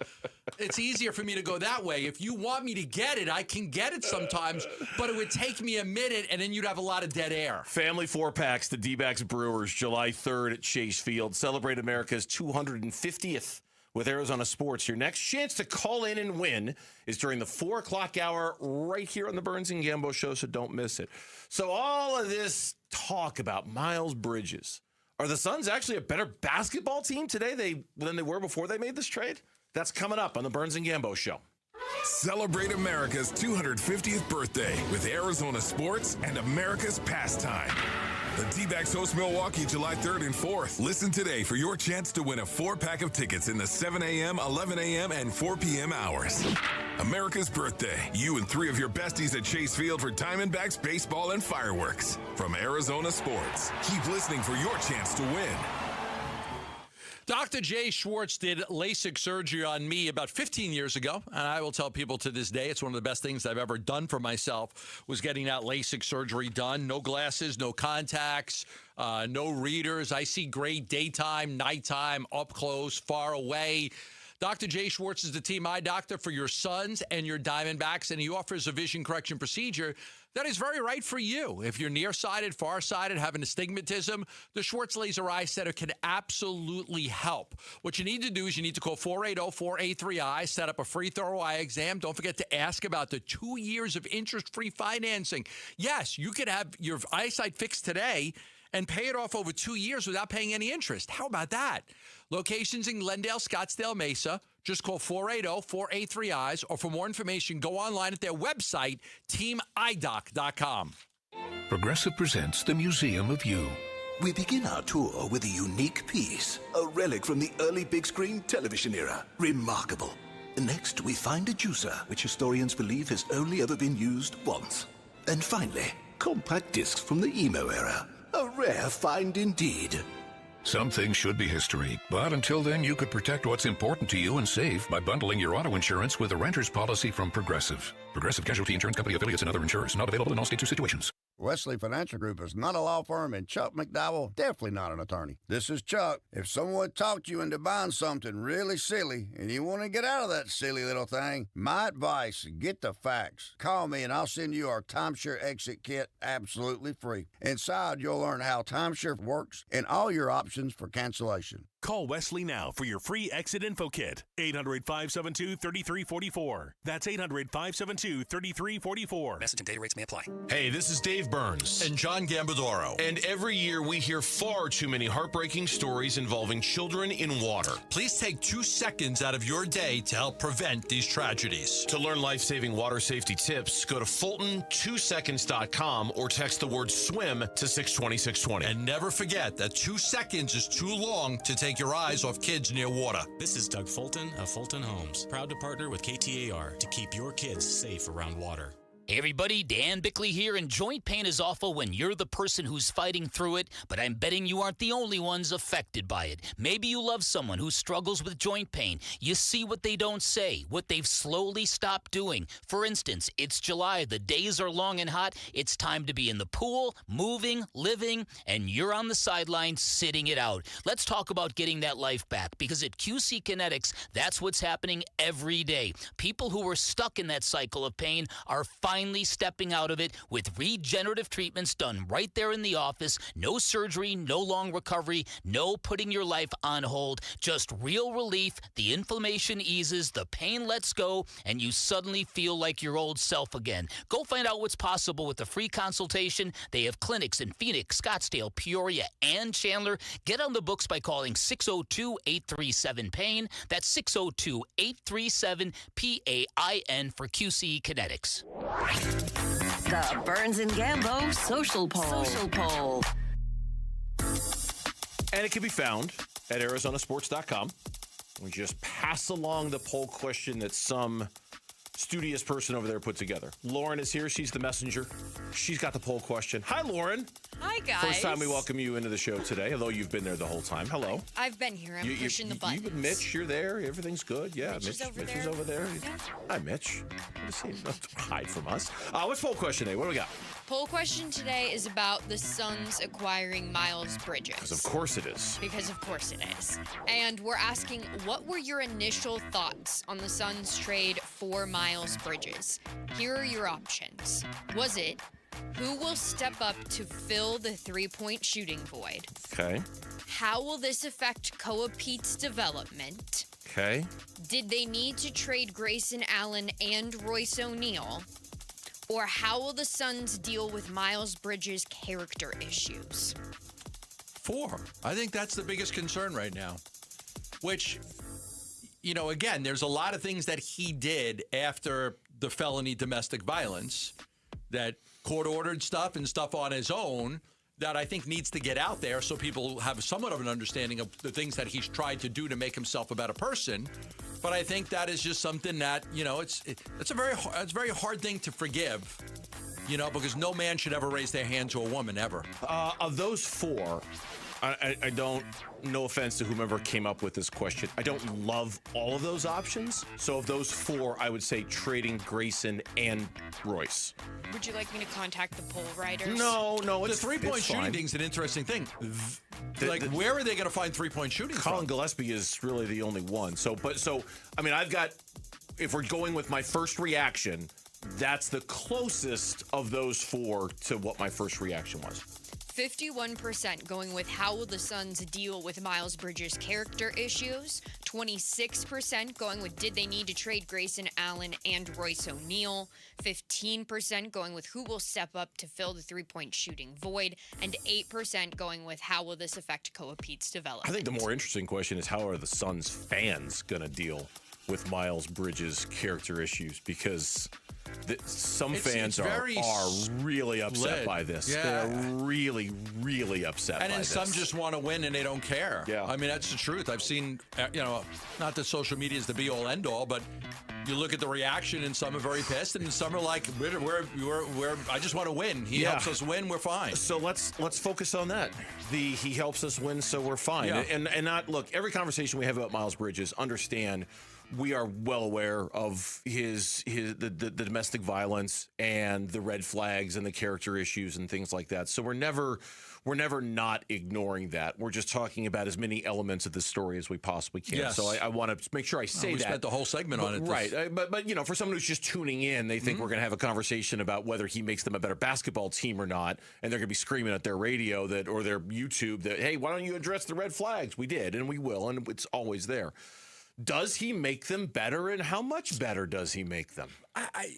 This is not the easiest question to answer, No, so I'll it's answer it like not. this. If they were able to keep one of their 3-and-D guys, like if they were able to keep Royce, then but you have such a void right now with shooting that, again, you made yourself stronger in one area but weaker in another. Like you took an offense that was really good in football and you made the offense even stronger, but the defense, is not as. So I think that because they had to give up Grayson and Royce, I think this other move that's coming in the next week is going to ultimately determine where they are. Like if they could go get Colin Sexton, I'm like all on board. Okay, I think now you're a better basketball team. So I think it's to be determined based on who they get. Now, if they're not able to get any of the guys that I'm saying they're going after, well, then that's going to hurt them. But as of now, I think they are better in one area. They're a little bit tougher, a little bit more physical. He gives you scoring inside. He's a career 15, 16-point scorer. He's a durable player. He's not hurt a whole lot. No. His missed games because of suspension and the year that he missed. But he is a durable guy. He's a good basketball player. He's young. He gives you athleticism. So I think they're better at the forward spot now, but I think they're weaker in three-point shooting. So I do think I have to see which of these guys they're going to get that I've mentioned they're targeting to ultimately decide. Because to me, that could sway it one way or another. If they're able to get a guy that they want, then maybe, okay, I could see it. But right now, you lost a lot in three-point shooting. Yeah, you did. And I think that's really well said. I'll echo that I think a lot of this conversation does depend on what they're able to do and who they're able to sign. If we're really talking about first reactions and how we felt when this deal came down, I was in the car driving back from Pine Top when I heard about it, and I was thinking about it the whole drive. And one of the first things I thought of was, well, they did need to take some of their surplus of one and fill a void with the other. And at its core, that is what they did. Now, I never advocated for trading both of those guys. I wanted one. I wanted one. I don't think Highsmith's on the team either. I never said trade Royce and Grayson Allen in this pursuit. And so I would have liked it if they would have kept one. And I do, Miles Bridges, he's a tricky player. He's a tricky player to figure out how he's going to fit with this team. He's a tricky player because he's kind of another score-first guy, and I wonder how is that going to benefit Booker, or is that going to take the ball even more out of Booker's hands? I think that's one way of looking at it. He doesn't spread the floor, which a modern power forward in today's game needs to shoot the three better than he does, but he gets to the rim way better than anybody they've got on their roster. Way, way better. And he does make them younger, and he does make them more athletic. And he is, for being the same height as Royce O'Neal, he's a much sturdier player physically. He's a stockier player than he is. So there's a lot to like here in that regard. From a fit standpoint, you're talking about Devin Booker sharing the floor with four guys who aren't that great of three-point shooters. I don't know if that's a good recipe either for success, And so bottom line, brass tacks, Gambo, I don't think this makes them that much better. But, and I know I'm rambling here, I'll continue this by saying when they made the trade last year for Dylan Brooks, Jalen Green, and Kamal Malawach, I didn't think that was a 45-win basketball team. I didn't think they were better because we infamously made a lunch bet over it. So I've been infamously for you, not for me. Yeah, no, famously for you, very infamously for me. So I reserve the right, as it was a year ago, to say, hey, you know what? I kind of misevaluated that one, and it turns out they were a lot better because they made that trade. I don't think this makes them that much better, but I've been wrong about that before. I was wrong about that last year, and I'm curious to see how these parts fit together because they're weird parts. He's a very strange player to fit into this mix, I think. Yeah, if they add Luke Kennard, now you're like, okay, Kennard and Bridges for Allen and Royce. Okay, I like that. But I think Kennard's going to cost too much. Now you look at other guys. We'll go over the other guys, but I think in the next segment, by the way, I think it really depends on the guys that the guy that go, because it's a 2-for-1 trade. That's why the money they say no, they didn't. They're gonna have to spend some of that money. So we'll go over that later too. Yeah. But as for are they a better team right now? The true answer is it's an incomplete until we know what player they add to replace Grayson. They're going to add a fourth guard. When they add that guy, then we might have a better understanding. I think it's right now, today, it's a neutral trade. You made yourself better in one area and weaker in another. Today, it's a neutral trade. Factoring in the draft pick that you gave up to do it, though? But you weren't asking that. You were asking are the Suns better today than they were yesterday. Okay. You didn't factor in the draft pick. You're right, but I'm going to factor in the draft pick now for just a second and say if you're giving up an unprotected 2033 draft pick, it better be on a player who you know is going to make you better. And the fact that there's still this vague, did they not make themselves better? Is that really the best use of your resources to trade one of your best assets on a player that maybe makes you better? That's where this thing gets really wonky for me, no matter who they add in free agency. Because to me, I don't think Miles Bridges is a good enough player that makes them good enough that's worth that sacrifice. And so you have to factor that into the equation. You have to. The draft pick that they're getting back is projected to be somewhere between 21 and 25. So like the 29 pick that they just got back, that was originally their pick, and that's projected to be somewhere between 21 and 25 right now, today. The 2033 pick, crazy or not, they actually do project these things out on what they think it'll be. I don't know how you're able to do it, but there is projections on these things. But that pick's going to be more valuable. You would expect that pick is going to be more valuable of a pick. Yeah, you would. When we come back on the Burns and Gambo Show here on Arizona Sports, the local sports leader, we turn our attention to what's next. It seems like we've had the what's next conversation about the Phoenix Suns 5 times in the last 5 days. So we'll have it again. What's next for the Phoenix Suns? That's next on Burns and Gambo. Hey everybody, this is Dan Bickley. And Vince Marotta. The Arizona heat is dangerous, but you can help save the lives of our most vulnerable neighbors. Arizona Sports and the UPS Store are teaming up with the Phoenix Rescue Mission to fight thirst and heat-related illness. You can drop off water at a participating The UPS Store location or donate today. Just text WATER to 620-620 to learn more. The Arizona Sports Water Drive benefiting the Phoenix Rescue Mission is presented by the UPS Store. You know, with house prices settled and coming down quite a bit, we are seeing more and more people that are purchasing houses because the prices are better. Some house prices have come down, a lot have leveled off. If you're a renter, the Lund Mortgage team, they want to speak with you right now. Because if you're constantly renting, throwing $2,000, $2,500, $3,000 a month into something that you don't own, you're just paying somebody else's mortgage and you're paying their bills and they're building equity off of you. You don't have any equity. You don't own anything when you get done renting. You just walk away. The Lund Mortgage team can help you right now because they can get you pre-qualified, absolutely free for a mortgage. Yes, pre-qualified, absolutely free. Won't cost you anything. And a lot of people think, I need 20% down. No, there's a lot of great programs out there where you don't need 25% down. So contact the Lund Mortgage team. Let them get you pre-approved for a mortgage, absolutely free. That way you can get out of renting and own your own home. You'll have great tax write-offs because of that, and you'll be building equity into something that is yours. Contact the Lund Mortgage team at 623-889-0130. Hello, everybody. Eric Bryan, owner of Precision Air and Plumbing. A customer called in recently asking why their newer AC system was already having problems. My first thought was because you probably didn't have us install it. But honestly, your AC system shouldn't be failing that fast. Small issues can quickly become expensive breakdowns. Get your AC installed and maintained the right way with Precision. Call 602-FIX-MY-AC and make the Precision decision today. Make a precision decision with Precision Air.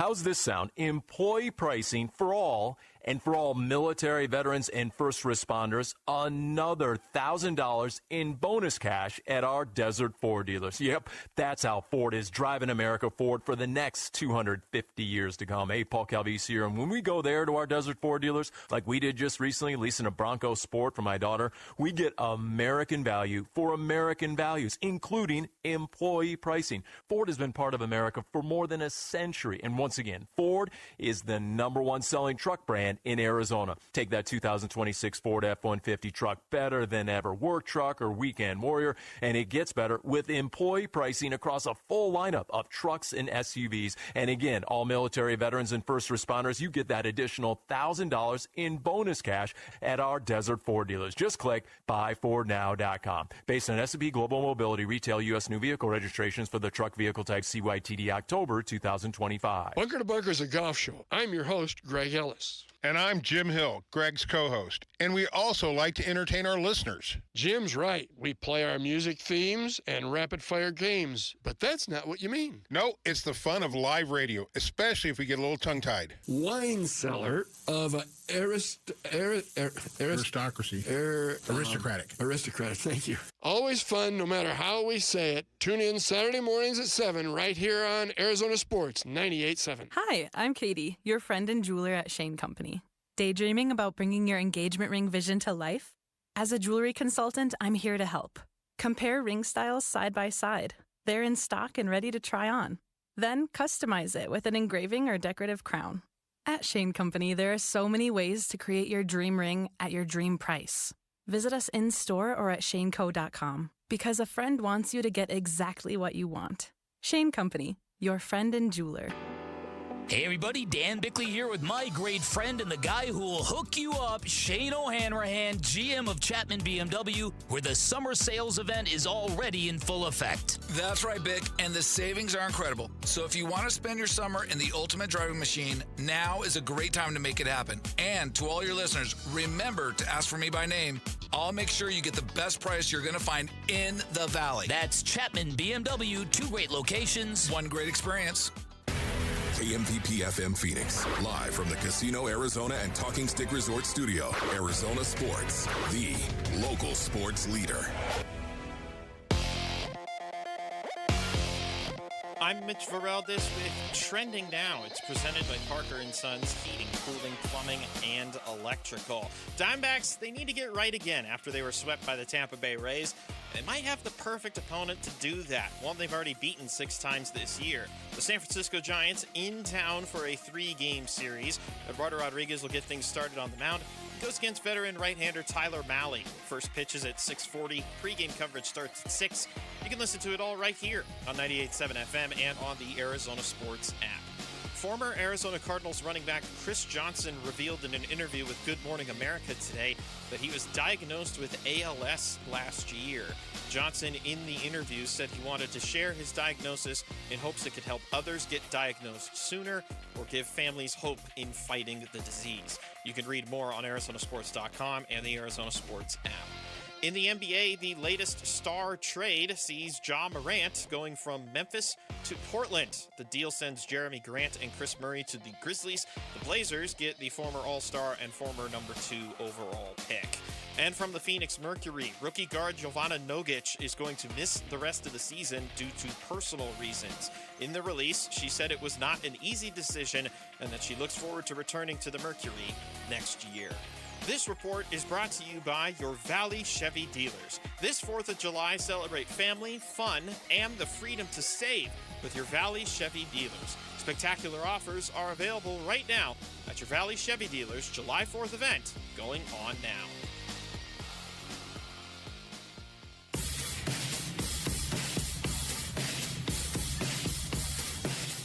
Hey, it's Luke. What's next for the Phoenix Suns after the Miles Bridges trade? We're talking Suns tomorrow at 10 a.m. It's Wolf and Luke on Arizona Sports 98.7, the Arizona Sports app, and the Arizona Sports YouTube channel. 2 things.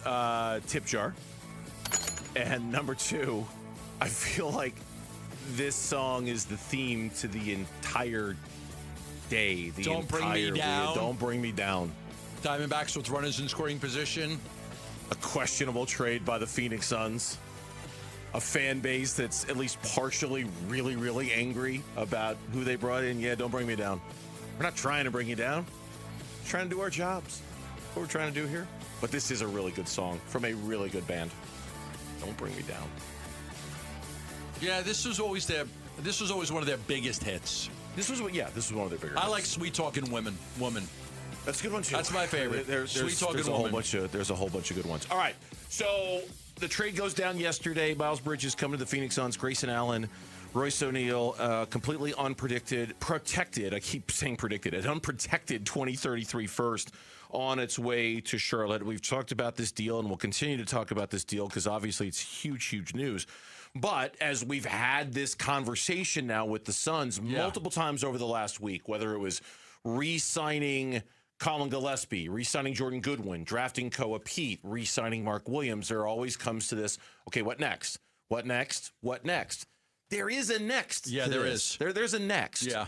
What's next for the Phoenix Suns now that they can use their taxpayer mid-level $6.1 million exception on a player out there in the marketplace? Because clearly they need a shooter now. And that's what they can go up to. They can go up to $6 million.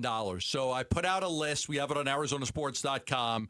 There are 5 players that I believe they are targeting. I threw a wild card in there because I know they wanted to at least talk to Landry Shamet. But I said this is the guy they like the least. They can't get him. He already re-signed with somebody. There's also another name to scratch Kevin off the Huerter. list. Kevin Huerter just signed a 3-year, $27 million deal with the Pistons. That's $9 million a year. So I had 5 players that I listed. Colin Sexton was one. Luke Kennard was another. Kevin Huerter, Jordan Clarkson, DeAndre Melton. Those were my 5. Those were my 5 guys. Colin Sexton, Luke Kennard, Kevin Huerter, Jordan Clarkson, DeAndre Melton. Somebody asked me about Quentin Grimes. I said no. Most of these guys are going to get more than they can pay. You know, Kennard could get 10 to 12. Huerter, I was told, could get 8 to 10. What did he get? He got 9. 9, yeah. I even have an email to you earlier this morning where it says Huerter could get 8 to 10. Okay. He got 9. Just because it's going to drive me crazy all day. Huerter. Just Huerter. Yeah. Not Huerter. Or however you say Huerter. Just Huerter. Huerter got 8. Huerter got 9. I think Kennard's going to get more. So that would leave me with Sexton, Clarkson, and Melton as options. They're going to have to wait this out a couple of days because they need the price to come down. Some of these guys are going to, think they're worth 8, 9, or 10, and then in the end they're going to take the 6 because they want to get in with a deal. So that's where they're at right now. They're going to sign a guard. Could be a playmaking guard, could be a shooting guard. I think they prefer a shooting guard. This will be the 4th guard. The major minutes will go to Book, it'll go to Jalen, and it'll go to Colin Gillespie. The 4th guard will be this guy they add. They consider Goodwin more of a 2-3. So this next guy will be the 4th guard. He will replace Grayson Allen. Of the ones that are left, I think Colin Sexton's just going to be out of their price range. I don't think they're going to be able to afford him at $6 million a year. That one, I like him. Seems really unlikely. I like him too, which is why I think he's going to be out of their range. He's 27 years old. He had good numbers last year. He's and we got a really good story about this up at ArizonaSports.com, in which our own Kevin Zimmerman took a look at each of these individual guys and kind of did a little write-up on each one of them, and points out that Colin Sexton's usage rate is really, really high. He's like a guy with the ball in his hands kind of guy, which makes him kind of an interesting fit. But I think he's the one with the best upside. I think he's the one who's got the chance of making way more money than the Suns could possibly afford. So now you're talking about Luke Kennard. Who's going to be I think he'll get too much money. So now we're down to Jordan Clarkson and DeAnthony Melton. Yes. That'd be all that would be left on this deal. And then the doomsday scenario, and maybe I'm overstating it a little bit, is what if they're all too expensive? What if they all make too much money and the Suns go to the store and the store is empty, right? Yeah, then you start looking at other players that I like Grimes. You look at players who I don't think that they love, but you got to add somebody. And I mentioned Quentin Grimes. There was another player or two, and I don't know if I have my list in front of me, but that's what I think it'll come down to. If they can't get the player, if they can't get any of those players, I think they'll get one of them. I do think they'll get one of them. But if they can't, then there's another group of players. I have your list in front of you. I'm more organized than you are when it comes to your stuff. Which is like, so what does that mean? It's just like an every other day here on Burns and Gambo. You had Quentin Grimes on your list? Yeah, which right now he's below all those other guys, but you might have to come back to him if you want, if these other guys are all out. But I think you should. So right now, I think you could still get Sexton, you could still get Clarkson, you could still get Melton. And Kennard's still out there. I think Kennard will cost too much. I don't know about Sexton, but Clarkson and Melton should be guys that settle for that type of money. Yeah, well, and that's, to your point, that's when we'll really be able to analyze this, because the player that they're able to sign has to be a part of this equation. They can't go into next season with Colin Gillespie as their lone reliable spot-up three-point shooter, catch-and-shoot three-point shooter. You just can't. Dylan Brooks is too unreliable back there. I hate to say this. Devin Booker has become too unreliable back there. Miles Bridges is too unreliable about that. Mark Williams isn't a stretch 5. Oso Ighodaro isn't a stretch 5. They just... it's crazy how they went from so much of this thing to so little of this thing in one move. It's like I hope, and it tells me that surely they made this move. God, I hope they made this move knowing that they were going to be able to afford somebody who could step in. Because if they get to if they drove their Chevy to the levee and the levee was dry and there's nobody there, and they're all gone because they all got more money and wine. Then we've got a problem. Then we've got a problem. And then that's a lack of foresight that I'm going to stick with I think they get one of those guys. They like all of them. I think they like Sexton and Kennard the best. I think Kennard's going to cost too much money. He'd be perfect for them, in my opinion. I really like Sexton a lot, too. But if those two guys are priced out, and again, that's why they're going to have to wait this out, because they can't offer more than 6. So it's hard to get into these conversations until the price on some of these other guys goes down. Bobby Marks today on the Wolf and Luke Show. Love Bobby. Always love hearing what he has to say about stuff like this. Was asked if it was dangerous that the Suns had the success they had last year. I'll let him explain. The most dangerous thing that happened was that the team had success this year. And they had success is because they were able to kind of get away from some of the ways they've gone about business, where with some of these high-risk moves, with in the Durant trade, I understood, and then certainly Beal, and then you kind of found an identity with the group. And my big question was, like, how much was ownership going to get back involved in it and everything like that? And listen, Miles Bridges is an improvement as far as where you are, but there is the risk as far as, and we could say it could be, hey, its pick is 6 years from now and it's at 33. In this day and age, where with the lottery reform and how things are changing, that's a significant risk. And there's always something better that's going to be available. And I don't know when it's going to be. It could be 6 months or it could be a year. Or maybe you wish you had that pick, and you have 2 picks you can trade in I think 27 and 29 to go out and do that if you want to do.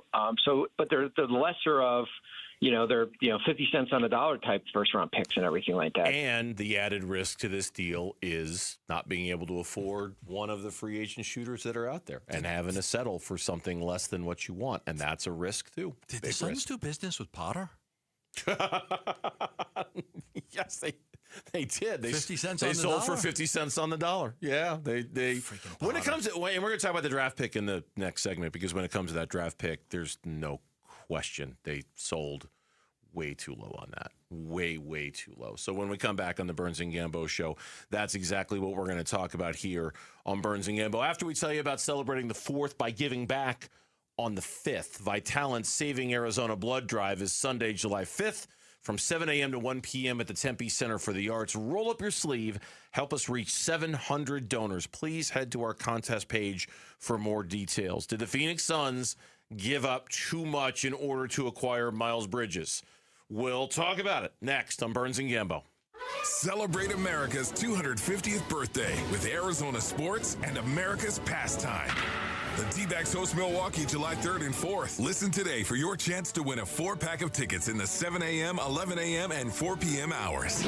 America's birthday. You and 3 of your besties at Chase Field for Diamondbacks baseball and fireworks. From Arizona Sports. Keep listening for your chance to win. Love telling you about Sanderson Ford and Sanderson Lincoln. Sanderson Ford, they've got employee pricing going on, but not for too much longer. So head on in if you want to get employee pricing. You pay what they pay. American value for American value. Check out this 2025 Ford Bronco Sport for just $28,995 with the employee pricing. Or a 25 Ford Escape for just $28,995 with employee pricing. They've also got a 2026 Ford F-150 STX, $41,995 with employee pricing, and a 25 Ford Bronco, $41,995 with employee pricing. Take advantage of it. It's at Sanderson Ford. This deal expires tomorrow. Yeah, so you've got to get in today or tomorrow to Sanderson Ford, 51st Avenue in Glendale. Online for more information at sandersonford.com. With Progressive's Name Your Price tool, you can choose the best coverage option for you. Because you know you. Like, you know that hiking isn't for you. Sure, it sounds nice to be in nature while exercising, but that's what a gym and houseplants are for. I mean, you don't even like walking upstairs. So why would you walk up a hill for miles? To what, end up high in the air? Come on, you know you're scared of heights.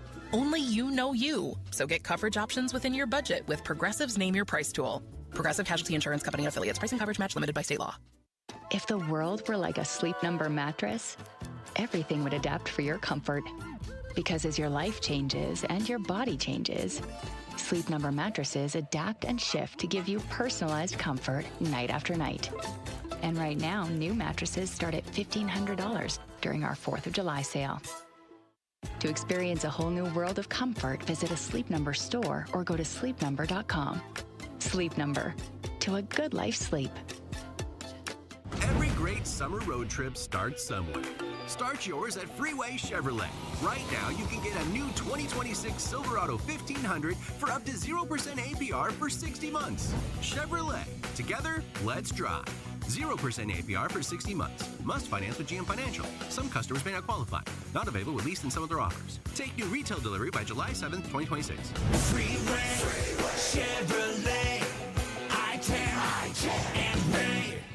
Dan Bickley here for Walt's TV and Appliance, where you'll find everything you need to take your viewing experience to the next level. Great selection, inventory you won't find anywhere else, super knowledgeable staff, and great pricing just like you'd get from the big box stores, but with 10 times the service. And if you really want the hookup, head on down to Walt's off the I-10 in Warner and ask for my guy Bear. You will not be disappointed. Online at waltz.com. Shop local, shop Waltz. I'm Dan Morgan of Morgan & Morgan. Last year, millions of people called us for representation. Why? Because trust grows when you win, and we've won a lot. Over $30 billion and counting. When you call America's largest injury law firm, you're calling a family. You're calling an army, our army. You're calling somebody who will fight for you. Injured? Let our family fight for your family. Morgan & Morgan, forthepeople.com.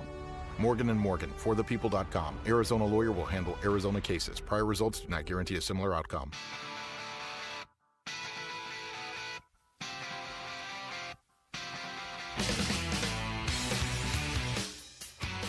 Hey, it's Vince Morado. Will the Suns change their roster even further as free agency gets started later on Tuesday?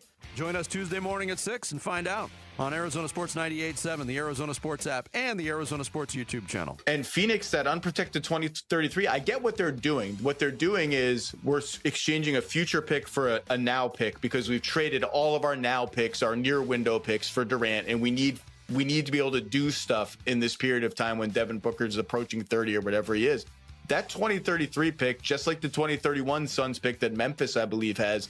Or these Bucks picks that Portland has that it's like, oh, that's 9 years from now. What do we care? Well, and then it's like, oh, now they're coming. Important to state, we don't know what the rules are going to be in terms of trading draft picks and lottery and all that stuff. Right. But those picks are going to be extremely valuable trade chips. And it's not like Phoenix has any roadmap to being a title contender in the next 3 or 4 years. There are 3 players this offseason, Gambo, who have been traded for unprotected first-round picks. 3. Okay. Can you hand it to me? Giannis. Yep. LaMelo. And Miles Bridges. Which one of these is not like the other? Which one of these don't belong? That's another You'll be reason. retired in 2033. You're not going to worry about it. How old are you now? Kimbo. 7 years from now? If you think my love of the Phoenix Suns is going to fade into the sunset when my career does, you are sorely mistaken, my friend. You're going to be there in 2033, banging your head against the table. Yeah. Still wondering about where I'm going to put the tattoo and if I'm going to die before I have a chance to put a Suns tattoo somewhere on my shoulder blade to celebrate their championship, which I'll put on there even if I'm 70. Yeah, that's... Listen, they didn't give up future Hall of Famers and Grayson Allen and Royce O'Neal to get Miles Bridges. But the one thing I don't like about the trade is the 2033, not having any protection at all. Now, we don't know what it's going to be. I remember at one point there was a Suns draft pick that they got from Miami that was so valuable it ended up being a garbage pick. Was that the 2021? I believe that was the pick. One. And it changed hands 1,000 times after that. Because these unprotected picks could end up being the number one pick in the draft. It could have been, or the number two pick. Like this year, there were 4 great players in the draft. Imagine if you had somebody's unprotected pick and you got Williams or you got Abonsa or you got Peterson or or Boozer. They're valuable. They're valuable picks. So I wish they would have put some protection on it, at least top 3. They got a pick back, but that pick, again, I think the projection on that is probably somewhere around 21 and 25. So it's not a great pick. And 2033, we don't know the rules because the new lottery rules only go in play until 2029. Then they'll readjust. Maybe they go back to the original way, or maybe they keep it, or they tweak it again. We don't know. But I do know that at this point, the 2033 pick in 7 years, and 7 years, Devin Booker's how old? 36 years old? Yeah. You know, that could be the number 1 pick in the draft. It could be the 30th pick in the draft. We don't have any idea.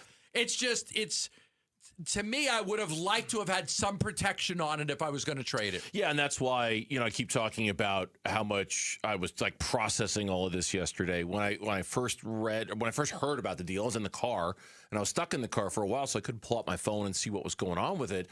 It wasn't until much later that I learned it was an unprotected 2033 first-round pick, and I'm like, oh, what is... And for a couple of reasons. I mean, number one, there's a reason why I tell that anecdote about unprotected firsts and what teams got for them. If you're going to cash that ship, you do it for a decisively difference-making player. Giannis is the kind of player you go, you know what? That's probably worth giving up an unprotected first for. LaMelo's questionable, but he's way more so that guy than Miles Bridges is, right? I mean, you're going to give up unprotected first-round picks. You're doing it for legitimate difference makers. Hey, we're close. We need to get over the top. We need that last little dude who's going to get us where we need to go. Miles Bridges ain't that. Even in your rosiest analysis of this trade, no one's ever going to confuse Miles Bridges with that. So that's why I mentioned it at the outset of the show. From a morality standpoint, they had a bad day yesterday. From a draft pick standpoint, they had a really bad day yesterday in terms of making this pick. It's just from a basketball standpoint where you look at Miles Bridges versus Grayson Allen and Royce O'Neal. Did they do all right by themselves? And that's why I think 2 of the 3 ways to judge this trade, they got worked yesterday. I feel like they got worked organizationally yesterday in this trade because in 2 of the 3 factors that I'm looking at, they got destroyed in this deal. Yes, I think. This is my opinion, but that's what I think about it. If there was protection on that pick, would you think differently? Depends on the level of protection, but generally, yes. Top 5 protected. Maybe a little bit more than that. Oh, you but want yes, more? Okay. Maybe a little bit more, but yes. I would say at least top 3, because if there were 3 great players, you're protected. You're going to get one of the 3 great players. Look, I'm not disagreeing with you. You don't hear me disagreeing. No, I don't. I hate giving up to 2033 unprotected. I don't like it. Like for them, this does open up trade avenues for them. They've got 5 straight years having a first-round pick. They get their pick back. It does open up the ability now to make trades. But 7 years down the road, we have no idea what that pick's going to be. If that pick ends up being a top 5 pick and Miles Bridges doesn't turn into an all-star player, you might look back at it then and be like, oh.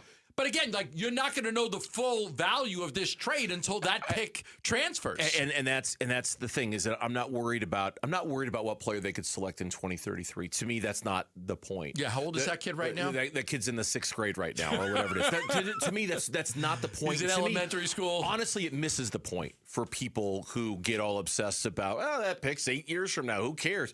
It's not about that. It's about the value, the proper valuation of that pick and what you could have got if you maximized its value. And you can't tell me Miles Bridges is maximum value for that pick. And I also think it represents something else.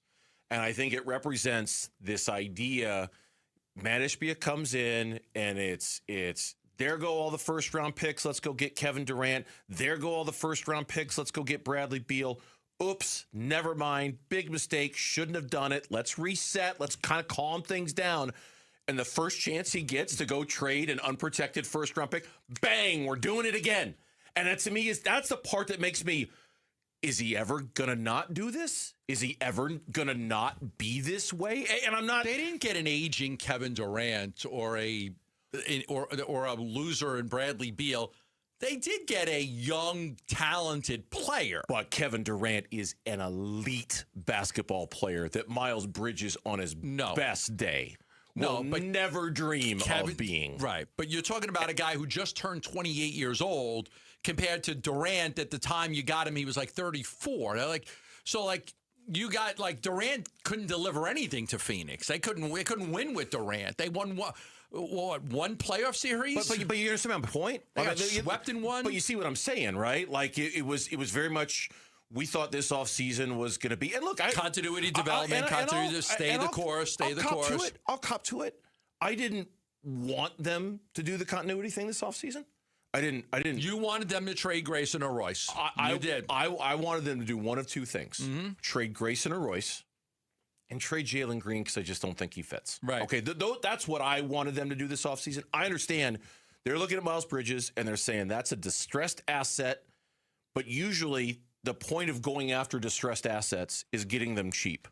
Giving up a 2033 unprotected first-round pick is not getting Miles Bridges on the cheap. That is a drastic overpay for Miles Bridges, a drastic one. So you're not, if I'm hearing you're like, Grayson Allen broke down all year, and he's going to be 31 years old by the time the season starts. Mm-hmm. And he was really broken down. Mm-hmm.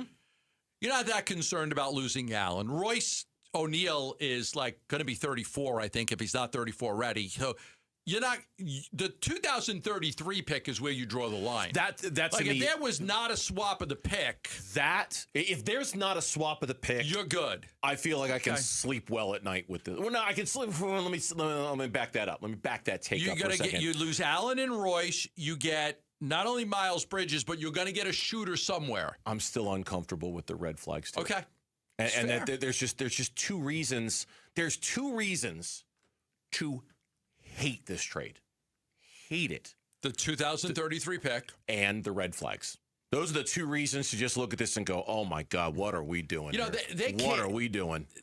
I tried to get a comment. There's no comments because the trade's not official until July 6th.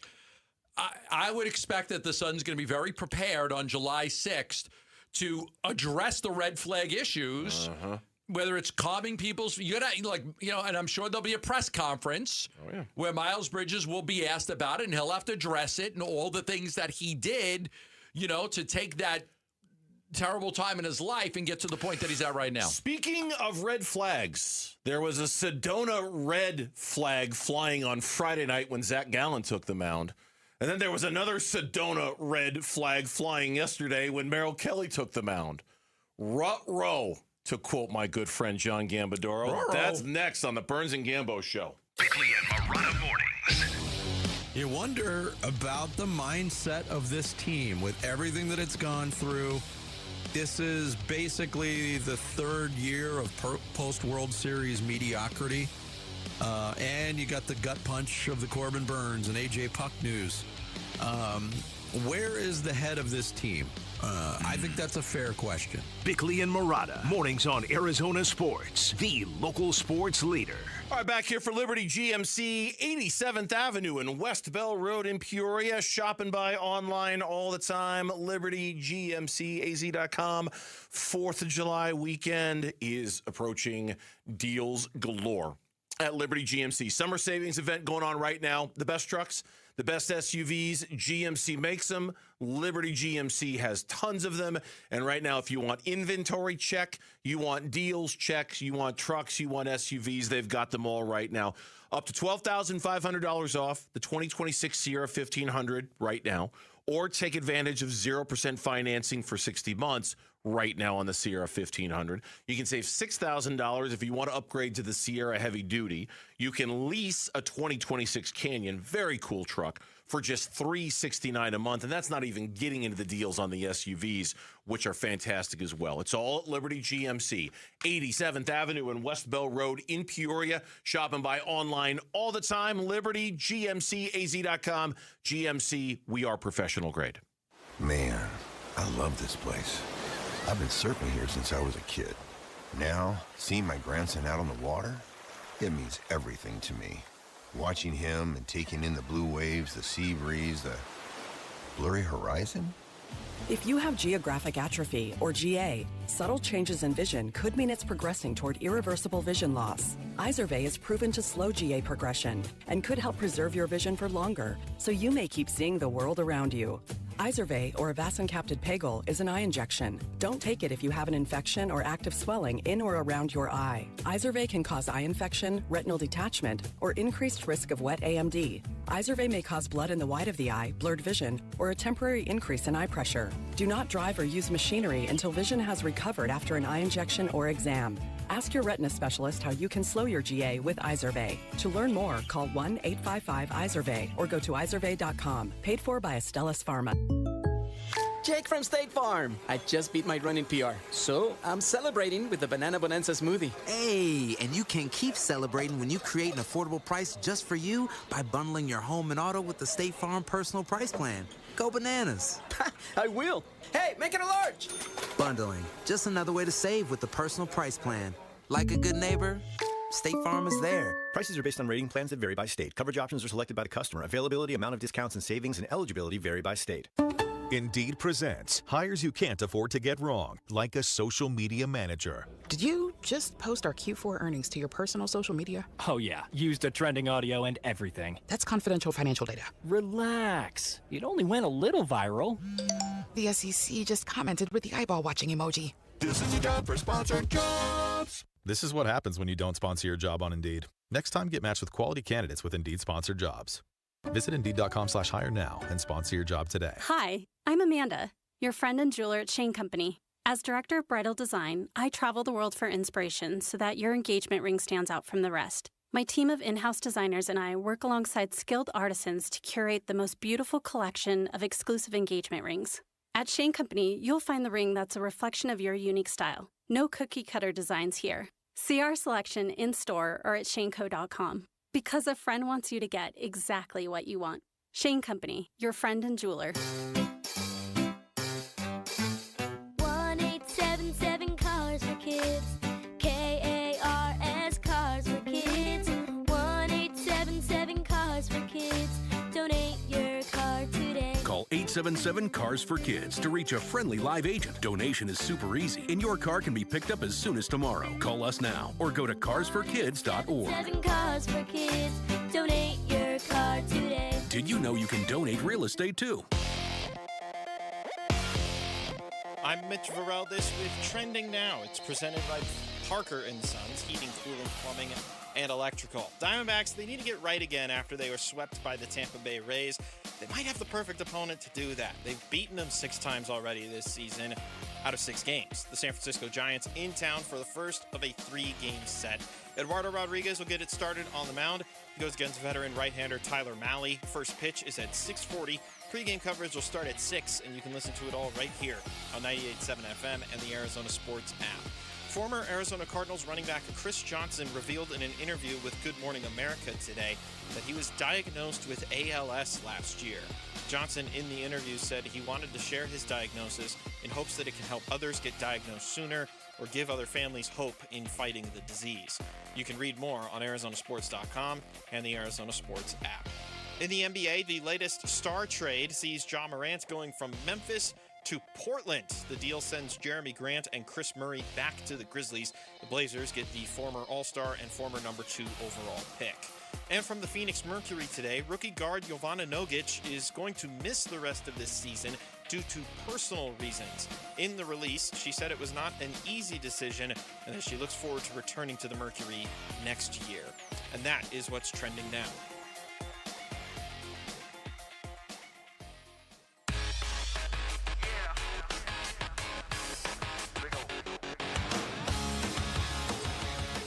Hey, it's Luke. Was Eduardo Rodriguez able to be the Diamondbacks stopper once again? We're reacting to Game 1 of D-backs Giants tomorrow at 10 a.m. It's Wolf and Luke on Arizona Sports 98.7, the Arizona Sports app, and the Arizona Sports YouTube channel. Looking up at the monitor right now, extra time for Germany and Paraguay. We were having that debate during the break. Paraguay, right? Paraguay. Extra time? Extra time. Whichever Guay you want. Whichever guay you want. All right, so they're tied. Yeah, it's 1-1. Somebody's got to win, so there's no ties here in this round. It's the first extra time match of the elimination round. Did anybody watch Austria-Algeria the other night? That game was drunk. I did not. That was crazy. That game was crazy. Austria versus Algeria. I was drunk, but I don't know what you was the game. Yeah. That was Austria's up 2-1. They're about to win in advance or tie. They advance with a tie. Algeria scores. They tie it. Okay. Both teams are going to advance 2-2. They go to extra time. There's like 5 extra minutes. Algeria scores. It's 3-2. My guy from Austria sends me a picture of the newspaper. They already declared that Austria lost 3-2. And with like literally 30 seconds left in that extra 5 minutes, Austria scores to tie it. It was a crazy game. 2 goals in extra time. That was drunk. Absolutely. It was a drunk game. Totally drunk. There's no natural, easy transition into talking about the Diamondbacks, Zach Gallen and Merrill Kelly, because I certainly won't insinuate anything. I think you want to be drunk when you watch them pitch is the goal. They were both categorically, I was about to say they were both categorically awful this weekend. Merrill was not good. Merrill was not good at all. Zach Gallen's start on Friday night was weird. That was a weird start. It was a terrible start, then it got good. He actually ended up pitching pretty well. He got off to a terrible start. He retired 15 in a row. Then it ended really poorly. He got one swing and miss the entire game. And they were hitting rockets off him, too, in that game. He was benefiting from some good luck and some good defense behind him.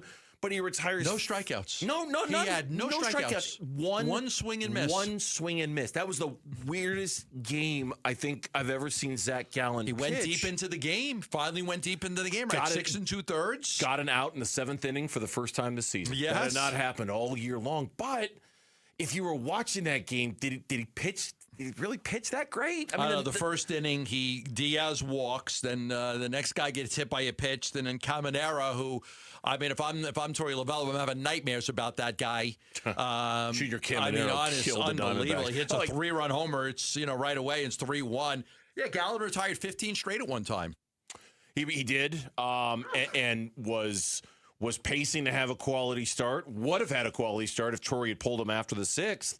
But the pitch count was low enough, and they sent him back out there, and then banged a home run, gets a couple of outs, then puts a runner on. So now he's got an inherited run that comes in the score thanks to Juan Burgos. And so you look at the box score and you think, okay, there's another blah outing from Zach Gallen. It was blah, but it wasn't. It was just weird. It was a strange, weird one. Merrill Kelly yesterday, man, it's just more of the same out of Merrill. It's more of the same in terms of the good outing and then the bad outing and then the good outing and the bad outing. But then it's the walks, it's the home runs, it's the long ball. Merrill Kelly's ERA is not that far back of Zach Gallen's. And if you look at the worst ERAs in baseball and you're using 80 innings as your threshold, you're talking about 2 of the 3 worst ERAs in all of baseball. And they brought both guys back. With Zach Gallen and Merrill Kelly. They could have let both guys go. They could have not re-signed Gallen, and nobody wanted him, and they could have just let Merrill Kelly not come back. And I mean, I was in favor of the Merrill Kelly, not so much the Gallen, but I was really in favor of the Merrill Kelly. I've always been a big fan of his.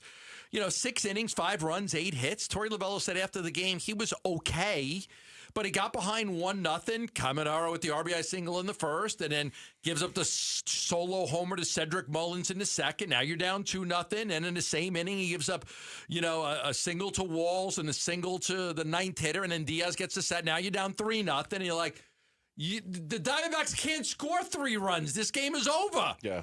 You've got to score 4 runs. You get down 3-0 in the second inning. And, it's the fat lady singing. This team can't score. So, you almost have to pitch. I almost feel bad for the guys. You almost have to be perfect to keep your team in the game because of the lack of offense. But this isn't about the offense. This is about the pitching. And hopefully we'll have some news on Soroka soon. But right now, Gallen and Kelly, Kelly's outing was okay. Gallen's was weird. It was weird, but, he still gave up the 3 runs in the first inning and took a loss. And then if you look at the numbers, I gave you some numbers today that just blew me away. Our friends at D-Back Stats and Info. The final line for Merrill Kelly and Zach Gallen in June. You ready for this? This is their June numbers. This is June, the month of June. They're not going to pitch again in June. There were 10 starts for Kelly and Gallen. They went 0-8 with a 7.80 ERA. Wow. Yeah,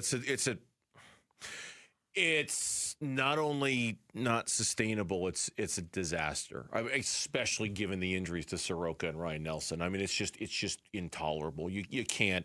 And really, if you're going to look at it from that 30,000 foot view, like our friends at Diamondback Stats and Info did, Zach Gallen. He might be a couple more starts away from just a DFA and moving on if they have other options. I asked Lovello about it the other day. Merrill Kelly is far more problematic because you got him on the contract for another year. You got him under, and there's a vesting way for him to lock into a 3rd year in this deal, and you might be legitimately stuck with Merrill in ways that I never thought I'd use that word stuck to describe a contract with Merrill Kelly. Zach Gallen, you can hit eject on that fairly painlessly if you had other options to put in when you decide to hit eject on. Merrill, there's no eject. There's no rip cord. There's no. What could be worse than Zach?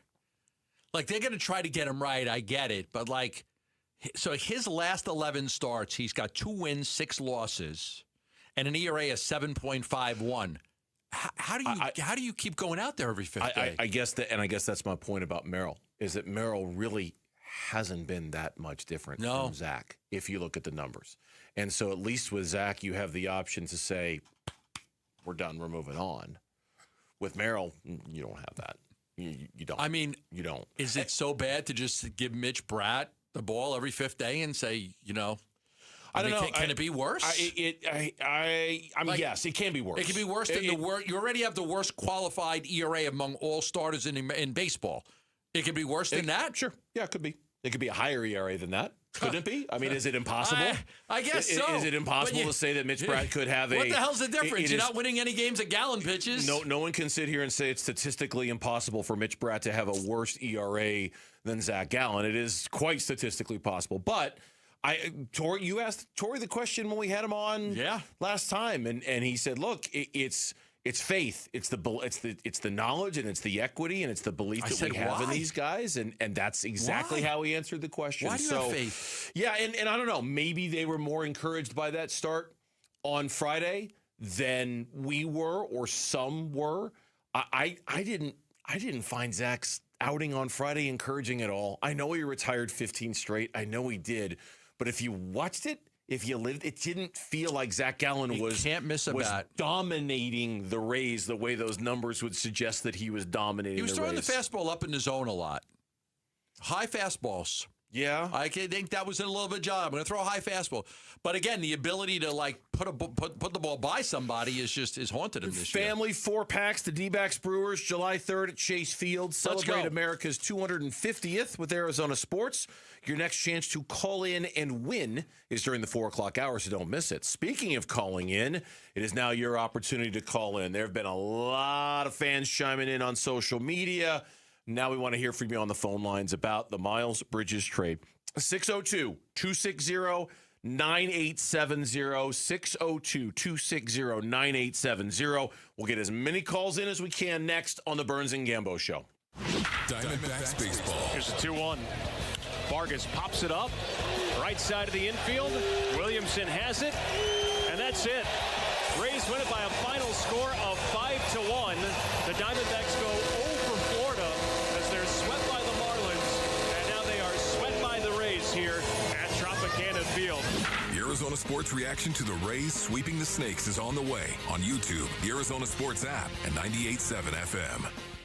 Love telling you about asset preservation, wealth, and tax, and the great people over there like Stuart Willis, who does a lot of great work for people all over the valley. 5 locations in Arizona. They're very successful at what they do, making sure you have the right financial plan and retirement plan. Now, when you're younger, the financial plan's more in play, right? You can be a little bit more risky with your money. You don't have to be as conservative. You want to grow your money.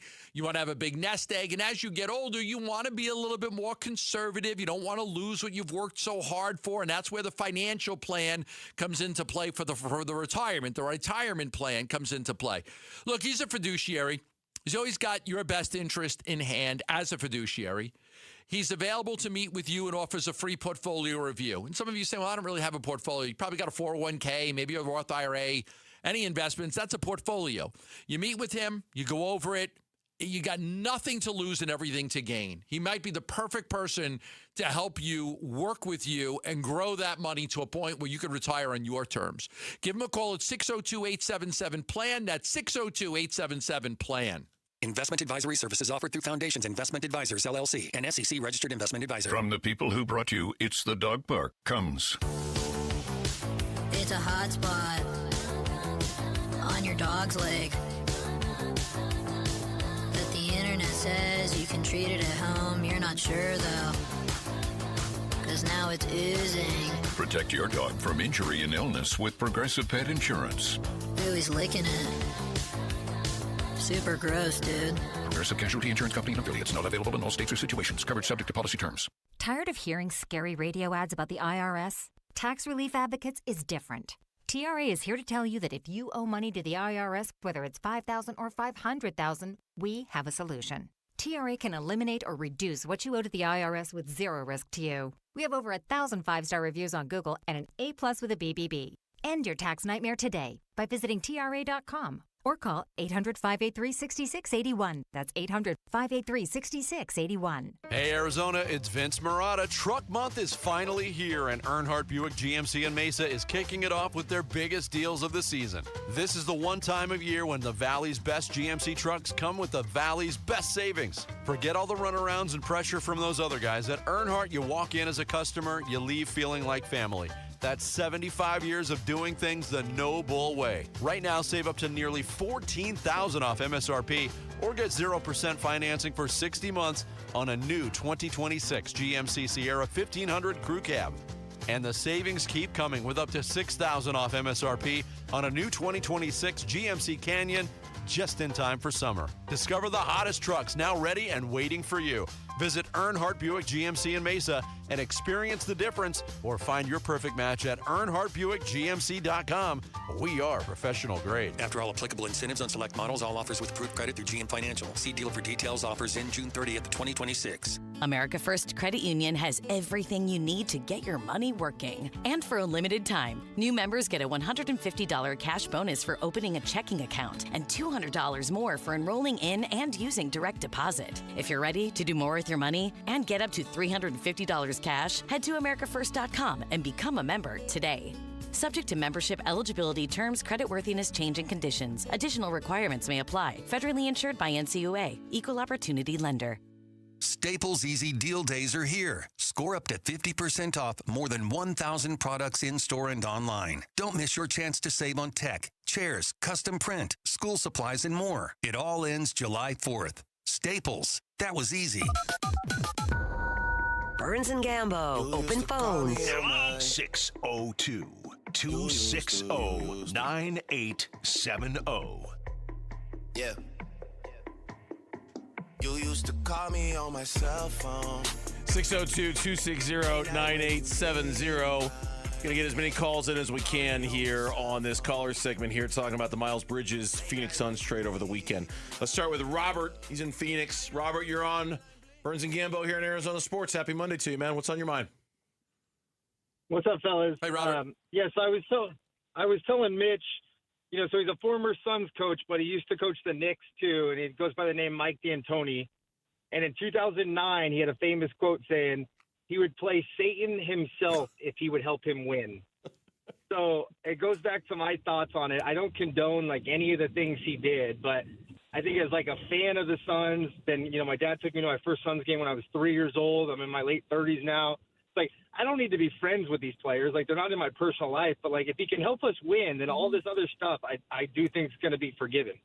I think it's up to each individual person, and like your thoughts might be different from somebody else. Somebody else maybe had domestic violence in their family, and they just, they detest it, and so they don't want it. So I think I understand what you're saying, and I'm going to root for the Suns, and I wouldn't buy a Miles Bridges jersey and wear it, but I'm going to root for the Suns. So I totally get your point. Robert, thank you for the phone call. We appreciate it. Let's go to Louie and Gilbert next up here on Burns and Gambo. Louie, welcome to the show. What's on your mind? Hey, guys. Thanks for taking my call. I was listening to you guys, so great job. Thank you, Louie. So, yeah, I was just going to say is that it's kind of one of those 50-50. It's hard for me to say if it's bad or good. Obviously, people can talk about the domestic stuff. But, like, for me, I felt like they had redundancy at guard. So I just kind of wish they wouldn't have to give up Grace or one of the two would have been okay. Yep. So as long as they can probably get another shooter, I think I'd be okay. But just your thoughts on that. Thanks, guys. I feel exactly the same way. I just wish I wanted them to balance the roster out too. I felt the roster was too imbalanced and too redundant. I wanted them to not that I'm trying to get everything I want out of this, but to me, a power forward who doesn't shoot threes all that well, who isn't really that big. He's super athletic and he can get to the rim and all of those things. But I think because he doesn't check all the boxes, yeah, they brought some balance back to the roster, but I don't know if they brought enough balance back to the roster with a power forward who's got some strengths, but who also has some negatives to him too. And I think that makes it kind of difficult for me. If they find another shooter, it will help balance things out, but I would have liked it much better if they would have kept at least one of those guys. Matt in Glendale, next up here on Burns and Gambo. Matt, welcome. How's it going, fellas? Hey, Matt. So I just want to preface this by saying, just from a basketball perspective, feels like, I don't know, almost lukewarm on the trade, not too high or low on it, but I remember a guy from The Athletic that I think Bickley and Murata had last week on the show said that Suns really had no options from Royce and Grayson perspective on value they were getting back, especially picks and things like that. I think this was before the draft. So it seemed like they weren't really positive value assets in many teams' eyes. So I feel like you got Miles Bridges, the guy is seemingly talented, so you kind of take a flyer on that, hope for the best. And, I just want to get your guys' thoughts. And also the picks. I feel like there's a big push for, like, I can't believe they gave up the 2033 pick, and I don't know if I'm missing something there that pick is deemed so valuable. And they did get a first round and a second round back from Charlotte, didn't they? I'll take your comments off the air. Yeah, but that first round pick is swapped out like 4 different times, and it's probably going to be land somewhere around 23, 24, 25. The 2033 pick is valuable because it could be the first pick in the draft. It could be a generational type. You don't know. Right, it's a lottery ticket. It's a lottery. The pick they got back is not a lottery ticket. We know that it's not going to be a great pick. The 33 pick could very well be the first, second, third pick in the draft. We're not going to know for a long time, but that's why it has value. Yeah, Eli is in Payson, and he's next up here on the Burns and Gambo show. It's just in Payson. Yesterday, as a matter of fact, when I found out about this Pine news, Top. Well, Pine Top via Payson on the way down. Yeah, Eli, welcome to the show. What's up? Thanks for having me, fellas. Burns and Gamble, what's going on? What's going on? Yeah, I've always got to say that, but shout out to Mitch for getting me in. I don't know exactly what his words were. I think it was yesterday. I was in agreement with what Kellen stated yesterday. However, like you guys have been saying all throughout the show about how it does add a little bit for the power forward position, and I'm okay with that. He does have a checkered past, and, I do too. I think maybe some of us all do if we want to get into the nitty-gritty of our past. But, I would be willing to take him to a recovery meeting with me. I'd be willing to do that part. I said on Twitter the other night, if he's surrounded by love and character and what the Suns are building as far as culture, that can always make a better man. And we'll see, right? I don't make the calls at the front office. I'm not Suns brass, but love the show, guys. Thanks. Appreciate it. Eli, we appreciate the phone call. I mean, look, Forgiveness, second chances, another opportunity. These are all really weighty, serious topics, and they deserve to be talked about in those terms. I can't help but feeling that there are going to be a lot of Suns fans who are going to be like, but wait, you said character. But wait, you said likability. But wait, you said, a team that I can really, truly get behind. It's hard to get behind Miles Bridges. Now, that was well said by Eli. And yes, we've all made mistakes. Some mistakes are more easily forgivable than others. And this has always been one that's different. Some of the mistakes that Miles Bridges made are very hard to forgive, and they're very hard to forget. And the fan base is going to have to figure out how to kind of come to grips with that. And some of the fan base just aren't. They're not going to come to grips with it. They're just like, yeah, I'm not going to like that guy. And I don't like a team that likes a guy like that. Yeah. And that's something they're not going to get over. Well, like I said, there are definitely a lot of people that have had domestic violence in their family at some point. And for them, it's this hits close to home, and they don't like this. But for others, it's this, like you said, second chances and forgiveness and things like that. Let's check in with Gambo's neighbor out in Ahwatukee. I don't think it's your neighbor, but he might be. Jeff, who joins us here from the Toque on the Burns and Gambo Show. What's up, Jeff? Hey, Gambo. Hey, Jeff. Nice to talk to you. Thanks for taking my call. Honestly, I thought the front office did a terrific job last year. They made the worst trade I ever seen anybody make. Grayson Allen sees the whole floor. He plays in slow time. He hits the baskets like it's in the ocean, okay? He's one of the best shooters, and he can play any position 1 through 5. They got rid of the best player on the team, in my opinion. And, Royce is a good three-point shooter, so I don't know who's going to shoot 3 points. You don't put character in the basket. That's all I can say. Grayson Allen, he can't play 1 through 5. Was he saying Grayson Allen can play 1 through 5? That's what he was saying, yes. Yeah. The problem with Grayson is he played in 51 games, which means he missed 31 games. He missed a lot of games. He broke down. His body broke down. He just couldn't do it. Couldn't play back-to-backs. Couldn't break, and then you start to look at, he'll be 31 years old. They got younger and they got more athletic, but they lost something. They lost three-point shooting. I loved Grayson's ability to take the ball over late in games. He could bring the ball up the court. He made smart decisions. I loved him as a player, but he did miss a lot of games and he broke down. So they got younger and more athletic, but they definitely lost something, with Grayson Allen and Royce O'Neal. Thank you, everybody, for the phone calls. We appreciate y'all chiming in. And I know we're not done talking about this, and the fan base isn't going to be done talking about this. I know that for a fact, but we do appreciate everybody calling in. When we come back on the Burns and Gambo Show, there's a whole bunch of other stuff in sports going on that we haven't even talked about yet. So we're going to hit the reset button and find out from Lauren exactly what's going on in sports, including a conclusion to Germany-Paraguay next on Burns and Gambo. Nuts. D-backs decision makers from the team's front office join Wolf and Luke Wednesday mornings at 11:45 for D-backs Front Office Focus. Brought to you by Canvas Annuity. The home of Arizona Diamondbacks baseball is Arizona Sports 98.7 and the Arizona Sports app. I realize the complexities of the human body and its ability to heal itself. That's orthopedic surgeon Dr. John Herzog talking about regenerative medicine at QC Kinetics. It's a very well thought out process, and they use it in all the professional teams around the world. Regenerative medicine uses healing agents from your own body, like your blood or bone marrow, highly concentrated and delivered right to the achy joint. By putting it in the spot where it can't normally get to, you can facilitate healing. At QC Kinetics, they are the nation's leader in this exciting field of medicine. Lasting pain relief with no drugs, no downtime, and no surgery. People are very happy to have an opportunity to get better without going through the entirety of a medical procedure. The old ways of dealing with joint pain are no longer the only ways. Learn more about regenerative options that could help you get your life back. Call QC Kinetics now for a free consult. Sort of colitis symptoms keeping you from the action? Skyrizi, risankizumab Riza, could help you get back to the game. Skyrizi is proven to help people feel significant symptom relief, achieve remission, and visibly improve damage of the intestinal lining. Skyrizi is a prescription injection medicine for adults. Don't use if allergic to Skyrizi. Serious allergic reactions, increased infections, or lower ability to fight them may occur.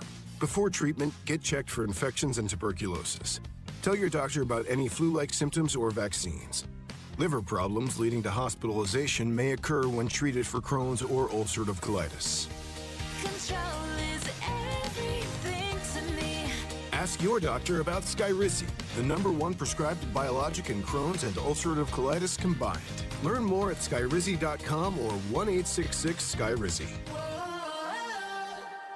Hi, it's Wayne from Amco, stopping by the station to check in with Roller. Hey, Wayne, what's going on today? Well, the biggest question I hear lately is, do you have to go back to the dealer where you bought your car to get service or repairs? Wayne, that's a good question. Do you? No, Roller. If you bought a new or a new used car and you have an extended warranty contract that's hiding in your glove box, please don't forget it's there and that you can use it at any Amco. Oh, I thought you had to go to the dealer to keep your warranty valid. Yes, most people do, but that's not the case. You can have your vehicle serviced at any authorized service center, and Amco's authorized by all of the major warranty companies. Wow, that's great. It's so nice to have other options. I'll say Amco has dealership quality, rental cars, no hassles, and faster service. Wayne, that's great. And just to make sure, Amco does more than transmissions, right? That's right. If you need your vehicle repaired or hear, feel, see, smell, or even think you have a car issue, please call Amco first or for a second opinion. There you go. Google Amco for your nearest location. That's Amco, AA, MCO, transmissions, and a whole lot more.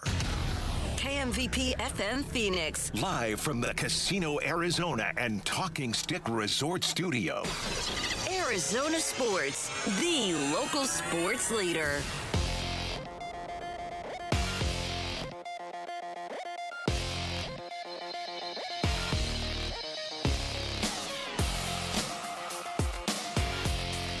I'm Mitch Vareldes with Trending Now. It's presented by Parker & Sons Heating, Cooling, Plumbing, and Electrical. Diamondbacks need to get right again. Maybe tonight will be the night because they're taking on the San Francisco Giants. And in case you missed it, they're 6-0 against those Giants this year. Eduardo Rodriguez will kick things off on the mound. He'll go against veteran right-hander Tyler Mahle. First pitch is at 6:40. Pre-game coverage starts at 6. You can listen to it all right here on 98.7 FM and the Arizona Sports app.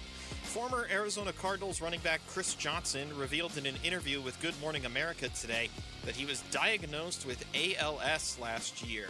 Johnson, in the interview, said he wanted to share his diagnosis in hopes that it can help others get diagnosed sooner or give other families hope in fighting the disease. You can read more on ArizonaSports.com and the Arizona Sports app.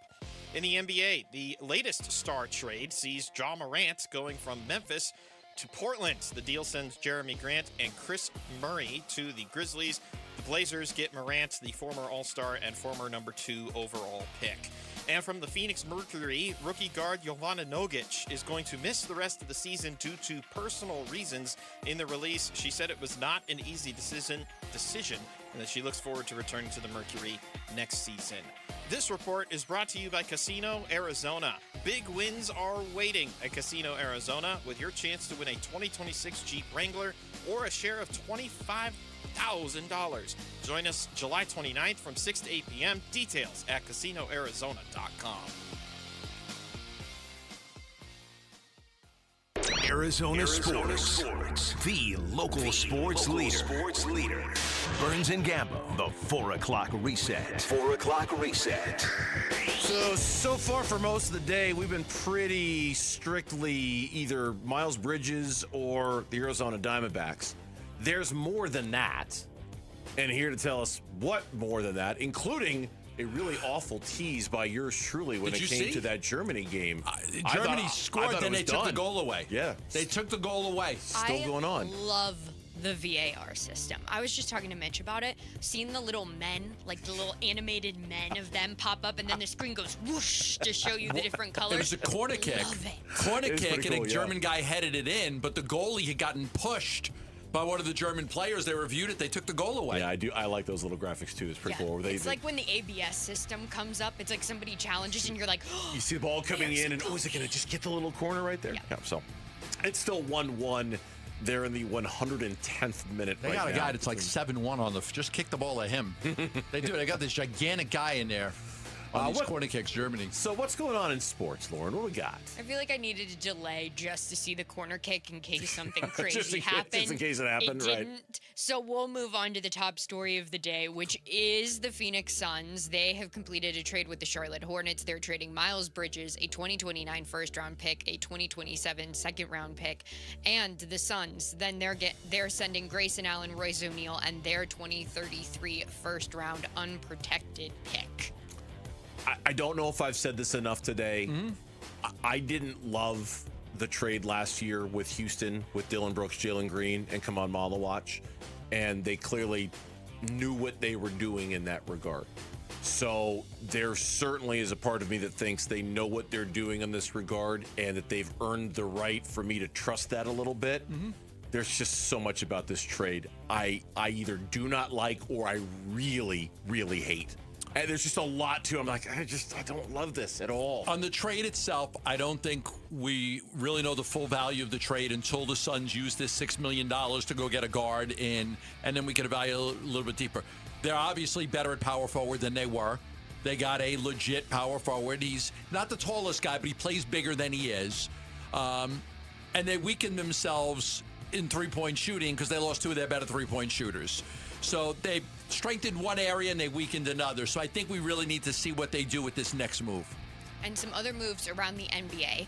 The Memphis Grizzlies are trading two-time NBA All-Star Ja Morant to the Portland Trail Blazers for Jeremy Grant and Chris Murray. A lot of people thought that with all of the guards that Portland had, that this was a move that was a precursor to another move with Boston for Jaylen Brown. That does not appear to be the case now, at least according to some of the reports. In the immediate reaction, people are like, oh, they're going to go get Jaylen Brown. Look at all those guards. Now they can make the move if they want. Instead, Ja Morant finds a home, and it's in the Western Conference. Yeah. This is a guy that had an 8-game suspension in 2023, a 25-game suspension in 24, flashed a firearm on social media a couple different times. He had another suspension for conduct detrimental to the team. So he comes with some baggage, and it was hard to find a trade partner for him. A lot of people kept asking me about him, 1,000% the Suns don't want Ja Morant, but he goes to the Blazers. And the Golden State Warriors are planning a pursuit of LeBron James in free agency. What? They also want to trade for Anthony Davis to pair them together. This comes on the heels of Draymond Green declining his $27.6 million player option this morning, which also brings us to one of the final outstanding bets on the Burns and Gambo Yes. show. I'm owed one right now. You are owed one. Yes. We might break even here. And because August 17th of 2022, LeBron James' final NBA team will be the Lakers. Amazing. We made that bet 4 years ago. We make that bet 4 years ago, and it might finally come into play this offseason. We'll see. All three, Draymond, AD, and LeBron, are represented by Rich Paul and Clutch. Yeah, it's going to be Old Timers Day every day at the Warriors game. And it would be fascinating to watch. Yeah. As somebody said, what is taking that Warriors team down? Arthritis. Flex all the Golden State Warriors, brought to you by Ben Gay. I'd be fascinated to watch it.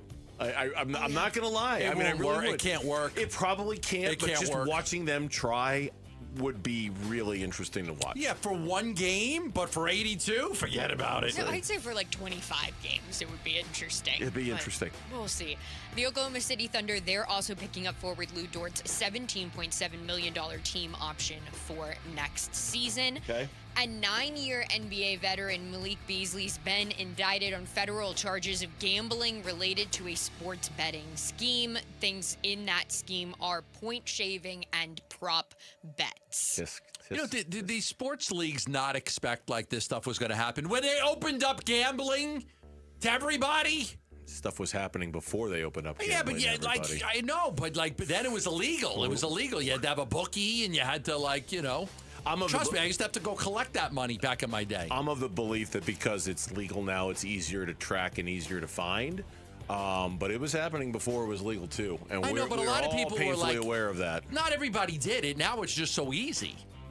Now it's just so easy, anybody could do it. Yeah. Back in the days, you had to go through some hurdles to figure out how to do it. I mean, just ask Brendan Sorsby. Who, by the way, over the weekend, Canadian Football League said, yeah, we don't want you either.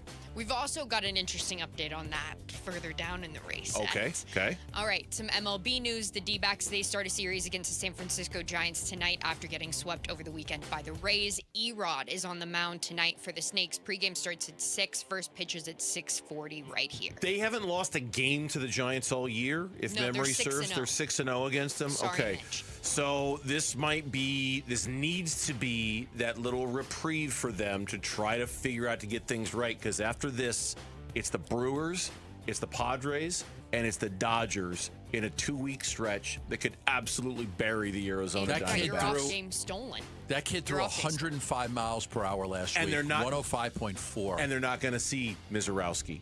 He makes the start the day before the Diamondbacks series. So they're missing him. They're missing Logan Webb. They're missing Robbie Ray. They're getting, I think Kyle Harrison is the only starter of great note that they're seeing over the next week when it comes to playing these two teams. Cubs just beat them. Sorry. So they're getting, in that regard, they're getting I looked at Milwaukee's schedule today. They don't have Mizorowski, and they get the Giants when they're not facing two of their best pitchers. So a little bit of a break for the Diamondbacks in that regard. I don't know if they're good enough to do anything about it, but they cannot fall any further behind in the standings than they are right now. No, they cannot. They cannot. They'll bury them. Yep. And in NFL news, former NFL running back Chris Johnson revealed this morning on Good Morning America that he has been diagnosed with ALS. He's had it for a little while now. He's 39 years old, and he was speaking about how just a year ago he was talking and moving around and lifting his kids up, and now he can no longer speak or have much motor function. That's devastating. Just devastating. Such a terrible, terrible disease. Former Cardinal for 3 years, and of course, we wish him the very best. Yeah, Kurt Schilling has done so much to support, ALS and things like that, and Lou Gehrig's disease. It's terrible, terrible disease. They also believe he has something called sporadic ALS, which means that nobody in your family has it, and you just happen to get it. It's isolated, so it's not a genetic thing. Exactly. It affects most people who suffer from ALS. Terrible, terrible. And another update that, because we didn't have any resets last week, that was a major story, is Terrion Arnold, the Lions cornerback, because he's been granted bond today after a judge denied the state's request to keep him jailed until trial. That bond was set at $1 million. As part of those conditions, Arnold cannot have any contact with the co-defendants or witnesses, must surrender his passport, remain at home or work. He will not be required to wear an ankle monitor, but the Lions did release him earlier today. Yeah, you're not seeing that a lot. That was the kidnapping and stuff? Oh, 3 counts of kidnapping, 3 counts of armed robbery, 1 count of conspiracy to kidnap, 1 count of conspiracy to commit armed robbery in the wake of an incident for an alleged assault that happened in February. Yeah, What's wrong with people? Let's not have any conversations about whether your team should go get Terrion Arnold, shall we? Let's not go down that road. No. And in NCAA news, Paramount Plus is doing a 4-part docu-series on Texas Tech football. That production has been going on since January, which means the whole Sorsby thing's in there. Paramount Plus was there with Texas Tech football while the Sorsby incidents were going down. Josh Pate confirmed that he saw them filming at Texas Tech practice. I have Paramount Plus for 1 show. But I also with American Express, they you get they have all these digital I get it for it's free. Let me guess, the Taylor Sheridan shows, the Landman and no, it's the one that's in the Detroit suburb. The Mayor of Kingstown. Mayor of Kingstown. That's also a Taylor Sheridan show. Mayor of Kingstown. Yeah. He's the Paramount Plus is Taylor Sheridan's little playland, right? It's his home. And the one with Rocky, that's on there too. That's also Taylor Sheridan. But it's not Rocky. It's Tulsa King. Tulsa King, also Taylor Sheridan. So, Bernsey, to answer your question, yes. With anything like that, I'm curious to see how much of it actually makes the air. I'm always a little skeptical that they're actually going to show us everything. If they told me they were going to show me everything, I might actually have to watch that to see how that all went down. And finally, to end the reset, a Wimbledon tennis update, because Serena Williams will make her return to the court in singles matches tomorrow. She plays a women's single match at approximately 8:40 tomorrow morning. She'll be playing Australian Maya Joint. As a wild card entry. That's so cool. Yeah, well, she was supposed to play doubles. Her teammate got injured in the last tournament. Right. So now she's playing singles, and then she's going to play doubles with Venus. Wow. Did you see that Yannick Sinner pulled a Kurt Schilling today? He had the blood going through his sock. Oh, did he do that? He had a bloody see sock. That? He had a bloody sock. His foot was bleeding. He injured his foot. It's all a big conspiracy because he does not play well in the heat. He notoriously loses in the heat. It is very hot in England right now. They're having a crazy heat wave in Europe right now. Mm-hmm. My cousin Chiara, she was texting me yesterday, like crazy hot in Italy and all over Europe. There's like, I just 1,300 killed across Europe in 7 days as heat wave grips the continent. Wow. Well, thank God no one's going to Europe anytime soon. Where I'm going, it's 60 degrees is the high. Like I just looked at the weather. Where I'm going in Ireland, they're immune to heat waves in Ireland. They don't get heat it's up 60. there. It's in the 60s. The highs are in the 60s. The lows are in the 50s. Where I'm going. All right, well, after this meteorologist report from Gambo on the weather in Ireland, that is your 4 o'clock reset. He gave the Suns a D grade for their acquisition of Miles Bridges. Why? And can the Suns do anything to improve that grade? We'll be asking CBS Sports' Sam Quinn that question. Their NBA insider will join us next on Burns and Gambo. The Suns make a deal with Charlotte for Miles Bridges plus draft picks. With Grayson Allen, Royce O'Neal, and a 2033 first-round pick heading to the Hornets. We chop up this trade and maybe speculate a little bit about what else the Suns might do this summer on the Arizona Sports YouTube channel, the app, arizonasports.com, and 98.7 FM. I'm John Morgan of Morgan & Morgan, America's largest injury law firm. Over 35 years, I've seen it all. Car crashes, work injuries, defective products, medical mistakes, lives flipped upside down in an instant. But I've also seen something else, the power of fighting back, the power of winning. Over $30 billion recovered and counting. Size matters, reputation matters, results matter. There's only one Morgan & Morgan. Morgan & Morgan, forthepeople.com. Arizona lawyer will handle Arizona cases. Prior results do not guarantee a similar outcome. Paul Calise here with Matt Dagus, president of Bright Wealth Management. And Matt, most people have a 401k and a CPA, but no real plan tying it together? Right. They have accounts, not a strategy. And without a coordinated plan, your income, taxes, and investments can actually work against each other. So where do people start? With a conversation. Call Bright Wealth Management at 844-726-9116. We'll show you exactly where you stand and what to fix. BrightWM.com. Investment advisory services offered through Foundations Investment Advisors, LLC, an SEC registered investment advisor. The content provided is for educational purposes only.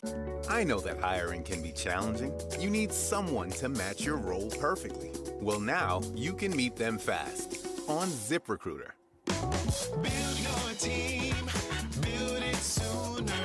Meet your match on ZipRecruiter. Just head to ZipRecruiter.com/free right now to try it for free. That's ZipRecruiter.com/free. Meet your match on ZipRecruiter. Try it free. Progressive knows you could have easily taken the freeway, but you took the scenic route to see a waterfall and an oddly busy boiled peanut stand. Discovering the unexpected is exactly why you bought an RV, so protect it with a bundle from Progressive. Because although you may be 3 hours behind schedule, you're 6 jars of jam richer and possibly enrolled in a butter churning workshop. Switch to Progressive and protect your RV, boat, or motorcycle by bundling with your home or auto insurance. Progressive Casualty Insurance Company, affiliates, and third-party insurers. Not available in all states or situations. Summer's here. Grills are hot, flags are flying, and D-backs baseball is in full swing. It's the perfect time to step up to the plate in a new Sanderson Ford with employee pricing. Now you pay what they pay on America's best-selling trucks and SUVs. Choose from a Ford F-150 STX, Bronco Big Bend, or Explorer, all starting at under $42,000. If you're looking to save this summer, choose American value for American values. Choose Sanderson Ford, proud partners of your Arizona Diamondbacks. Employee pricing good through 7/6/26. Not all vehicles qualify. See dealer for details.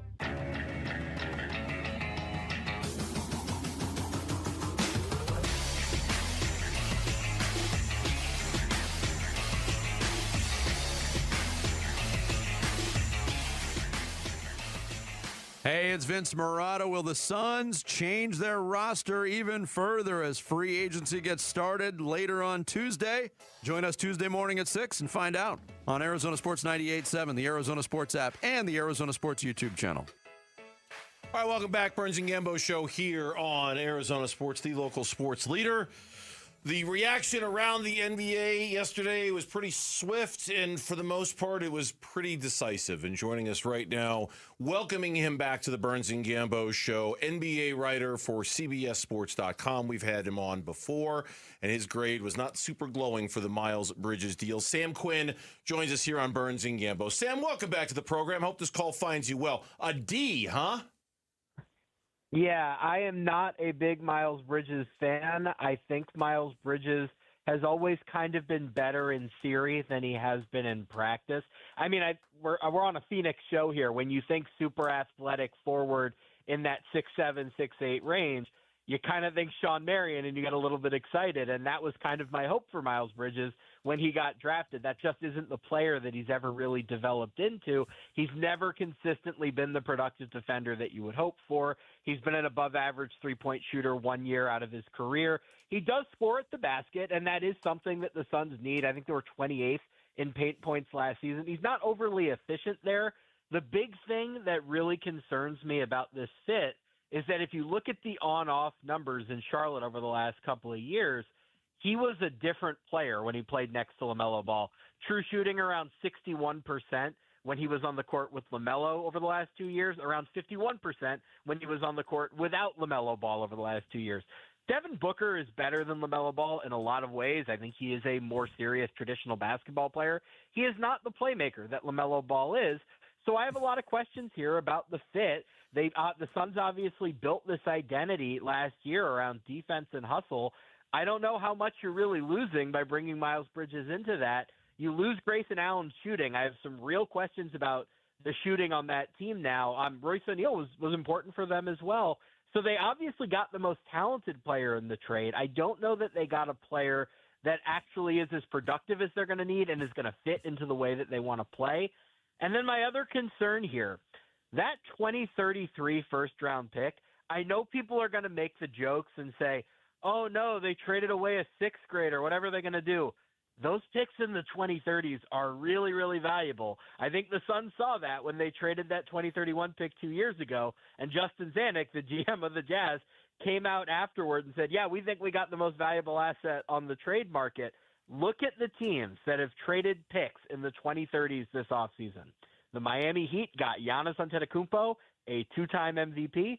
The Minnesota Timberwolves got LaMelo Ball, who flawed but is one of the most talented guards in the entire NBA. The Suns got Miles Bridges, who's never been an all-star, who I think has iffy role player skills, is kind of a questionable fit. You're going to have to extend him. I don't know how that contract's going to look. We're going to see. I am just generally not a big fan of this trade, and if I'm the Suns, I would be very, very scared of giving up more pick control deep into the 2030s as your guys start to get older. Miles Bridges is going to be 28 soon. Devin Booker, I think, either is about to turn 30 or just turned 30. Dylan Brooks is 30. Those guys are not going to be on the team, or certainly not going to be themselves, in 2033. So I have some big long-term concerns with it. Yeah, Sam, I get it. I mean, I hate giving up to 2033 unprotected. I wish they would put some protection on it or not giving it up at all. They helped themselves at power forward. They didn't have one, and they weakened themselves at three-point shooting. I'm not ready to give a grade yet because I would say incomplete. They're going to take $6 million in the taxpayer mid-level exception, and they're going to go get a player. It might be Colin Sexton.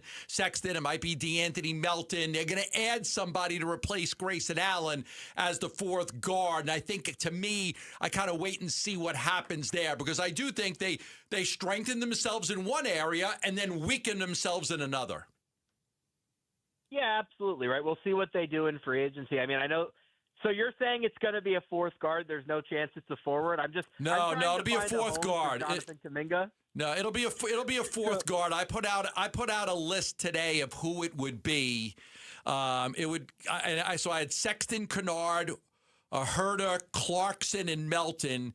Herder's gone, and I don't think Kennard's within their range. So I think it'll either be Colin Sexton, Jordan Clarkson, or DeAndre Melton.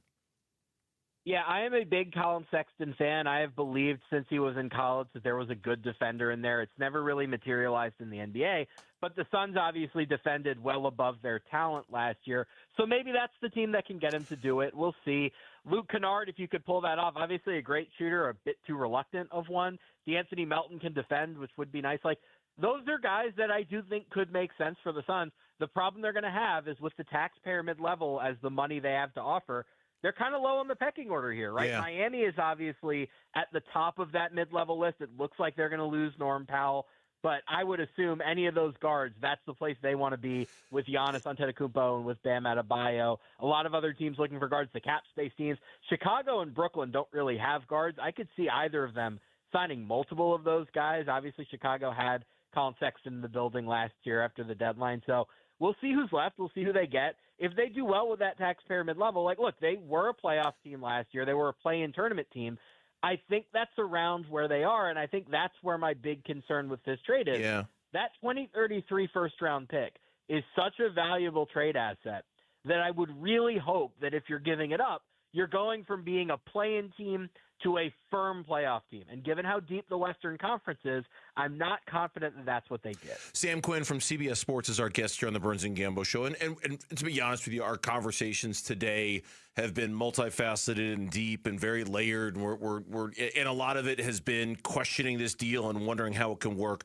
On Miles Bridges' best day, tell me how you think he best fits into the roster as it's currently constructed right now. What does he do well that they need and they're lacking? Well, the big thing is he is an awesome cutter, and that worked really, really well next to LaMelo Ball, who's obviously a great, really frenetic passer. You're going to get a lot of easy buckets on him cutting backdoor. He's never played – I guess last year he did, but he generally, for most of his career, has not played in an offense with this much on-ball talent, between Devin Booker. I think Colin Gillespie is criminally underrated, and I couldn't believe that the Suns got him back on the contract that they did. I think that there's a lot of, relatively a lot of offensive talent on this team. I think he'll really be able to function off of the ball as a cutter. He can score in transition. That's an area of need. The Suns have never gotten to the rim, right? Going all the way back to the Chris Paul time, this has been a team that has always been a jump shooting team. They haven't really had any athleticism or oomph, guys who could really score at the basket.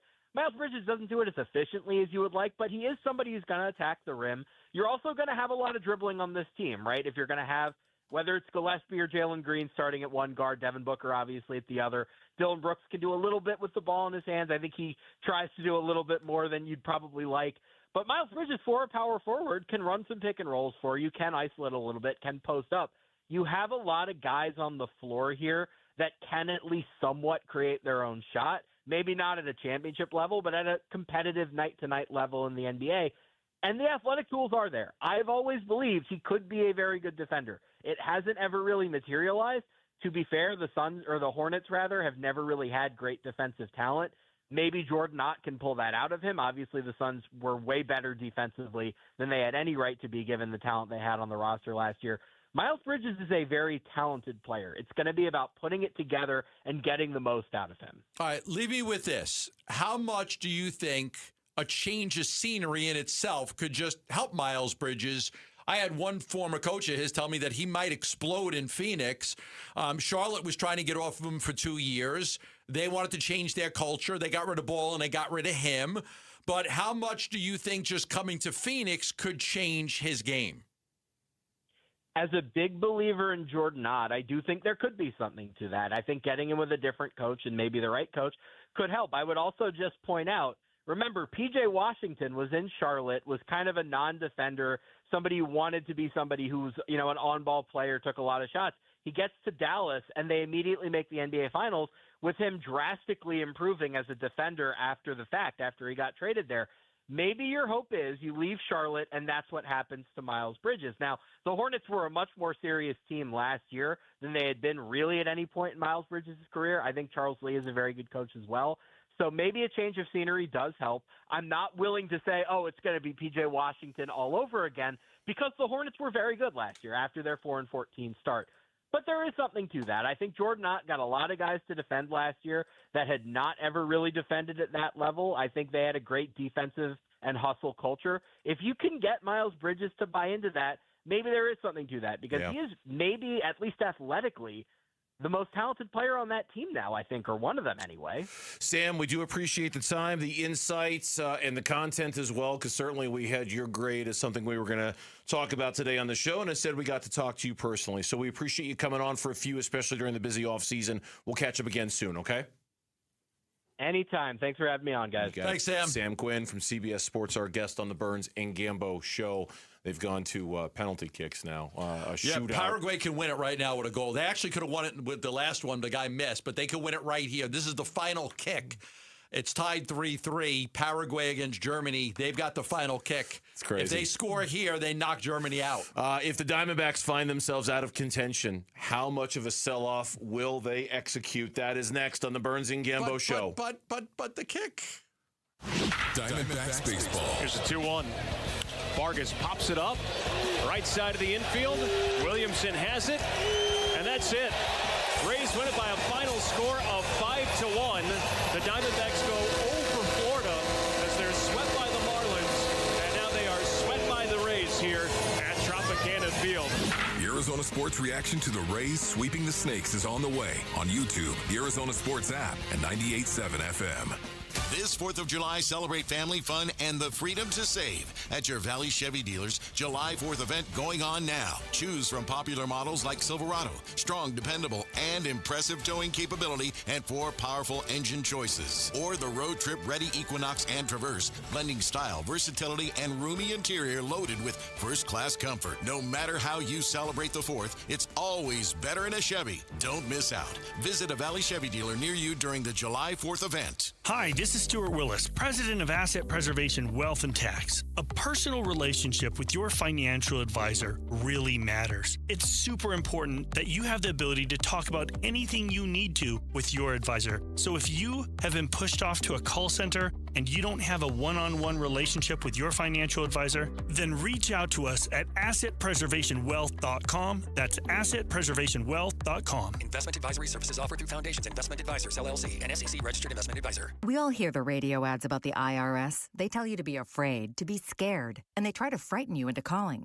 I'm not here to do that. Tax Relief Advocates is different. TRA is here to tell you that if you owe money to the IRS, whether it's $5,000, $50,000, or $500,000, we have a solution. It doesn't matter if you're sitting in your car, at work, or with your kids. No matter where you are, call now. 800-575-8157. Don't lose hope. TRA can eliminate or reduce what you owe to the IRS. Generous programs are now available that can give you a fresh start. Our passion is taxes and helping individuals fix their IRS problems. We have over 1,000 5-star reviews on Google and an A+ with the Better Business Bureau. You don't need to be afraid of the IRS any longer. End your tax nightmare today by visiting us online at TRA.com or call 800-575-8157. That's 800-575-8157.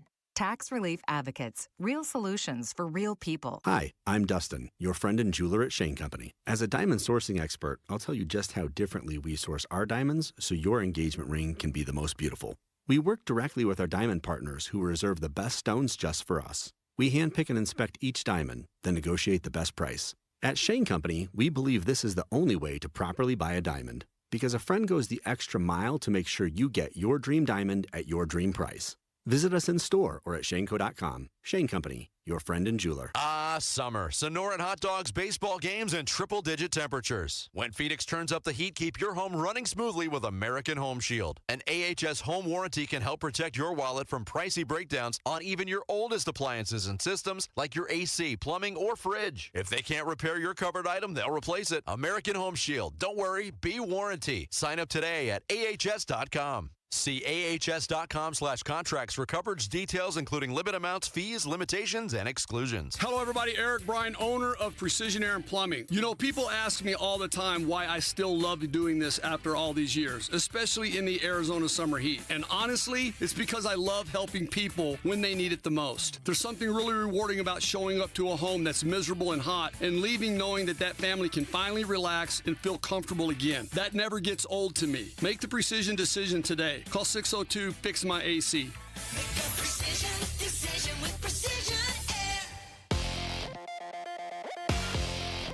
I'm Mitch Varel. This with Trending Now. It's presented by Parker & Sons Heating, Cooling, Plumbing, and Electrical. Diamondbacks, they need to get right again after they were swept by the Tampa Bay Rays. Well, they might have the perfect opponent in order to do that because they've already gone 6-0 against the San Francisco Giants this year. Guess who's back in town? Those Giants for a 3-game series. Eduardo Rodriguez gets things started on the mound. He'll go against the veteran right-hander Tyler Mahle. First pitch is at 6:40. Pre-game coverage starts at 6 right here on 98.7 FM and the Arizona Sports app.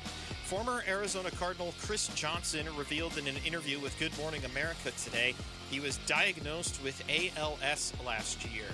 Johnson in the interview said he wanted to share his diagnosis in hopes they can get others diagnosed sooner or give other families hope in fighting the disease. You can read more on ArizonaSports.com and the Arizona Sports app.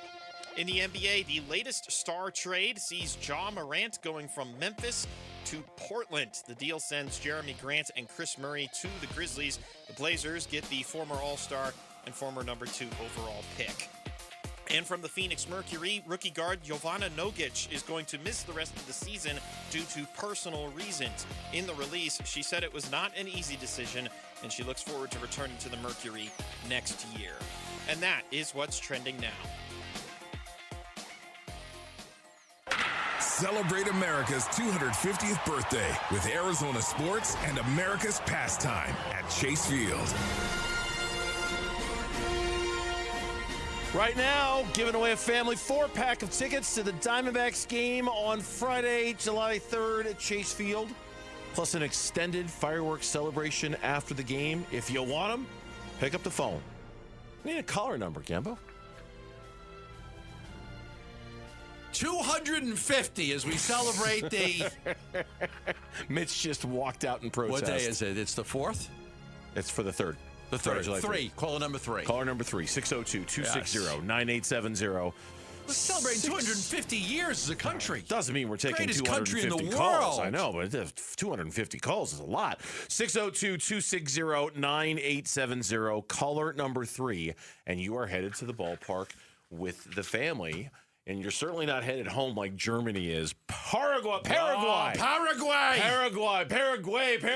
However you say it. In PKs. They just beat Germany. The team with the 8th best odds to win the World Cup is out. Ousted by the team that had the 5th worst odds to win the Cup. Really? Yeah, Paraguay had the 5th worst odds. And what was Germany? The 8th best. 8th best. 8th best. They're out. See ya. It's been exciting. I love more than anything watching these fans from all these other countries come to America and like America's the greatest. Our media lies to us. It's nothing like what they say. The barbecue is unbelievable. The stores are unreal. The people are so nice. Everything is. They love it. They love America. I tell you, they love America. Laura nailed it too when she was talking about right after the winning goal and the penalty kicks or whatever.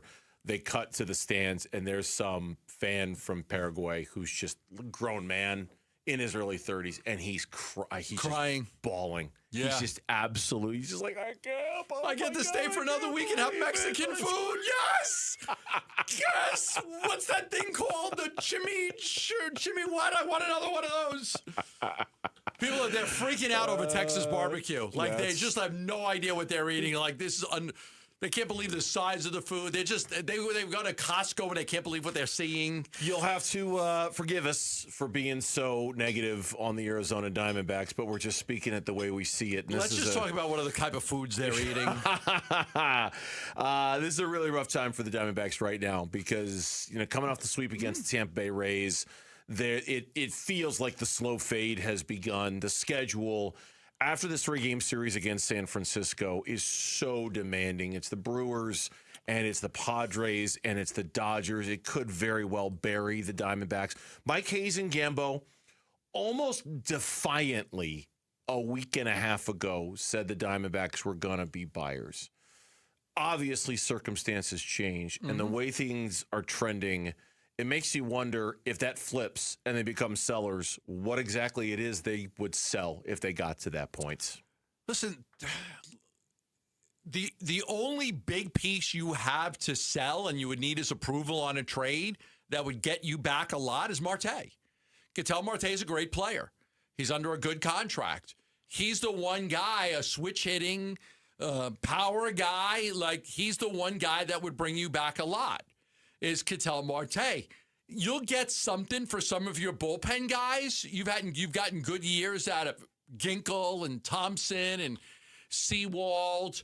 So I think you can move some of those guys, but I don't think you'll get a lot back. You go through the roster, like, the only guy that would bring back a haul would be Ketel, but now you'd actually have to get his approval on a trade. You're not going to get anything for Gurriel. You're not going to get anything for Arenado. You're not trading your catcher and Gabby Moreno. You're not trading Corbin Carroll. You're not going to trade any of your young guys. You're not trading Waldschmidt or Troy or Groover. You're going to help to develop them. There's one guy that they could trade that could bring them back a haul, and that's Ketel. And it's up to him if he'd even want to be traded. But is Ketel in the same category as the guys that you wouldn't trade? Is he, like, Corbin Carroll's not in this conversation because we know they would never trade Corbin Carroll in a million years. And Gabby Moreno, probably in this conversation because we know they just wouldn't do it. There wouldn't be. Is Ketel Marte? Should we not? And I'm asking this more as a devil's advocate question. Should we not include Ketel Marte in the, no matter what you do, you got to keep him because he's Ketel Marte? Because Corbin Carroll has earned that status. Has Ketel Marte not? There's an age difference there between Marte and Corbin Carroll. That's significant. Significant. There's also oh my goodness, they have so many pieces. They need if you could take one guy and this is what they tried to do in the offseason. If they could get three guys that were that were major league players, they would have done it, but they couldn't get a fair trade. You would have to get back 3 or 4 players that are major league ready right now to help you. Look, they need starting pitching. They need a first baseman. They need a third baseman. They need a left fielder. They might need a center fielder. Like, they need... Might be too much, honestly, for one trade deadline to handle. It might be too many needs for one trade deadline to handle. There's so many needs as to why you would just even think about it, because you've got so many needs to fill. Yeah, I mean, look, I understand. I do, and I'm like I say, I was asking that question to be more of a devil's advocate than anything else. Corbin is obviously in a category where you're not even, it's not even worth bringing up. Ketel, I don't know what he would do if they came to him with that. I don't know what he would say. I don't know if he would approve it, disapprove of it. And I also don't know if the Diamondbacks were unable to find that deal in the offseason. I don't know it's a guarantee that they'd be able to find it now. Yeah. I'm not sure, because I was fine with them trading Ketel Marte if they could have gotten that type of deal in the offseason. I don't know if they'd be able to find it now, just because other teams might look at the Diamondbacks, if this trend continues and they're not in the race, and say, yeah, you're out of it. You're desperate. You have to move him. You have to get rid of him, and we're going to offer you less than what you could. But then you don't do it. And then you don't do it. And you don't do it. Yeah. But then you go into next season, you've got a Merrill Kelly problem, a Zach Gallen problem. Soroka's a free agent. Yeah. Corbin Burns hasn't pitched in a long time. And you've got Erod. Like, you could trade Erod, but... Well, he'd be the only other one. But why then would you? Who's pitching for you next year? But why would you? Right. I think you could get a lot for Erod. He's got a year left on his contract, so somebody would have him for this postseason and next year. But your problem is, Soroka's a free agent, Gallen's gone, Kelly's pitching terribly. He's the only guy you have. Mm-hmm. He's the only guy you could look at next year and say, that's a top 3 starter in my rotation. You trade him, what are you going to battle with next year? Yeah, and I guess ultimately that is what I'm thinking with this whole conversation, is that just listening to us list off everything the Diamondbacks need help with, I don't know if there's a single trade this trade deadline that fixes everything that's broken right now, that fixes everything that needs to be fixed with this team. If you had a young stud in the minors that was on the verge of coming up, you might be able to trade Eduardo Rodriguez. The problem is they don't have that. Right. They don't have all these young pitchers ready to come up and pitch. No. We don't know. I mean, the Cabrera kid pitched okay the other day. Mitch Bratt, we saw him in a brief outing. Drake's been terrible in the minor. You can't count on anybody to come up next year and be that guy. And it's worth repeating this. They're not there yet. They're not at this place. They're not even close to this place right now. They're, 3 games out of the last spot? But how many teams are ahead of them now? And there's a bunch, but they're one. And I know this sounds like I'm being stupidly optimistic here, and I understand how ridiculous this sounds coming out of my mouth. But they're also one hot streak away from being right back in the conversation. Or one cold streak away from being completely done. And if you look at the schedule, the odds are the cold streak is the thing that's coming. The odds are is that the cold streak, it's not that it's coming. It's already here. It's that it continues because the schedule is just brutal for them over the next couple of weeks. I'm just saying that there's still plenty of time for them to change the narrative of the conversation if they want. Let's see if they can, or if this is just who they're going to be this year. But I would agree with you that there's not a whole lot that would bring in a big haul unless you were willing to do things that would just make you really, really uncomfortable. For next year. For next year, yeah. Eduardo, Cattell, et cetera, et cetera. When we come back on the Burns and Gamble Show tomorrow at 3 o'clock, everything begins in the NBA. The rumors leading up to that have been juicy. That and a potential 4-year lunch bet that could be paid off tomorrow. Next on the Burns and Gambo Show.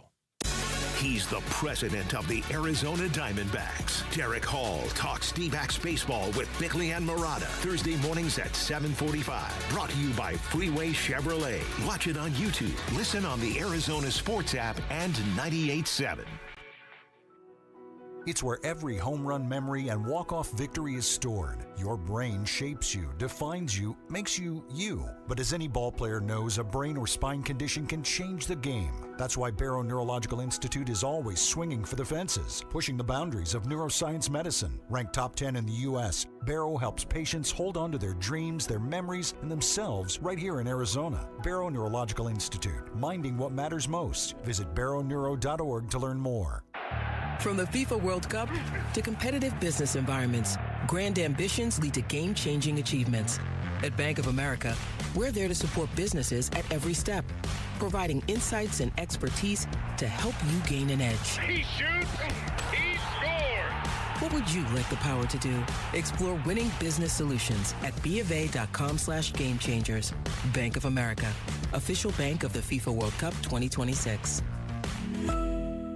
On BritBox, there is a place where stories twist like cobblestone roads, grand manners hide secrets, and stakes are higher than seaside cliffs. Find places worth getting lost in on BritBox. Watch new series like The Other Bennett Sister from the world of Jane Austen and A Woman of Substance starring Golden Globe winner Brenda Blethyn. If you want to get away, you're in the right place. Stream the best of British TV on BritBox. Free trial at BritBox.com. Tired of hearing scary radio ads about the IRS? Tax Relief Advocates is different. TRA is here to tell you that if you owe money to the IRS, whether it's $5,000 or $500,000, we have a solution. TRA can eliminate or reduce what you owe to the IRS with zero risk to you. We have over 1,000 5-star reviews on Google and an A+ with a BBB. End your tax nightmare today by visiting TRA.com or call 800-583-6681. That's 800-583-6681. This summer, the Honey Pepper Pimento Chicken Sandwich and Pineapple Dragon Fruit and Sprite are back at Chick-fil-A. Let me tell you about the Pineapple Dragon Fruit and Sprite. It's bright, it's bubbly, it's back. The Honey Pepper Pimento Chicken Sandwich, it's so rich, and you can choose between the original or the spicy filet. Ooh, boy. And then you got those pickled jalapenos tucked right under the filet, and then just to top it all off, you've got a little honey drizzle right on top. Okay, now I'm a pimento fan. And I'm feeling the dragon fruit.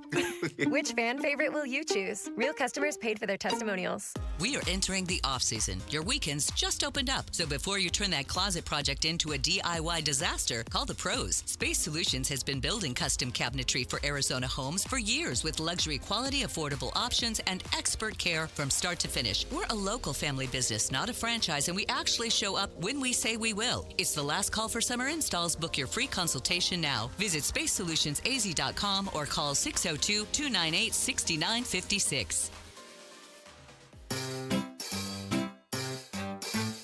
1-877 Cars for Kids. KARS Cars for Kids. 1-877 Cars for Kids. Donate your car today. Call 1-877-CARS for Kids to reach a friendly live agent. Donation is super easy, and your car can be picked up as soon as tomorrow. Call us now or go to carsforkids.org. 7 Cars for Kids. Donate your car today. Did you know you can donate real estate too? The Burns and Gambo Social Poll Update.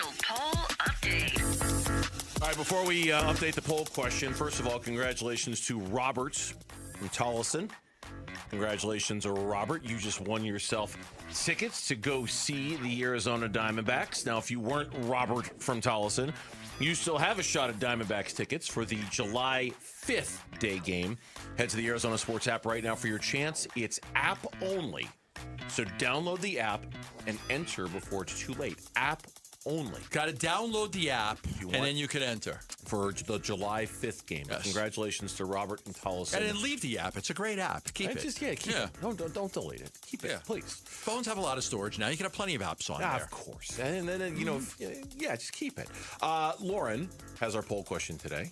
Complicated question about a complicated subject. Well said, Bernsey, because today we're asking our listeners about Miles Bridges, and we're asking, what were your initial thoughts on the Suns' trade for Miles Bridges? Was it who will step up to fill the three-point shooting void? How will this affect Koa Pete's development? Did they need to trade Grayson Allen and Royce O'Neal? Or how will the Suns deal with Miles Bridges' character issues? I think it's more Rasheer Fleming's development than Koa's right now. Koa's 19. I think it's Fleming because there were some plans that he could have started at power forward this year. Yeah. I agree with that. I think these are four really odd choices in terms of a first reaction, but of the four, the third one about Grayson and Royce is how I would vote, but I wouldn't say that comes close to what my first reaction was to the trade. The last one was the draft picks, right? No, the last one was the character. Oh, the character. The character, yes. I think that was what you voted for earlier, right? Yeah, and I think they'll address the character, but I think that they can't say anything now until the trade's official. So you're not going to hear from the Suns or Miles, but eventually I'm sure that they will address this. And I don't know if they're going to calm everybody's fears, but they're going to address it and let people react accordingly. What are the results so far? The results. 51% going with how will the Suns deal with Miles Bridges' character issues. 26% did they need to trade Grayson Allen and Royce O'Neal. 16% going with who will step up to fill the three-point shooting void. And 8% going with how will this affect Koa Pete's development. Okay, just real quick, before we talk about the rest of the NBA, what was your first reaction when you heard the news? What was the first thing that went through your head when you heard the news? That every time the Suns want something, but know that it's difficult, they do it. They get it. It's almost like Rasheer Fleming they wanted, but it was going to be so difficult to get him. So they jumped through 3 hoops, made 3 trades, and they got him. Yeah.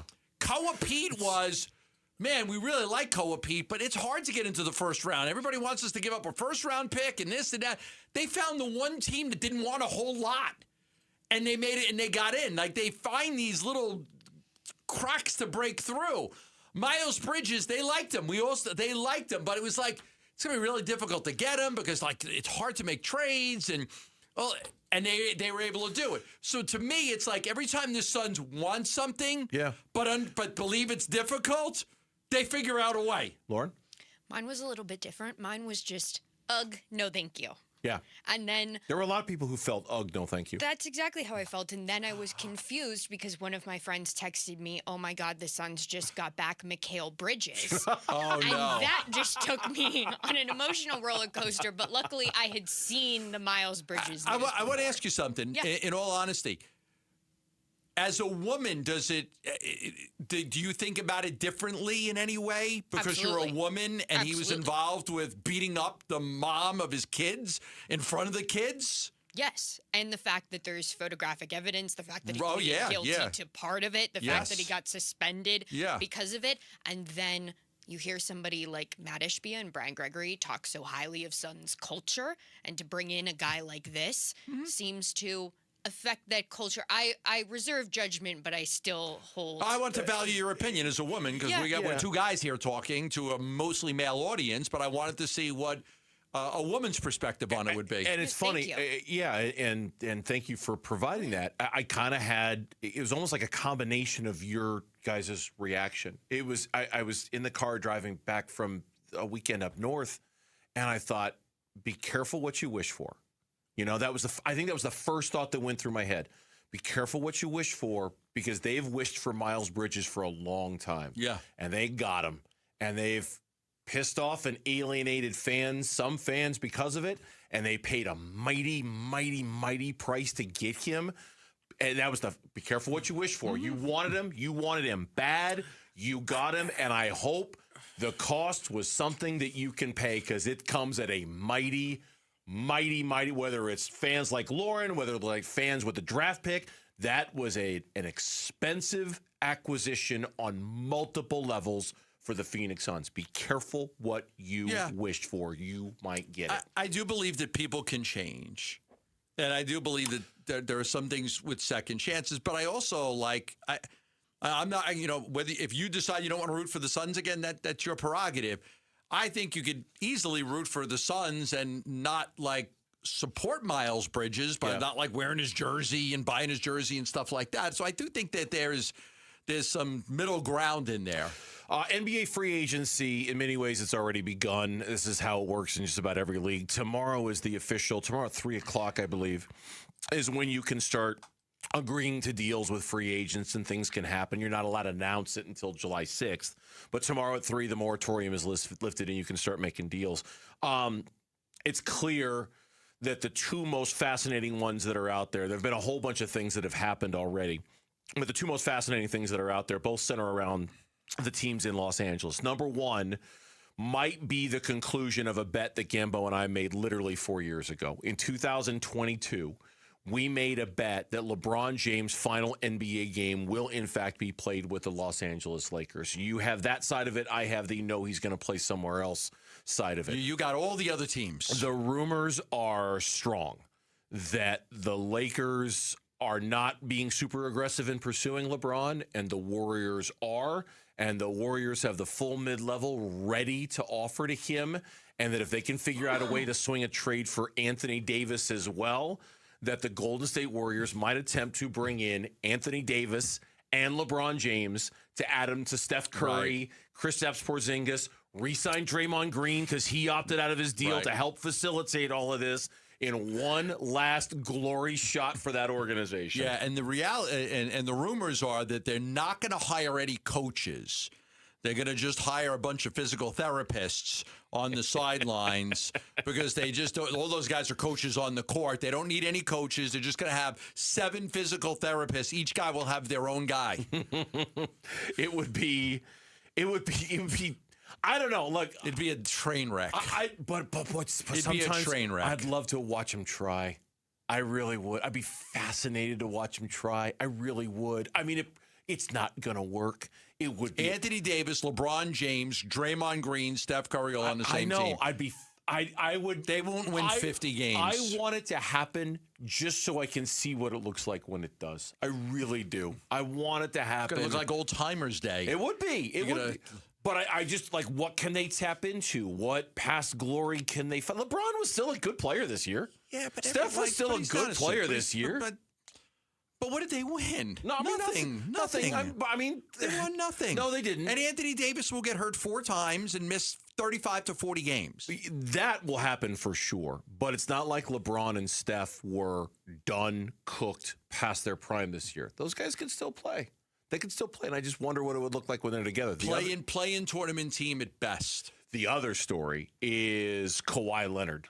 And reportedly, he's made it be known that the only 2 teams he'd even remotely consider signing an extension with are either the San Antonio Spurs or, most fascinatingly, the Toronto Raptors. So reports to the point suggesting that the Clippers and the Raptors might actually be close on a Kawhi Leonard trade, and maybe that's where he would end up going and he'd sign a contract extension. Toronto. Now, there are also reports Dallas might want to get in on Kawhi, and they don't care that he doesn't want to be there. I've seen a couple of reports that suggest the Mavericks might be because Masai Ujiri was the executive who brought Kawhi to Toronto in the first place. Like, look, they're going young. Dallas. I'm just telling you what I read today, that Dallas might want in on this too. That was in the LA Times, I believe, that suggested Dallas might be a team to watch. Kawhi should go to a team that's one player away. At his age, he should just go to a team that's one player away. Neither Toronto or Dallas. No, it's neither one of those teams. That's why neither one of them makes any sense. Yeah, a lot more on this tomorrow. Bradley Beal opted out. DeAndre Ayton opted in with the Lakers. At least 7 to 10 people have asked me about Bradley Beal. I hope stop it. They have not. I'm not kidding. They have not. I'm serious. Like, come on. When the temperature, come on, be better. Be better, people. When the temperature exceeds 100 in the valley, which is like every day. Well, 15 minutes of exposure can cause permanent damage, which is why it's very important for you to text the word water to 620-620 to help us save lives this summer by dropping off water at select the UPS store locations or by donating today. What will Miles Bridges bring to the Suns, and will all of this be worth it at the end of the day? That's next on the Burns and Gambo Show. Wolf and Luke, middays 10 to 2. They did make a move. They're not just running it back. I mean, Miles Bridges is a significant player that you added. I mean, there's a lot of off-the-court stuff, which maybe that's all behind him. I don't know how you sell this one to the fan base. It's something that 2 years from now, people may just be on board. He may win the fan base over. Maybe those transgressions really are behind him, and he's a fun player on the team. But the days after you make the trade, you have to expect your fan base is going to be, at best, like, okay, maybe, let's wait and see. And at worst, like, you just killed the vibe of this team. This team had great vibes. Wolf and Luke, middays 10 to 2 on Arizona Sports, the local sports leader. All right, back here for Global Credit Union. I am a very, very happy member of Global Credit Union. I can honestly say it feels really good to have a financial partner that truly has your back and is truly committed to what all of our goals are, right? To save money, to be able to buy the house, to be able to send the kids to college, to be able to help send the grandkids to college, depending on what your goals are. Global Credit Union is devoted to making sure that you, as a member, you've got the best resources and tools at your disposal to save your money, whether it's loans that have better rates, checking or savings accounts that have fewer fees or no fees. This commitment is real, because at the end of the day, the people who make up the membership of Global Credit Union are real people, hardworking people who are just trying to save their money for that next big thing. And Global Credit Union totally gets that, and they are all about that. Joining is simple. Sign up online at globalcu.org or stop by any of their Phoenix area branches to experience it for yourself. Global Credit Union, better rates, fewer fees, real savings, and the kind of service that makes your money work smarter for you. Keep the 4th alive by saving lives. This Sunday, join Saving Arizona, the state's largest blood drive, and help Vitalant reach 700 donors at Tempe Center for the Arts. From 7 a.m. to 1 p.m., every donor will get 2 Arizona Diamondbacks tickets and a chance to win a 2026 Volkswagen Taos. Arizona's 72 hospitals need 700 donors every single day. Roll up your sleeves and help our families today. Sign up at Vitalant.org/SaveAZ. That's Vitalant.org/SaveAZ. Message and data rates may apply. Hey, this is Dave Burns. And John Gambadoro. And every year we hear far too many heartbreaking stories involving children in water. Please take 2 seconds out of your day to help prevent these tragedies. To learn life-saving water safety tips, go to Fulton2seconds.com or text the word SWIM to 620-620. And never forget that 2 seconds is too long to take your eyes off kids near water. This is Doug Fulton of Fulton Homes, proud to partner with KTAR to keep your kids safe around water. There are many reasons to hire Morgan & Morgan for your injury case. Here's reason 17. In today's new world, many law firms have had money injected into their firms by Wall Street, private equity, and other lenders. This money usually comes in at very, very high interest rates. It's one of the reasons you see so many lawyers advertising. I'm John Morgan. This money is expensive and the interest compounds quickly. These law firms can have a huge need for cash just to pay that debt. Why does it matter to you? My fear is your case is settled early and for far less than it's worth, just to service the loan that has mafia-like rates. Our financial strength is your advantage. That plus our reputation makes our firm your firm. Visit forthepeople.com to see our results and verdicts. Morgan & Morgan, for the people.com. Morgan & Morgan, forthepeople.com. Arizona lawyer will handle Arizona cases. Prior results do not guarantee a similar outcome. Hi, it's Wayne from AMCO, stopping by the station to check in with Roller. Hey, Wayne, what's going on today? Well, the biggest question I hear lately is, do you have to go back to the dealer where you bought your car to get service or repairs? Wayne, that's a good question. Do you? No, Roller. If you bought a new or a new used car and you have an extended warranty contract that's hiding in your glove box, please don't forget it's there and that you can use it at any AMCO. Oh, I thought you had to go to the dealer to keep your warranty valid. Yes, most people do, but that's not the case. You can have your vehicle serviced at any authorized service center, and AMCO is authorized by all of the major warranty companies. Wow, that's great. It's so nice to have other options. I'll say AMCO has dealership quality, rental cars, no hassles, and faster service. Wayne, that's great. And just to make sure, AMCO does more than transmissions, right? That's right. If you need your vehicle repaired or hear, feel, see, smell, or even think you have a car issue, please call AMCO first or for a second opinion. There you go. Google AMCO for your nearest location. That's AMCO, AA, MCO, transmissions, and a whole lot more. KMVP FM Phoenix, live from the Casino Arizona and Talking Stick Resort Studio. Arizona Sports, the local sports leader. I'm Mitch Vareldis with Trending Now. It's presented by Parker & Sons Heating, Cooling, Plumbing, and Electrical. Diamondbacks, they need to get right again after they were swept by the Tampa Bay Rays. There's probably the perfect opponent that they're going to face to get right again. It's the San Francisco Giants. They're already 6-0 against them this regular season. It's the first of a 3-game series down at Chase Field. Eduardo Rodriguez gets things started on the mound. He'll go against veteran right-hander Tyler Mahle. First pitch is at 6:40. Pre-game coverage starts at 6. You can listen to it all right here on 98.7 FM and the Arizona Sports app. Former Arizona Cardinals running back Chris Johnson revealed in an interview with Good Morning America today that he was diagnosed with ALS last year. Johnson, in the interview, said he wanted to share his diagnosis in hopes that it can help others get diagnosed sooner or give other families hope in fighting the disease. You can read more on Arizonasports.com and the Arizona Sports app.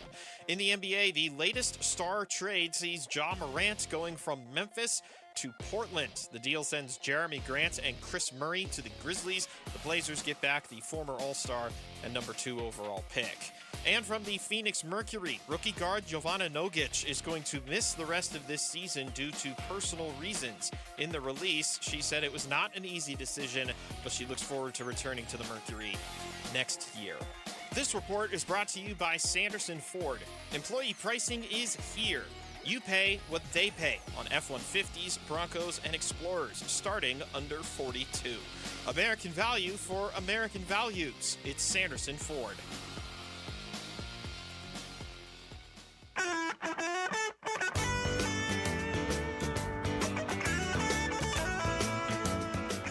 Here are the top 3 headlines on Arizonasports.com. I'm Tyler Drake. The Suns are reportedly picking up Jamari Bouyer's team option. Dan Bickley writes Corbin Carroll's triples are giving Valley sports fans something to cheer for. And how exactly will the Cardinals' Jacoby Brissett saga end? Those are your top 3 headlines on Arizonasports.com.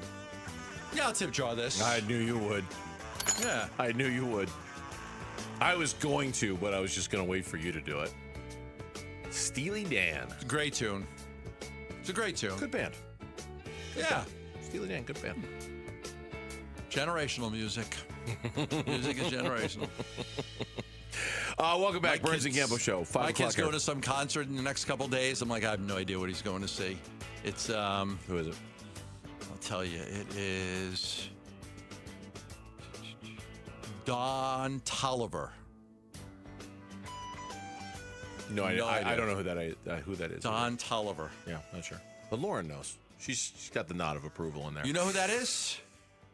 American rapper, singer, and songwriter from Houston, Texas. No idea.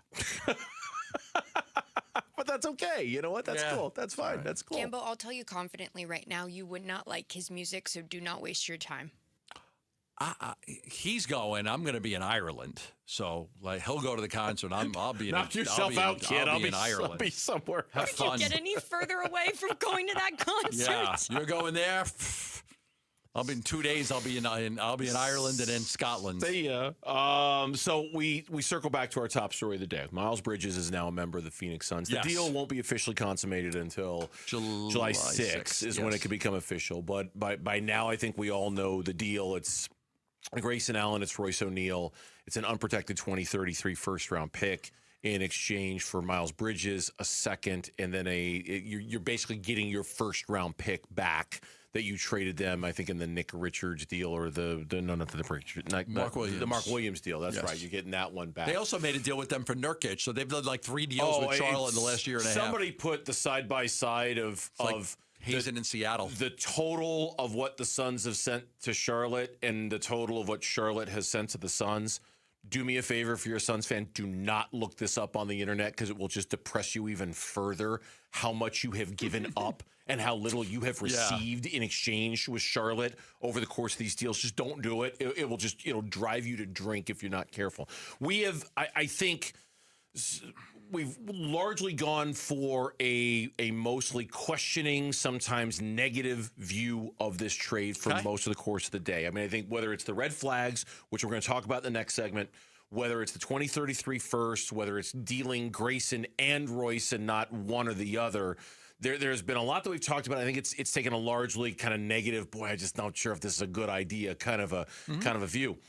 Miles Bridges, from a basketball standpoint, if this works, let's talk for a second about what he does do that is good, that can fill a need for the Phoenix Suns. So I spoke with one of his coaches. At length yesterday for a long time. And I said, tell me about him. He said, he's one of my favorite players that I ever coached. He goes, this kid just loves to play, works hard. He goes, he said he's the epitome of a 4. You could throw a lob to him. He could hit a 3. He can guard. He says he plays bigger than he is. He said his love for the game is the key. He said if Adam Silver shut the league down today, he'd be the first guy at the Y play and pick up games tomorrow. He said he needed to get out of Charlotte. Phoenix will be great for him. He'll have a great support system there. He also said he may explode in Phoenix.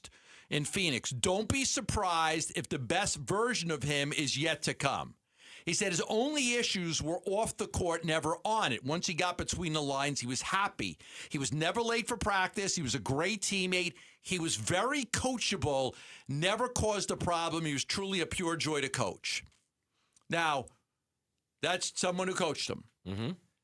Loves to play, works hard. Called him the epitome of a 4, which is interesting because he's the same exact height as Royce O'Neal. He's a little short for a 4. But he's thick. So that gives you that. He said he plays bigger. Yes, he's not 6'8", but he plays bigger than that because he's really thick.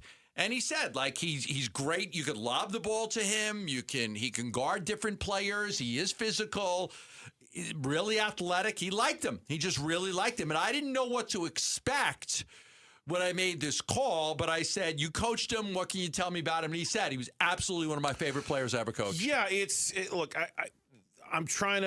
I wanted them to deal one of their 6'5" guards for a power forward. So in a way, in a weird way, this satisfies what I wanted them to do. Now it doesn't, because I didn't want them to trade both of their 6'5" guys, and I think there are holes to Miles Bridges' games that doesn't make him the perfect power forward for the Phoenix Suns, and we'll get into those in a second. But because I do want to also talk for a second about if this works, what it could look like.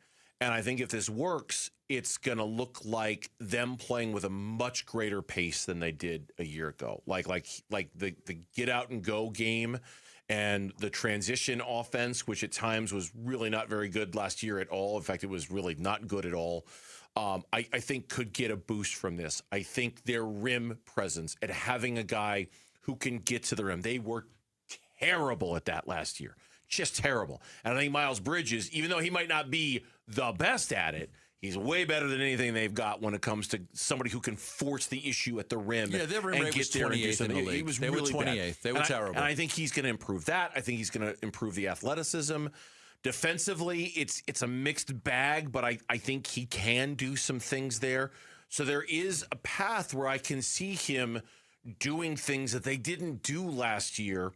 Get to the free throw line more because you're going to the rim and because you're attacking. And I'm also hoping, and maybe this is a really rosy way of looking at it, I'm hoping that he can also be gravity so that when Devin Booker gets all the attention, that maybe he can alleviate some of that by being another scoring option who could also handle the ball decently and who has a decent number of assists and has that kind of an element of his game. The thing I can't get over more than anything, though, and this is back to the negative, is his three-point shooting.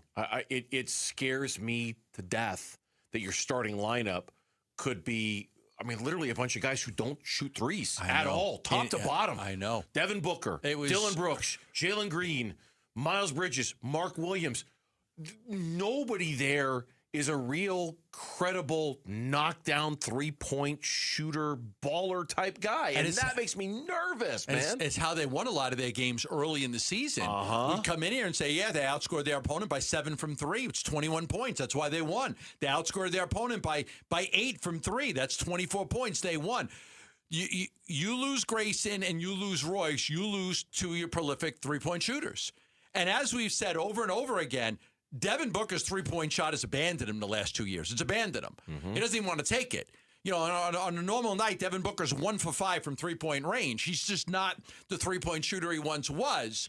Now, maybe Jalen can add to that a little bit. Like I said, I'm expecting that in the next few days, they will add a guard to the lineup at the $6 million mid-level exception. But I'm definitely concerned about the three-point shooting. And we'll get into some of those names coming up in a little bit. The new Cardinals Corner podcast has dropped, and it's got a preview of the Cardinals offense with Lauren and Tyler Drake. Lauren's looking at me like, it's dropped? Has it dropped or not? It has dropped. I edited it. I just didn't even look at the live reads for today, and I went, me? Yeah, you. My podcast? Yeah, you. You better pick it up your before it podcast. gets stepped on. Find it now on our website, app, or wherever you get your podcast. Yes, Lauren's podcast actually made a read. And Tyler Drake's podcast. Sorry, Tyler, if you're listening. It's Tyler and Lauren's podcast. The Suns emphasized building a strong culture this past season. Is that culture jeopardized by the arrival of Miles Bridges? That's next on Burns and Gambo. Diamondbacks baseball. Here's a 2-1. Vargas pops it up, right side of the infield. Williamson has it, and that's it. Rays win it by a final score of 5-1. The Diamondbacks go 0 for Florida as they're swept by the Marlins, and now they are swept by the Rays here at Tropicana Field. The Arizona Sports reaction to the Rays sweeping the Snakes is on the way on YouTube, the Arizona Sports app, and 98.7 FM. Progressive provides protection for your boat and other outdoor vehicles so you can explore new things. Oh, I can finally try pesto. We meant like water skiing. I've just never had pesto. Or maybe take the boat somewhere new. I mean, is pesto spicy or sweet? Oh, guess we'll find out, right? Right. Bundle home or auto insurance with your boat, RV, or motorcycle and stay protected with Progressive while you explore. I don't know. Maybe I'm not ready for pesto. Progressive Casualty Insurance Company and Affiliates. Not available in all states or situations. Get in the zone, AutoZone. Summer's finally here, and we're kicking it off with a whole lot of free. Free brake pads with Duralast rotors. Free oil filter with 5 quarts of oil. Free Armor All wipes with Armor All glass cleaner, and more. More free, so you can have more summer. Celebrate free at AutoZone.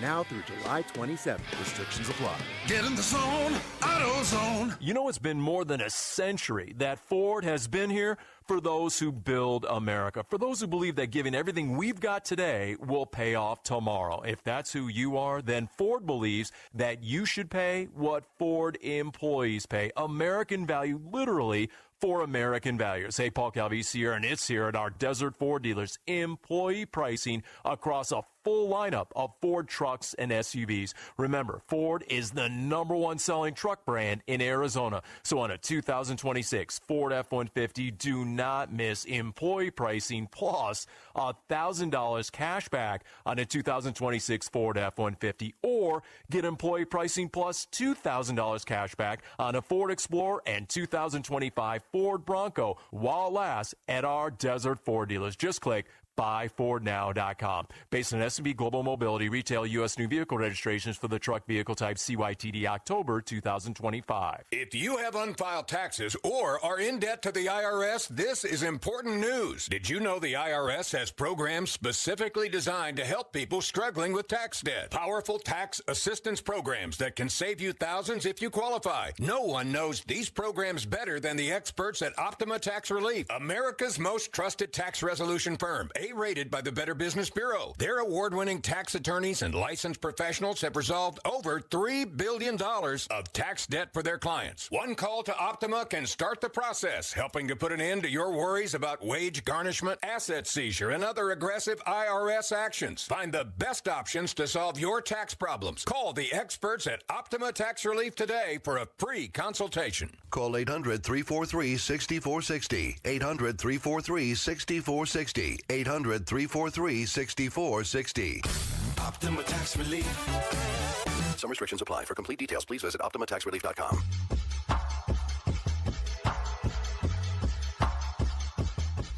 Hey, it's Vince Morado. Will the Suns change their roster even further as free agency gets started later on Tuesday?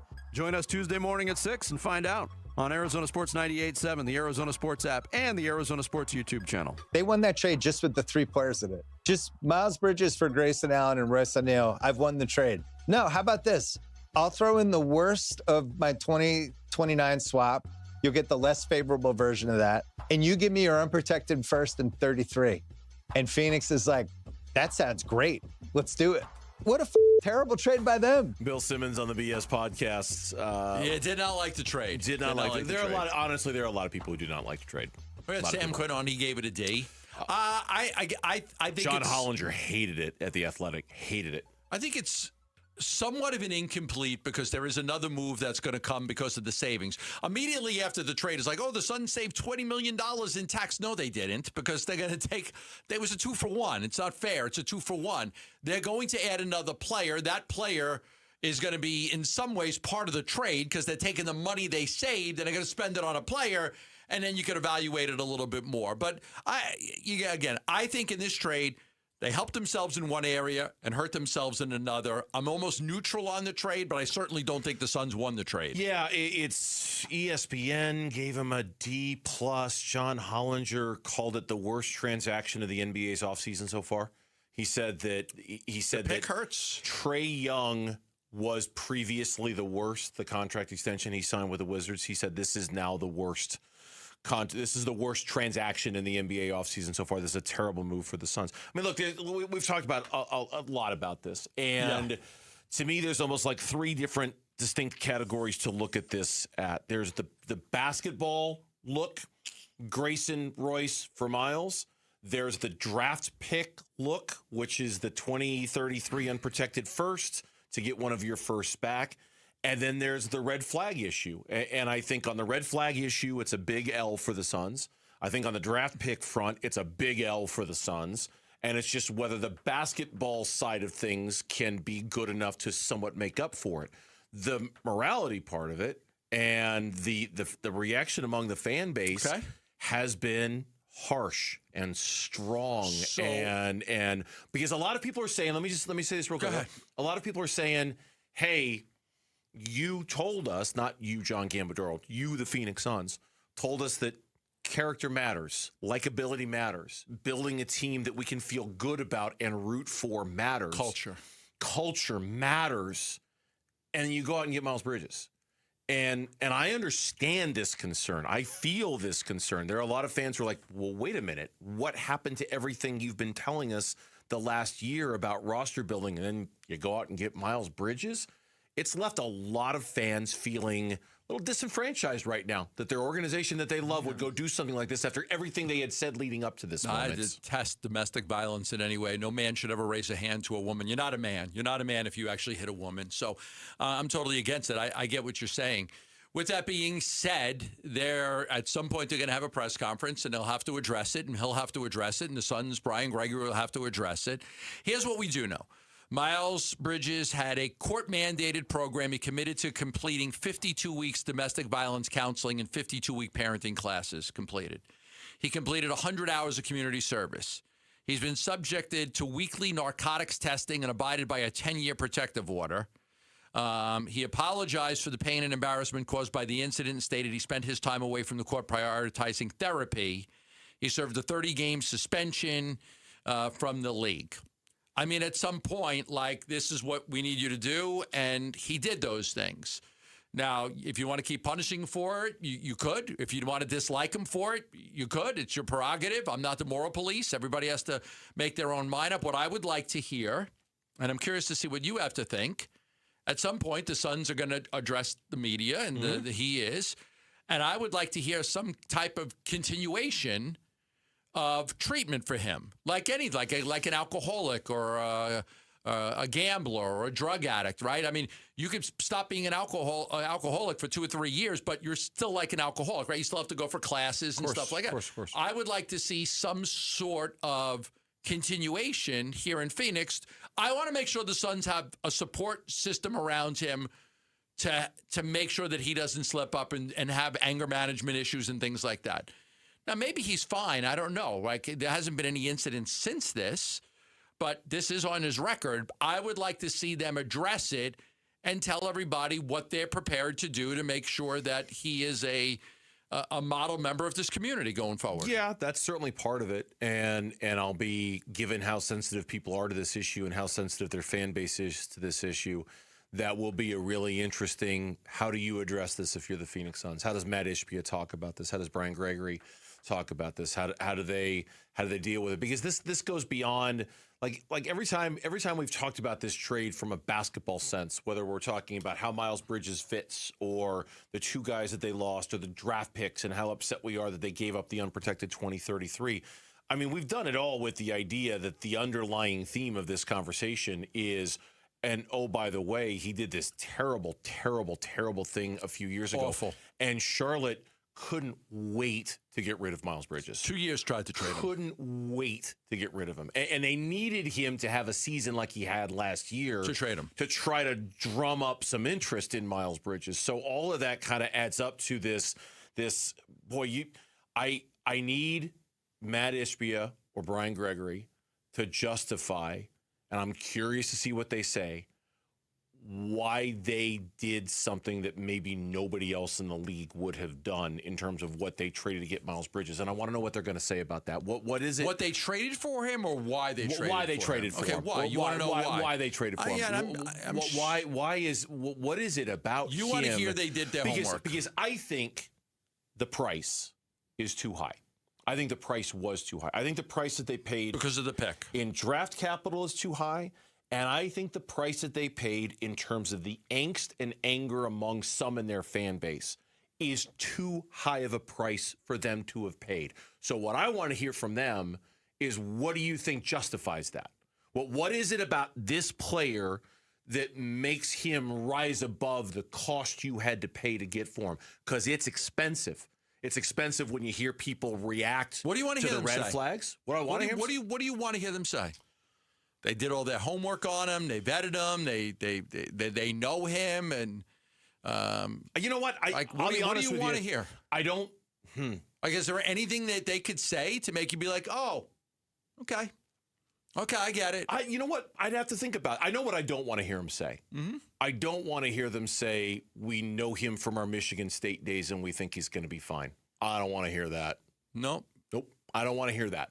That to me is not. You want to hear that he's completed all these programs, court-mandated programs, community service, probation compliance, public apology, therapy, and that he's going to continue to seek help? That's a start. Yeah. Okay. I mean, yeah, that's a. But I don't. Is that going to make Miles, I don't know. Is that going to make Miles Bridges any more likable? You know, no, I don't think that. I don't know that it's about likable. I don't know that it's about. I'm not trying to make him likable if I'm the Suns. I'm trying to make you and others understand why we made this move. It's not about I need you to like him. I don't care if you don't like him. You could detest what he did. We all should detest what he did. What you're trying to do is you're trying to look for justification. Why did you make this move? They've got to, and I don't even want to say sell because it's not a sell thing. They've got to convince you that they did enough homework on him that he is going to be a good part of this community and not get into any trouble ever again. But it's not just that. It's the draft picks. It's when I talk about the expensive cost of getting him, it's not just the red flags and the upset people in the fan base. It's you gave up an unprotected 2033 first-round pick to get a guy you were probably, and we talked about this earlier in the show, probably the only team in the NBA that would have given up a 2033 unprotected pick for Miles Bridges. Would anybody else have done it? Tell me why you think he's worth that. Why do you think he's worth everything you're going through with your fan base? And I understand what you're asking, and I don't know the answer. I don't know the answer that they can say to me that's going to make me a year and feel got him a year better from now? about this. Maybe he would have been an unrestricted free agent in a year. Could you have played it out and waited? They could have, I suppose. I don't know. I don't know what I want to hear them say. Because to me, there's so much about this. What they're going to say about giving up the assets, I think, is simple. They value the player, and they think he could help them win. I don't know that it's going to be any different than that. Why did you give up all of that for Miles Bridges? Because they really value him as a player, and they think they needed a power forward, and they think that he's a really good player, and they think he can help them win basketball games. But then my comeback to that would be, well, didn't you learn from Kevin Durant? Didn't you learn from Bradley Beal? We're doing this again? I mean, weren't those giant mistakes that you made in terms of what you gave up, and you were at the first chance you had to jump back into that pool, you jumped right back into that pool? This isn't like giving up 5 first-round draft picks for Kevin Durant. No, but this is also giving up one of your few assets you have that is actually coveted, and you spent it on Miles Bridges. You know, one instead of like 7 or 8 assets. But what other assets do you have that are as valued as 2033? Nothing. You don't have anything that is valued like this. No, I don't like giving up the pick. I know. I hate giving up that pick. I'm saying. I don't like giving up that pick. I don't like it. Like I said 1,000 times, I think they should have protected the pick or figured out a way to not give it up. But at some point, they're going to have this press conference and they're going to have to just spell out why they think that, that it was worth it to take a chance on him. Yeah. The Suns have an open roster spot. So, for the 4th time this offseason, we ask the question, what's next for the Phoenix Suns? That's next on the Burns and Gambo Show. Bickley and Marotta mornings. But who would have ever thought we would get to a point in time where the Phoenix Suns would have Dylan Brooks, Jalen Green, and Miles Bridges in their starting lineup? Well, are you ready? We've arrived, Dick. We've arrived. Bickley and Marotta, mornings on Arizona Sports, the local sports leader. This is a special alert to all Americans who own a vehicle with less than 200,000 miles with an auto warranty about to expire or with no warranty coverage at all. Due to a decline in the economy, CarShield is announcing a low-cost month-to-month vehicle protection plan that is now available to the public to save any driver out-of-pocket expenses on future auto repairs. Call now to find out how you can pay almost nothing for covered auto repairs. Yes, you heard that correctly. Pay almost nothing for covered auto repairs. An open phone line has been established for all drivers to call for a free quick quote. Call 800-330-8323 now. Drivers who are covered will not have to pay for covered repairs again. This protection plan is at an all-time low. Additionally, drivers who activate this vehicle protection today will also receive free roadside assistance, free towing, and car rental options at no additional cost. Call us for your free quick quote today. 800-330-8323. That's 800-330-8323. What do you have to lose? Call 800-330-8323. Again, 800-330-8323. In baseball, every decision matters. One pitch can change the game. I'm Jeff Jr., founder of Trajan Wealth. And like a good manager, building a strong financial plan takes strategy and the right team. Torey Lavello here. Jeff's right. In baseball, you can't just watch one part of the field. You have to see the whole game. And that's how we think about financial planning. Most advisors just manage investments and refer you somewhere else for taxes or estate planning. But the best teams work together.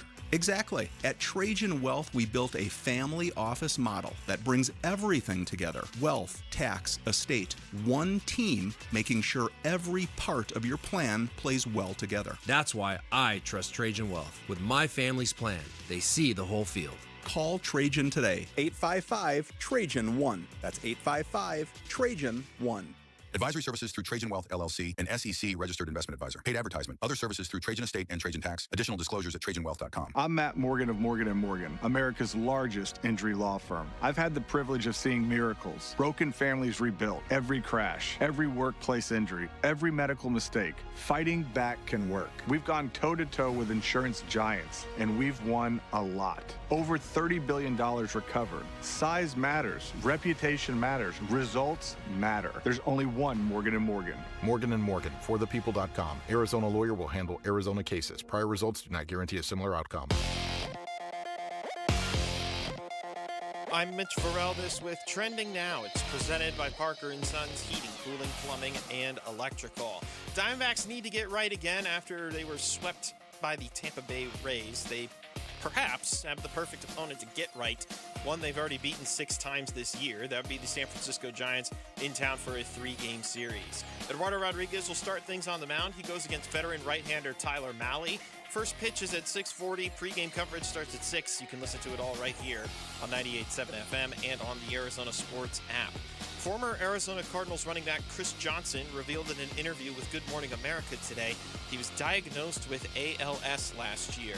Johnson, in the interview, said he wanted to share his diagnosis in hopes it can help others get diagnosed sooner or give other families hope in fighting the disease. You can read more on ArizonaSports.com and the Arizona Sports app. In the NBA, the latest star trade sees Ja Morant going from Memphis to Portland. The deal sends Jeremy Grant and Chris Murray back to the Grizzlies. Blazers get the former All-Star and former number 2 overall pick. And from the Phoenix Mercury, rookie guard Jovana Nogic is going to miss the rest of the season due to personal reasons. In the release, she said it was not an easy decision, but she looks forward to returning to the Mercury next year.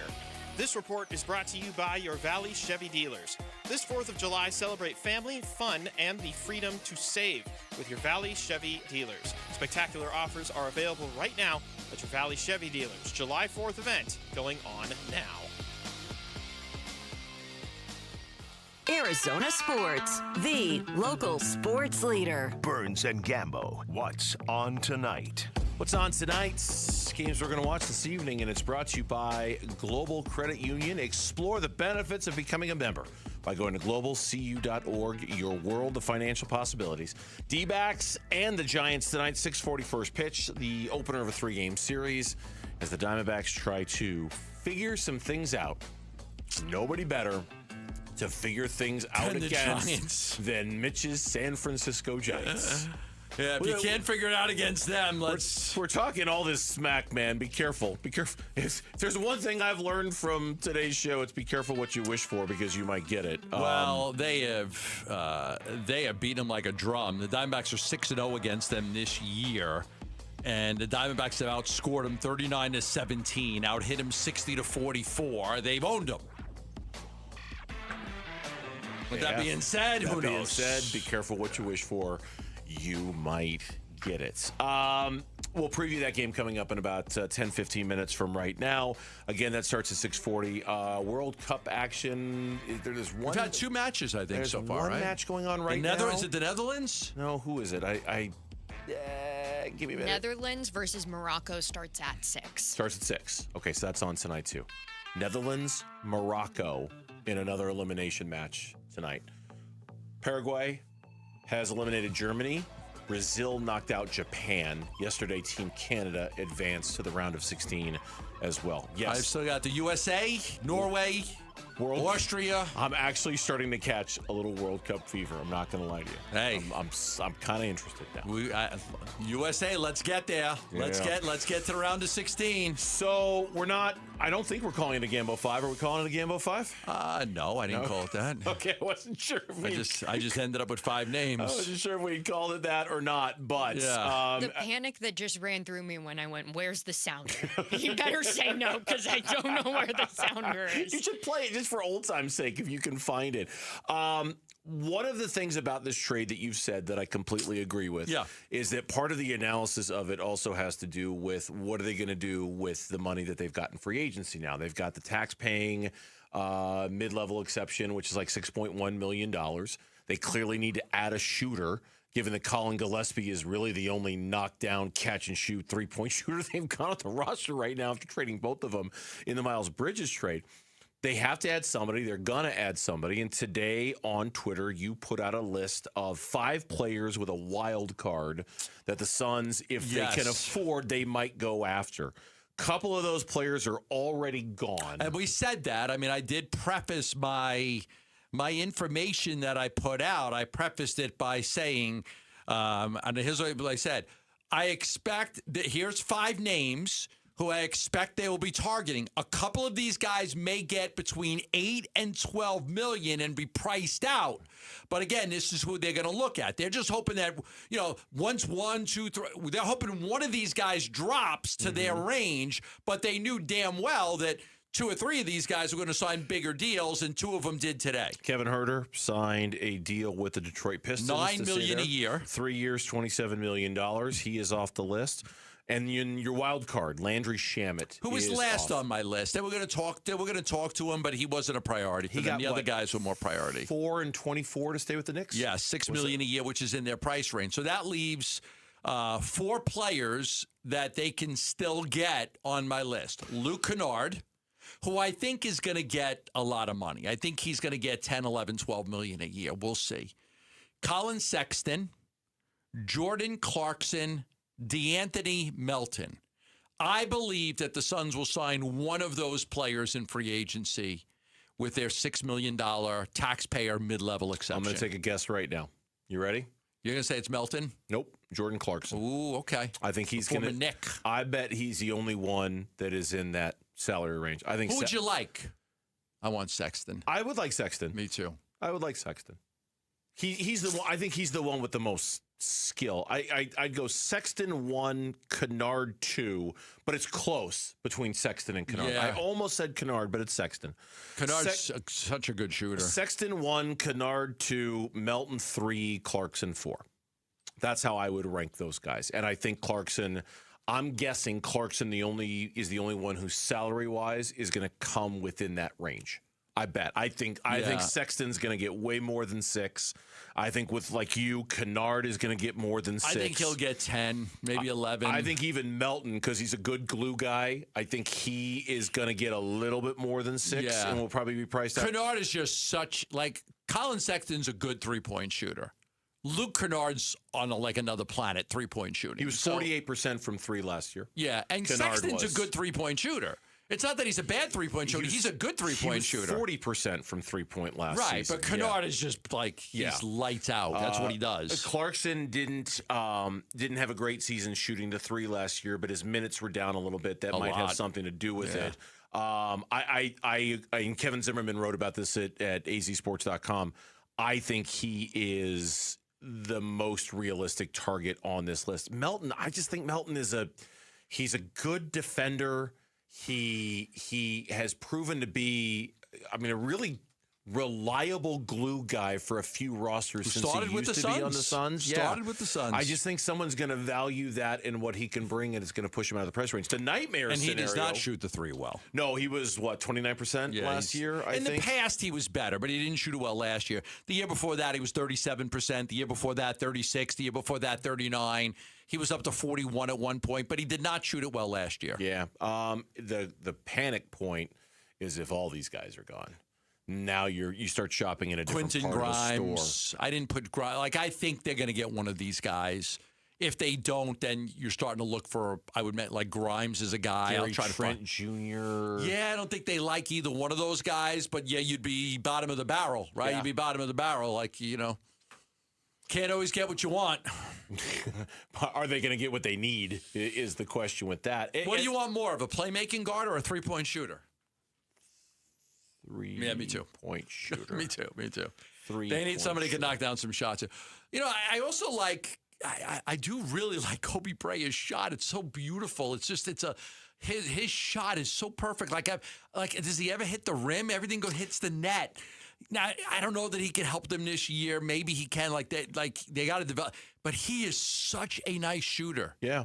Well, and I tell you something else this deal has done too. And I don't think this is going to happen. But at this point, who knows? It has given another wave of speculation about the future of Jalen Green and what his future is, because now they've got, so they traded that 2033 unprotected. Now they've got picks in 27, 28, and 29. And now, because they've got consecutive years of consecutive picks, they can move those. They, as long as they have picks in consecutive years, they can make a trade. They can make a trade, or as long as they can go every other. They can't have 2 years in a row where they don't have a first round pick. Have to have one every other year. So it kind of opens some avenues for more of a short term fix for trading picks. And there was some speculation on social media yesterday in the aftermath of the trade, and I was reading some of it that, hey man, that just looks like Jalen Green all over it. No. Jalen Green in one of those picks as a bait at the end of the hook to get another team to take Jalen Green's contract on, wondering if that deal was back on the table. I don't see it. I haven't heard that. I'm going to say no to that. I know a lot of people keep asking me about Jalen Green. I've had no indication that they're trading Jalen Green, so I would not expect a trade of Jalen Green. Sometimes I could say, yes, they like this guy. I can't rule it out. I could almost rule out a trade of Jalen Green. I have heard nothing at all. Like nothing takes me by surprise. That would take me by surprise. Nothing that's done ever takes me by surprise. I kind of feel like I'm in the know on some things. That would take me by surprise. I'm not expecting him to trade Jalen Green. We'll see. We'll see. That would be that, and signing one of these shooters would be the last bit of business if there's going to be something like that in the offseason. When we come back on the Burns and Gambo show here on Arizona Sports, the Arizona Diamondbacks have a 6-0 record against Mitch's San Francisco Giants. Yeah. 7-0, anybody? Let's take it. It's next. How about 9-0? Burns and Gambo. Wolf and Luke, middays 10 to 2. Like, I know everybody's going to look and they're going to say, oh, Torrey, you got to go. They got to make a change here. His leash should be this short. It should be half an inch. You could look at it the other way and say, how are they within a game of 500 with the pitching injuries and the lack of pitching? Like, it's not his fault. Zach Gallen's ERA is 17,000 this year. You know what I mean? What are you supposed to do with the hitters he has this season? I wouldn't bat Pavin Smith cleanup. Yeah. But it's not like you have Aaron Judge on the bench. Wolf and Luke, middays 10 to 2 on Arizona Sports, the local sports leader. Do you owe $10,000 or more to the IRS like Will? When I was 50, my whole life fell apart. I lost my job, I lost my wife, I lost the house, I lost pretty much everything except for my life. When the IRS came calling, I just didn't have it in me. I felt like Wile E. Coyote, just waiting for that IRS anvil to drop. Then Will found Tax Relief Advocates. I heard their advertisement on the radio, I wrote down the number, and I made the call that changed everything. The IRS gave me a bill for $40,000. Tax Relief Advocates got that down to $3,200. I've paid 9 cents on the dollar. Now that's a great deal in anybody's book. If you owe 10 or even hundreds of thousands of dollars to the IRS, don't lose hope. Do what Will did and call TRA for a consultation. But for me, the real win is I got my life back. Visit TRA.com or call 800-488-2578. 800-488-2578. That's 800-488-2578. Wolf here, and if neck or back pain is slowing you down, you need the team that the teams trust. Desert Institute for Spine Care. These guys are the undisputed leaders in minimally invasive and endoscopic spine surgery, recognized across Arizona and around the world for their expertise. They helped me get back to life, and I believe they can do the same for you. So if you're having neck or back pain, go see my friends at DISC. Desert Institute for Spine Care, online at sciatica.com. Sponsored by Progressive Insurance. Make sure your family is well taken care of with life insurance. Protect your phone, laptops, and more with electronic device insurance, and cover your furry friends with pet health insurance. Hi, I'm Katie, your friend and jeweler at Shane Company. Daydreaming about bringing your engagement ring vision to life? As a jewelry consultant, I'm here to help. Compare ring styles side by side. They're in stock and ready to try on. Then customize it with an engraving or decorative crown. At Shane Company, there are so many ways to create your dream ring at your dream price. Visit us in-store or at shaneco.com, because a friend wants you to get exactly what you want. Shane Company, your friend and jeweler. Take your taste buds on vacation this summer at Sonic. Heat things up with the Tropical Heat Sonic Smasher. 2 hand-smashed patties made with Angus beef, drizzled with jalapeno pineapple glaze. Then cool down with a tropical cream slush with coconut, pineapple, and creamy vanilla soft serve. It's like a tropical vacation, minus the flight delays. Try the Tropical Duo for a limited time this summer at Sonic. Live free, eat Sonic. Limited time only at participating Sonic drive-ins. Dave Burns here with Liberty GMC General Manager Chris Scott. Chris, this month sounds big for truck buyers. It is, Dave. It's Truck Month, and our kickoff to summer savings event is underway at Liberty GMC. Whether you need a truck for work, weekend projects, or summer adventures, now is the time to buy. Right now, get up to $12,500 off the 2026 Sierra 1500, or take advantage of 0% financing for 60 months, or lease the 2026 Canyon for just $369 a month. So visit Liberty GMC online all the time at libertygmcaz.com. GMC, we are professional grade. Arizona Sports, the home of Arizona Diamondbacks baseball. We're checking in on the Diamondbacks as they warm up for the game's first pitch. D-backs on deck, brought to you by Sonic. Live free, eat Sonic. Diamondbacks baseball coming up next here on Arizona Sports, the local sports leader. Today's pitching matchup for the first of three against the San Francisco Giants is brought to you by the Window Depot. Did you know the Window Depot is more than just windows? We have doors, skylights, cabinets, countertops, even flooring. Proud partner of the Arizona Diamondbacks, the WindowDepot.com. In come the San Francisco Giants. Tyler Mahle gets the start today. The righty is 1-7 with a 5.49 ERA. And he is opposed by the rock of the Diamondbacks rotation, Eduardo Rodriguez.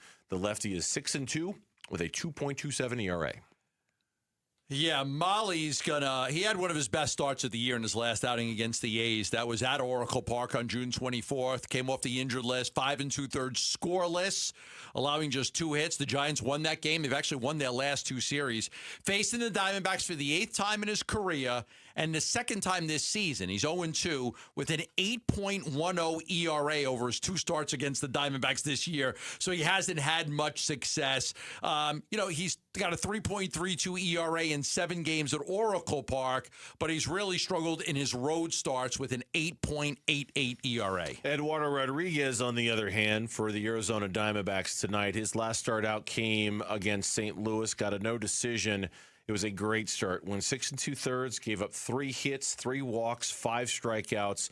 That coming off his great start against the LA Angels. I mean, really, there haven't been a lot of blips lately for Eduardo. He had the tough start against the Reds, in which he walked 5 2 2/3. Not so hot against the Washington Nationals the time before that on June 6th. But he has been really, in terms of injuries and performance, just about the only guy who has been steady, reliable, there every day, and you can count on every single performance in terms of what you expect from him. Every time he takes the ball, every 5th day he takes the ball, you feel like you're going to win. What I've been really impressed with is not only, his pitching, just the amount of games that they've won. When he takes the ball, they win baseball games. So, sometimes you look at that with the pitcher too. You look at, because a lot of no decisions with these guys. But when you look at the amount of times a team wins a game compared to loses a game when you're starting, that stuff matters. And they've won the vast majority of games that he's pitched. I believe they're 12-4 That's in fantastic. games that he That's started just this year. Absolutely fantastic. You can't do much better than that. Today's injury report is brought to you by Barrow Neurological Institute. Learn more by going to barrowneuro.org. We actually have a few updates for you on this one since they're home. Sometimes you get a chance to talk to Torey Lovello and get an update on things.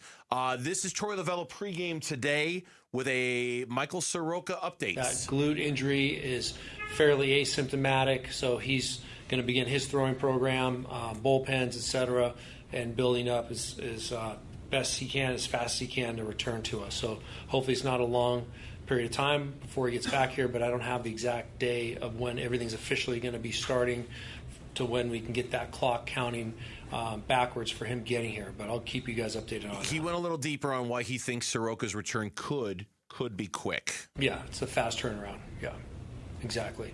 And where he lands and how he steps back in here, clearly he has to be healthy and get on the mound and make sure that he still continues to be asymptomatic. But once he gets back on the bump, start that progression, and we want to be as quick as possible. Yeah, need him. Like absolutely need him. That's a shot in the arm if they get him back. But you're right. He hasn't been out for that long, and he had worked himself up to a really good pitch count and was throwing a lot of innings, 6-7 innings every time. So it's not going to be like he needs 3 weeks to get back. Yeah. Get him some bullpen work, and it might be a week, 7-8 days before he can come back. He's not starting from scratch, Right. Like Ryan Nelson's going to be starting from scratch. Corbin, most of these guys are starting from scratch. Soroka doesn't need to start from scratch. So as long as the glute remains asymptomatic, then that's good. Not an injury, but we don't technically know who the starting pitcher is going to be tomorrow for the Arizona Diamondbacks.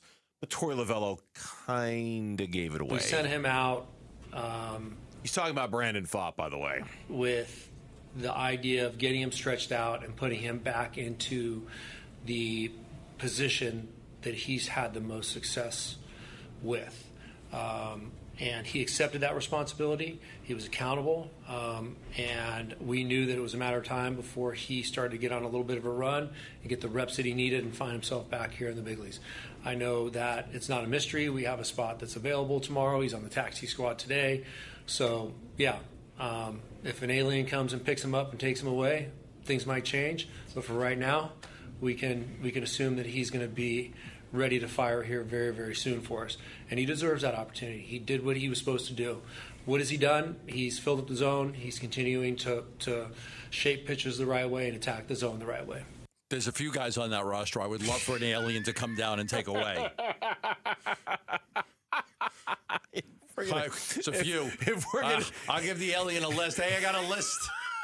About 4 or 5 guys. If you're thinking about abducting anybody from the Arizona Diamondbacks, would you start here with this guy and then this guy? I've got some guys. How much room you have in that spaceship? Can you fit 5? Because I give you 5. That's pretty funny. I looked over at you and I could tell you had something. Oh, you knew, had something good cooking under the hood over there. I'm like, he's got. I'm not going to step on it. I'm not going to say anything. I'm just going to let him have his moment because I think he's got something really funny to add. Okay. And you did. I was very impressed with that. One other injury, a couple of other injury updates here since we're talking about it. Backup catcher James McCann, who's been on the 10-day IL since the mid of May with a quad injury, is having more MRI testing that shows that he's healing. He is expected to begin a rehab assignment this Thursday. The plan is to play 5 innings. So maybe a week or so, I'm guessing, of rehab action for him. And then Gabriel Moreno, still dealing with some hamstring tightness. And they've asked him not to go 100% when he feels like he doesn't have to go 100%. But he made this catch on a foul ball the other day. It was amazing. You're like, he's got no hamstring injury, man. He busted it to make that catch. That was a great play. Yeah. Lovello said, quote, he's feeling much better. We're giving him the okay to not go 100%. It looks very funny. It's not the way we play baseball here. I'm proud of that. But that's what we're kind of asking him to do, to take it easy when he has an opportunity to take it easy. The MLB standings, they're brought to you by Liberty GMC, where the deals are a home run and nowhere can you buy a new GMC for less. Diamondbacks starting the day below 500 for the first time since mid to late May. They're 41-42, third place in the National League West. San Francisco is in 4th in the NL West with a 35-48 record. The wild card standings are what we care the most about. Right now, the Arizona Diamondbacks are 3 games out of the last wild card spot, with Pittsburgh, the Nationals, the Marlins, the Padres, and the Cardinals all in front of them, and all teams they would have to jump to get there. Can't fall to me. I always worry. I don't want to fall any more than 5 games back, but I also don't want to have 5 teams ahead of me. So they're in a dangerous spot there. They need to win some games. Yeah, the Pirates and the Nationals are very close. There's a little bit more of a gap between the Marlins and the Padres and the Cardinals. So there's that to keep an eye on as well. And, of course, the Giants, not a very good baseball team. Gambo's got a key to tonight's game for you. Listen, man, I need you to be the key master. I am the key master. D-backs keys to the game. Arizona Sports, the home of Arizona Diamondbacks baseball. I don't know who was a better dynamic duo, Batman and Robin or Han Solo and Chewbacca? What do you got? Batman and Robin? Han Solo and Chewbacca. Oh, that's a good one. The dynamic duo of the San Francisco Giants